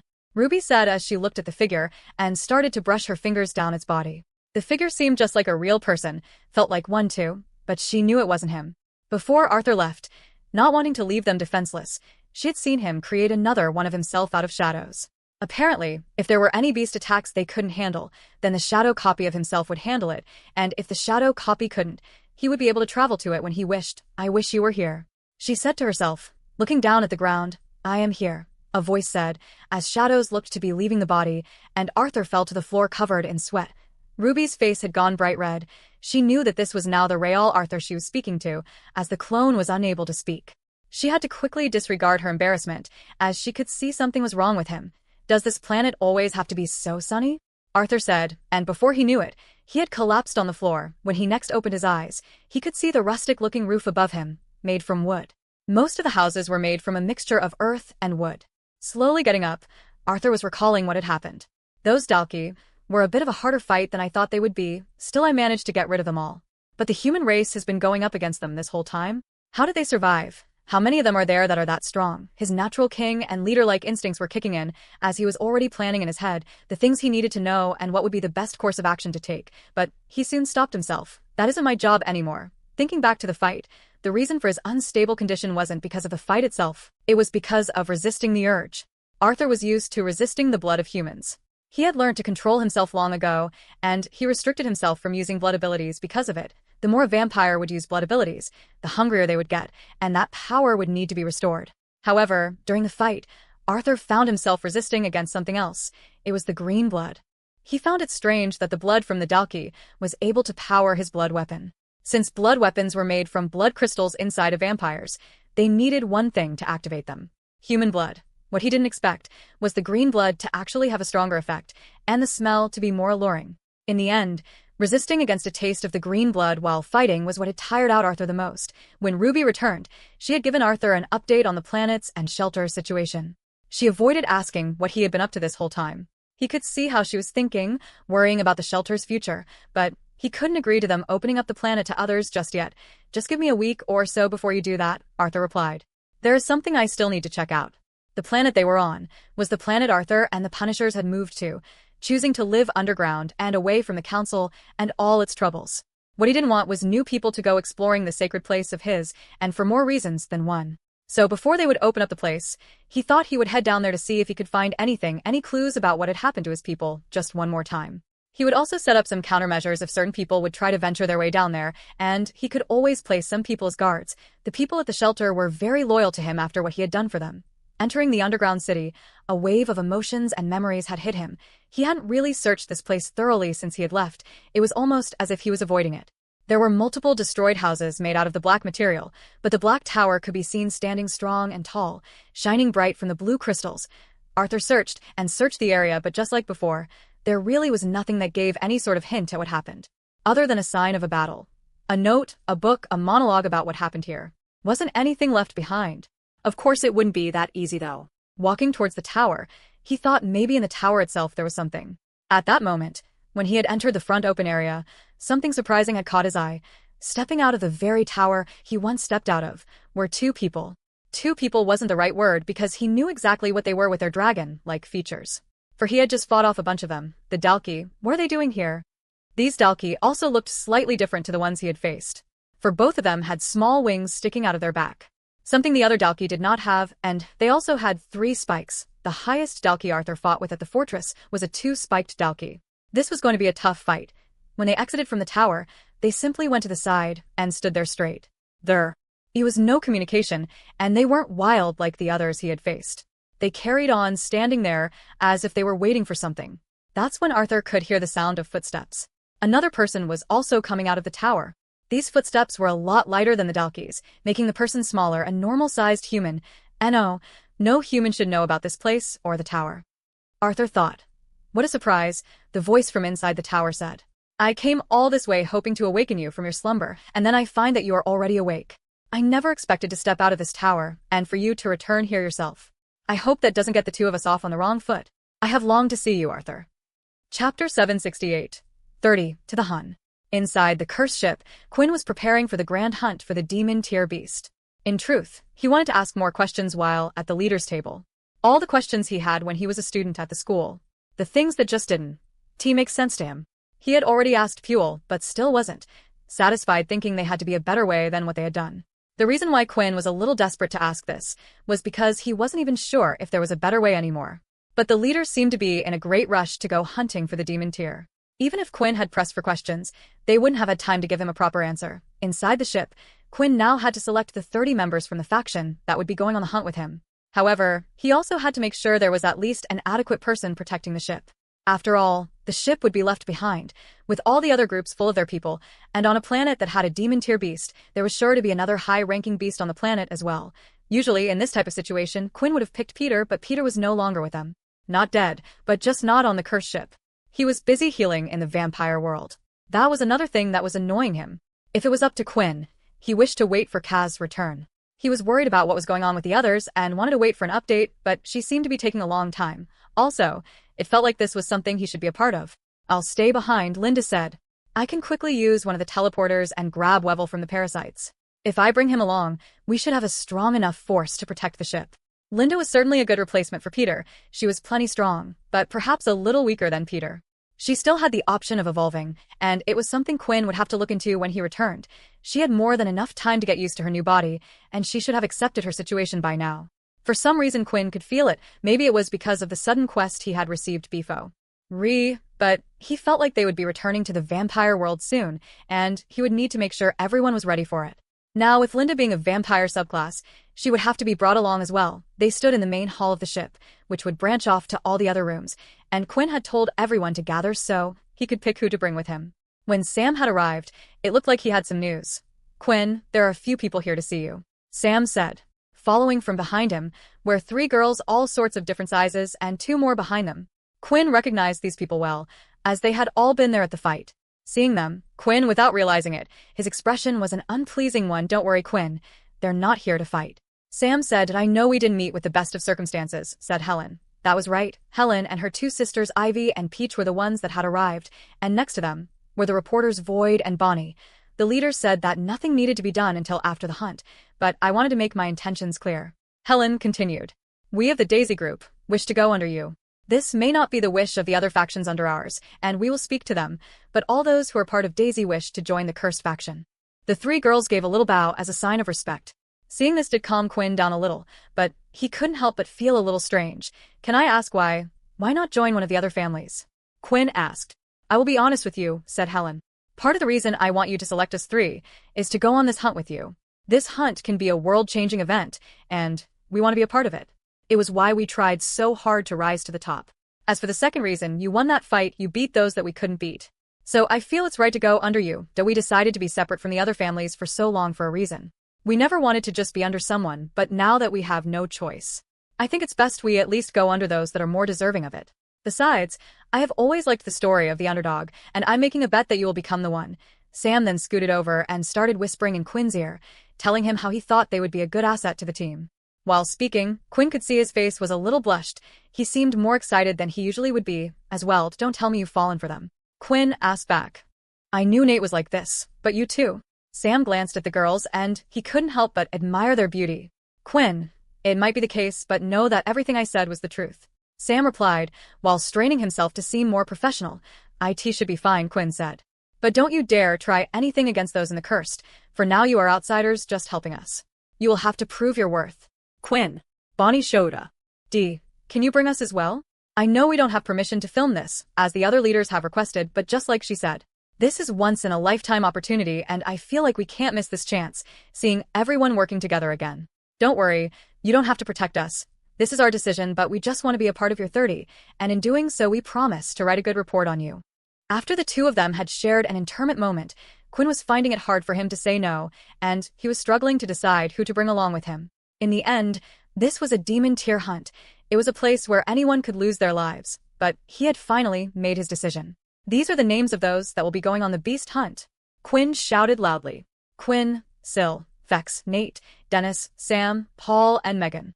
Quinn also wanted to bring Borden, but he had suggested it was best for him to stay behind and look after the kids, especially since Peter was gone. But a few more names of those in the shelter were read, the strongest of their group from a mixture of the planets they had taken over. Halen, Ivy, Beach, Bunny, and Foyt. Hearing their names, they were pleased that Quinn had listened. Finally, a few more names were read out, and the one that was recognizable in this batch was CIA. After Layla moved on, and her mother died, there really was no reason for CIA to remain.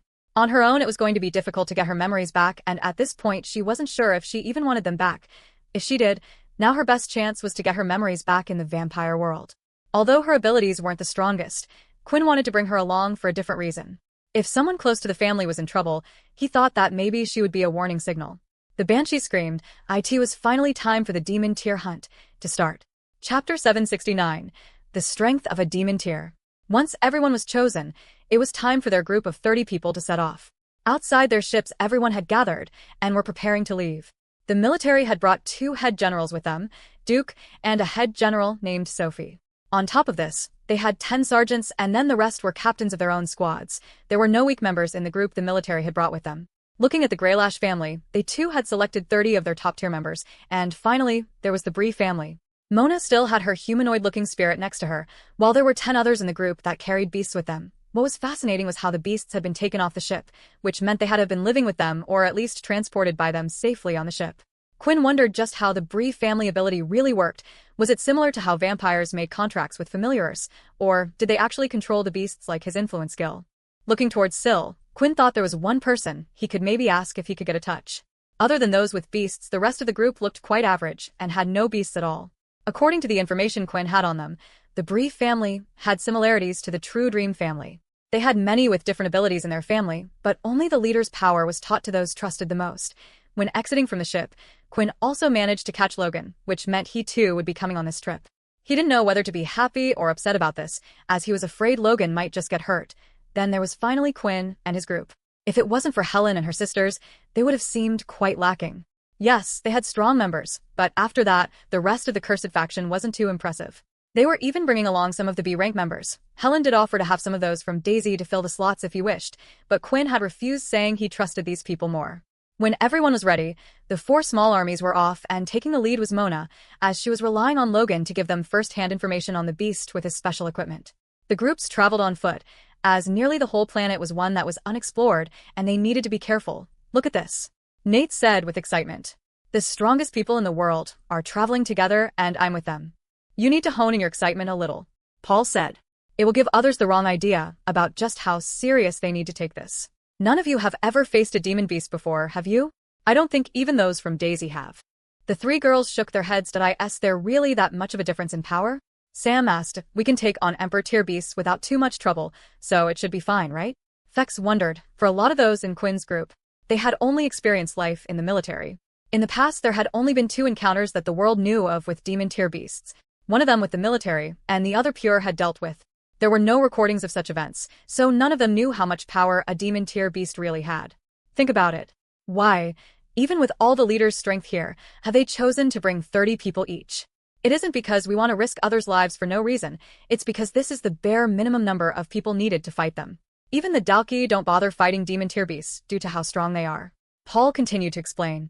Although a lot of them didn't know the strength of the demon tier beast, they did know the strength of the leaders, and to hear Paul say they wouldn't stand a chance on their own was a frightening thought for them. Well, if they can't activate the beast equipment, then it would be pretty pointless to risk so many lives to get it. Sam said, speaking about the Dal. I am worried. Paul said, for the first time speaking his concern out loud to the others. Our group has dealt with Emperor tier beasts before, and Quinn, I know you're strong, but we haven't even fought against a legendary tier nor a demigod tier beast. I'm sure you've realized each tier of beast gets incredibly stronger, and the gap between them is larger as well. What Paul was talking about was the gap in power between the tiers. The difference between a basic tier and intermediate tier wasn't so great, but between each tiers as you went up, this gap grew more and more. I understand your concern, Quinn replied. That's why I want everyone to listen up. Kaz isn't here, and your lives are more important than anything. If you are in trouble, I want you to use your full strength, hold nothing back, and live. We can deal with the problems later as long as you are alive, but can do nothing when you're dead. Some of those that were walking with Quinn were confused, especially since his words only applied to a few of them. The one that stuck out to Helen the most was the words, use your full strength. This would imply that what they had seen at the duel wasn't everything they had. At the same time, there was also the mysterious boy who they wouldn't let take part in the fight. Although they were happy for Quinn to bring him along now, with the device Logan had created, they were sure there was only one demon beast on the planet. So it wouldn't interrupt the duel. They had decided to place it a great distance away from where the demon tier beast was located. They also chose to travel on foot to not cause any disturbances and to be ready for any beasts around them. However, because of this, the travel to the location of the demon beast would take some time. On the way there, they would have to camp for a few nights before they would reach their destination. It was tricky to find a safe place to park such a large group. The whole ground was covered in a hard diamond-like substance, and the floor was often uneven with large slabs of land sticking out here and there. Eventually, they discovered a weird path. There were several giant slabs sticking out above. It looked like large spaceships had crashed and ice had formed over them. Here, they decided each group would take cover underneath a different slab. Sleeping wasn't too bad either. Those in the military, who knew how to use the earth ability, well, could also apply it to the diamond substance. The material they were on seemed to be a mixture of some sorts. Because of this, they were easily able to create large places for the groups to sleep in. Even with sleeping bags, sleeping inside a place made them feel safer somewhat. When the night sky hit, fires could be seen out, and the members were busy chatting away. Both Nate and Sam stayed a distance away and were walking around the edge of where the girls from Daisy were.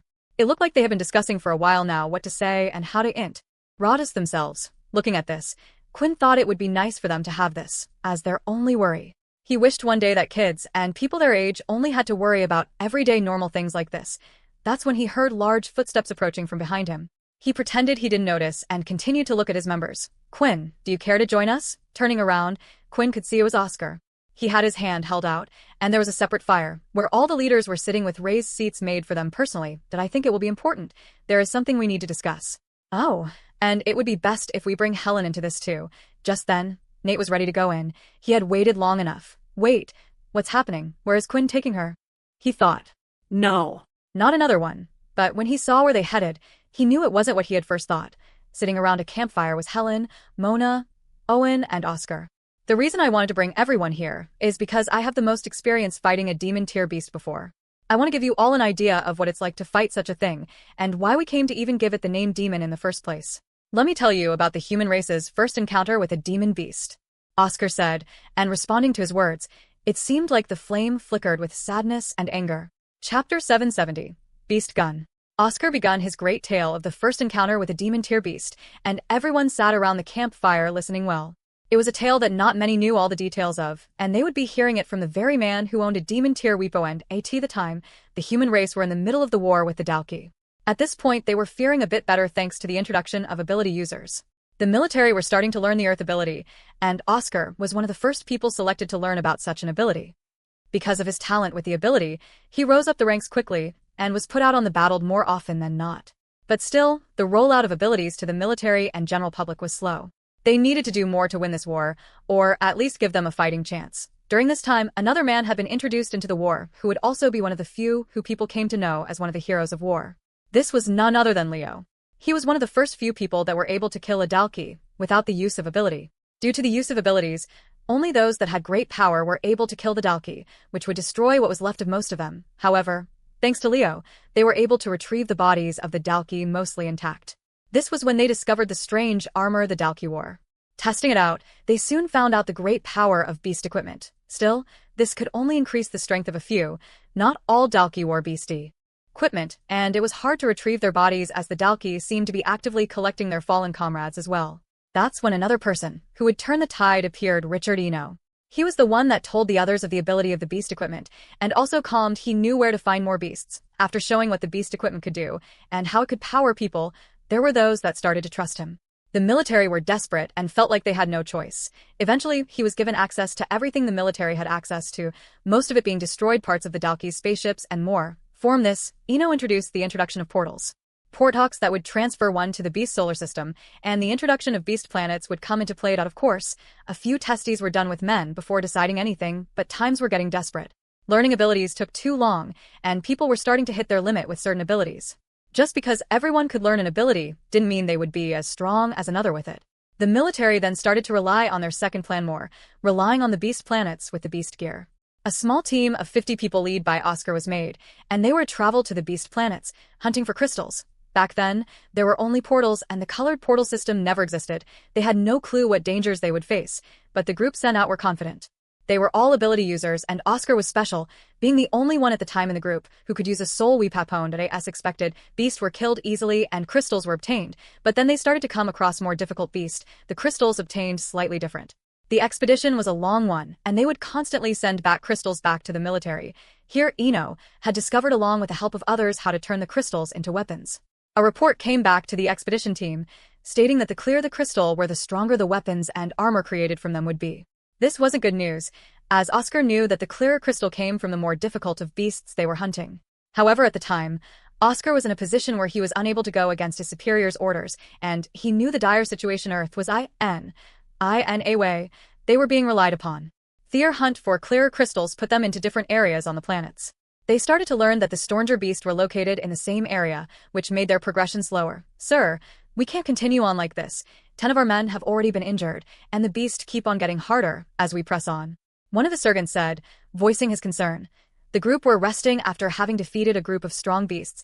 It came as a surprise as they were looking for a place to use as shelter. They were currently on a planet filled with snow, and the visibility was quite poor. Still, they had eventually found a place, an ice cavern of sorts that allowed them to take cover from the snowstorm outside. "I know it's hard," Oscar said, clenching his fist. "But I just got a report recently from back at Earth. They have just destroyed London. Whatever you knew of the place no longer exists." The Surge looked devastated, and so did those behind them. London was one of the strongholds, one of the main bases that were being used, and it just meant the Dalki were even closer to winning the war. "That will stay here until the snowstorm dies down, and then we can move out again," Oscar said. "This that are injured can remain here, and we will come back to get them. We've been getting good feedback from the team. The latest batch of crystals we created have been the best weapons yet." Oscar and his team were also trial users for the beast equipment. Whatever they sent back would be made into items and sent to them first. This helped them gain more strength as they went on, and they found that the beast weapons of a higher tier dealt more damage. "I can tell, the beast we are fighting are not the strongest, and I still haven't had the chance to use this yet," Oscar said, patting his side. It looked similar to a gun that would be used, but everyone knew guns were useless against beasts and the Dalki, which meant Oscar had to be carrying something special. Beast weapons were pretty useless if formed into a gun, as every crystal had an imprint. These imprints helped base what the items or weapons the crystal could be used to make into. FIPNs when or T-made to the specific imprint, then it would cause trouble when trying to activate the beast weapon's power, once again making it no better than what the Dalki were using them for.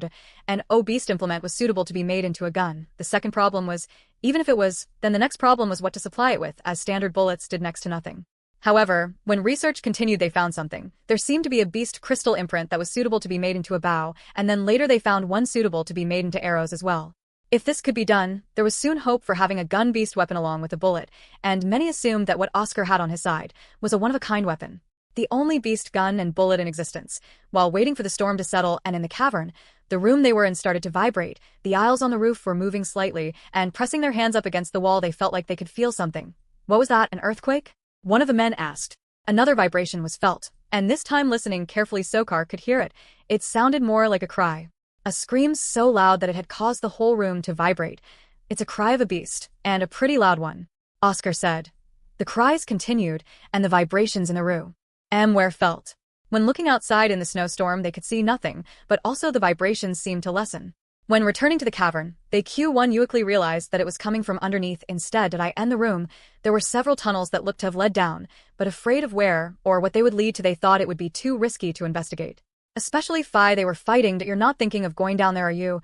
The tunnel walls could collapse if you start fighting. With my ability, it shouldn't be a problem. I can stop the place from caving in, and if the beast is as large as its cry, there's bound to be a lot of space down there, and another way to get out. Oscar repeated.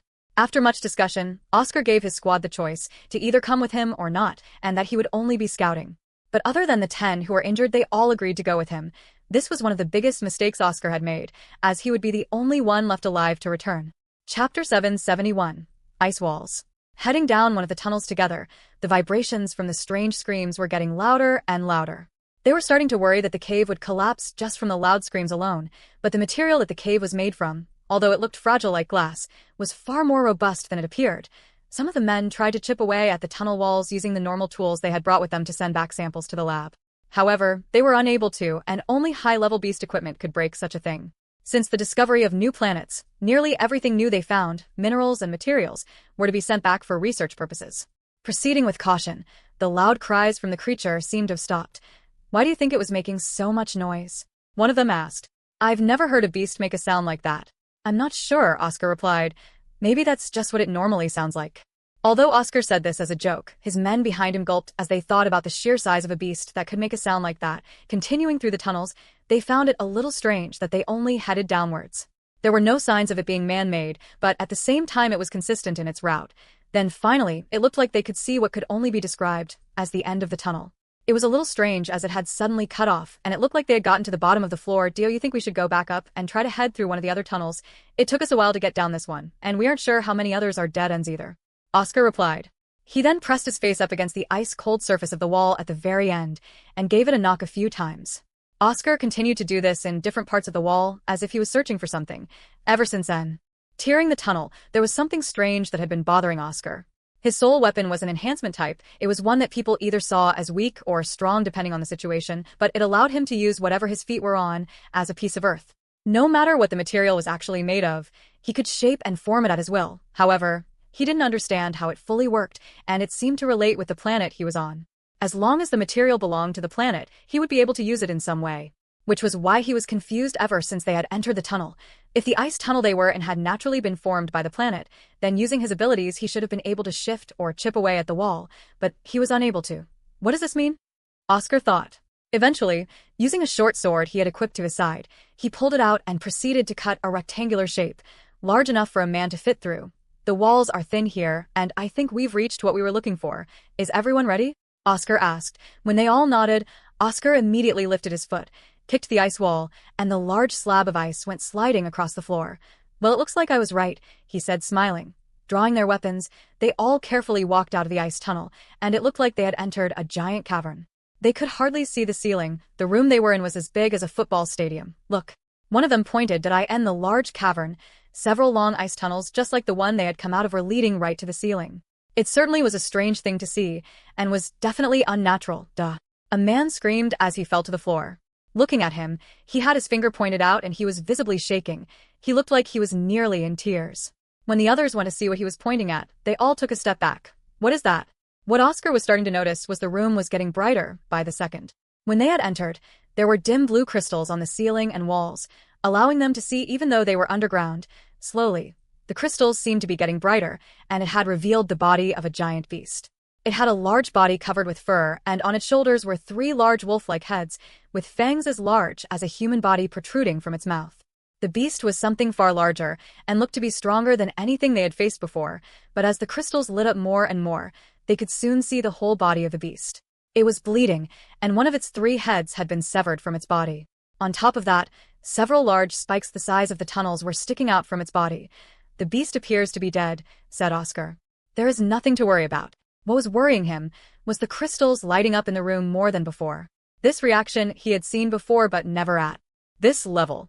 The small blue beast crystal acted the same way as regular beast crystals. When a greater power force was using energy near it, they would react by lighting up even more. When fighting a king-tier beast near these crystals, Oscar had seen a few of them light up, but not the whole room. If the beast was dead, then the crystals couldn't have possibly been glowing due to the beast. It had to be something else that was alive powering the crystals. Besides, whatever was able to kill such a powerful beast was probably inside the same room as them. "Get out." A voice echoed in all of their heads. The others started to look around to see if they could spot where the voice was coming from, only to realize it was being spoken into their minds. Telepathy, and it knows how to speak. Leave now. It shouted, and rumbling from the ground could be felt. "Everyone move." Oscar shouted. Now that his feet were on the solid ground, he could raise the floor beneath them and created a thick ice wall to protect them. However, he had a bad feeling about what was to come and decided to dive out of the way. A loud bang was heard as something had smashed through the wall he had created. Straight down the middle, another ice tunnel had appeared, and it had split the group into 2 halves. "Boss, help me," a voice shouted. Getting back on his feet, he rushed over to where the voice was coming from, and that's when he could see a few of his men had been caught by the strange tunnel, half their bodies crushed by it. They tried to move, but it seemed impossible. Slowly, the ice seemed to be covering the rest of their bodies as if it were spreading. One of them in a panic brought out a small dagger and tried to cut into the ice that was forming around him, but when the knife hit the ice, he screamed in pain. It felt like the ice that was attached to his body now had become a part of him. Oscar, seeing this, used his blade once again and cut around the ice. The problem was how to detach the person from the tunnel itself. Oscar went to grab his hand, but before he could, "No. If you touch me, it could spread to you. I can tell I'm already dying. When the ice touched us, I could feel that it was already freezing around my heart," the man said. Just do me a favor. But before he could finish his sentence, his lips stopped moving, and the ice covered his entire body. This was what Oscar was afraid of. The ice tunnels were an ability of some sort. Trying to not let his emotions get the better of him, he took a deep breath and looked in the direction of the attack, and this was where he saw the demon-tier beast, a girl. Chapter 772. Wasting the Buell. The first thing that Oscar noticed when looking at what had just attacked them was that it had a humanoid shape. Although she didn't look completely human, her form was the same. There were 2 legs, 2 arms, and a head. However, there were also some distinctive features that made it clear she wasn't a regular human at all. Sticking out from her shoulder were 2 black wings, and the top half of her head was completely black with no hair. It was hard to even see if the beast had any eyes. Finally, where her mouth would usually be, her jaw stretched wide, showing her long razor-sharp teeth that went to the back of her cheeks. It was the first time they had ever seen a humanoid beast. It startled Oscar, as the first thought that came to his head was if this was an ability user, one that had strong ice powers, but how could that even be possible? However, one thing was clear: this was an enemy and not a friend. He had already lost a few men, and he didn't want to lose any more. Rushing in front of the others, Oscar had both his hands held out by his side, ready to use his powers at any moment. Although he had his sole weapon that would allow him to use the ground, the others didn't. However, once he used his ability on the material, the others could also treat it the same as well. Tio helped them.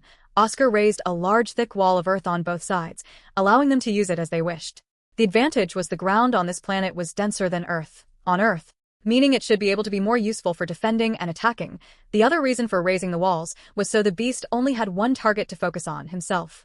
When Oscar eventually got closer, he could see that the humanoid beast had stumbled. At any moment, it looked like the beast would collapse. On a closer inspection, he could see that one of its black wings were torn, and underneath it was a pool of black blood. The beast, it's injured, Oscar thought. It wasn't just a small injury. It had severe cuts all over its body. The amount of blood on the ground, if it really was a human, it would have been dead by now. This had confirmed that the humanoid creature in front of them was indeed a beast. The beasts had black blood. Thinking about what might have happened for it to be injured like this, he could only think of one thing: the other beast that was dead. Were the injuries from fighting with the other beast before? It certainly looked strong enough to have injured this one as well. Oscar made sure his gun was still attached around his waist, with a single bullet in its chamber. There was only one chance, as it would be nearly impossible to retrieve the bullet either. Getting up from the ground, the beast opened its large mouth, and a blue glow could be seen. Oscar could guess what this was. Similar to what had happened before, it was getting ready for another attack. I have to stop it, Oscar thought. stomping his foot on the ground. It started to rumble, digging up the ground beneath, and when it finally reached the beast, a large pillar shot up, hitting its leg. It threw it off balance, but the attack from the beast still went ahead, firing off to its left side. Seeing this, Oscar tried his best to raise several walls, but the ice tunnel attack went through anything he made with no problem at all, and the and tried their best to run, with the tunnel before blocking their way. They didn't have much room or choice of where to go. Most of them had been caught up in the attack, surrounded by ice. The others, knowing the ice would soon spread through their bodies, immediately went to try to pull their comrades out by cutting around the ice, but this time, the beast seemed to be more aware of what they were planning. It raised its hand, and at that moment, from the ice's outer walls created from its attack, spikes spread out and stabbed anyone who was close. Even if the ice hadn't hit any fatal spots, it started to spread through the body of the others, freezing the areas that had been hurt. Some resorted to drastic measures, cutting off their limbs that were starting to get frozen. Oscar desperately wanted to try to help them, but the best thing he could do to help them was to get rid of the beast. It seemed like its injuries were affecting it greatly, for every time it would make an attack of that caliber, it would look tired and more blood would seep out of its wounds. Not only Oscar, but the others that were uninjured knew this was their opportunity to attack, hurling boulders, using their weapons, and more. They all started to attack the beast. With the flying objects approaching it, it opened its mouth once more and howled, creating a piercing scream. When the boulders and objects got within a certain range, they too would freeze and fall to the ground. Once again it had stumbled through using more of its power. Drawing his gun, Oscar was waiting for this moment. He knew after each attack, there was a brief resting period, and it was the only time he had. Not wasting any more time, he fired calmly. I saw your beast core when you opened that wide mouth of yours. This may do damage to the crystal, but it's worth it to take you out. Oscar started to wonder just how strong was the beast before it was injured. Would they have even stood a chance? Raising its wings, the beast thought it could block the bullet, but it had gone right through, and then knowing this, it could only do one thing.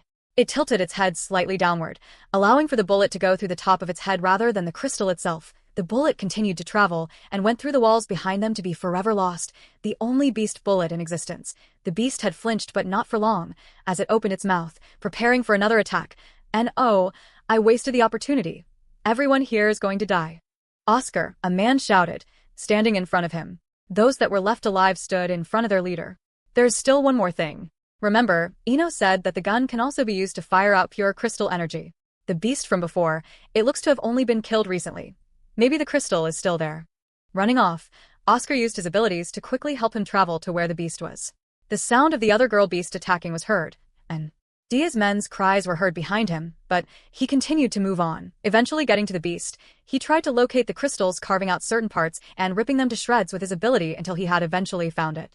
A crystal clearer than any other they had ever collected before. Placing the crystal into a special glass tube at the top, it was ready to be used with its second function. The military had already discovered how to use crystals as pure energy, and their ships and mechs used this to attack. The problem was, if the raw energy of the crystal was to be used, then it could never regain its energy back. That crystal would be lost forever. It was a shame, as the crystal perhaps could have been made into something great, but there was nothing he could do. His and his men's lives were at stake. When Oscar turned around, it was a scene he didn't expect.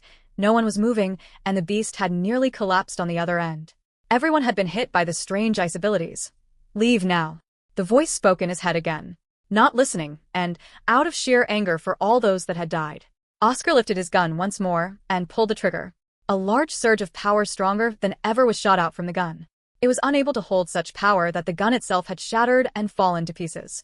A small explosion was made, flinging Oscar back, and the beam of energy was shot out towards the beast. For the first time, the beast seemed to be using a strange skill he had never seen before. A barrier of some type was rising from the ground. However, the shot of energy was too fast and had hit the beast, killing it before it could have its final stand, and no one else had survived from the expedition apart from Oscar. And in the report that had returned, there were 2 demon-tier beasts that had been discovered that day. Chapter 773. How will we succeed? There were multiple things that had been revealed in the story that Oscar had told. They were revelations none of them knew about, and it came as a great shock that a beast gun. Well, that is certainly amazing. Mona said, I never knew one existed. It's a good thing those 2 reporters aren't here, or they would be having a field day. Well, it was wasted in a way, destroyed there, and then, Oscar replied. And ever since there has never been another one made along with the bullet. However, the use of energy weapons became more potent after, using the crystal's raw energy as a form of lasers, and this has worked the best against the Dalki and their ships so far. But remember, beast crystals are still hard to come by. They aren't something easily manufacturable like bullets, so stronger beast crystals make more sense to be made into weapons or armor. The sword can be used again and again to further fight more beasts, and the Dalki. A beast bullet just isn't practical. It's true, there are many flaws with something like a beast gun. Owen said as he played with his fan, looking at it as if as a great piece of craftsmanship. Quinn was wondering if the fan itself was some type of beast weapon as well, considering how much Owen had it around him. It was hard to tell as it didn't have the usual beastly features that beast weapons have. They had learned a few more things from Oscar's story, but it wasn't good news. Information was key when going into battle, and none of them other than Oscar had faced a demon tier beast before. They were hoping his story would give them an idea of the beast's strength, but it hadn't. In the story itself, the beast had already been greatly injured, and it was hard to tell how injured. But according to the information that was found out later, it had been placed in a deadly fight against another demon tier beast beforehand. Being a humanoid one, it came out as the winner, but not without a few scratches here and there. Oscar and his group were just in the right place at the right time. Although it was also strange to say that considering they all still had died, it sounded like Oscar would have died as well if it wasn't for the other demon tier crystal and gun that he had in his possession, which they didn't have this time. You're worried? Helen asked, seeing the deep frown on Quinn's face. Quinn paused before answering, I think it's fine to be worried, but I just thought we would have gotten a better idea from the story of the demon tier beast's strength. Quinn replied, there are a few things that are different this time, said Oscar. Back then, I was not as strong as I was today. We also have the other top ability users here as well. But we don't have the gun, the demon tier crystal, nor has the beast been greatly weakened. Owen mentioned. True, the forces are small as to not cause great damage to our men. At the same time, depending on the size of the beast, we might need a great force, which is why I chose the number of people to come along with us on this hunt. Too little, and we may never be able to kill the thing. Too many, and there is a chance of sacrificing too much for the sake of the crystal. Also, there are a few more things that we have now that we didn't have before. Our men are wearing the best of beast gear that we can find. Their lives won't be as lost easily. Second, we have this, Oscar said, patting a large wooden box to his side. The others knew what he was referring to, the demon weapon. Helen mumbled, correct, not just any demon weapon, but also one from a humanoid-type beast. Before I used the demon crystal to kill one, this time we have the demon weapon. When Oscar had returned back from his expedition, the demon weapon was created, and rightfully so, they allowed him to be the user of it in the war. With the demon weapon in his hand, he had become one of the heroes of war. Hearing everything, Quinn was starting to wonder about the other demon weapon that had been secured by Pure. Oscar was extremely lucky, but what about Pure? Could the same set of situations have happened to them to stumble across the demon weapon? No, that was very unlikely, which meant somehow using their strength, they were able to kill a demon tier beast. It showed just how strong Pure was. Do you know how Pure came across their demon tier weapon? Quinn asked. He figured that after what he had done, there was a good chance that he had created a target for himself, and it would be good to learn of them a bit more. Actually, we had no clue Pure had a demon weapon in possession. I guess the military has been keeping too many secrets. Oscar sighed, like everything he was telling them was a great weight of his chest. I've been following after those that were left behind, but I often forget that I'm the one in charge now. At one point, we had discovered Pure's whereabouts. You see, the reason why it's so hard to find Pure and their base is because it is located in the SEA. Did I end the sea? Quinn repeated, confused. Correct, the Pure base is a giant submarine located somewhere in Earth seas. They are constantly on the move and hardly ever surface, but at one point we had received information on their whereabouts. As a chance to get rid of the pain in our backside, I went there personally. The attack was going well until I had clashed with their leader, and that's when we had discovered they had a demon weapon. I don't know how, but rumors had come out perhaps other people had seen their leader use the demon tier weapon as well. Then, the world saw the use of the demon tier weapon once again when the Alliance attacked Pure during the Civil War. Maybe it would be best to ask those guys. They still remain back with the other ships, and they will be able to give you a better picture. Was it anyone you recognized? Mona asked, now interested in who the Pure leader was after seeing the strength of one of their top members. I thought it might be someone who had taken part in the war, especially someone with such great power. However, his fighting style did remind me of someone. Never mind, just the ramblings of an old fool. Having only ever experienced the strength of the Emperor tier weapons, Quinn was wondering just how strong demon tier weapons could be that everyone was willing to fight over them for and risk their lives. His eyes started to glance over at the box, and Oscar at this point noticed that Quinn wasn't the only one that was looking at the box. Everyone at the campfire was. Oscar started a deep laugh which sounded like it came from deep within his belly. I suppose you all want to see it, don't you? He asked. What a demon tier weapon looks like, and what it can do. Looking over his shoulder, he looked at all the groups that were a distance away. I suppose it would be useful for you to know about it. After all, we will be fighting together. Opening the large rectangular box in front of him, he dragged it across the floor. The others wanted to get up from their seats and look over, but at the same time their pride wouldn't allow them to. Seemed too keen, pride. What do I care? Quinn thought, as he stood up from the seat and stood next to Oscar as he started to unlock the box. Chapter 774. The Beautiful Sword. Standing by Oscar's side, as soon as the wooden crate was lifted, Quinn was the first one to set his eyes on the demon tier weapon. The heavy top was pulled open, and at the same time, a pulse of energy could be felt around the campfire. Quinn wasn't the only one that had felt it. From the look on the others' faces, the rest did as well. It was at that moment that Quinn realized that the crate itself wasn't any regular crate. It was one that had been crafted using beast materials as well, and it seems to have some type of suppressive ability. Looking down at the weapon itself, Quinn could only think one thing. It's beautiful. From looking at the weapon, he imagined what a beauty the beast must have been in its humanoid form. Images started to appear in his head at what creature Oscar had described in his memories to create such a thing. Oscar was careful as he pulled the weapon out to show the others. He was holding it and taking care of it like it was a baby. When he pulled it out, the others also could now see the magnificent weapon, and it seemed to have drawn the attention of all the other camps as well. Damn it! Bonnie shouted. Look at that thing. If only we were allowed to film, we would be able to show so much footage. In his hand, Oscar was holding it by its large black hilt. At the very bottom, hanging off, like a cloth, was something black in color and shaped like wings. The hilt was quite thick, but it looked to be perfect in Oscar's large hands. Although Oscar was able to hold the weapon single-handedly, Quinn was unsure if he could do the same. For the size of the weapon was something in between a great sword and a long sword. It had the length of a long sword, but not quite the thickness of those giant great swords used to slay beasts. Only one side of the blade was edged, with a slant at the very top. Then, towards the top of the blade, there were 3 circles cut out, each getting smaller as they got closer to the tip of the sword. The most beautiful thing about it was the sword guard. It was covered in a beautiful royal dark blue color. It looked like feathers would wrap around the user's hand, but it wasn't feathers. Instead, its material was more like that of ice. The 3 circles on the blade light up depending what active skill is used. Oscar started to explain. Once a skill is used, the outside of the ring will turn red. Once the red circle disappears, the active skill can be used again. The red goes around in a circle like a timer, so the user has an idea when they can use it again. The smaller circles have a slower cool-down time. I'm assuming the weapon has some type of ice abilities. Do you mind sharing? Owen asked, hiding the expression on his face with his fan. The smallest circle is the ice wave ability, similar to the beast. With a swing, a screeching sound is made, and anything that enters its proximity will start to freeze.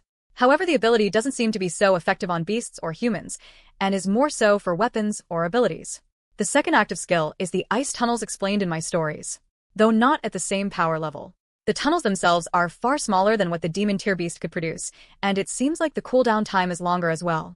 Hearing this, the others had realized and noticed this too with the other beast weapons. When the weapons were made from the crystals, their power was far less effective. This was one of the other reasons why multiple crystals of the same tier would need to be used to create a true tier of that weapon class, but with a demon tier weapon that would nearly be impossible. The power of one crystal alone was powerful. It was enough to be turned into a weapon or armor far greater than any of the other tiers, and it still wouldn't match up to the level of what the beast could do. You only mentioned 2 active abilities, Mona said. Judging by the last ring being the biggest and taking the longest time to cool down, that would be the most powerful skill, would it not? So far, all the active skills had been based on what the demon tier beast could do. However, the demon tier beast was injured, so perhaps it was unable to use its ultimate skill in the state it was in, but it still had been transferred to the weapon. Mona thought, now, I can't tell you everything. If there is a need to use it, you will see it anyway. The skill won't help you guys out in the fight, Oscar replied, with a smile growing from the corner of his mouth. What a weird old man. First he says that we should share our skills, and then he goes and hides the most powerful one. Mona thought, crossing her arms to show her disappointment. But Oscar wasn't going to budge on this one. It just showed that the relationships between each other were clearly only at the surface level. Quinn looked at the sword intensely as if something was pulling him in. He wanted to reach out and grab it, just to give it a few swings to see what it was like. He didn't say anything, but his eyes wouldn't look away from it for even a second. Master. A deep voice said in Quinn's mind. You want the sword? I can snatch it from him whenever you wish, the deep voice said. The voice was one Quinn knew well. It was his familiar. One that would grant his darkest desire, and right now, Quinn wanted that sword more than anything, even though he wasn't a swordsman. Locking the sword back in the crate, Quinn was knocked out of his trance, and the others were now heading back to rest. However, Quinn couldn't get the weapon and what the Bone Claw had suggested out of his mind. With the Bone Claw's unique skill, it was something he probably could easily grab. Even if the bone claw was spotted, they would think it was just a beast, and if it got killed, it would come back to life at a late our time. The best thing was that Quinn had his dimensional space. He could hide the weapon in your wish. The deep voice said again. While Quinn was sleeping in his house with the others, he thought about it long and hard and decided against it. He shook his head, trying to screw it on straight. Taking the weapon now would lower their chance of survival against the demon tier beast, and Quinn didn't know how to use it, and if he used it now, he would be turning everyone against him. The sun rose once again, and it was time for the group to set off, but before doing so, Logan had opened up his little computer system to try get a location of where the beast currently was. The rods had been set up beforehand on the planet, and it now allowed not quite real-time tracing, but at least every hour or so they would know where the general direction of the beast was. I suggest everyone prepares to encounter the beast today. Logan informed Mona. I don't know why, but I think the beast might know we are here. What makes you say that? Mona asked. Well, ever since yesterday, the beast has been making its way towards us. Even if we stood still and did nothing, there is a good chance that the beast will arrive here in at least 3 hours. Hearing this news, there had been a slight change of plan as suggested by Oscar and Logan. Instead of going towards the beast, it would be better for them to wait for it and set up a trap for the beast. It gave them time to get into gear and create the best formation possible to give them a better chance. Preparations were being made, and as an hour passed it looked like the beast was still heading towards them. While Quinn and his group were following orders from Oscar, further led by Sam, someone started to walk over. This guy, I don't know whether to be worried about him, or to see him as a friend. Quinn thought as he saw who was walking over. Owen placed down his fan, showing a smile and his moon-shaped eyes to Quinn. Whenever talking to Quinn, he often put down his fan, showing his expressions, rather than hiding it compared to the others. Why do you do that? Quinn asked. Why don't you hide yourself in front of me? With an even bigger smile on his face, Owen replied. I have many secrets I hide from others. We all do. Some use a mask, some are acting. Others chose to only show their true self to those close to them. I have never been good at hiding my emotions, so I use the fan. However, with you, Quinn, I feel you have more secrets than even me to hide, and for some reason that makes me feel comfortable. Quinn was right, this person was strange, and Quinn still didn't know how to feel about him. The boy from the bald family. I want him to stay close to you and us. After hearing the Supreme Commander's story, I fear this beast might be stronger than what we have anticipated. If he needs to use our powers, then don't hold him back. After Owen had finished speaking those words, vibrations could be felt through the floor. It's here early. Are than expected, Owen said. Chapter 775. The demon tier arrives. Although the beast was upon them earlier than they had thought, at the same time, everyone was already in a position to fight whatever was heading their way. A lot of work had been done, most of the preparations thanks to Oscar.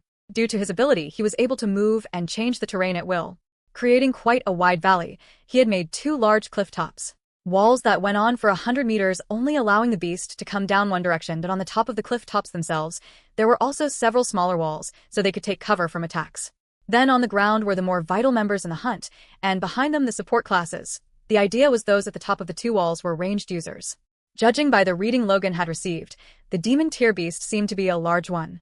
Using their abilities and weapons, they would rain down attacks on the beast. Then, the strongest fighters, including the leaders, would be on the ground, fighting toe-to-toe with the beast. Finally, there were those behind them. They were the group's healers and supportive classes. Some had reinforcement and buff abilities to be used, and even defensive abilities. Also, a group of tunnels had been made from their position, allowing the support to either enter them to run away from the beast, if anything went wrong, or head upward to the top of the walls to support the ranged users as well. Which means, the ones that have the hardest job in this fight are those on the ground, Sam said, standing at the back with those that were playing the supportive role in the fight. They were a few people who had come along in the hunt that weren't exactly considered fighters, or at least even if they contributed, they wouldn't be much help. This was why Sam, Logan, CIA, and the 2 reporters had stayed at the back. The main fighting force was composed of Quinn, Owen, Mona and her sprint, Oscar, Duke, Nate, Dennis, Paul, Syl, Fex, Helen, Ivy, Peach. Also, 5 from the Bree family with their beasts had been brought. It was a mixture of King tier beast and a couple of Emperor tiers, and also a few from Owen's family. However, most of the Greylash family were at top using their lightning abilities at a range. What Bonnie found strange looking at them was both Owen and Mona were standing around a particular blonde-haired boy. Are you sure this is the right thing to do? Mona said, looking at Syl like he was some type of disease. Not right now, but there might be a point where we don't have a choice, Owen said. Would you rather end up dead? The reason Mona was being cautious was she felt like as soon as Syl touched all of them, he would have the strength of all of their abilities. There would be no stopping him. If he was truly loyal to Quinn after dealing with the demon tier beast, he could make the 2 of them submit there, and then, the horror and true power of the blades would be revealed. Although Mona had no clue how strong Syl was compared to that man, what she feared more than anything was if with her powers, he was able to control the demon tier beast to do its bidding as well. I'm sorry, I just can't let him use my powers. There are plenty of offensive powers he can use here. If you want to share yours, then be my guest, Mona said, as she walked off to the other side, staying away from the others. The vibrations in the ground were more frequent and getting stronger by the second, yet they still could see nothing. The beast will be here soon, Logan shouted. Hearing this, the blue demon tier weapon was drawn. We can trust this. This weapon is even stronger than my own abilities. But, together, we make a great pair. Oscar said it better be, Quinn mumbled. The main reason why he didn't attempt to take the blade was because he was sure that they would need it in Oscar's hands to win this fight. Finally, everyone could see something coming towards them in the distance. A strange diamond-shaped object made from the same material as what they were standing on was moving towards them. When it got closer, they realized the sheer size of the diamond, as it was the size of a small hotel. It was a good thing I made this wide enough, Oscar said. It carried moving, but they were confused. The beast itself couldn't just be a moving diamond. It's under the ground, Sam said. It's under the ground, Logan shouted to the others. When it finally reached the area where it was traveling within the two large walls, a rain of attacks fell on it from above, hitting the large diamond. Flashes of lightning powers, explosions, arrows, and more. However, it seemed like it had no effect at all. Still, they all continued to attack as it was the only thing they could do. Placing both hands into the ground, Oscar thought he might be able to do something to get the beast to come out. He had raised the ground underneath the very beast, shooting it up. It had worked, as they could all now see what type of beast they were going up against. The closest animal they could use to describe the beast was it looked like that of a giant crab. It had two large claws with one bigger than the other, and the large tower diamond they could see was the back of the beast. The attacks from above changed to try to hit the beast's shell, as the crab was not made of the same material, only its back. Still, most of the attacks would land on the diamond back, and those that did get through to the front would hit its hard outer shell. None of the attacks are getting through, Oscar said. Which means it's now up to us. And the group began to charge forward. Oscar swung his blade and fired out a tunnel of ice to try freeze one of its claws. Although the attack had hit one of its large claws, it quickly lifted it, breaking the ice with its sheer strength. Some of the ice from the weapon had remained, and it had spread slightly, covering more area of its claw, but soon stopped. Then standing up, off its belly. Several longer limbs of the grab were seen coming out from underneath. They stretched out, nearly touching the walls.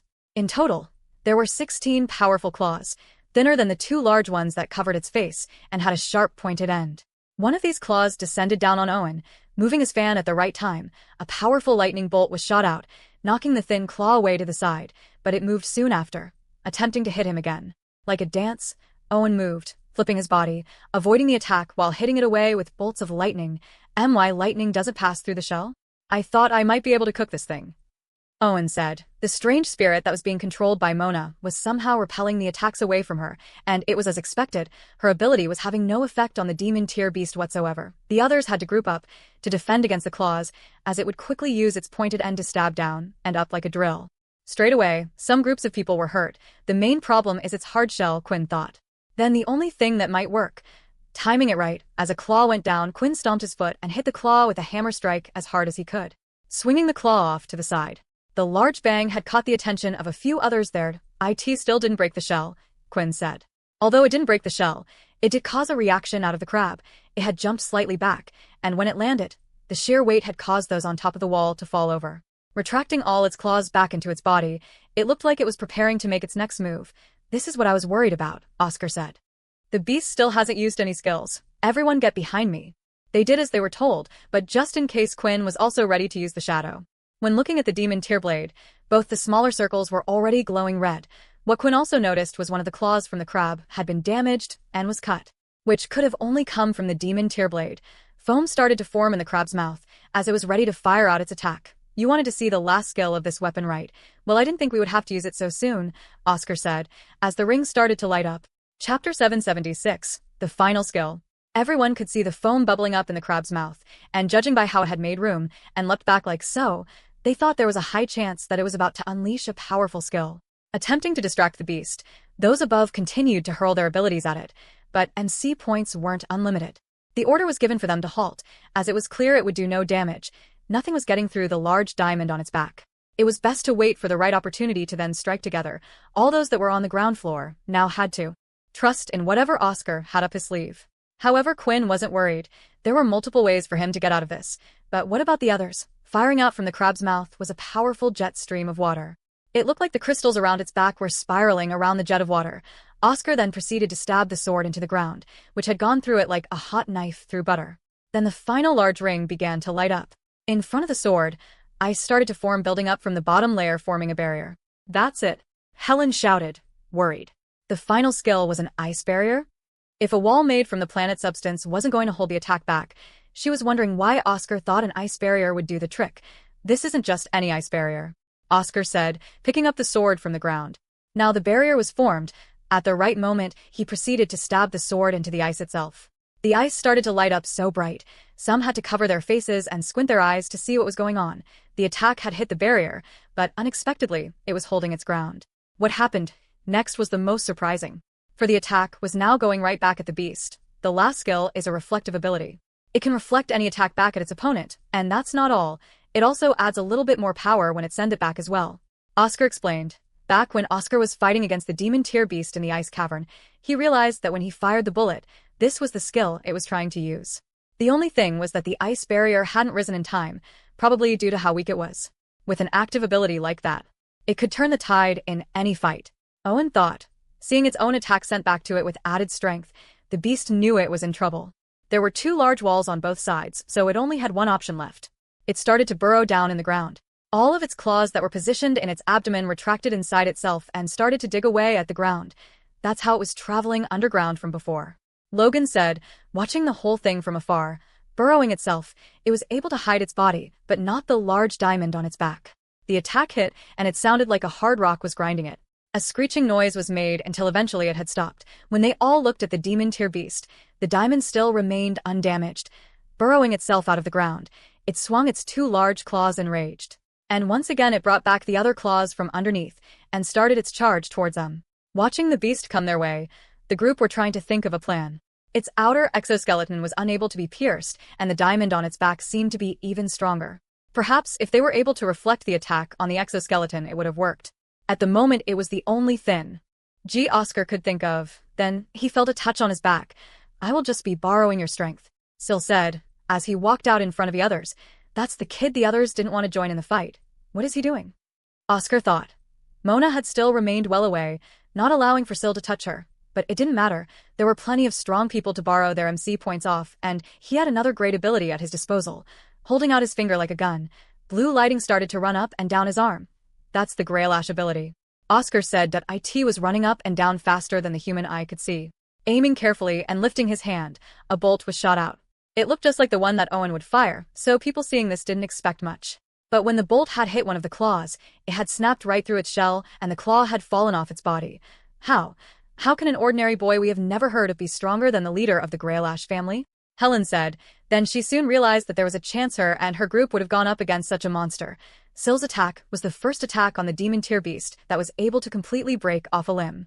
Syl, preparing the attack again, fired another one, hitting another of the thinner claws. While Syl was preparing for the next attack, the beast screamed again and stood up on its thinner claws, putting its body in a higher position than before, and then something strange started to drop from the beast's belly. I asked it, taking a shit? Nate asked, thinking it was strange.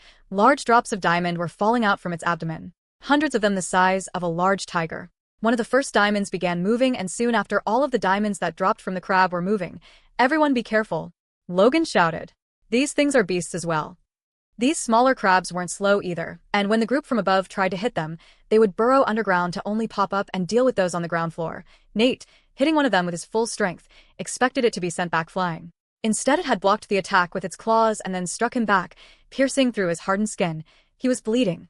These smaller crabs are freaking strong, Nate shouted, hoping to warn the others. Everyone was now busy dealing with the hundreds of smaller crabs that were soon overwhelming them all.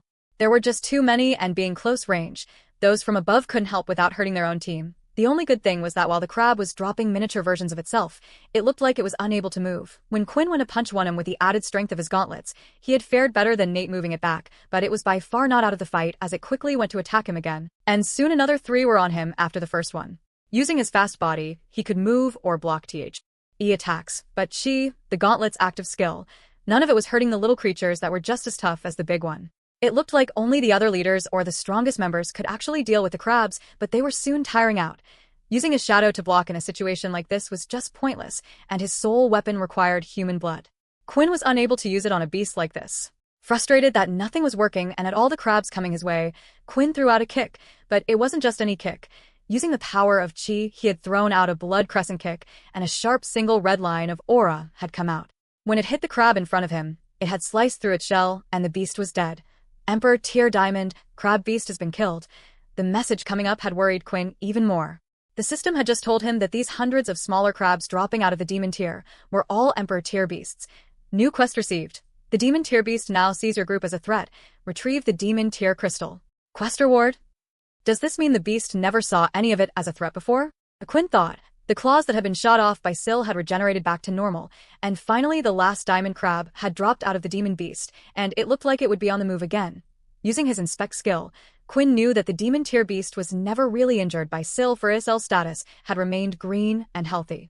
Having received the sudden quest, Quinn now felt a lot more enthusiastic about killing the thing. A shadow started to surround his face, and as it disappeared, the bottom half of his face was covered in a mask. A Japanese demon, with its large tusks, were shown. Everyone, use your full strength, don't hold back. Quinn ordered. Mask attribute set to strength, slamming his foot on the ground and infusing his fist with chi, then preparing the blood spray ability. Quinn mixed all these things together. Snapping his arm back like a shotgun, a loud bang was heard as he let his fist fly out. The crabs that were in front of Quinn all were blown to pieces by the sheer power of the attack. Their backs shattered, and those near had also been slightly damaged as the blood sprayed over them. That attack. Seeing the attack being performed, there was one person that recognized it well. He started to touch his robotic arm. That mask, it's the exact same one from that night demon. It may be a different color, but the attack he just used. It's the same one that ripped my bleeding arm off. It was you all along. Duke screamed internally as he had recognized that Quinn and the night demon were the same being. Chapter 777. An Angry Crab. The loud bang alone had caught the attention of a few on the battlefield, but turning their heads, what was even more shocking was the 10 or so Emperor tier crabs that had been defeated, lying there on the floor. The crabs themselves weren't too hard to deal with in terms of their attack power. The armor the others were wearing was enough to protect them from the crab attacks. The main problem they were facing was how hard it was to penetrate their bodies, to actually use an attack that would damage them. That skill, he didn't use it in the duel. Helen thought. As expected, always hiding secrets. Owen thought, however, he wasn't the only one that was grabbing attention. Although the crab's attacks weren't damaging to the others, those in the cursed faction didn't have great beast gear to protect themselves, and they were getting hurt from the attacks. Once Quinn gave his command, and since they saw how he was no longer hiding, Vex and Paul went into action. Vex, using a mixture of his string abilities while also hitting away others with his blood swipe, was impressive. He also no longer held back on the speed or raw strength that he possessed. Even Paul was demonstrating the same set of skills. Mixing his poison and not holding back, he was able to use everything he had trained in secret. Quinn, is this the right thing to do? Logan thought while watching. I guess there's no one left to really question you anymore. We will just have to deal with the consequences that come after. He said to himself, smiling. If the demon tier joins the fight while we're dealing with all these little ones, it will become troublesome. Quinn said as the shadow beneath his feet started to expand. I can take us all there. The first one to go to Quinn's side was Syl. Following soon after was Owen and Oscar. Helen, with her two sisters, also had followed. However, Mona didn't want to get close, and decided to stay back. Before Quinn was about to use his shadow travel, Duke had also jumped into the shadow. Not saying anything, they all sunk into the shadow. Traveling in the dark space, they went underneath all the smaller crabs, while the others were left to fight dealing with them. Mona and the others would have to be enough to get rid of them, while they dealt with the larger threat. Sure, they would have fewer people to fight the demon tier beast, but at this point, they were useless. None of them could even put a scratch on the demon tier. It was unfortunate the type of demon tier beast they were going up against. When they rose from the shadow again, the first thing Helen and her two sisters did was turn around and run back towards the army of crabs. You guys deal with that. We will make sure your back is covered, so you don't have to worry. Helen shouted. Using their plants and soul weapon, they were strong enough and experienced enough to make sure the others didn't have to worry about attacks from behind. Looks like she is quite reliable. Quinn thought, but they now had to worry about the thing in front of them. Not wasting any time, Quinn decided to use one of his strongest skills. He threw out two large chi-infused blood swipes and combined them with his shadow, making the shadow sides. Then activating his gauntlet ability, a searing red outline started to show on both of the sides. If this skill wasn't enough to hurt the crab, then none of his skills would be. The crab was also too large for him to use his shadow lock, or cover it with a shadow dome, so he would have to rely on his natural skills. One of the thinner claws came shooting down towards the group, and Quinn swung out his scythe, hitting it away easily, but that was all he could do. However, with his eyesight, he could see something the others couldn't. The outer shell of the crab had cracked a little. The other leaders were dealing with the claws well. Avoiding getting hurt by them, Owen would often move from one location to another like a bolt of lightning. It was as if he could change his body into lightning itself. When he would appear again in a different location, he would fire his lightning out at the claws and body, looking for a weak spot.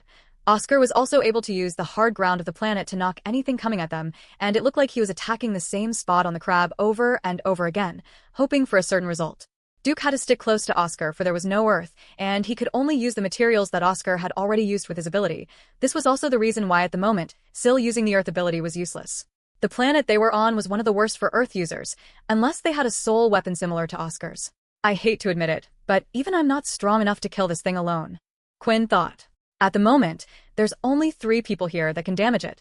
Oscar, with his sword, Syl with his lightning powers, and finally, the crab itself. But that requires Oscar to use his demon tier weapon skill. Syl, don't worry about the claws. I'll protect you. You just keep on firing at the same spot on that crab. Syl nodded and raised both his hands. Using the MC cells he had gathered from all the ability users, his lightning powers were supercharged compared to Owen. He fired at the top of the crab's head just underneath the diamond. It seemed the more power he used, the harder it was to be accurate with the skill, so Syl decided to go for an area that was easy to hit. Still, it wasn't strong enough to damage the crab, but as the same spot was hit over and over again, the crab was starting to feel something. Soon most of the claws were heading towards Syl. Keeping his word through, Quinn was ready to cover him. He hit them away swinging his scythes, but the claws were coming down fast and eventually one of his scythes had shattered. With one hand free, he started to throw out blood swipes until the other shattered, and he started kicking and punching the claws away. When he had time, he would mix in a few blood hammers here and there, so the claws would take longer to recover. With every strike, he made sure to use his chi as well. At one point, one of the claws had snapped off, but as seen before, the crab was able to regenerate them. Seeing this, he wished maybe he could have learnt what Lucy had done with her chi. It probably would have helped in the fight. I will trust you, Quinn, Syl said, as he continued to fire at the crab's head until eventually a small crack could be seen. Now, the claws that were busy dealing with the others had stopped. Huh? Where's it going? Owen thought. When he turned, he could see they were all going for Syl, trying his best to protect their best chances. Quinn threw out as many blood swipes and crescent kicks as he could, but it wasn't enough, and the only thing he could do now was raise his shadow, protecting both of them. When the long claws had hit the shadow, they slowed down. Nonetheless, the attack was too powerful, and his MC points had gone down to 0. The shadow disappeared, and the claws continued darting forward. A sword was stabbed into the ground, and an ice barrier was formed, the same one from before. When it rose, the claws bounced off the barrier, and in the process, it looked like each one of them had snapped. I'm no idiot. I know that kid is the best weapon we have against this demon tier, Oscar said. We will protect him as well. What they did notice was not only were the claws that had hit the barrier broken and unusable, but also all the others that Quinn had attacked as well. Those attacks from before, he is definitely the night demon.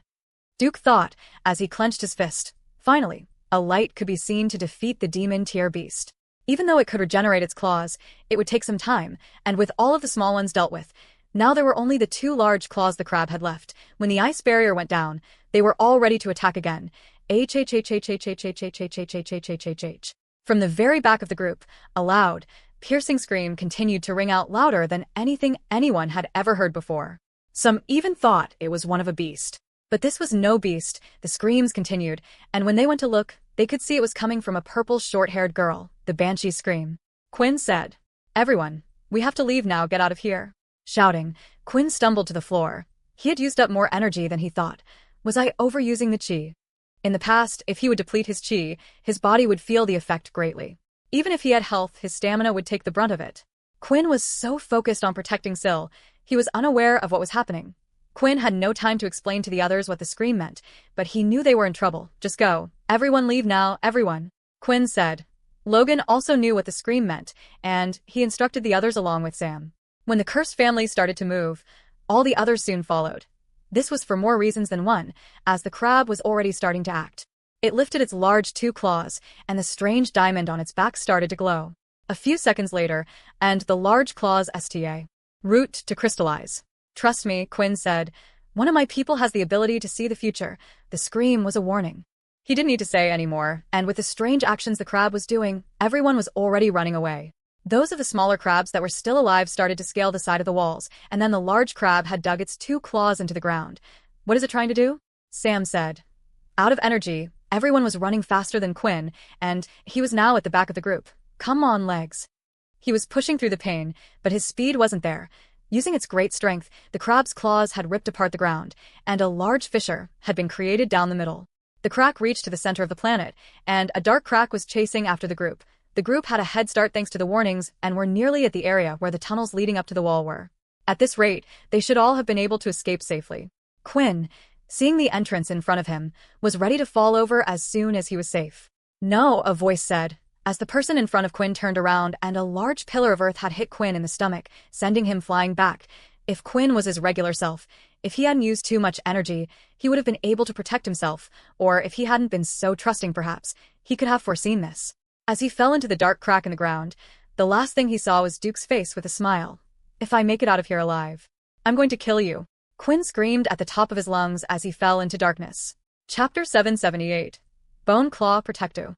The cold wind could be felt on his back and through his hair as he continued to fall. Looking around, all he could see was darkness, apart from the small light from where he fell, which was getting smaller and smaller by the second. How deep is this thing? Quinn thought.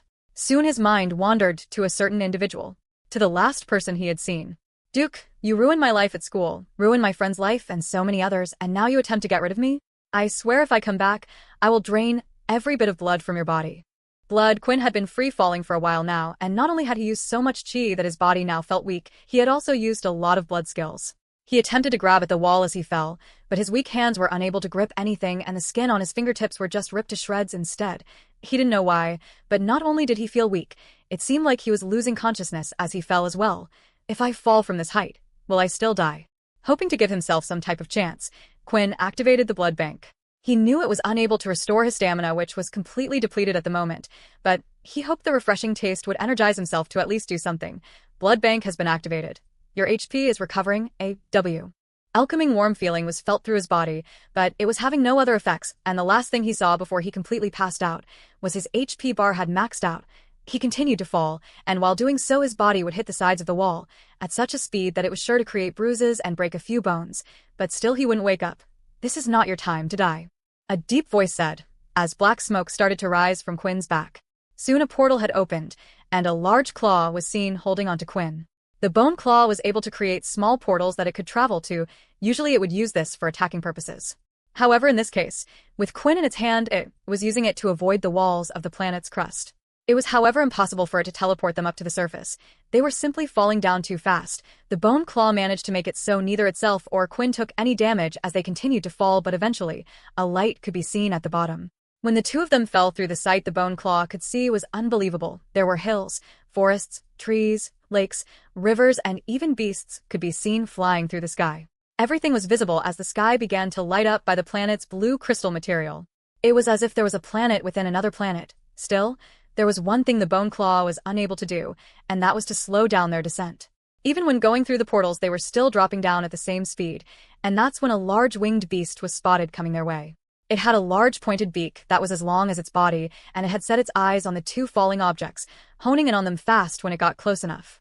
The beast sped up, hoping to stab its prey with its beak. Suddenly, the targets had disappeared in front of it, and it soon felt a sharp pain dig through the back of its head. "Weak creature," the bone claw said, and all three of them were now falling to the ground. They braced for impact, but now were no longer falling as fast as they did before. Still, when the three of them hit the canopy of trees in a jungle area, it had easily broken all the trees and caused a commotion as they pounded into the floor. The bone claw and Quinn looked to be safe, but Quinn still was unconscious.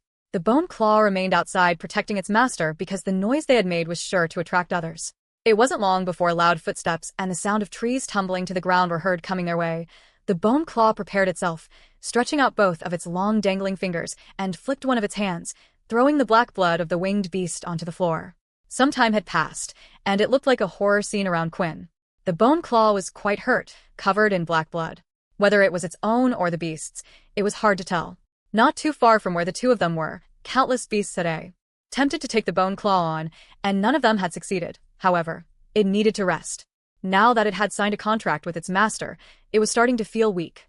It needed to be fed by its master's will or rest in its body, and Quinn, being unconscious, could do neither. The sound of leaves ruffling was heard once more, and the bone claw gathered its energy to fight the intruder. This time, it wasn't a beast, but a human. The human had no shirt on and wore simple khaki trousers, on his feet a pair of wooden woven sandals. His hair was bright red and long like a wild man, his body covered in countless scars. The most important thing was the two small thick dual swords he held on his back. Whoa, was this all you're doing? The man said, looking at the bone claw. Beast fighting beasts is quite common here, but I can see you're quite hurt. So, why didn't you leave? The man said out loud. Seeing that the beast had a humanoid shape, he thought that perhaps it had some form of intelligence and could understand him, but it was a long shot. When looking around, that's when the man spotted a human lying there on the floor. He then looked up in the sky, and could see the crack which they had appeared from the distance. Someone else fell too? The man said excitedly. His eyes glowed as he was happy to have contact with another human. Stepping forward, the bone claw moved toward Quinn's body and stood in front of it. Look, I don't know if you're protecting him, or wanting to save him for later, but I haven't talked to a person in a long time. The red-haired jungle man said, as he continued to move forward. The bone claw did not waste time.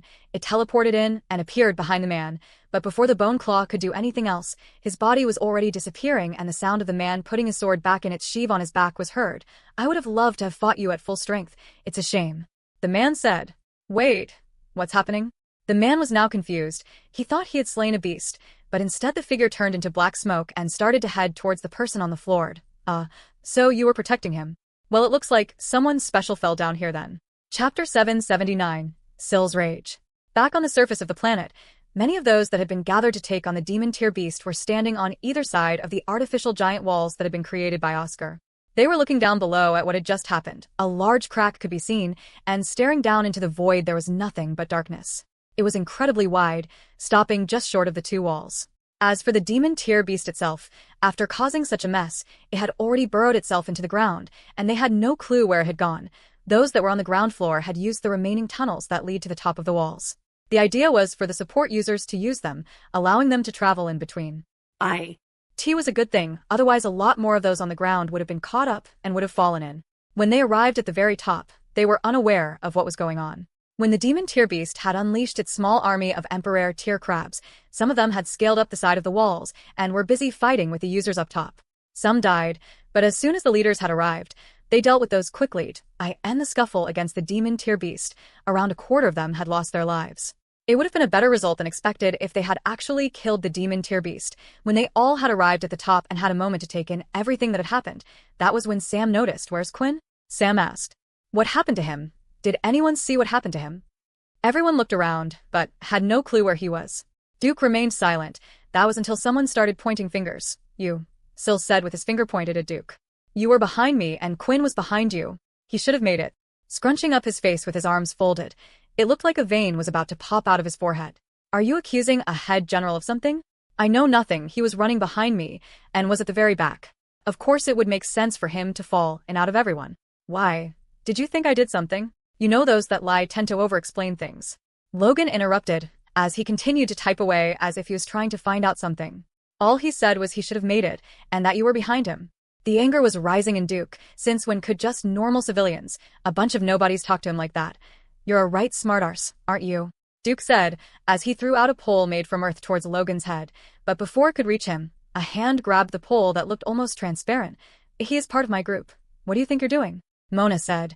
The one that had grabbed the pole was Mona's beast. While everyone was focusing on the conflict that was unfolding between Duke and Mona, they had failed to notice the blue bolt of lightning that was charging up and down Syl's arms, and before they knew it, it was fired straight towards Duke. Duke had brought some earth with him along on this trip. That was how he was able to form the object now and the one before. But even though earth was stronger against lighting, in this case it would be useless. However, before it could hit him, a blue sword had intercepted the attack. Lightning struck the edge of the sword and Oscar's arm which was holding it could be seen covered in the diamond material from the planet. It was protecting him from the lightning. Still, it wasn't enough. Stabbing the sword into the ground, he had to redirect the power to the ground. Are you trying to start a war? Oscar said in anger, as one of his own men was attacked in front of his very eyes. Did you hear what Logan said? Syl replied. He was lying. In short, he knows something. Syl repeated with his head held down, and soon bolts of lighting were running up and down both arms. He had already attacked the crab with so much force, and he still has power to use his ability. Owen thought. He is one of the stronger ones from that family. He killed Quinn. Syl shouted while pointing at Duke. Oscar was ready, and all of his active sword skills were off cooldown. Whatever attack this boy had, however powerful, he would raise the ice barrier and reflect it back. Are you going to start a war now, another civil one, when we don't even know the truth? Oscar said, there's a chance that Quinn is still alive, and when we find him, he can tell us the truth. Logan said, as he pulled up a hologram for them all to see. Ever since they had lost the demon tier beast, Logan was attempting to find its position again, but it was proving difficult. The hologram was showing the planet, and it was showing where the large red dot was, which was supposedly where the demon tier beast was. However, on the map itself, it was showing that it was inside the planet. Confused? Well, I was too when I first took a look at this. At first I thought it was an error, but it claims that after the beast moved away, that it went into the planet. We all saw its ability, so I thought it made sense it could burrow underneath the ground after all, but the map indicated that it was quite deep underground, which led me to investigate. After sending one of my drones into the fissure to investigate, it looked as if there is a whole other habitable land down there, and it looks like our demon tier friend has decided to rest down there as well. When we find Quinn, he can tell us what really happened. Logan explained. How would we get down there? Mona asked. Honestly, the quickest way would be the same way Quinn supposedly went down there, but a drop down that far would kill us, and the pressure formed the gravitational pull from the core would be so great that most would probably pass out, unable to do anything. The only thing we could do is return with some smaller ships, take a small group to investigate and take down the beasts. Logan suggested that if that is where the beast is, and it's the best chance we have, then so be it. Owen said. The group discussed it a bit more as Logan tried to show what he could do to make everyone feel a bit safer about going down there. After much discussion, a group was sent to get a couple of small ships that could fit through the crack, and then the leaders would go ahead and investigate. During the whole conversation, the frown and anger on Duke's face never left for a second, and at the same time, Syl didn't look away from him either. When all was decided, all the group could do now was wait for the spaceships to arrive. Standing up, Syl looked at Duke, unafraid of everyone that was there at that moment. If Quinn is dead, the first person I'm killing is you. Syl poi. And Ted once again, hearing the threat, Oscar was clearly not pleased. But then Syl turned to him as well, continuing to point his finger out like a child. And if you try to help him, you can die as well. His words were spoken like that of a child, but at the same time, every one of them had seen the immense power he had, and both Mona and Owen were afraid that they still hadn't seen the full extent of it. Chapter 780. Same mistake. Down in the inner planet, where the sky was made out of a crystal that lit up the place with a slight blue hue. The red-haired man had safely taken Quinn with him to a tiny little cave placed right next to a waterfall. Quinn had been laid out on a bed of large leaves, still unconscious, and as for the red-haired man, he was wondering what to do. The place was quite bare, but the man did try his best to make the best out of his situation. The problem was he was the opposite of a handyman. There were rugs and tables made out of beast skin and bones. Still, there were no signs of modern technology anywhere in use, and he himself had no clue how to even create anything of the sort. Relying on technology made by others for too long, he was lucky he knew how to cook. Well, I guess I'll just have to wait for him to wake up, the man said, looking at Quinn. He proceeded to do his daily routine. Ever since he had been stuck down here with no way to return to the surface, he did the same thing every day. He placed his weapons on his back down on the ground and grabbed a small dagger placed on the table. That on a closer look, the dagger itself was just a beast's tooth, but drawing a line, he had now added the seventh one, day 7, huh? Well, the way I look and act, some people might think I've been down here for years. He chuckled and spoke out loud to himself. The loneliness took a toll on him, and speaking out loud would often make him feel less lonely. A large thick boulder made from the same crystal material on the outer of the planet was inside the cave in the corner, at the very back.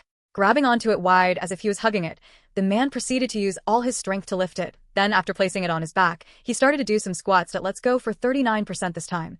Maybe one day I'll be able to do this without any help at all. He continued doing the squats as sweat dripped down his face, dropping onto the floor. He had a clear target to hit in his head, and when he did, suddenly the rock appeared weightless as he lifted it easily and placed it on the ground. The boy is still not awake, huh? I guess I can train some more. Next, the boulder was slightly thrown up in the air, and he quickly got down into a push-up position. The rock fell on his back, but he didn't flinch when it landed, not affecting the man at all. 30% again should be good. And soon, he began his marathon of push-ups as well, and just like before, when he was done, the heavy rock seemed light as a feather as he took it off him. He whipped at the sweat off his face and looked at Quinn once more. Come on, he shouted. Are you really not going to wake up? The desperation was getting to him. When he came down here, he didn't know that communication devices would be interrupted. He thought if there were beasts on the surface, surely there was a way to go up, but he never found it. He had even tried to catch one of the winged beasts and steer it into one of the cracks above, but that proved more difficult than he thought, as they were stubborn, and no matter what he did, they would refuse to listen. So, in the end, he was trying to make the best out of a bad situation. Someone would come to him eventually, right? What he didn't realize was how much a human being would yearn for contact, and so quickly.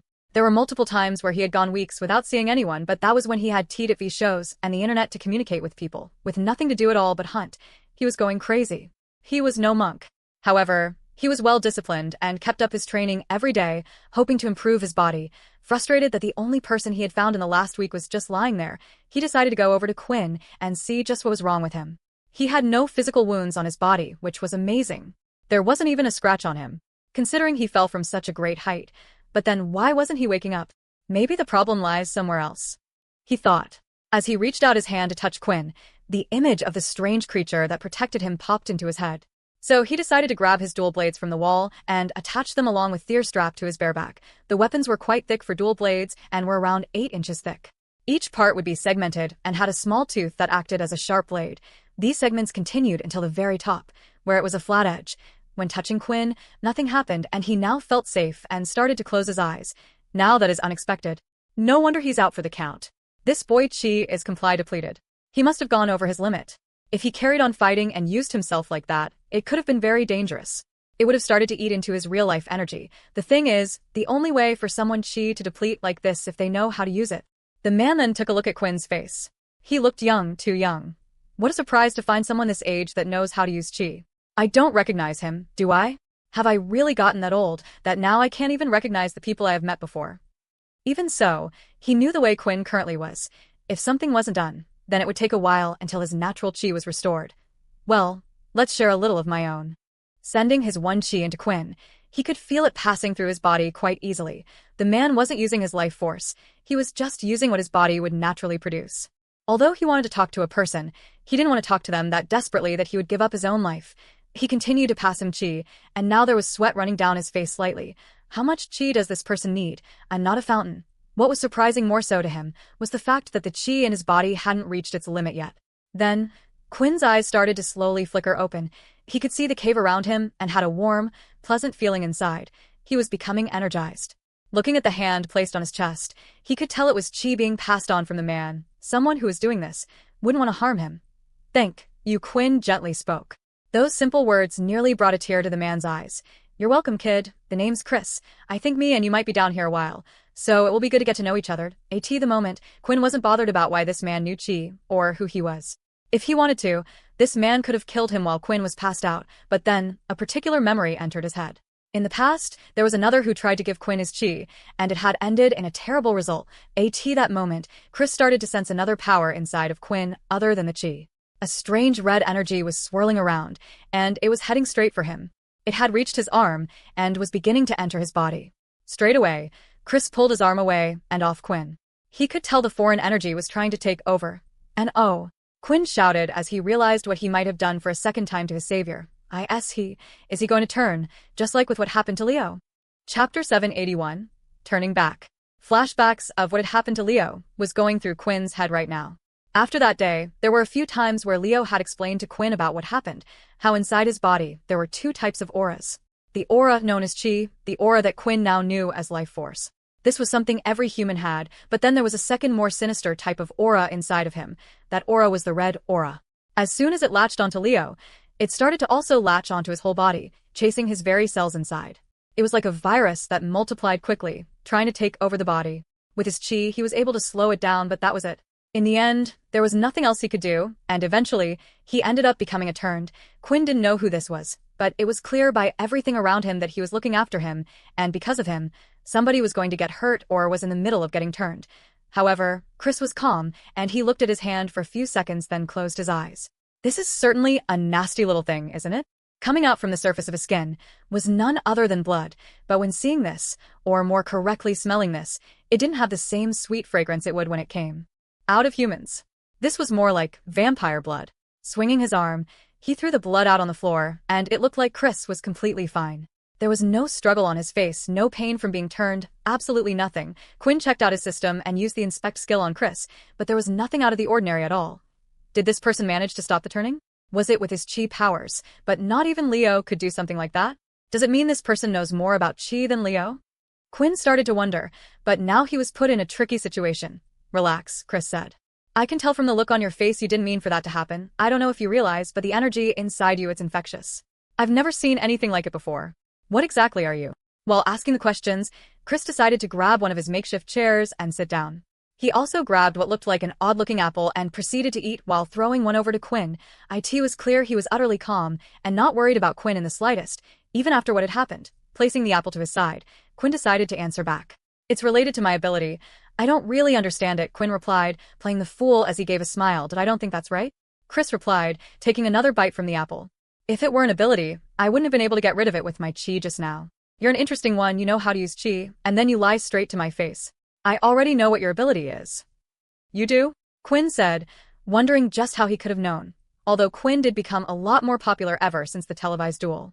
So, there would have been plenty of people that knew his powers now. When I found you, there was this strange-looking bone guy. I thought he was a beast at first, but then I saw him go back into your body. That is your ability, and you cannot have two abilities, at least not that I know of.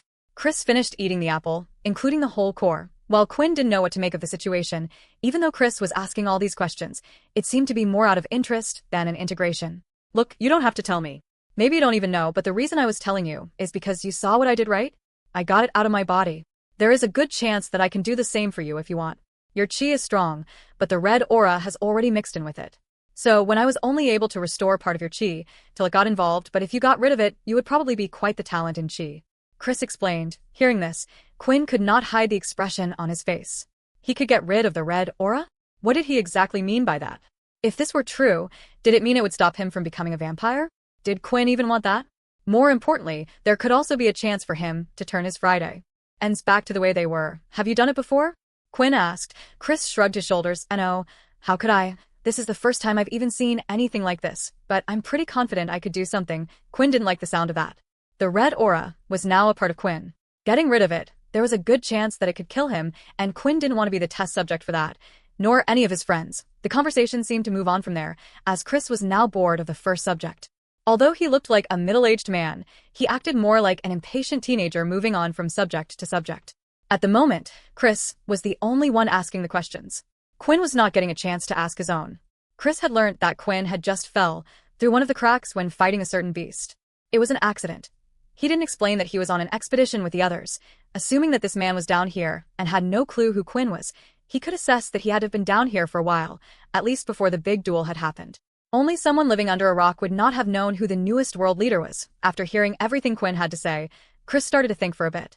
Quinn wanted to ask what happened to him, how did he know about chi, and even more, but it just didn't feel like there was ever the right moment. I like you, Quinn, but you seem to be on the weak side, Chris said. You said you fell just from an emperor tier creature. Well, believe it or not, but I fell down here because I was fighting a demon tier creature, Chris said, pointing to himself, and he also had his chest puffed out as if he was proud. Demon tier? I'm sure Logan said there was only one demon tier beast on this planet. That damned diamond-looking crab. I was holding on for dear life. He mumbled in anger. As Quinn thought he was fighting the same beast, and now he was starting to wonder just who this person was and how were they strong enough to live fighting against a demon tier. Were they on their own? The mystery surrounding Chris was just growing.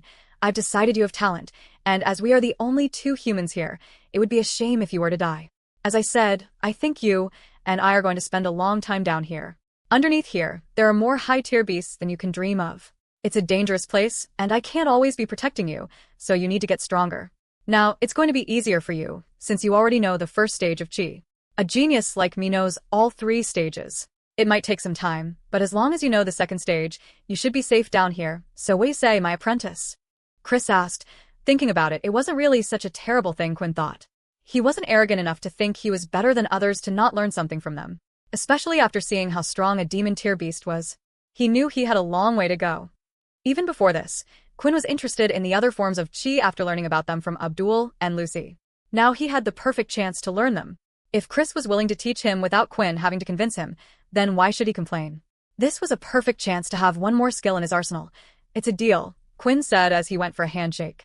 Even though Chris knew what was possible from Quinn, he wasn't worried and shook Quinn's hand anyway. That moment, behind him, Quinn spotted a pair of blades behind Chris. Presumably, they were his weapons. Quinn wasn't stupid. He knew there were only a few people in the world that knew about chi, one of them being Pure. The man he was speaking to was most likely a member of Pure, but just who was Chris? Out of habit, he had used his inspect skill on the weapons and the information about them was brought up. Inspect.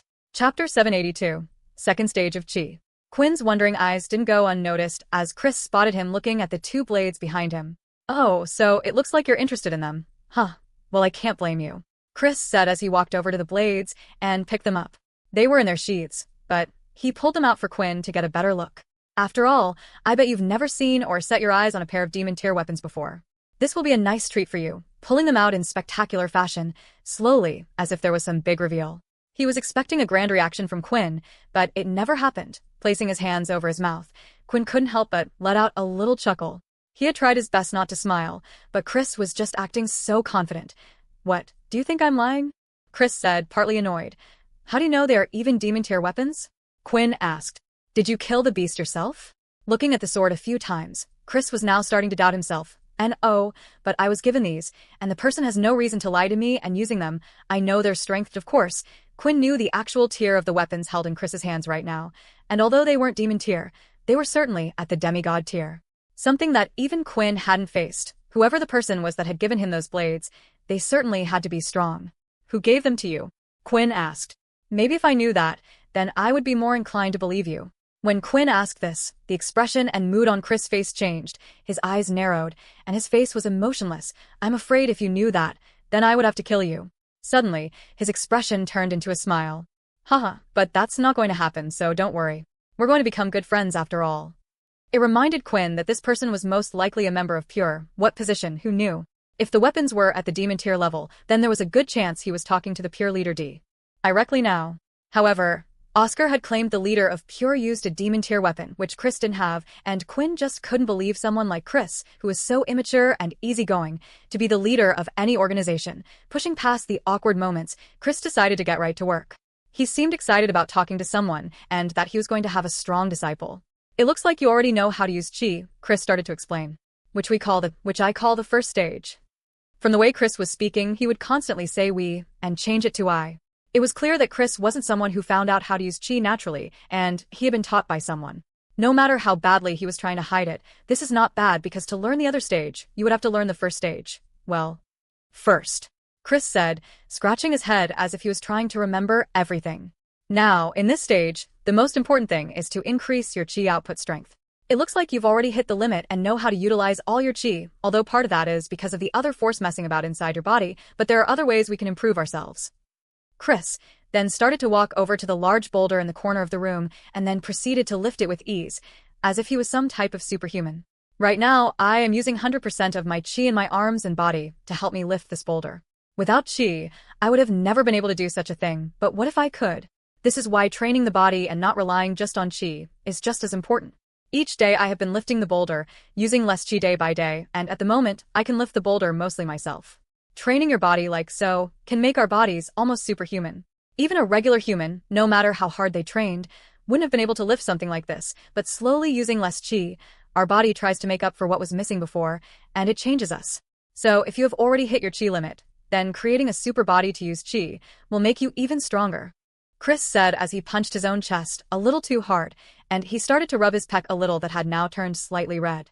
Now this can also be used to train other areas such as speed and other things as well, but I chose to mainly focus on strength. Although this might have been good advice, it wasn't really helpful for Quinn, who was beyond superhuman already. Without using Qi, and just through his own natural strength, he would have been able to lift that boulder up just as easy as well, but it did make him wonder if this was something similar to what the blades did. Even without abilities, Vorden's sister and brother were strong. According to Syl, their training was mostly to do with putting their life on the line and activating that hidden strength the body had. If Qi was life energy, would it activate this life energy when the human body felt like it was going to die? Had the Blade family figured out how to create a super Qi body without knowing a thing about Qi? However, what the Bald family did wasn't something just anybody could have done, and most people who went through training like that would have died. Now that I've told you how to improve the first stage, let's explain a little about what the first stage is. The first step is simple. Know how to use Qi in your body. Check. Know how to move Qi around to different parts of your body. Check. And finally, know how to infuse Qi into items or things you are touching. Ding ding. You already completed the first stage of Qi. Congratulations, Chris said as he saw Quinn nod to all of those things. Now let's look at the second stage. The reason why the third part of the first stage is so important is because it's a similar feeling, rather than moving the Qi to different objects and people. We are going to learn how to externally release Qi to coat the outside of our bodies. Think of it as an invisible shell of armor. It's harder to get the hang of, but can be really helpful, especially in improving your weapons. When you can coat your weapon and infuse it with power, your weapons and attacks will be more powerful than others. It can even disrupt other people's life force when hit by it. The second stage of Qi, was this what Lucy was using on her weapon? Is that what happened when she cut Peter? Her own Qi was the force I could see, the casting around the sword having attached itself to Peter, making it impossible for him to heal. After the explanation was done, it was time for the demonstrations, and surprisingly Chris was quite the gifted teacher. He would press his hand against Quinn's backs and sense what he was doing with the Qi. Whenever Quinn would do something wrong or stray, Chris was able to correct him, but a few times, the other energy inside Quinn tried to attack Chris, but if it ever did infect him, then he would do what he had done before, getting rid of the Qi. Quinn had asked if he could do the same with the second stage, but apparently what he was doing was more inclined with Qi's third stage. Still, Chris said he shouldn't even think about learning the third stage until he had mastered the second stage. Although many could learn the second stage, the third was a little different. He didn't go further with explanations other than that. After a couple of days of hard work together, Quinn had finally shown some progress, and the two of them were getting on quite well. When talking, both of them would avoid questions about each other's past, and they seemed to respect that. Why should one tell them about the other, if the other was keeping secrets? And soon they learnt to respect each other. Finally, after Quinn had successfully coated his gauntlets in Qi, he was ready on the third day. I knew you were good, Chris said. To learn this in 3 days, I guess we had nothing else to do, and I am a great teacher. It was true. Without Chris, Quinn would have never been creative enough to figure out any of this independently. What now? The third stage? Quinn asked. Chris shook his head, like Quinn was a fool for asking such a question. Knowing how to use the second stage while standing still, and knowing how to use it in a fight are two different things. Chris picked up his weapons and went to walk out of the cave, while Quinn followed. They went to a certain area that had many broken trees and craters in the ground. It looked like a bomb had gone off in the area and completely cleared all the jungle and greenery. Ark! Chris shouted at the top of his lungs. The shout itself was amplified with Qi, and bird-like beasts flew in the air from a distance. Soon, the sound of large footsteps was heading their way.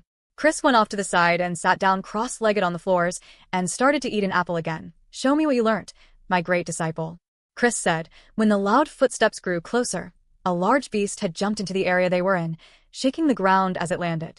Using his inspect skill, Quinn could see it. Inspect. Legendary tier beast. Chapter 783. Under attack. On the diamond-like surface where the ships of all the big factions were stationed, the rest of the groups and their people were waiting patiently inside their ships. They were unaware of how well the hunt for the demon tier beast was going, and all they could do was wish them good luck. While the others were away, Linda was in charge of the cursed ship. She was told to wait for Kaz to arrive back with the others and report to Quinn as soon as possible, but there still hadn't been any signs of their return. On her stroll around the ship, she made sure the other areas were doing well as well. Wevel had been brought over from the old Parasites faction. He was quite skillful, and his speed ability was nice to have if Linda wanted to get anything. The forging area led by Alex was hammering away. It was as if they never stopped making weapons. Alex was so excited because he knew thanks to the pure planets and daisy materials, they would now be getting new materials to work with. Finally being part of the Big Four, they were free to trade without any worries, and Alex's dream of becoming a well-known forger across the universe would come true. Seeing his enthusiasm always put a bright smile on Linda's face. Finally, the last area she went to check up on was the makeshift school. There were a few kids from the families that lived on the ship on board, but most of the faction members' families lived off the ship on their planets. Since there were teleporters linked to each of the planets on board the ship, it felt like an ordinary job for them. In the morning they could wake up and just hop through the teleporter heading off to the faction. So most families decided to live on the planet. Still, there were plenty of kids on board B. Because of those Quinn had brought back with him. Peter was no longer here, and usually he would have been the one looking after them, but instead there was little Borden. As she took a peek through the window, she could see that little Borden was holding one of the kids above him with his two small hands. Wow, that's amazing, Borden. Me next, me next. Another kid shouted. Are there any ordinary people in this faction? Linda thought. Knowing that all the areas were safe and doing well, all she could do was just walk around and check if the faction members were okay. As usual, when she was left with nothing to do, her mind would start to wonder about her brother. I wish he was here to see all of this, she thought. The worst part of it all was that she didn't know who to blame for his death. She had gone through so many emotions, and had gone from one person to the other, blaming Fex, blaming the parasites, and even blaming Quinn. In the end, there was one person she wanted to blame more than anyone, but that person was already dead. Feeling somber, the words of Quinn rang through her head. Seeing how she was, at one point Quinn tried to pick her back up. The feelings you are going through at the moment aren't just felt by you. So many people around the world are experiencing the same thing. Rather than thinking about what you could have done or who to blame, we should start being more proactive and prevent anything like this from happening to others again. Quinn was a young adult while Linda was in her mid-20s. She often thought he was naive and his Dekion-making skills were stupid and suitable for his age, but at times, there were moments where he seemed the most mature person in the room, as if he had lived a long life. That moment, a whiz of air passed her, and Wevel was suddenly in front of her. His face looked panicked, and it wasn't from the running. "Linda, we have intruders." Wevel informed her. This was something that she didn't expect to hear. Outside of the cursed ship, all the other ships were on standby. From time to time, there would be those that went outside just for some fresh air, and to check if any beasts were around that would come close. However, no such thing occurred. Unaware to the others, though, two certain groups were planning a move. Those from Pure that had supposedly run away were now returning, but they weren't returning to their own ship. They were heading for the Cursed Faction's ship, and on top of this, the three people who had formed the temporary alliance were under Pure before were also leading the charge. The Pure members were on standby, hiding behind one of the large uprooted slabs of crystal. In total, there were around 100 of them. They were waiting for the Cursed Faction to open their doors, and that was the job for the three from the Alliance. Two people were put outside on watch as the three approached. "Did you notice?" Someone from the Greylash family said. "The three of them have all their beast equipment now. And my guess is that they aren't exactly there to just talk." "Then should we go and help them? Their strongest members are away. Do you think we should?" The Cursed Faction are now meant to be one of the strongest factions out there. If they can't deal with something like this, then they don't deserve to be a part of the leaders. "We are here to speak about the terms of us joining the Cursed Faction." One spoke loudly, trying to seem non-threatening. The two from the Cursed Faction looked at each other and knew it wasn't their decision to make. From the look on their faces, Farine, one of the others from the Alliance, knew they were going to radio in. She quickly pulled out her weapon and got behind the faction member, placing a dagger against his throat. While Kubo did the same with his spear pointed towards the other one. "Open the doors nice and easy, and we promise we won't kill you," Kubo said, fearing for their lives. They did as they were told, and the runway and door started to open for the cursed ship. They were at the same time. A loud explosion was heard off in the distance, going off one after another. It wasn't too far from where they were, but it was enough to cause the effect they wanted. The other groups went to investigate, although the explosion themselves would do nothing to the hard terrain around them. It did attract some unwanted attention from beasts. With beasts heading their way, all the other groups started to prepare for a battle in front of them. Using this confusion and panic, the Pure members came out from hiding to also board upon the cursed ship. They were dressed in regular traveler clothing, and even if anyone did see them now, no one would really know who they were. These factions weren't close with each other, and they didn't even know what the others looked like. They would simply think that the Cursed Faction were doing their own thing, and even if they did spot them, these groups were only under a temporary alliance. They wouldn't care about another group getting attacked. They would just focus on the beasts and themselves. However, there were those that did notice, like the ones from the Greylash family. They had an idea who was behind the sudden commotion, but decided to keep their mouths shut. "Finally, we're inside," Kubo said. "Well, with everyone away, this should be as easy as taking candy from a baby." The Alliance members were strong, even if they hadn't done well in the duel. They knew there were few people in the world that could go up against them. It was just they were meeting those more frequently lately. It was now up to those on the cursed ship to successfully defend the attack. Chapter 784. The Strength of a Draugr. Before the planned attack, the three members of the Alliance had gathered inside the Pure ship. There was Tulk, Farine, and Kubo. These three were those that had once gathered multiple factions and were close to becoming a great power until they had stepped on the toes of Pure A. ND soon after became a part of their group. Inside the ship itself, there were no longer any Pure members, only those that were loyal to the faction leaders. Since the Pure members had supposedly already escaped from the planet, or at least that's what Tulk had told the other leaders. Instead, an elaborate plan was made to get rid of the Cursed Faction. Lucy was well respected in Pure. Not just because she was one of the higher leaders, but because she was also one of the founders of Pure. There were certain people within Pure, like Rank 1, who were in the position of power just because of their strength. Her death would come as a great shock to the leader, Mr. Zero. Having witnessed Pure's power firsthand, Tulk, Farine, and Kubo felt that they knew who the strongest humans in the world were. It was those in Pure. There wasn't a doubt in their mind. Even after seeing Lucy die like that to the Cursed Faction, they felt that one day Pure would rule, and if that was the case, then they needed to be put into a position of power and be trusted, and what better way than to get rid of the people, or at least cause severe damage to those who had taken away one of their beloved leaders. That a faction was nothing without those following them, so getting rid of them would most likely put Quinn and the others in a position where they would have to join up with someone else. At least this was their train of thought. Upon entering the cursed ship, there were the three leaders and the 100 or so members of Pure behind them.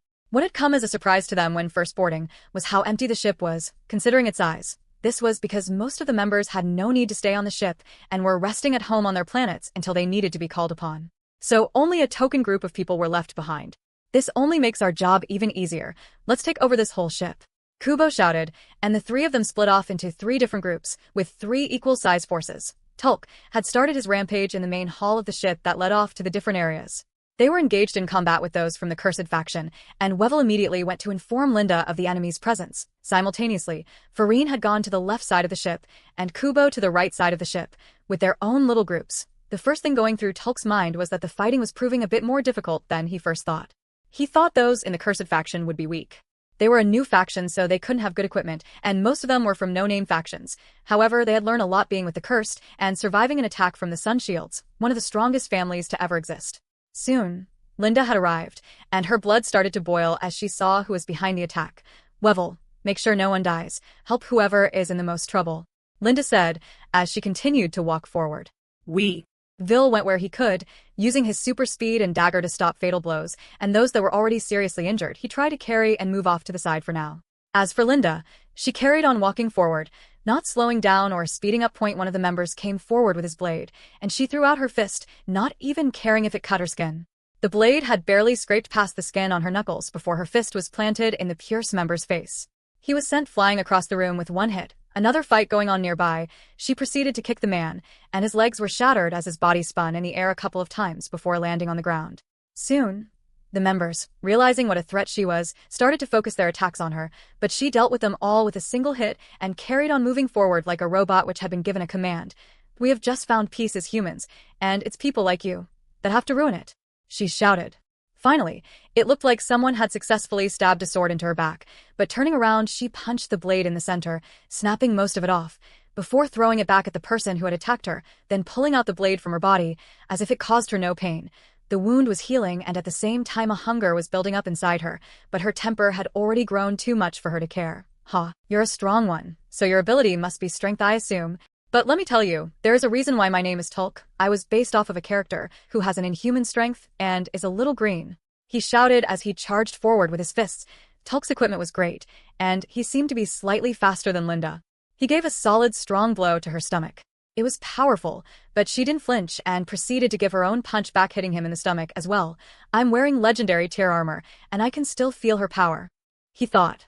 But if I'm hurting, she has to be hurting as well, Tulk thought as he continued to deliver blow after blow. The two of them didn't care if they got hurt and continued to punch at each other, but as time went on slowly one was coming out as the victor. Tulk was soon getting tired. She should have a few broken bones, but her power has remained the same this whole time. While Tulk's damage was building up, Linda was healing after every single attack. Her power was weaker, due to Tulk's strength ability and armor, and her speed was slower, but her lack of pain felt when taking hits and her regantive powers eventually would make her the winner.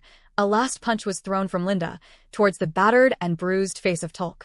His eyes were cut, and blood was dripping down onto his armor. He tried to twist his body to move out of the way, but a sharp pain was felt, and a broken rib stopped him. With a clean hit to the face, the punch had knocked him out cleanly. I did it. Lind. A thought. She fell to her knees feeling weak, not because of pain but because something was going on in her body. She turned her head to look behind her and could see not only had Wevel managed to help the others, but reinforcements had arrived through the portals, mostly from the planets of the parasites, and it looked like they were nearly done as well. I need to see if the others are okay, Linda thought as she would try to get herself up, but an unbelievable hunger pang was felt in her stomach. One she had never felt before. Wevel, seeing this, rushed over to her. Is everything okay, Linda? Did something happen? He asked, but he could only see she was holding onto her stomach. Was this because I took too many injuries? Does that mean I have to eat? She thought. Quinn had tried feeding her in the past, and she did eat a little, but the idea made her sick.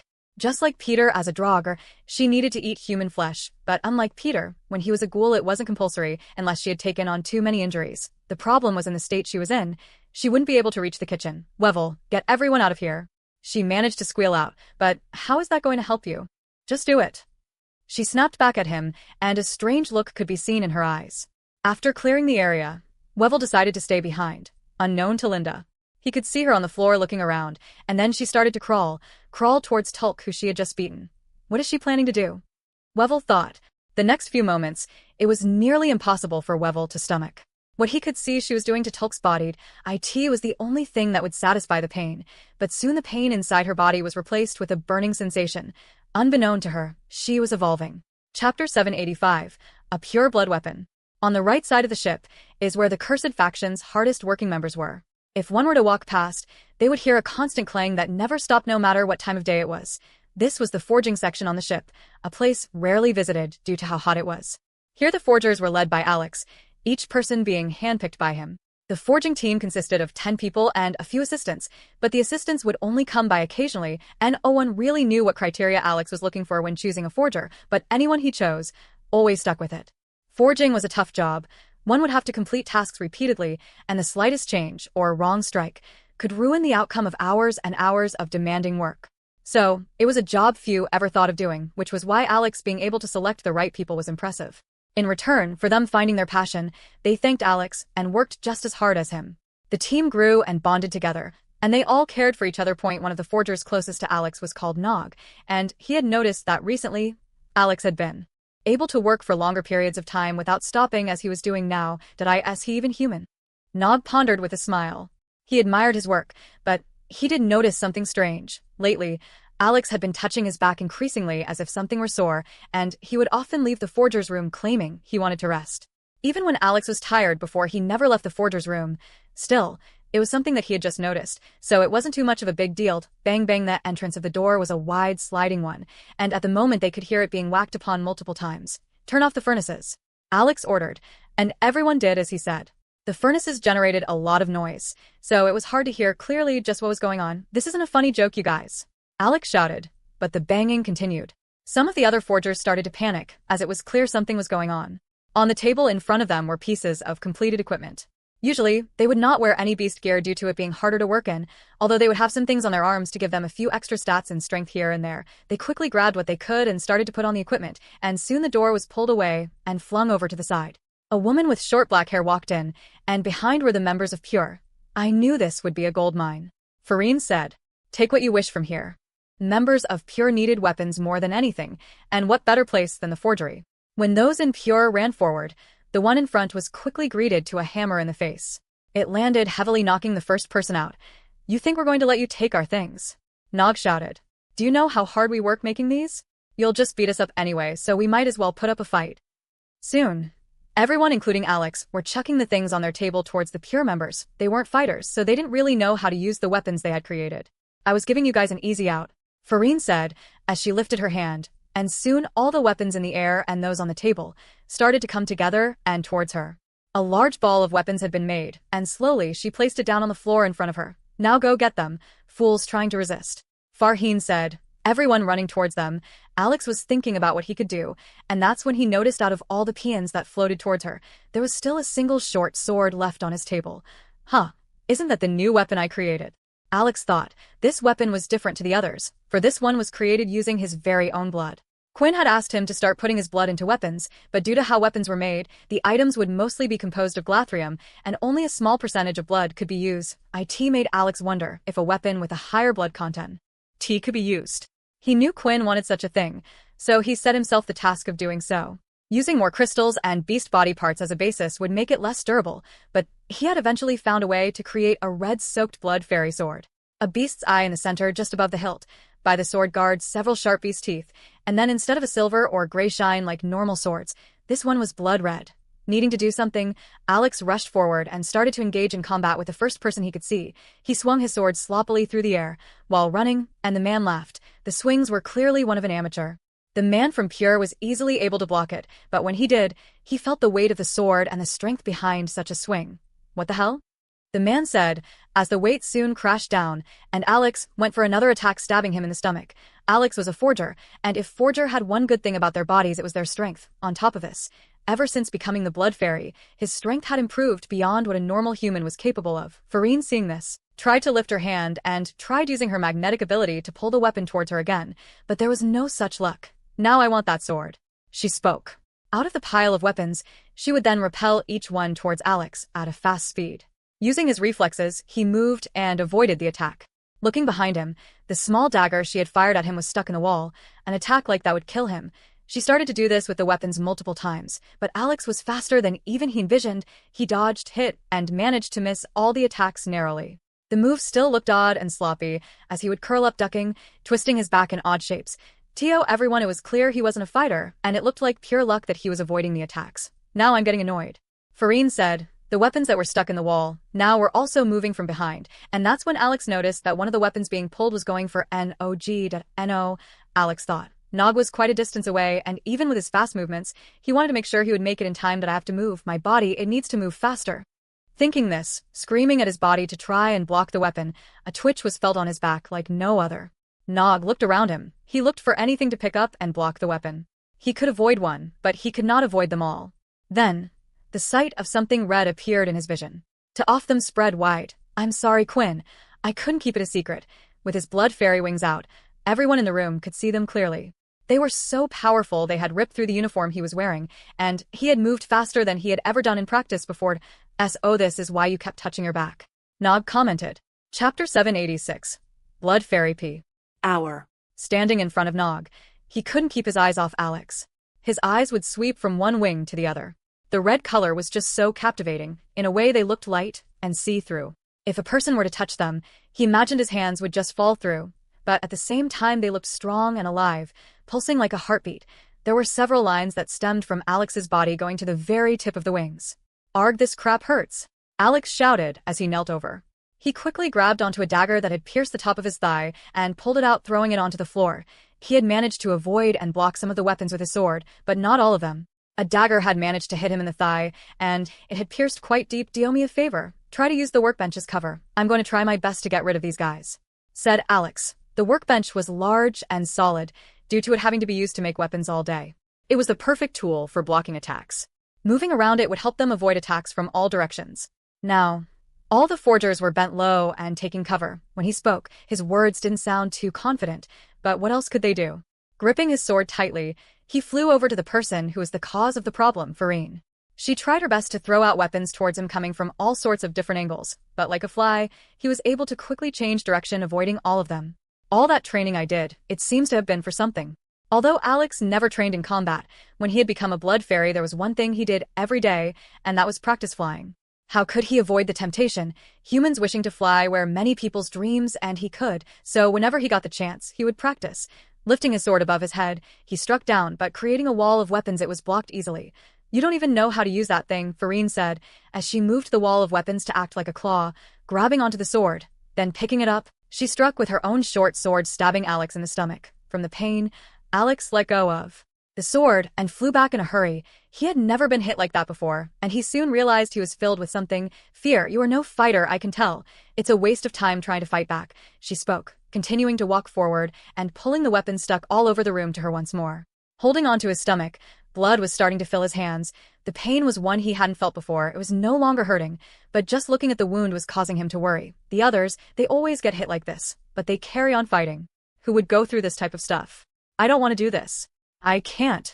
Alex thought. He noticed his hand was shaking, but then looking around the room, at the other forgers inside, he could see one of them had his hand held over his head, his teeth chattering, and him mumbling words. Please just leave. Please just leave. The man was clearly frightened for his life, and the reason he was here was because Alex chose him to be here.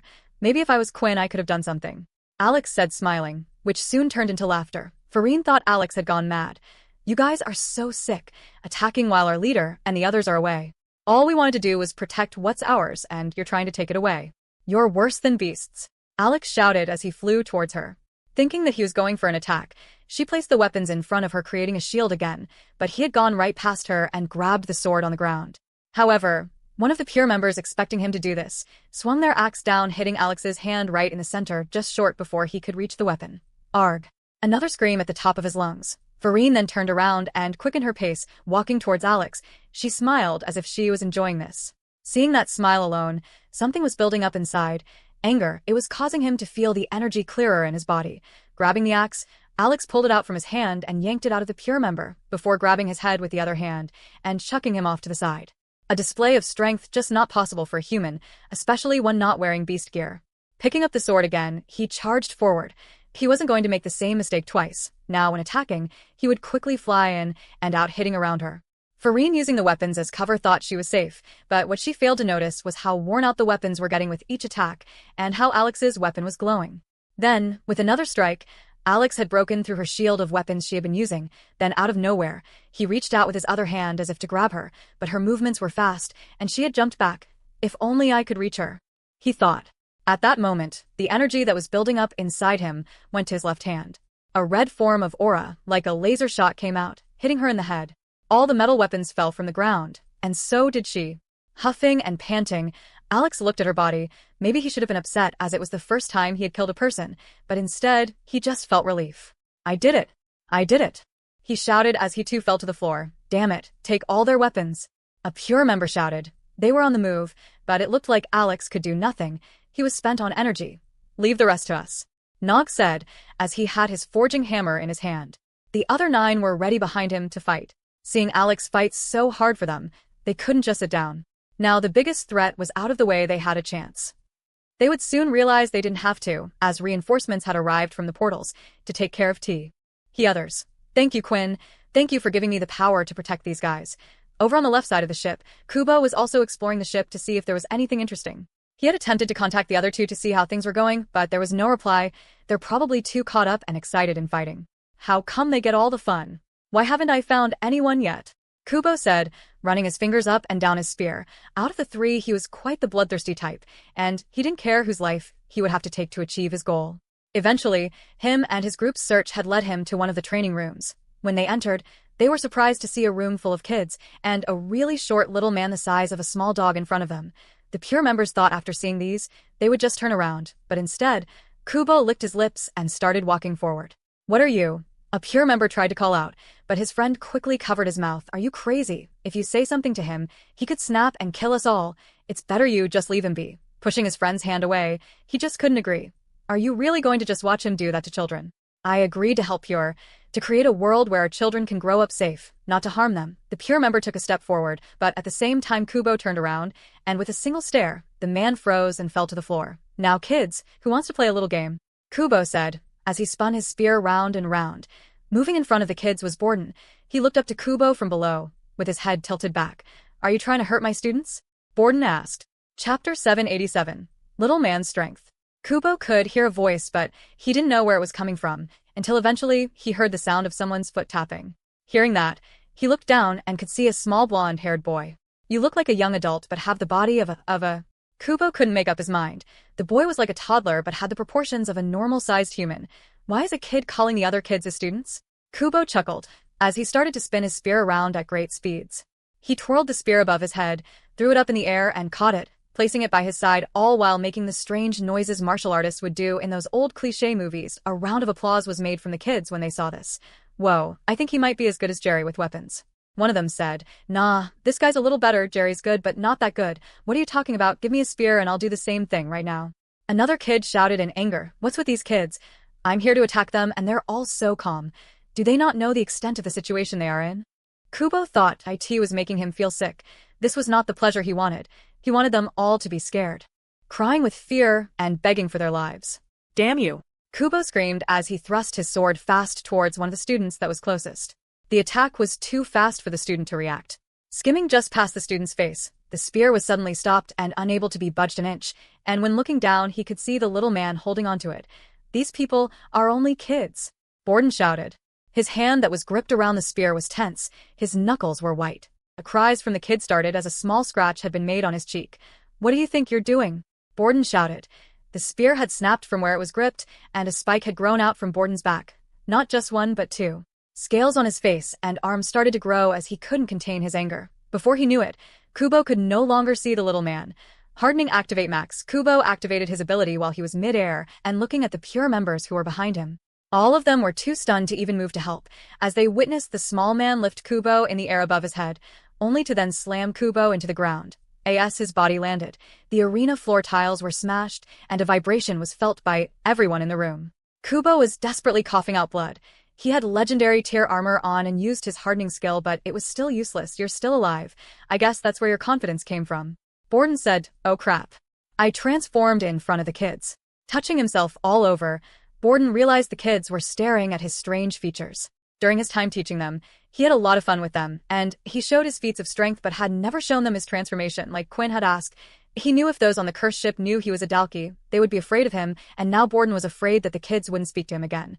Wow, that's so cool. He can transform as well. Our teacher's amazing. I thought he was just a strong little man. Did I want to be like him? Did I'm the closest? Look, my hair is like his looking. At the ground, Borden wanted to hide the smile on his face. He wanted them to remember him as a serious teacher, as well as one they got along with. The kids had calmed him down, and the spikes and scales started to disappear from his body. Did you see that? That was a Dalki. The cursed faction has a Dalki. The pure members started to say in a panic. Kill it. We have to kill it. But I've never seen a Dalki turn into a human and transform like that. Another commented. Who cares? While it's not in that form, we have to kill it. Seeing the pure members charge forward, Borden thought this was the perfect opportunity. All right, kids, this guy isn't dead, so you'll be able to use him, right? Show me what you have learned so far. After touching Kubo, who was near death on the floor, the kids, almost fearless, decided to go into battle with those at Pure. This was something they were not expecting. Some Whis had to not fight children. But soon when they saw how skilled and serious the kids were, they were fending for their own lives. They were skilled with the weapons they took from the members, faster, and knew how to fight while using the ability on top of this. Whenever Borden thought one would get hurt, he would intervene, blowing the person to bits. None of you deserve to live, just sitting there and watching that man do what he was going to do. You are all just as bad, Borden said that a few minutes later, and the training room door opened. In came members from the cursed faction who had come through the portals. They looked like they were in a hurry, covered in sweat. Quick, we have to make sure they're safe. The man in front started to slow down his words as he saw that all of the pure members, including Kubo, had already been dealt with. I taught them well. Triple A for all of you for this assignment, Borden said, giving them a thumbs up. Back in the main hall of the ship, Linda had finished going through her evolution. It was a pain just as bad as when she first turned, and she thought she would never have to experience anything like it again. At the time, she didn't know she was going through an evolution, but now that it was complete, she could tell her body had changed. Not much physically, but she knew something was different. Moving her body slightly through the air, she wondered what changes her new body even had. I'll need to speak to Quinn when he gets back. I've just got news from all the others. It looks like everyone is safe, and they have dealt with all the intruders. Wevel reported. His voice had startled Linda, and she quickly looked at Tulk, who had been eaten by her on the ground. Images flashed in her head, something she thought she would never do, she had done. At the time, she didn't even feel like she was herself. Now, she was starting to understand a little of what Fex must have been going through at the time. That's good news. Anyone that is alive, let's round them up. I'm sure Quinn is going to want to hear an explanation from them about what just happened. When they wake up, we can make them clean up their own dead. Send a message to them. Wevel nodded and started to walk away to give the message, but before doing so, Linda called out. Wevel, don't tell anyone. He stopped for a second, and then continued walking with a thumbs up. She didn't know if she could trust him with such a secret, but she owed him for helping and saving the lives of the others in the faction. After doing what was asked, the only person that was left alive from the leaders in charge of the attack was Kubo. He was locked away, and kept an eye on until Quinn came back. The attack outside from the beasts had also been dealt with by the other families, but the cursed never left their ship, which made the Greylash and other families wonder what was going on inside.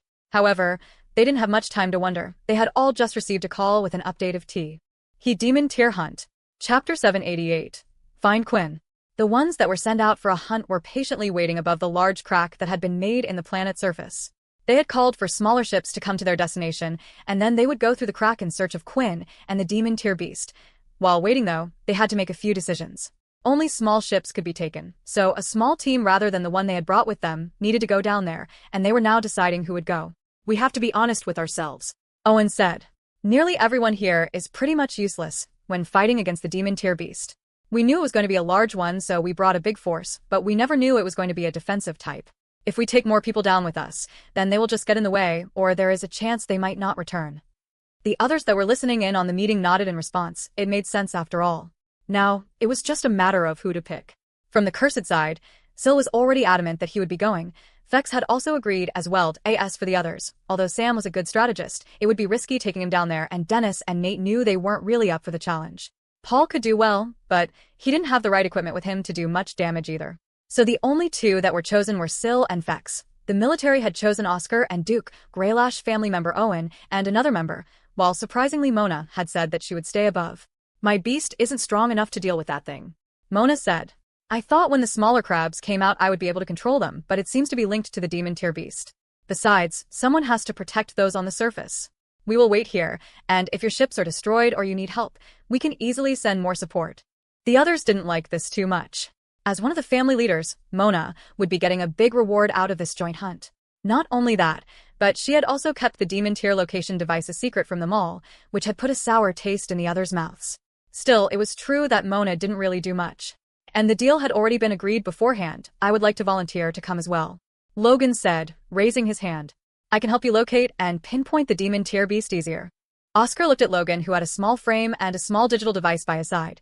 This is a very dangerous task, boy, and although I will protect you, I will protect my own life and those close to me before protecting you. Don't worry, I can look after myself, Logan said. The truth was, they wanted someone like Logan to go down with them, so there wasn't much pressure against him when he requested to join.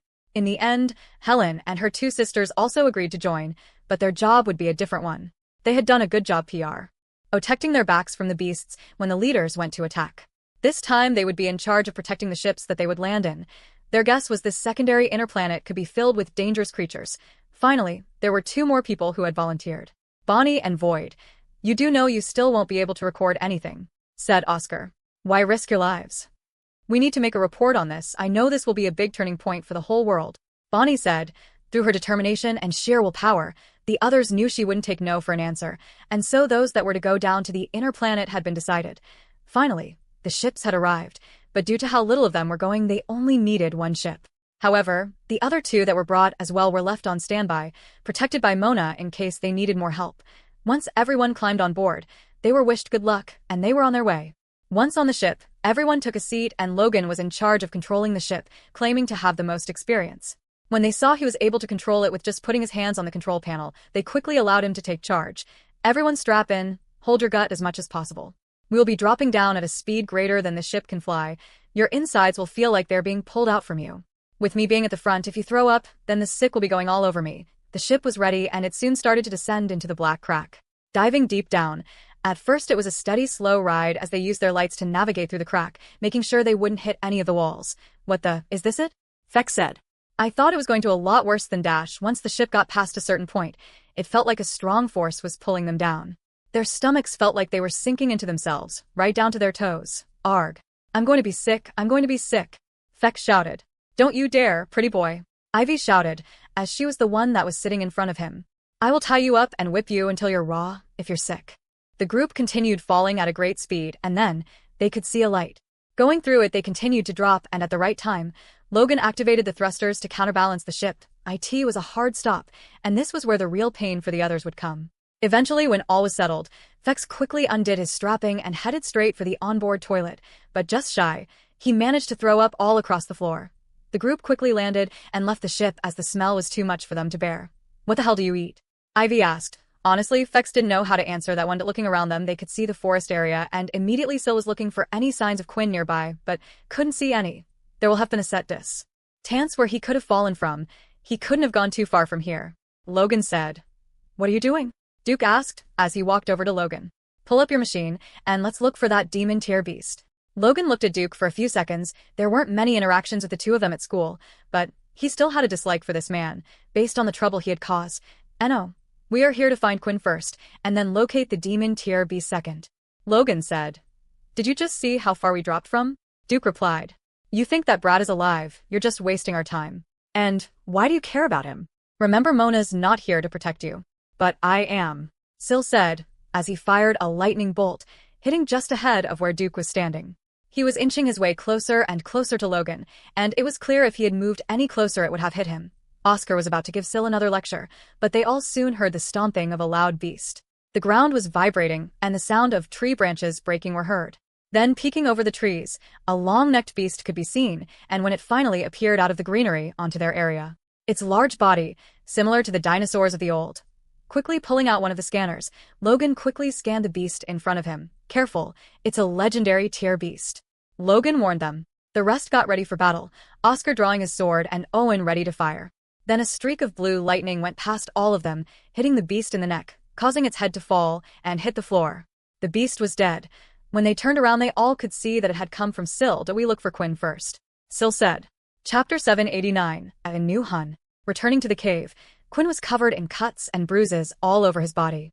They were healing slowly, but rather than use blood from his blood bank or the one from a small flask, he decided to let his body heal naturally as he didn't want to cause suspicion. Fast healing could be explained via chi, but not at the speed Quinn's body would heal after consuming blood. Doing this would make him feel hungry for later, but he would always consume some blood from the blood bank without having Chris notice, so that wasn't too much trouble. Besides, blood now needed to be rationed.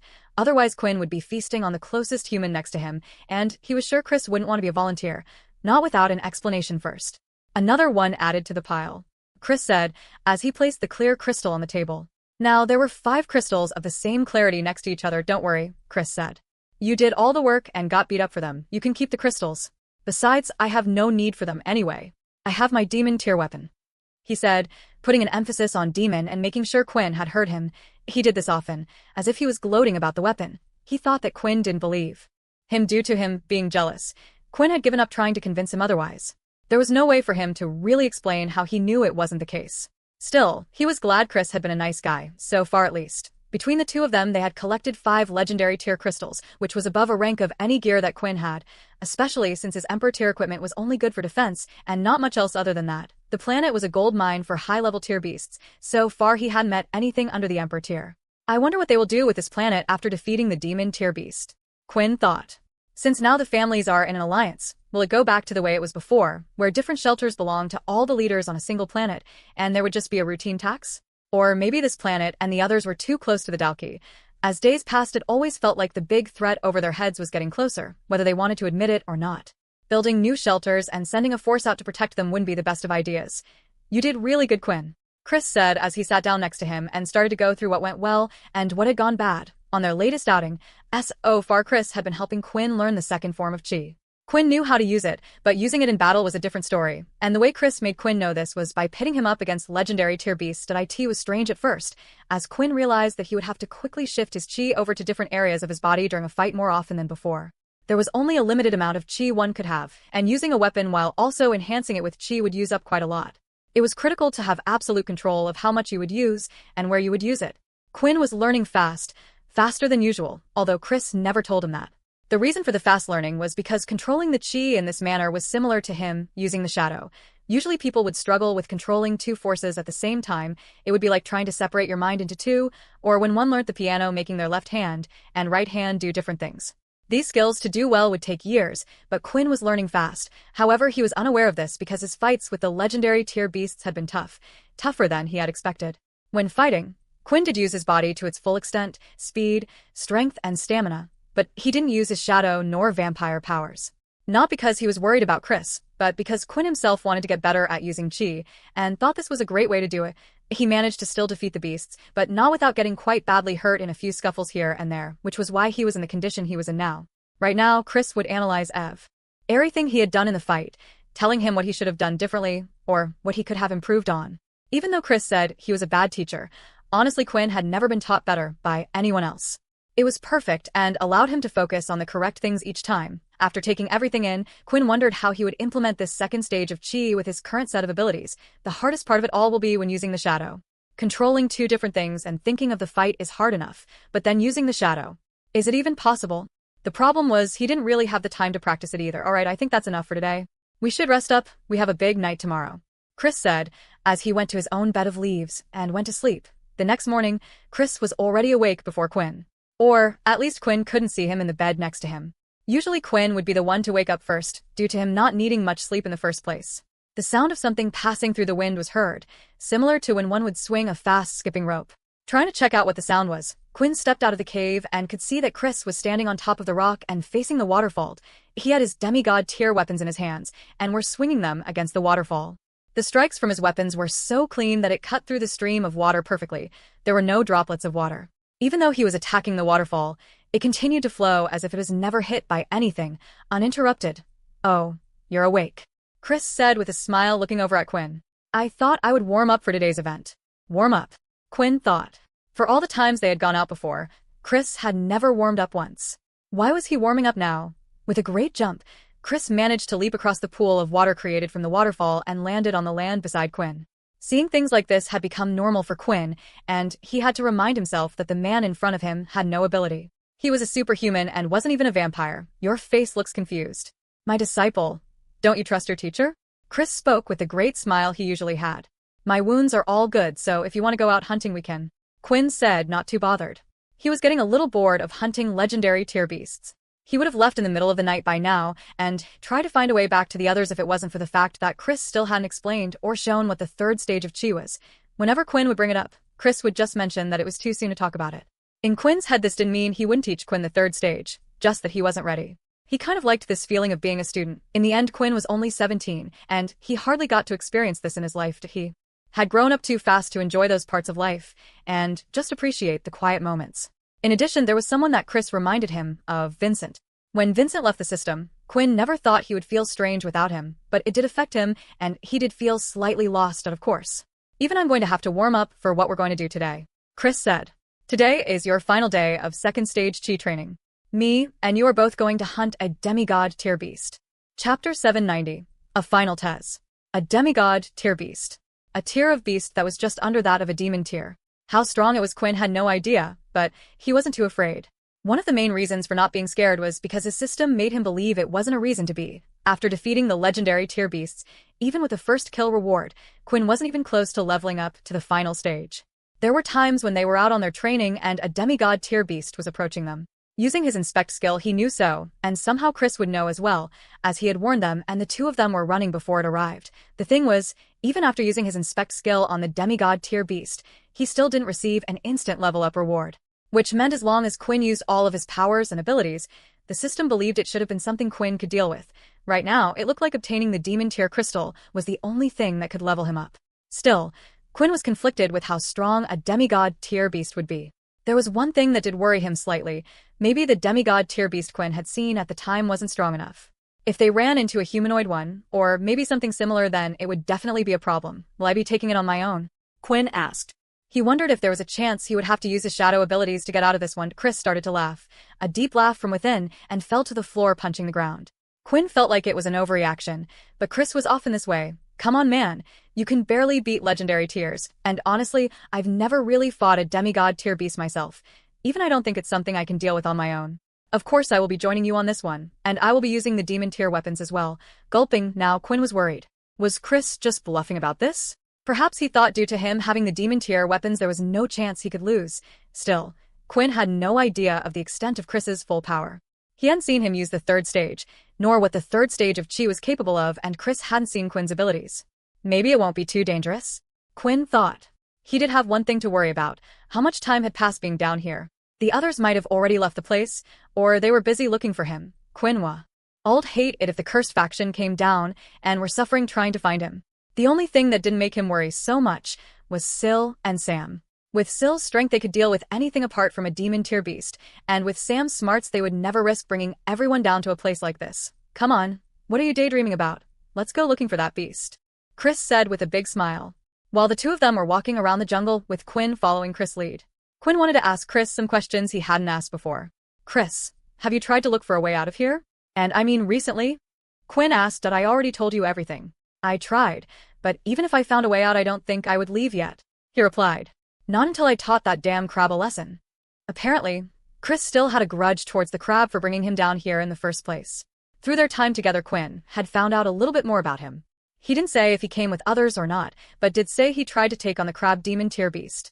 When it was planning to escape, he jumped and held onto the crab's back only for the crab to drag him down, and he eventually passed out.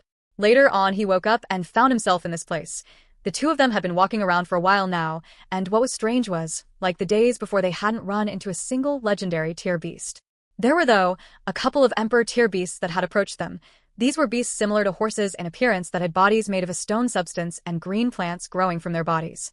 They would be able to control the vines and plants from their bodies to trap their enemies before stabbing them with a sharp single long horn on their head. First, Quinn stepped forward, thinking this was a chance he could practice his chi use, but Chris placed his hand in front of him and went up ahead instead. The horse charged forward with its horn pointed out and was running quite fast. When it got within range, vines from its body started to tangle around Chris's arms. Where the hell are all the beasts? Chris shouted as he ripped the vines and held out his hand. When the horn hit the palm of its hand, it didn't pierce through, but instead it crumbled to pieces until he was able to hold the head of the horse. Only now seeing this did Quinn notice how large of a guy Chris was. Was he always this big? Grabbing the sword from his back, he cut the beast's head clean off, killing it in one swoop. Quinn was about to approach the horse's body to help find the crystal. But then Chris had let out an almighty roar. He swung his sword out once again, and it looked like the links on them started to open up and extend. Each of the sections of the short blade opened up, and now it was nearly 4 times as long, and was moving like that of a snake. The trees that were in front were each hit and falling on top of each other one by one. When he was done with his attack, the sword retracted back to its original size. Maybe that will be enough noise to bring one of them over here, Chris said, after waiting a while. The two of them still could find no legendary tier beasts or demigod tier beast. It was so easy last time. We saw one by accident. So why can't we find one now? He started to complain. Well, demigod tier beasts are rare in the first place, but I do think something is strange. Let's just head back for now, and see if we can find anything in the opposite direction, Quinn suggested. Upon returning, Chris was quiet, and Quinn had never seen him like this before. He often loved to talk, and Quinn kind of just nodded along, only asking questions about chi when he had them. When they finally had reached the waterfall and cave, Chris stopped. "No, as your teacher, I can't disappoint you. I won't fail you, Quinn," Chris said with a passion, holding his hand by his chest. "It's okay," Quinn said nervously. "I never knew you were taking this whole thing so seriously. You have been the best student I have ever had, the only student." Chris started to speak even more dramatically now. "So, I can't let you down. I have come up with an idea. In those old movies, the final test between master and disciple, the student must overcome the master." Now, Quinn was really starting to worry. Often Chris would quote things from martial arts movies, and a lot of the training seemed to be based on them as well. But now he was starting to wonder if this crazy acting was because he had been down here too long. Originally, Quinn had gone along with it. Perhaps that was a bad idea. "Arg, what the hell, let's just go with it." "Thank you, master. I will be willing to do anything to please you," Quinn said with his hands held out. His face was bright red as he looked at the floor. He didn't want to admit it, but he was kind of enjoying the role play. "Excellent. Then for your final test, you and I shall fight each other in a final duel." Chapter 791. Second Stage, Chi vs. Chi. Although Chris was cheerful and often a joker, when he said things he really meant it. Which meant that Chris was also dead serious about them having a duel. Can I really do it without using the shadow or my blood abilities? Quinn thought. He didn't know why, but right now his heart was beating fast, and it wasn't one out of fear or worry like in the past, but it was out of excitement. A feeling that Quinn had suppressed a few times, but now he was starting to realize something. He was enjoying the thrill. Even if he didn't want to admit it, he liked the feeling of getting stronger, improving himself, learning new things, and finding out what his body could do. He imagined this was what athletes felt like when they competed in sports, always striving to improve. Maybe he realized this more now than before because of the situation. He wasn't risking his life. He wasn't following some quest. Of course, he needed to get strong. To achieve his goal. Now it's just a simple battle. The worry was, if he let this power get to him, like it did so many others. Perhaps the others felt fear that maybe one day they could be surpassed, and rather than improving themselves they chose to suppress others. Chris also knows how to use the third stage of Chi, and he hasn't shown or told me anything about it, but if I can get him in a position where he has to use it, maybe I can learn a thing or two myself. You've learned enough about the second stage of Chi that I know you won't die from this, Chris said, and before he knew it, Chris had disappeared in front of his eyes, and was throwing an uppercut towards his stomach. However, Quinn wasn't Chris's typical opponent. Although he wasn't going to use his shadow or blood skills, he wasn't going to hold back. "You might want to go all out for this one," said Quinn as he held Chris's fist with a single hand. Both were using the first stage and second stage of Chi, one not overpowering the other. What was stranger was that even if Chris had better control of his Chi, Quinn was sure that both of their strengths in Chi should have been the same. If that was the case, then his superior vampire strength should have made it so that he was overpowering him. Quinn wasn't the only one that was confused by this either. Chris focused on strength more than anything. He trained his body, on top of using his Chi in an explosive manner, but still they were both equal. Chris had only seen Quinn fight the beasts. Watching could only do so much when determining one's strength. He thought it was either due to his gauntlets, or his use of Q, I'd, AT the same time. The two of them were trying to find where their extraordinary strength was coming from. Now I see, Quinn thought. Even though his demigod tier weapons are on his back, the reason he keeps it on his body is so he can still activate their power. Now that Quinn was more in tune with his senses, he could feel it. The aura from the crystal made to make the weapons, when activated, was being infused in his body, giving him an incredible stat boost, making him comparable to Quinn's own stats. What was impressive was that it was the only beast gear that Chris was wearing. The stats boost from a demigod tier weapon was impressive, and if he were wearing legendary armor or other items, then perhaps Chris would have even overpowered him. If all humans learned to use Chi and fully utilized the beast weapons, they would be unmatched in power, even against the Dalki. Now Quinn was understanding the obsession with this hunt, and more so of conquering the beast planets before the Dialki. At the same time, Chris was learning new things about his number one pupil Quinn. "I thought that the strange aura inside him was taking up useless space in his body. It turns out I was wrong." It was supporting him in other ways, making his whole body superhuman. Instead of being upset that Quinn was holding back this information, Chris smiled instead. Soon after, he threw out punch after punch, with each one being blocked by Quinn. All of these punches, he's using second stage chi on them, and he's hitting them in a different place each time. He's really making me work and testing if I've fully mastered the second stage of chi, but there is something I can do that you can't. Seeing the fist coming towards him, Quinn decided to not cover himself with the second stage chi. While Chris was still treating this as a lesson, Quinn wanted Chris to bring everything he had and was imagining it like a real fight. Taking a large punch on his shoulder, rather than blocking, he went on the offensive as well, throwing a kick and hitting Chris on the head. His body went skidding on the floor, but he quickly recovered. That was a good hit. Let's see who can take more. Not letting Chris have time to recover, Quinn was mixing his punches in with his kicks. The patterns of the kicks were obvious for Chris to block, as he recognized their style and how they worked, as it was the standard of what the military used. What he didn't realize was the style of punches. It was something he hadn't seen before, a mixture of boxing with a traditional Chinese style of wushu. He noticed some patterns, but this was unique, and soon he was getting hit more than he liked. Thankfully, he was better at controlling the second stage more than Quinn, and was able to cover himself more thinly. Although he would feel the force more from the punches and take slightly more damage, he would cover himself more, and with a strong body like his, this didn't matter too much. If I was using my weapons, this match would be done for, Chris said. While Quinn was thinking along similar lines, if only he could use his blood abilities and shadow powers, this would be a walk in the park. Still, Quinn had not pushed Chris enough for him to show the third stage of chi, which was his goal in all of this. Slowing down his strikes, he wanted to give Chris the false sense that his power was weakening, and it was working. Chris noticed the attacks coming in slower, then started to go from defense to offense. And when he did, Quinn was ready with a flash step, dodging the attack appearing right behind him. The great thing about learning the second stage of chi was it acted as a defensive barrier, slamming his right foot into the ground, raising up the energy inside him. Quinn was starting to perform the hammer strike. Usually against an opponent this fast, it would take too much time and they could interrupt the move, but seeing Chris' fist come at his stomach, he was able to block the attack using a coat of the second stage chi. Now all that's left was to deliver the powerful strike on Chris. Boom. A sudden explosion shook the ground so hard that it had even rocked Quinn off his stable feet, and it allowed Chris enough time to just avoid the blow. As he did, the fist hit where he was, and a smack through the air itself was seen. He could feel the wind pressure L1 form the attack on his face. What was that? I thought this kid was talented, but what?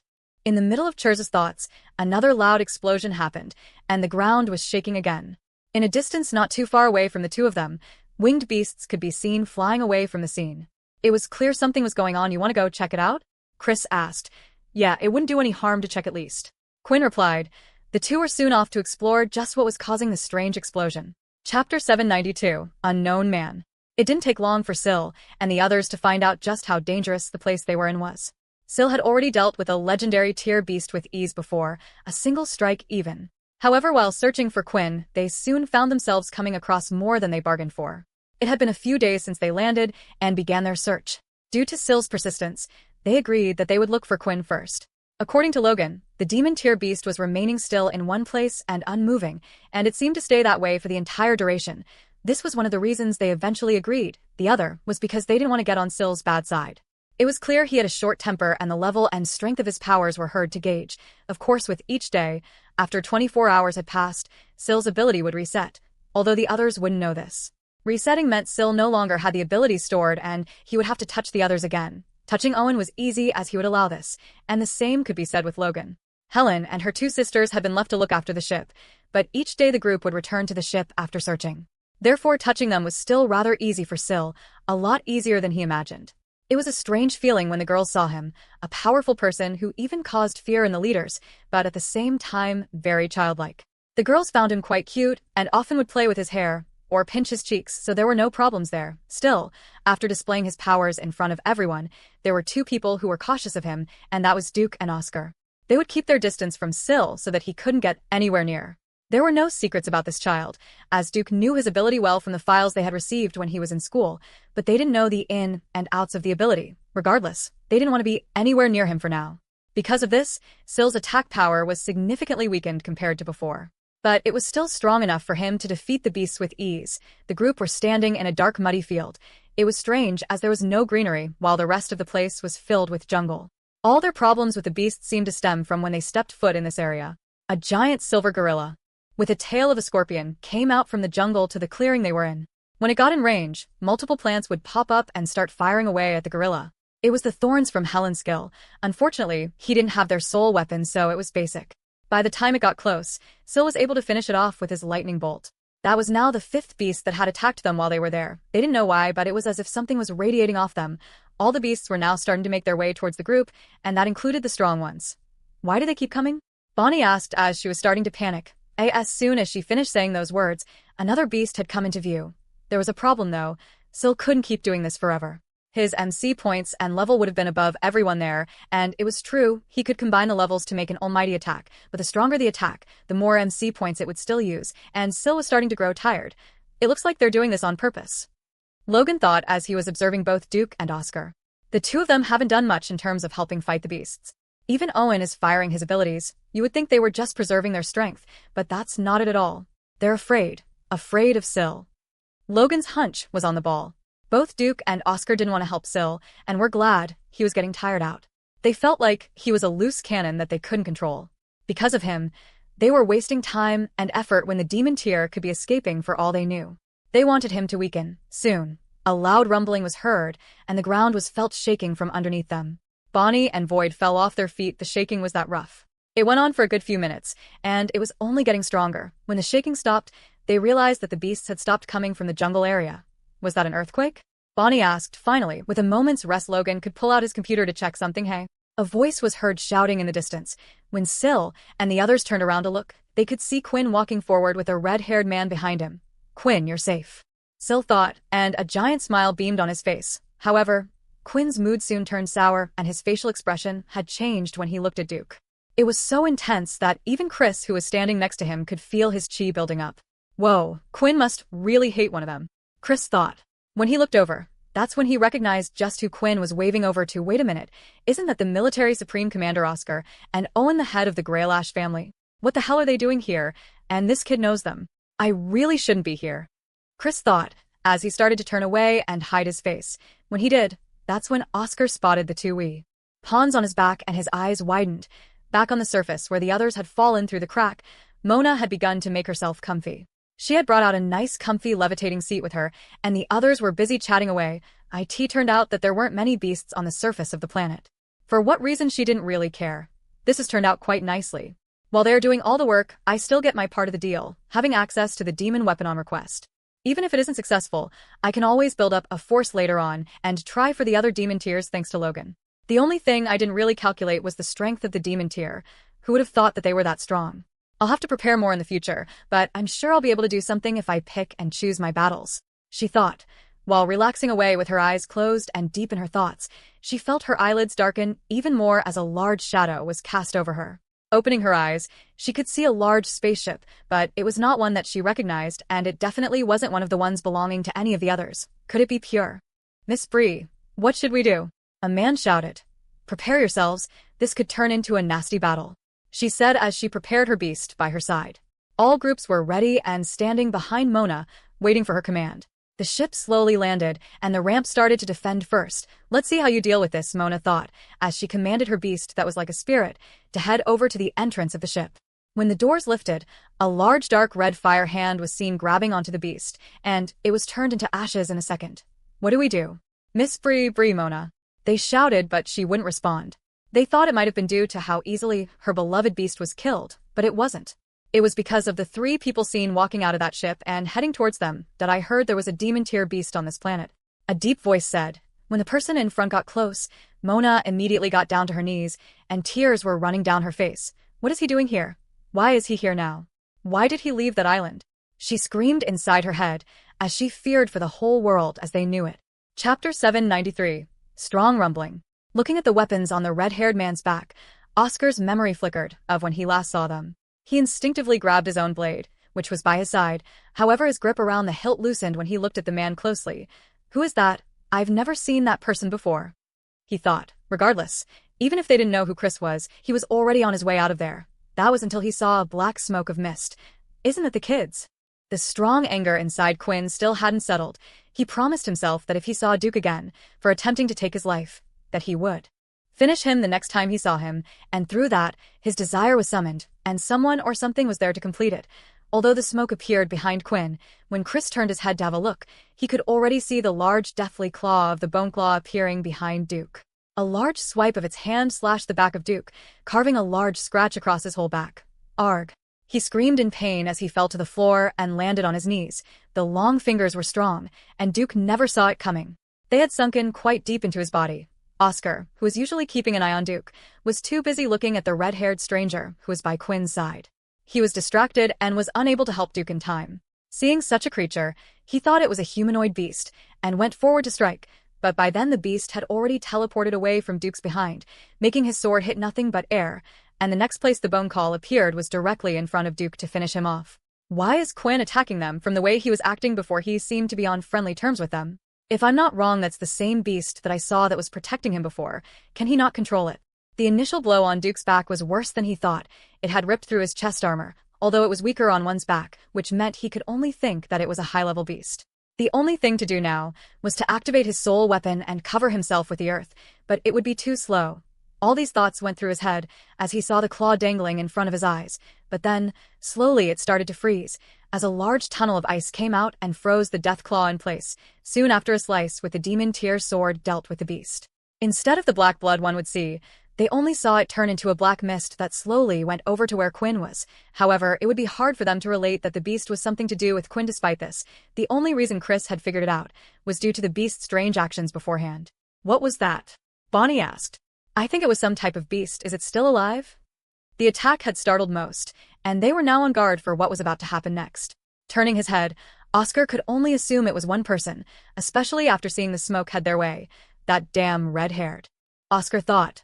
Seeing him walk towards them, Quinn was the first to step forward in front of Chris. What are you doing, Oscar? Quinn said, ready for a scuffle. This man hurt my men. You expect me to do nothing. When Duke almost died.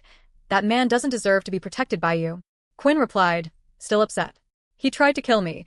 He was the one that had pushed me into the black crack when we were all escaping. Whatever is happening to Duke now, he deserves it. Hearing this made Oscar rethink just who was the one that had really who. RT Duke. The sound of the lightning ability being activated was heard, and soon, Oscar had to move back as he covered Duke, for the lighting was coming from Syl.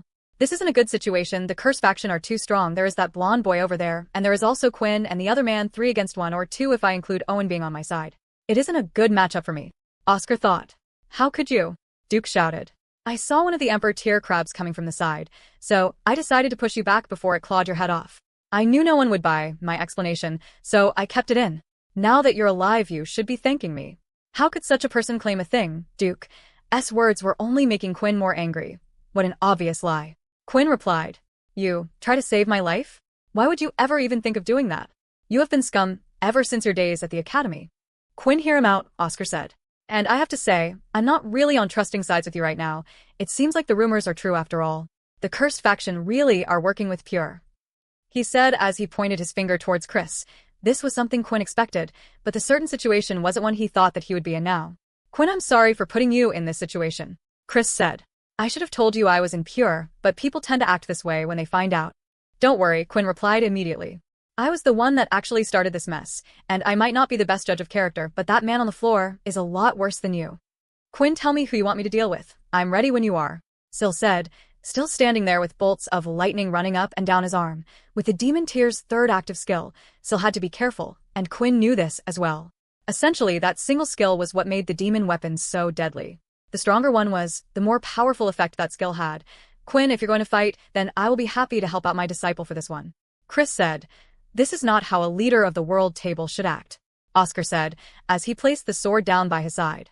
Even if my man has done something wrong, we need to hear out both sides first and act accordingly. We don't want to start another civil war right after we have decided to team up together again, right? As angry as Quinn was at Duke, what Oscar said made a lot of sense. In his position, he couldn't just act rashly anymore. His actions were the actions of everyone else in his faction, and it would affect them too now. If Quinn had a grudge, it could start a fight that the others didn't want to get involved in. Huh? What, Quinn, you're a world leader? Chris was so confused. He could not understand what Oscar was saying. He knew the others were the world leaders, but he had no clue who Quinn was before meeting him. He had never seen him before, but apparently he was a world lead.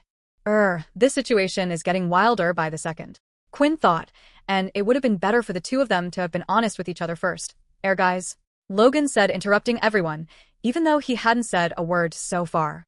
Soon he didn't need to say anything, for the rumbling in the ground had started. The ground was shaking violently just like before, but it was even more intense. Everyone move, we need to get out of here now. Logan shouted. However, the warning was too late, as the ground underneath them was shaking. They all quickly tried to move away from the area, as much as they could. Then, out from the ground, a large diamond was seen popping up. Now the others were starting to understand why there was no vegetation in this area, and they were about to meet an old friend. Chapter 794. Mona's Ship? The large diamond could be seen popping out from the ground. Everyone knew what was coming. Whatever arguments they had with each other moments ago was forgotten as they had to deal with the real problem at hand. The demon tier beast wouldn't wait for them to figure out who was in the right and who was in the wrong. It exploded as the beast surfaced, and the sound made was one similar to the one that Quinn and Chris had heard off in the distance before. Its whole body was in view, chucking up the ground from beneath with it. While everyone was busy arguing, Logan was keeping track of the demon tier beast. When he had a look, he noticed it moved locations, but once again it remained still. Slowly, he was starting to put things together. The rumbling in the ground, and the movement of the demon tier beast soon after.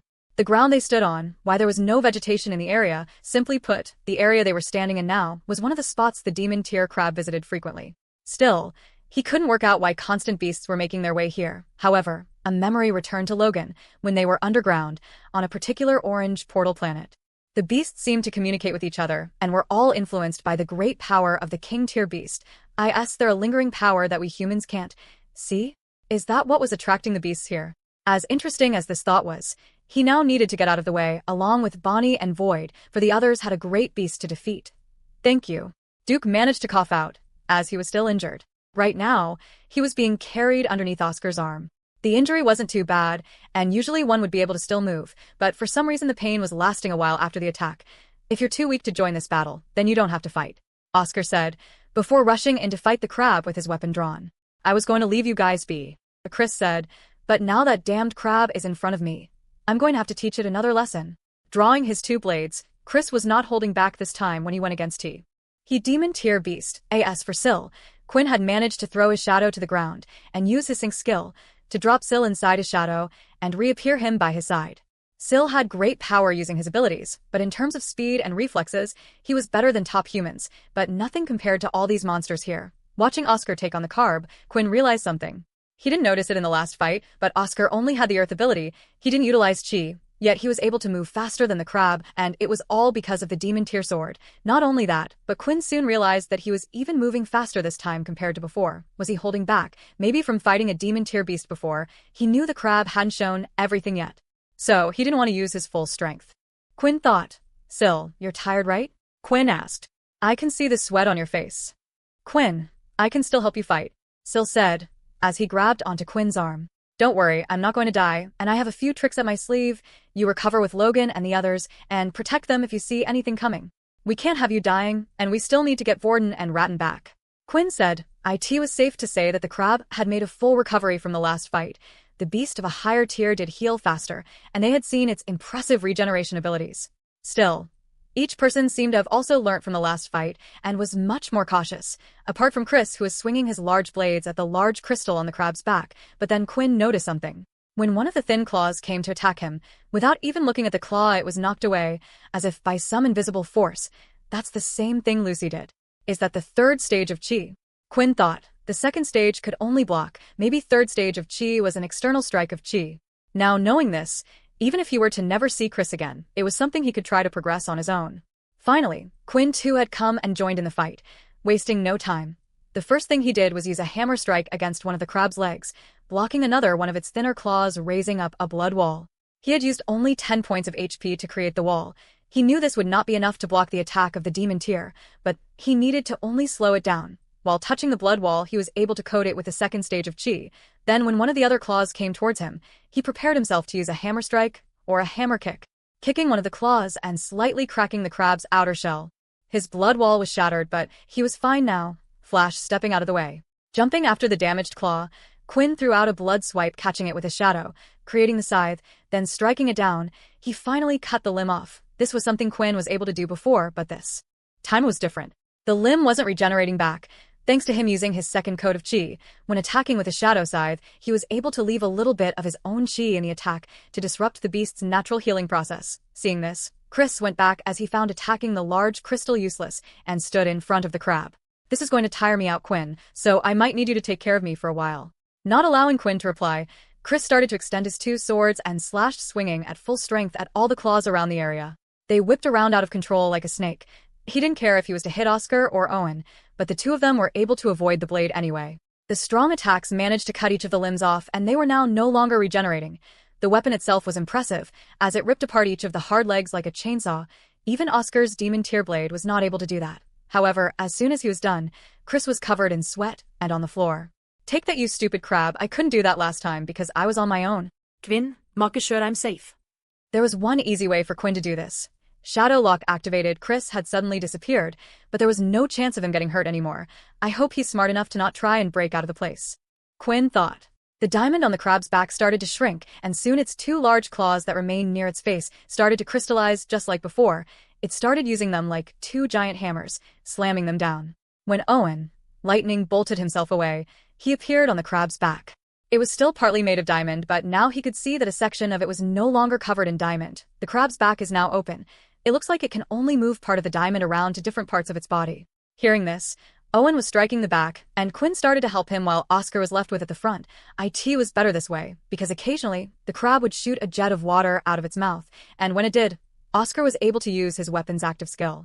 When it happened this time, part of the crystal covering the crab's hands started to fall off. Not only that, but through Owen and Quinn's persistence, they were starting to crack the crab's back and were successful. Its flesh to its real body could finally be seen. The crab cried in anger and lifted its two claws again. Knowing what happened last time, Oscar and Quinn were both able to get away. Instead of doing what it had done last time, it burrowed itself under the ground, and it was on the move again, too fast for them to catch up. That we were close. Owen said, I think if we chase it this time, we should be able to finish it off. From the data, it looks like the crab is resting in another area again. I agree with Owen. Logan said, I know everyone might be tired, but the crab is tired and hurt as well. If it ran away like that, it should be on its last legs. After all, a beast's survival instinct is to run away. During the fight, Duke was patched up and the wound did not seem to bother him as much anymore. He was once again fit and ready to fight. It seemed like the argument they all had just moments before was all put on hold as they worked towards the same goal, opening the shadow lock. Chris was let out as well. When everyone was ready, they were finally on their way again, but after only a few steps, a small spaceship was seen heading down to where they were. That's one of the Bree family ships. Logan said, did Mona decide to finally come down here? Just in case something had happened on the surface, or Mona did change their mind, they decided to wait for the small ship to land, and the doors to them slowly opened. Chapter 795, The Strongest Human in the World. The surface of the planet was scattered with bodies strewn across the floor. Signs of a one-sided battle were seen, as all the bodies were from the newly joined World Alliance. There was no discrimination when it came to the attack. Cursed Bree, Greylash, and the military. All of these had been beaten, with most of them dead or missing limbs soon to die. One of them, Mona, was still alive, her legs burnt. She could feel pain through her whole body, but was unable to move. She tried looking around to see if anyone could help anyone who was at least in a better condition than herself, but there was none. That maniac, what did we do? What did we do to make him angry? Mona said with a face full of tears. When she saw who had left the ships, she did nothing but comply with their demands. After getting everything they wanted, that's when the rampage soon started. At that point, all Mona wanted to do was help the others. She wanted to do something to stop the cries and screams she heard behind her, but she remained still. Not wanting to anger the person in front of her, she thought that even if everyone here disappeared, she would be safe. Why? Because she had a great power, but that great power was overshadowed. When the man touched her shoulder, he had already decided that she was not worth his time. Usually a new generation is stronger, but this time they are weaker. Those were the last words she heard before her legs were burnt to a crisp. Please, someone, anyone, stop them. Mona cried as her head went to the ground, and her vision faded to black. A shadow soon stepped over her, but she had already passed out to notice. You and your power will be needed in the future, so you will not die here, the voice said, before picking up Mona and leaving the area. At this very moment, on the inner planet, the others now had their eyes set on those same people that had attacked above. When the doors opened from the Bree ship, the first person they could see stepping off, it was a large muscular man with a scruffy gray beard and spiky gray hair. Behind him, there were two more as WL. L, both blonde, handsome, and beautiful. The moment Owen saw who it was, he nearly dropped his fan to the floor. Instead, it moved away from his face and was now hanging by his side. Are they from the Bree family? Oscar said, unsure, and thought that maybe Owen would know more, but looking at him, he could see the sweat running down his face and a panicked look. Before he knew it, Owen was bowing down. Bowing, the Greylash family? Who could this person be to cause them to bow down? Oscar thought it was the same for both Quinn and Chris, as they had never seen this man before, and he wasn't alone, as a blonde-haired woman and a blonde-haired middle-aged pair came out behind him. And oh no. What is he doing here? Sil said as he suddenly went into a crouched position on the floor and started to rock back and forth. He found me, he came for me, he's going to kill Quinn, he's going to kill everyone. Logan, who was closest to Sil, could hear everything, and putting Sil's reaction together with the appearance of the other two, he had a bad feeling and hoped he wasn't right. Quinn, this man, can you feel it? Chris whispered. Yeah, I can. Quinn replied. He has more chi radiating from his body than I have ever seen. Who is he? Chris said. Before, Quinn didn't realize the strange energy coming off everyone's bodies, but more people had a chi-infused body than they thought. Whether they were actively aware of that or not was a different story, but this sometimes set apart those stronger than others.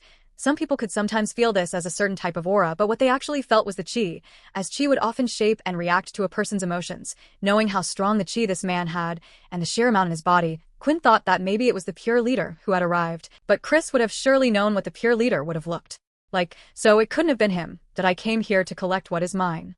The old man at the front said. My name is Hilston Blade, and we are part of the Bald family.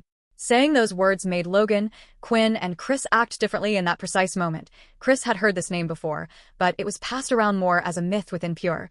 This is the guy Sil is so afraid of, the person who trapped him on that island.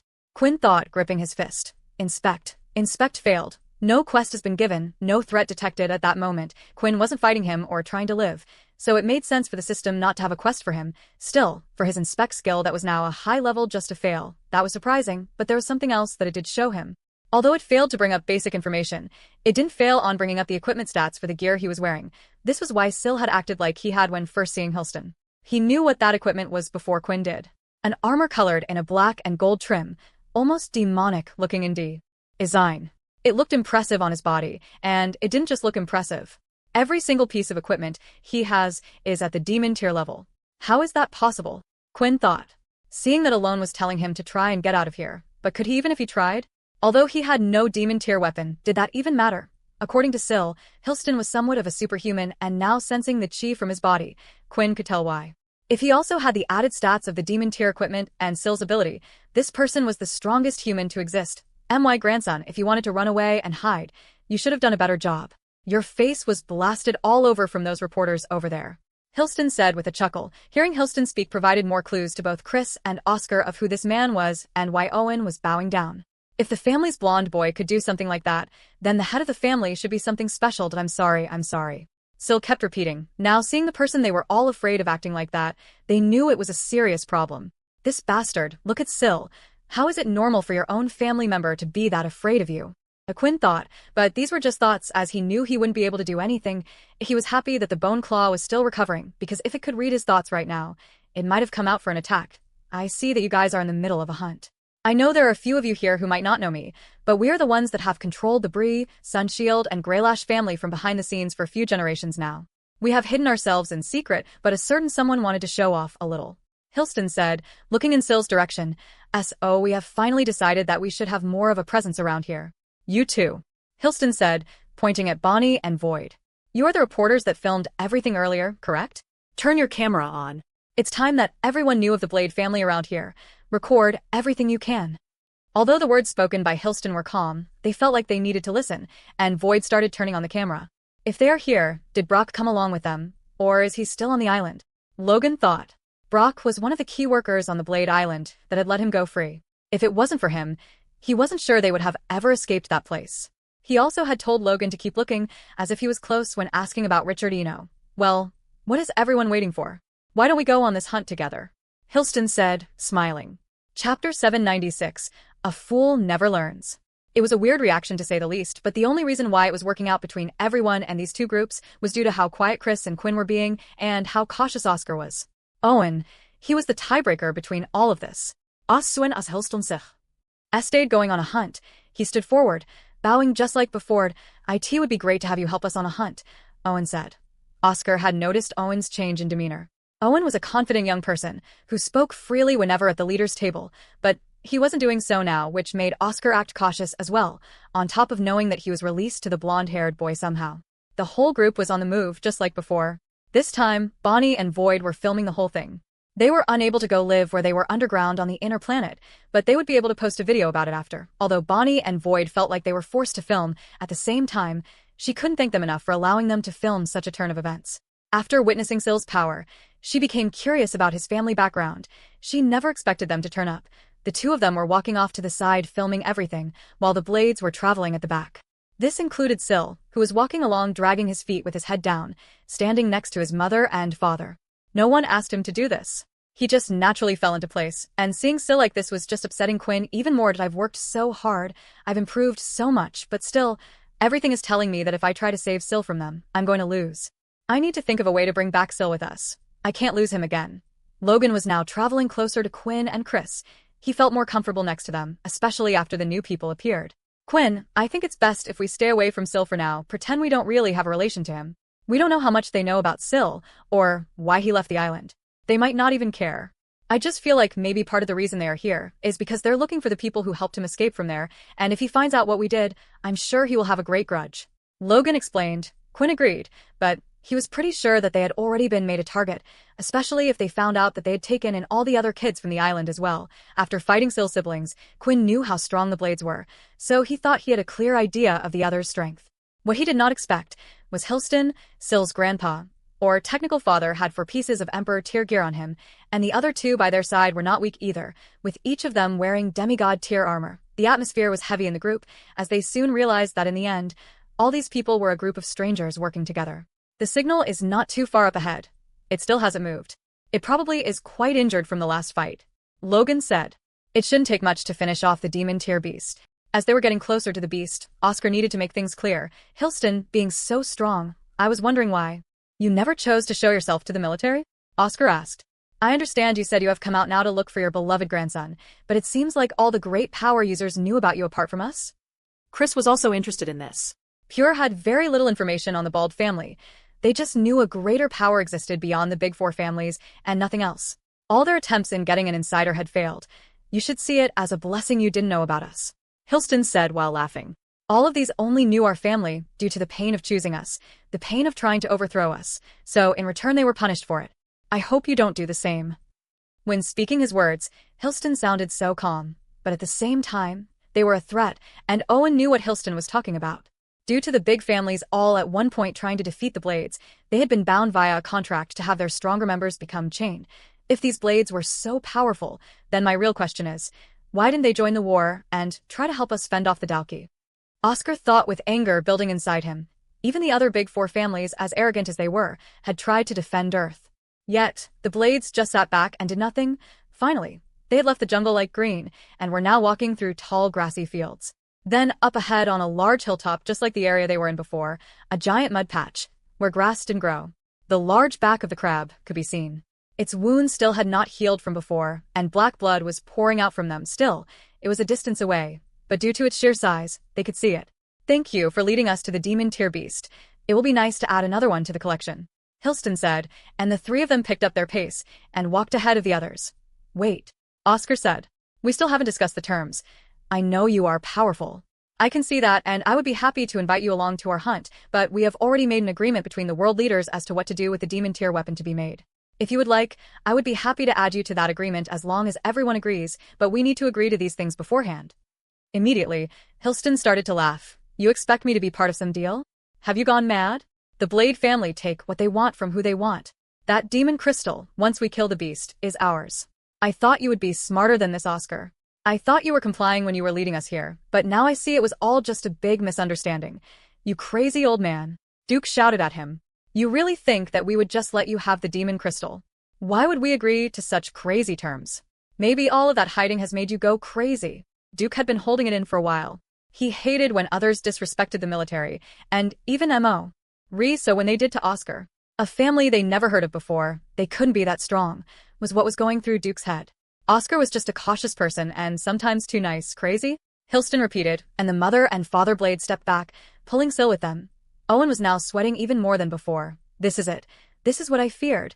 I now need to make a choice of what to do. There were rumors passed along the big families when they learned of the Blade family, and one of those rumors and rules was never to say the word crazy in front of the Blade family. Not only had they said that word, but Duke had directed it at him. Everything happened too fast. No one was able to react or see a thing. Suddenly, Duke's body was on the floor, his neck twisted at a weird angle, and his eyes gone. The person standing over him, who was standing a few meters away just moments ago, was now standing over Duke's body with his hand held out in a grabbing position. "Oh, I think it broke easier than a toy," Hilston said. Looking at Duke on the floor, Quinn could tell with his inspect skill. Duke was dead. His neck snapped in front of everyone there. Chapter 797. Hilston versus the Hero of War. Some of them had closed their eyes for just a second, and when they opened them, the whole scene had changed. It seemed so out of the blue, so unexpected. Hilston had been calm, talking the whole time to them all. Did Duke sound rude when he spoke up? Sure, but usually one would argue for some time, or have some type of disagreement before it led to this. Those watching never thought Hilston would result in killing Duke. Although Quinn wanted to be the one to kill Duke and thought he had gotten what he deserved, Quinn felt like they now had something bigger to worry about. He killed him just like that? In front of everyone, what's going to happen now? He thought. Just as expected, that single action had soon caused a chain reaction of events.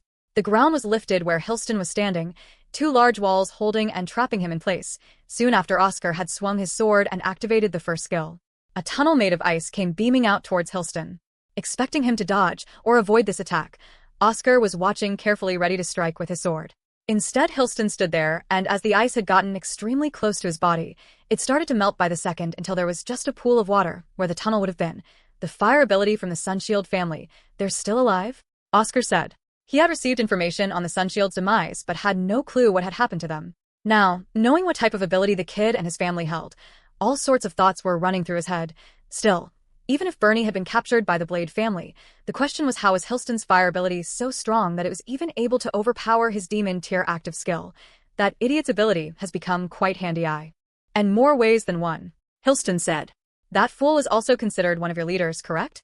Unfortunately, he didn't quite live up to his name. If this is the power of the leaders, then the human race deserves to become extinct.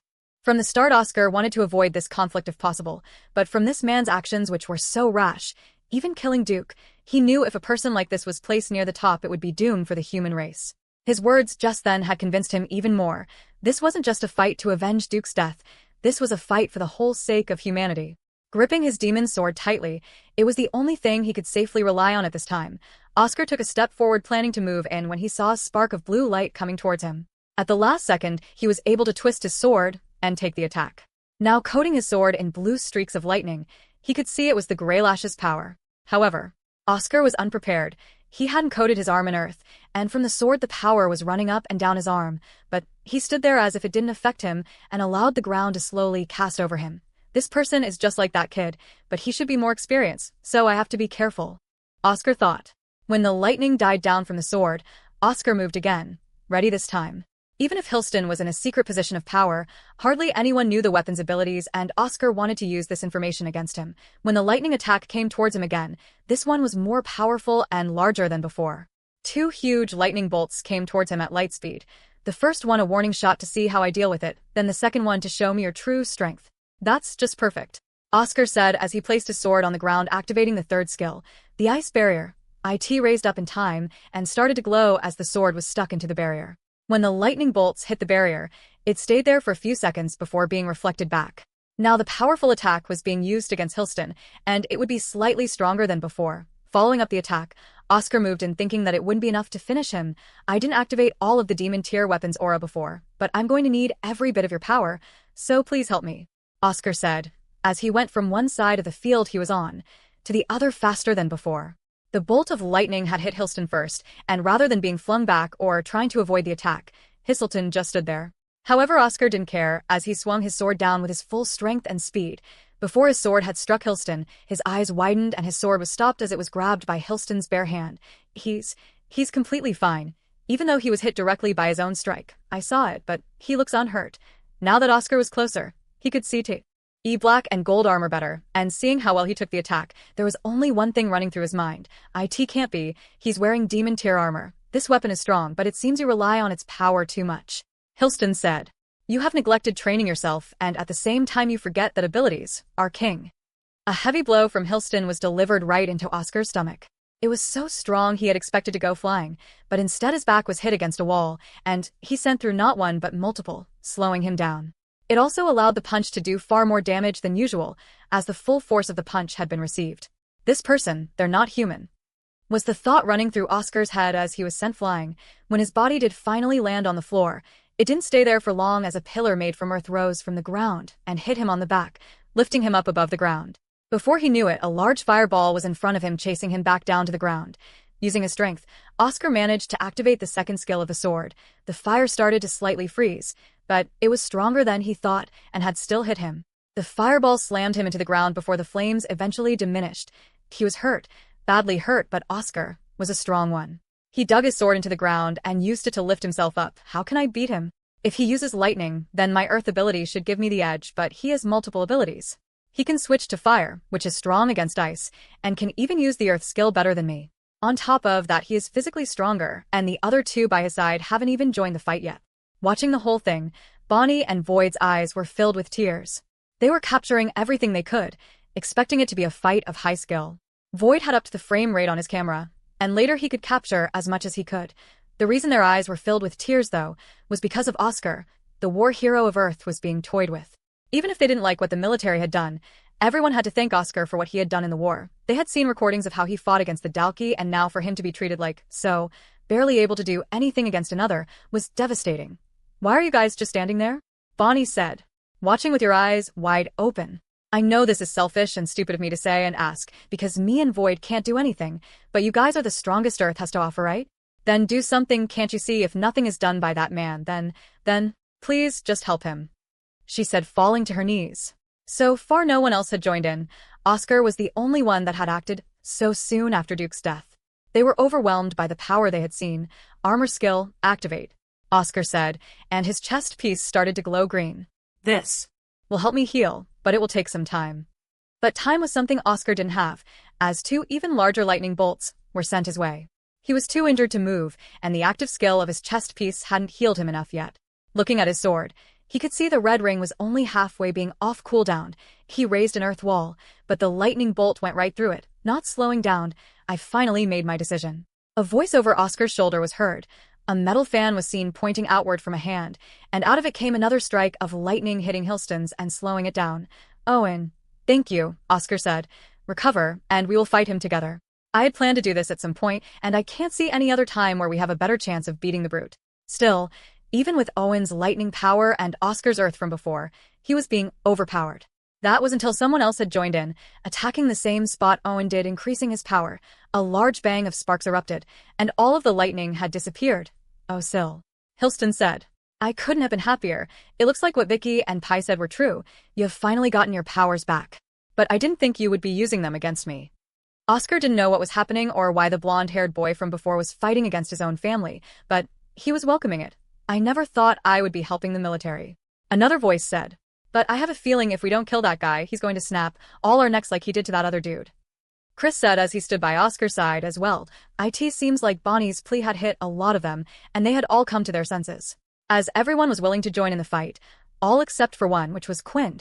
He was still standing by the side doing nothing. Is he really not going to join this fight? Bonnie thought. However, Vex, who had opted to not get involved in a fight between these giant powers, looked at Quinn and was wondering just what he was up to. Chapter 798. Another monster. Some of the strongest people on Earth were all teaming up to face one man, and in that team of people, Sil had joined their side as well. The one who had managed to convince him was Logan in the end. During the fight, Logan had managed to snatch Sil slightly away from his family, and through his own words he made Sil think. Sil, you know what's going to happen if Hilston beats them all, right? Quinn isn't strong enough to take on your grandfather. It's just not possible. Logan said. But with you, they might have a chance. Sil looked over to his father and mother, who hadn't joined the fight, and then his grandfather looking at Oscar with a smile. That smile started to build up a slight anger in him. It was because of him he lost all of those close to him, but whenever he thought about fighting, that anger started to turn into fear, and his hands started to shake again. Sil. Loga. N snapped. We saved you once. We risked our lives to break you out of there, and if it wasn't for you back then, we all would have been dead as well. But last time Sil had Vorden and Ratton by his side supporting him. This time, he was on his own. When your grandfather finds out that we were the ones that took you from that island and hurt all of his people on his precious island, do you think he'll let us live? Do you think he'll let Quinn go peacefully? The answer to all those questions were clear, and that was when Sil finally plucked up the courage to fight against his own grandfather. Quinn, even if you are too afraid to fight, I will protect you this time. Sil thought as he looked over to Quinn. Bonnie was also looking at Quinn, wondering why he wasn't joining in the fight. Even the stranger who had been claimed as part of Pure had joined. Instead, Quinn was just standing there. As for Fex, if Quinn wasn't going to go in, then Fex wasn't going to either. At the end of the day, Fex was a vampire who owed Quinn, not the human race. Besides, Fex wondered how much he could really help anyway. Why isn't my inspect skill giving me a quest? It has come up before no matter how hard the task was, even against Pi and Vicky, so why not against Hilston? Quinn thought, did I ask that what you're telling me, system? Are you telling me that it's impossible? The others didn't even have time to notice that Quinn was just standing off to the side because they were more worried about the monster in front of them. Oscar, I need to borrow your power, Syl said as he approached him. Not moving away, Oscar let Syl press his hand against his body. Oscar knew the highest chance of beating this man was with the kid, and he was going to do what he could to protect him. The green glow around his armor had gone away, and his body was fully healed. However, he wouldn't be able to use the active skill again for a while, and was doubtful if Hilston would even give him the chance to— I'm going to scratch up that old man's armor just like I did against that crab. Chris shouted as he charged forward and extended both his blades, swinging them coming towards Hilston at both sides. At the right time, Hilston, with the bottom of his hand, slammed both of the blades into the ground. His chi body was even stronger than the chi that Chris could produce, and his strength from the demon tier armor would always outweigh whatever stats Chris's weapon gave him. Soon after, a flash of blue lightning appeared by Hilston's side as Owen had transported himself right next to him. Acting fast, Hilston fired out his own lightning strikes towards Owen. Throwing his fan on the ground, the lightning was suddenly drawn to the fan, causing no harm to him, and now Owen was able to attack Hilston. However, a dome of earth was quickly risen above Hilston while the others were busy blocking any of the attacks. When the dome came down, he was nowhere to be seen. Did I ask this how you do it? Hilston said, coming down like a lightning bolt himself. He was behind Owen and had grabbed him on the shoulder, slamming him onto the ground. With his other fist covered in flames, he was ready to finish Owen off. Before he landed his hit, the ground started to shift underneath Owen until he was covered in a box made of earth. He was moved back over to where Syl and Oscar were standing. Chris, lifting up his weapon again, tried to strike Hilston. This time Hilston had grabbed the blades, then swinging the weapon, he managed to lift up Chris' whole body up off the ground and slammed him back down. Before he tried to get up, 4 strikes of lightning in a row were thrown out, keeping him on the floor. The ones watching from the side had seen it all. What Hilston had done was far more impressive than the ones fighting knew, because during the whole time while they were fighting, Syl was firing his lightning bolts at Hilston, yet not a single one had hit. Syl needed to stay far back, because he didn't have super speed or good armor to give him extra stats, but now he couldn't even hit him. With lightning, Owen, Hilton said, I'm surprised you agreed to join up with them. I always thought you were the smartest of the other leaders. Especially when I took your dear grandfather. Don't you care for his life? Owen, getting out from the earth box Syl had created, looked hurt, but was still well enough to continue fighting. Do you really not understand? Owen said, when you captured my grandfather, his life was already over. I'm sure some of the change you have would rather be dead than kept alive, and I don't want to live in fear from you, or anyone else. If we have any chance of beating you, now would be the only ideal situation for it. Hilston started to laugh. Look, 2 of you are gravely injured. 1 of you is hurt from before, and I haven't had a scratch on me. To me it makes no difference fighting you together or one at a time. Maybe you have confidence because my grandson is on your side, but let me tell you why you can never beat me, Syl. Hilston said, turning to look at Syl and looking right into his eyes. There are 3 reasons why. Firstly, even if we both can copy the same abilities, I'm better at using them than you with my years of experience. Secondly, you never completed the training on the island. Maybe then you would be somewhat of a threat, but you have a body that isn't even comparable with your mother and father, let alone me. And finally, you can store more abilities than me, Syl. I can tell by the power of the abilities that you have returned to your former self. But there is a difference between the abilities I have and the ones you have, and that is quality.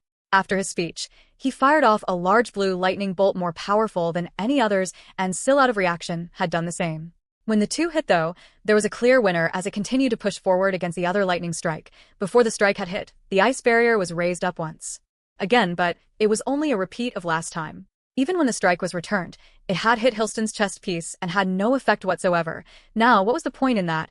You have only delayed your passing. Hilston said. When the ice barrier went down, there was 1 more person that was now with them who wasn't there before.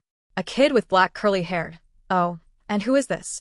Hilston said. According to the information father, he is one of the new leaders. The Motherblade spoke to a new leader, and you think you joining now will change the tide somehow, right? You're all idiots, then. Oh. Quinn said. I don't think even me joining would help us win. To put it simply, I think you're a monster that can't be beat. Hilston smiled at these words. He thought monster was quite a powerful sounding phrase, and this boosted his ego. However, I know more than 1 monster exists, and to defeat a monster, I just need to call another monster. By now, Chris had recovered enough to look at what Quinn was doing. His second stage of chi and great body had helped him survive the lightning attacks. He knew Quinn's strength, at least he thought he did, and thought that there was no point in Quinn joining in. He should have ran off while the others were fighting. So then, why does he have this much confidence?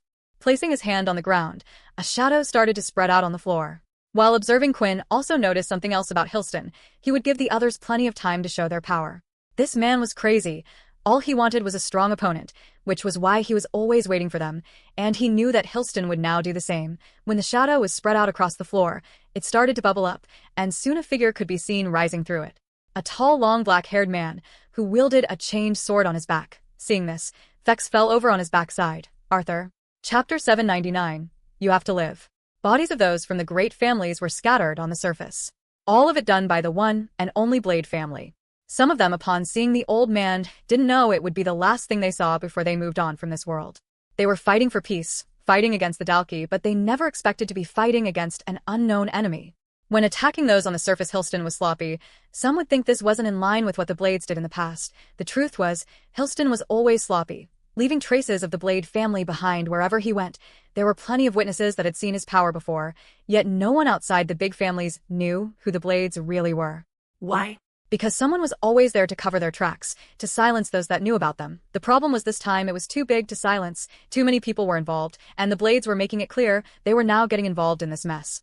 They were no longer hiding, because of Hilston's sloppiness, there are a few unexpected survivors. It was those that were stronger than he thought, those that were a little more special than regular humans. One of the first ones who had come to and body was slowly healing was Sam. Sam had remained on the surface hoping to provide help or information if Quinn had ever needed it. He wasn't a great fighter, and he hadn't learned an ability yet. However, his body was slowly healing enough to keep him alive, but not enough to get his body back to the way it used to be. His legs were still broken in places, and several burn marks were visible on his body. Looking up, opening his eyes, he was trying to see if anyone was alive. Nate, Dennis, Paul, are you guys okay? These were the others that had remained on the surface along with him. They too weren't much against the Bald family, but then again no one was a match for them. One of the others that fared better though was Paul. His arms were still intact, even though the bottom half of his body had been crushed. I can't die here, Paul thought. Everyone is still alive waiting for me to come back, and what would Haley do? She still doesn't know the truth. Thinking about his daughter, he was worried for her. She had remained back at the ship with the rest. After witnessing what Hilston had done, it would have been easy for him to have destroyed the other ships and everyone on board as well. The strongest members were there with him, on the hunt. All he could do was hope that they hadn't gone there first. What if she's alive? What is she hanging on just like me? With these thoughts running through his mind, Paul dragged himself across the floor, putting one hand in front of the other and digging into the hard ground. Using his hardened nails, he dug into the icy surface and pulled himself towards the closest body. The person was already dead, but what Paul needed was something else.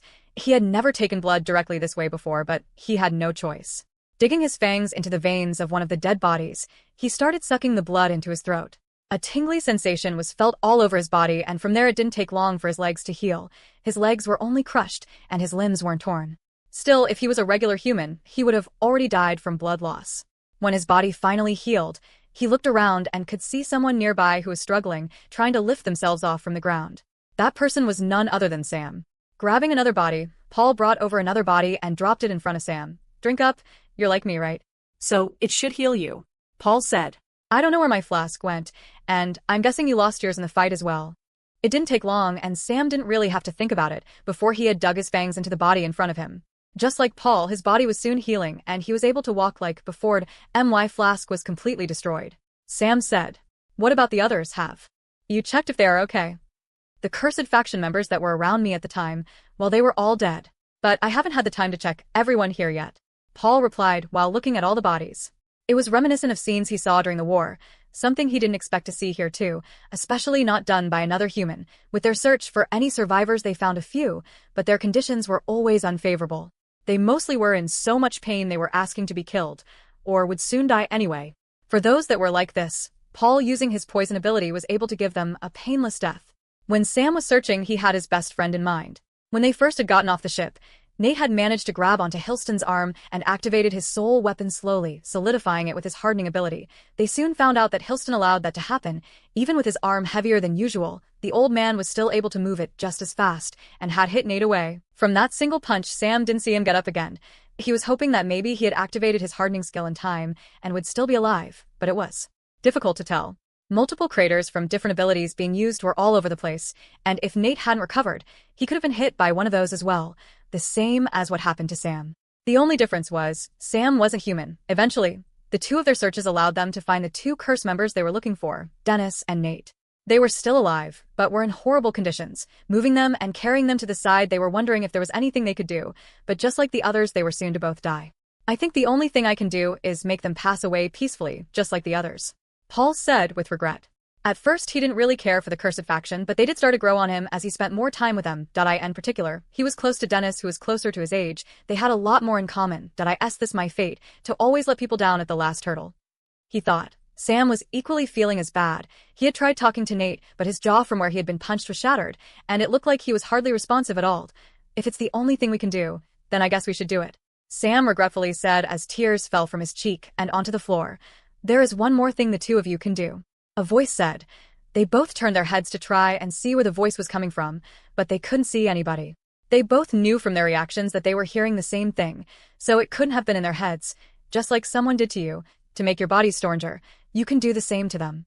You two are strong enough to create another. The voice continued to speak. Who are you? Sam shouted. Show yourself. Why should we listen to someone who is hiding themselves? It's up to you two to listen to me or not, but you know that this can save their lives, and the man who did this to all of you has gone underneath. I fear the same fate will have fallen to your friends as well. The least you could do is save the very lives in front of you. The voice explained as it slowly faded away, and the two of them could feel that the presence was gone. They thought about it for a few seconds, and they understood what the voice was saying. Tio, do to them the same thing that Quinn once did to us? He wants us to turn them, but is that even possible? Sam thought. He remembered the tales Quinn would tell about the vampire world. Whether or not it was possible, it was certainly illegal via vampire law, but did that really matter? Was the law or his friend's life really more important? Nearly at the same time, the two of them slit their arms and started to pour their own blood down the other two curse members' throats. You guys have to live, they both shouted, as the ritual for the turning had begun. Chapter 800, 2 Extra. Normally, just letting a human consume blood from a vampire wasn't enough to turn someone. If blood from a vampire was accidentally consumed by a human, it wouldn't turn them. One couldn't just carry vampire blood around them and turn people as they wished. What would need to take place was a blood ritual, the activation process of turning a human into a vampire, and that started with the human consuming the blood. Both Paul and Sam had no clue how to activate the blood ritual. Their only knowledge was what they had been through themselves via Quinn, and Sam wasn't too sure Quinn knew either, since he would activate via the system he used. However, someone was telling them everything they needed to do step by step, the same voice that reached out to them from before. They could feel the strange energy inside them activate and resonate, as if their bodies were linked to the two in front of them, and just like before, the process of them being turned had begun. I can't believe the ritual actually worked. It looks like they might pull through this, said Sam. He was now worried about something else. He was worried about just what both of them would turn into. Based on all the people Quinn had turned so far and their situations, the most likely answer was they would turn into undead types due to the situation they were in. It was also possible that they were just more likely to turn into these and could turn into something else, but all of this was based on when Quinn turned people. Right now, for the first time, Sam and Paul, two regular vampires, were turning others. Sam was actually originally a halfling, but through fighting and spending time with the others, he eventually evolved, and he was thankful he did. Otherwise, the process they were going through now might have not been possible. Looking over at Paul, he could see sweat running down his face, and he would guess that he was feeling the same thing Sam was feeling as well. While the ritual was going on, and the others were screaming in pain, a huge amount of energy was being felt coming from them too. You two are only regular vampires, the mysterious voice said. It will drain you.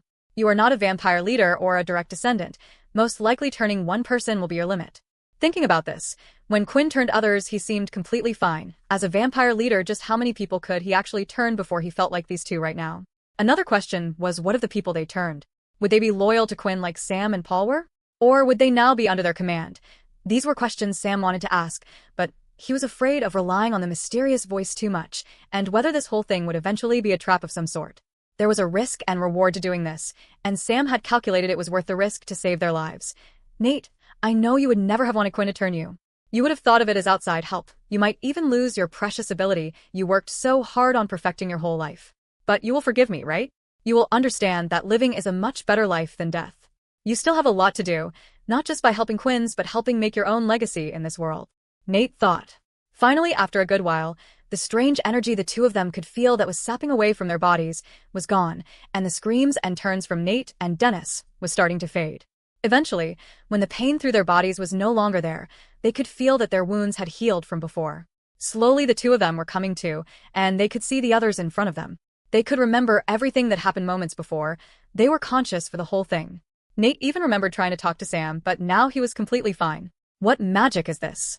Nate said as he went to touch his face, and noticed that his jawline felt a lot more smoother compared to before. His blocky square hair felt softer, and his whole body felt slightly lighter. Did I feel so fresh? I feel so alive. Did you guys have healing abilities? What's with that blood you gave us?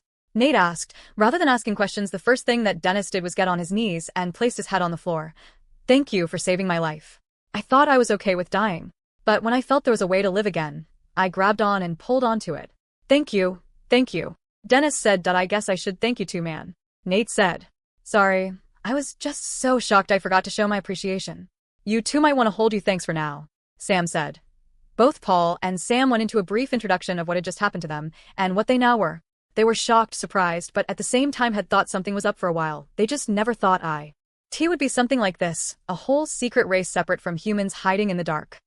There wasn't enough time to go through the whole history of what Quinn had been through and the others, but they'd explained a little about Kaz and the other situation, who were already turned. For a second Nate was silent, and Sam was worried how he was taking it all. I'm sorry, Nate.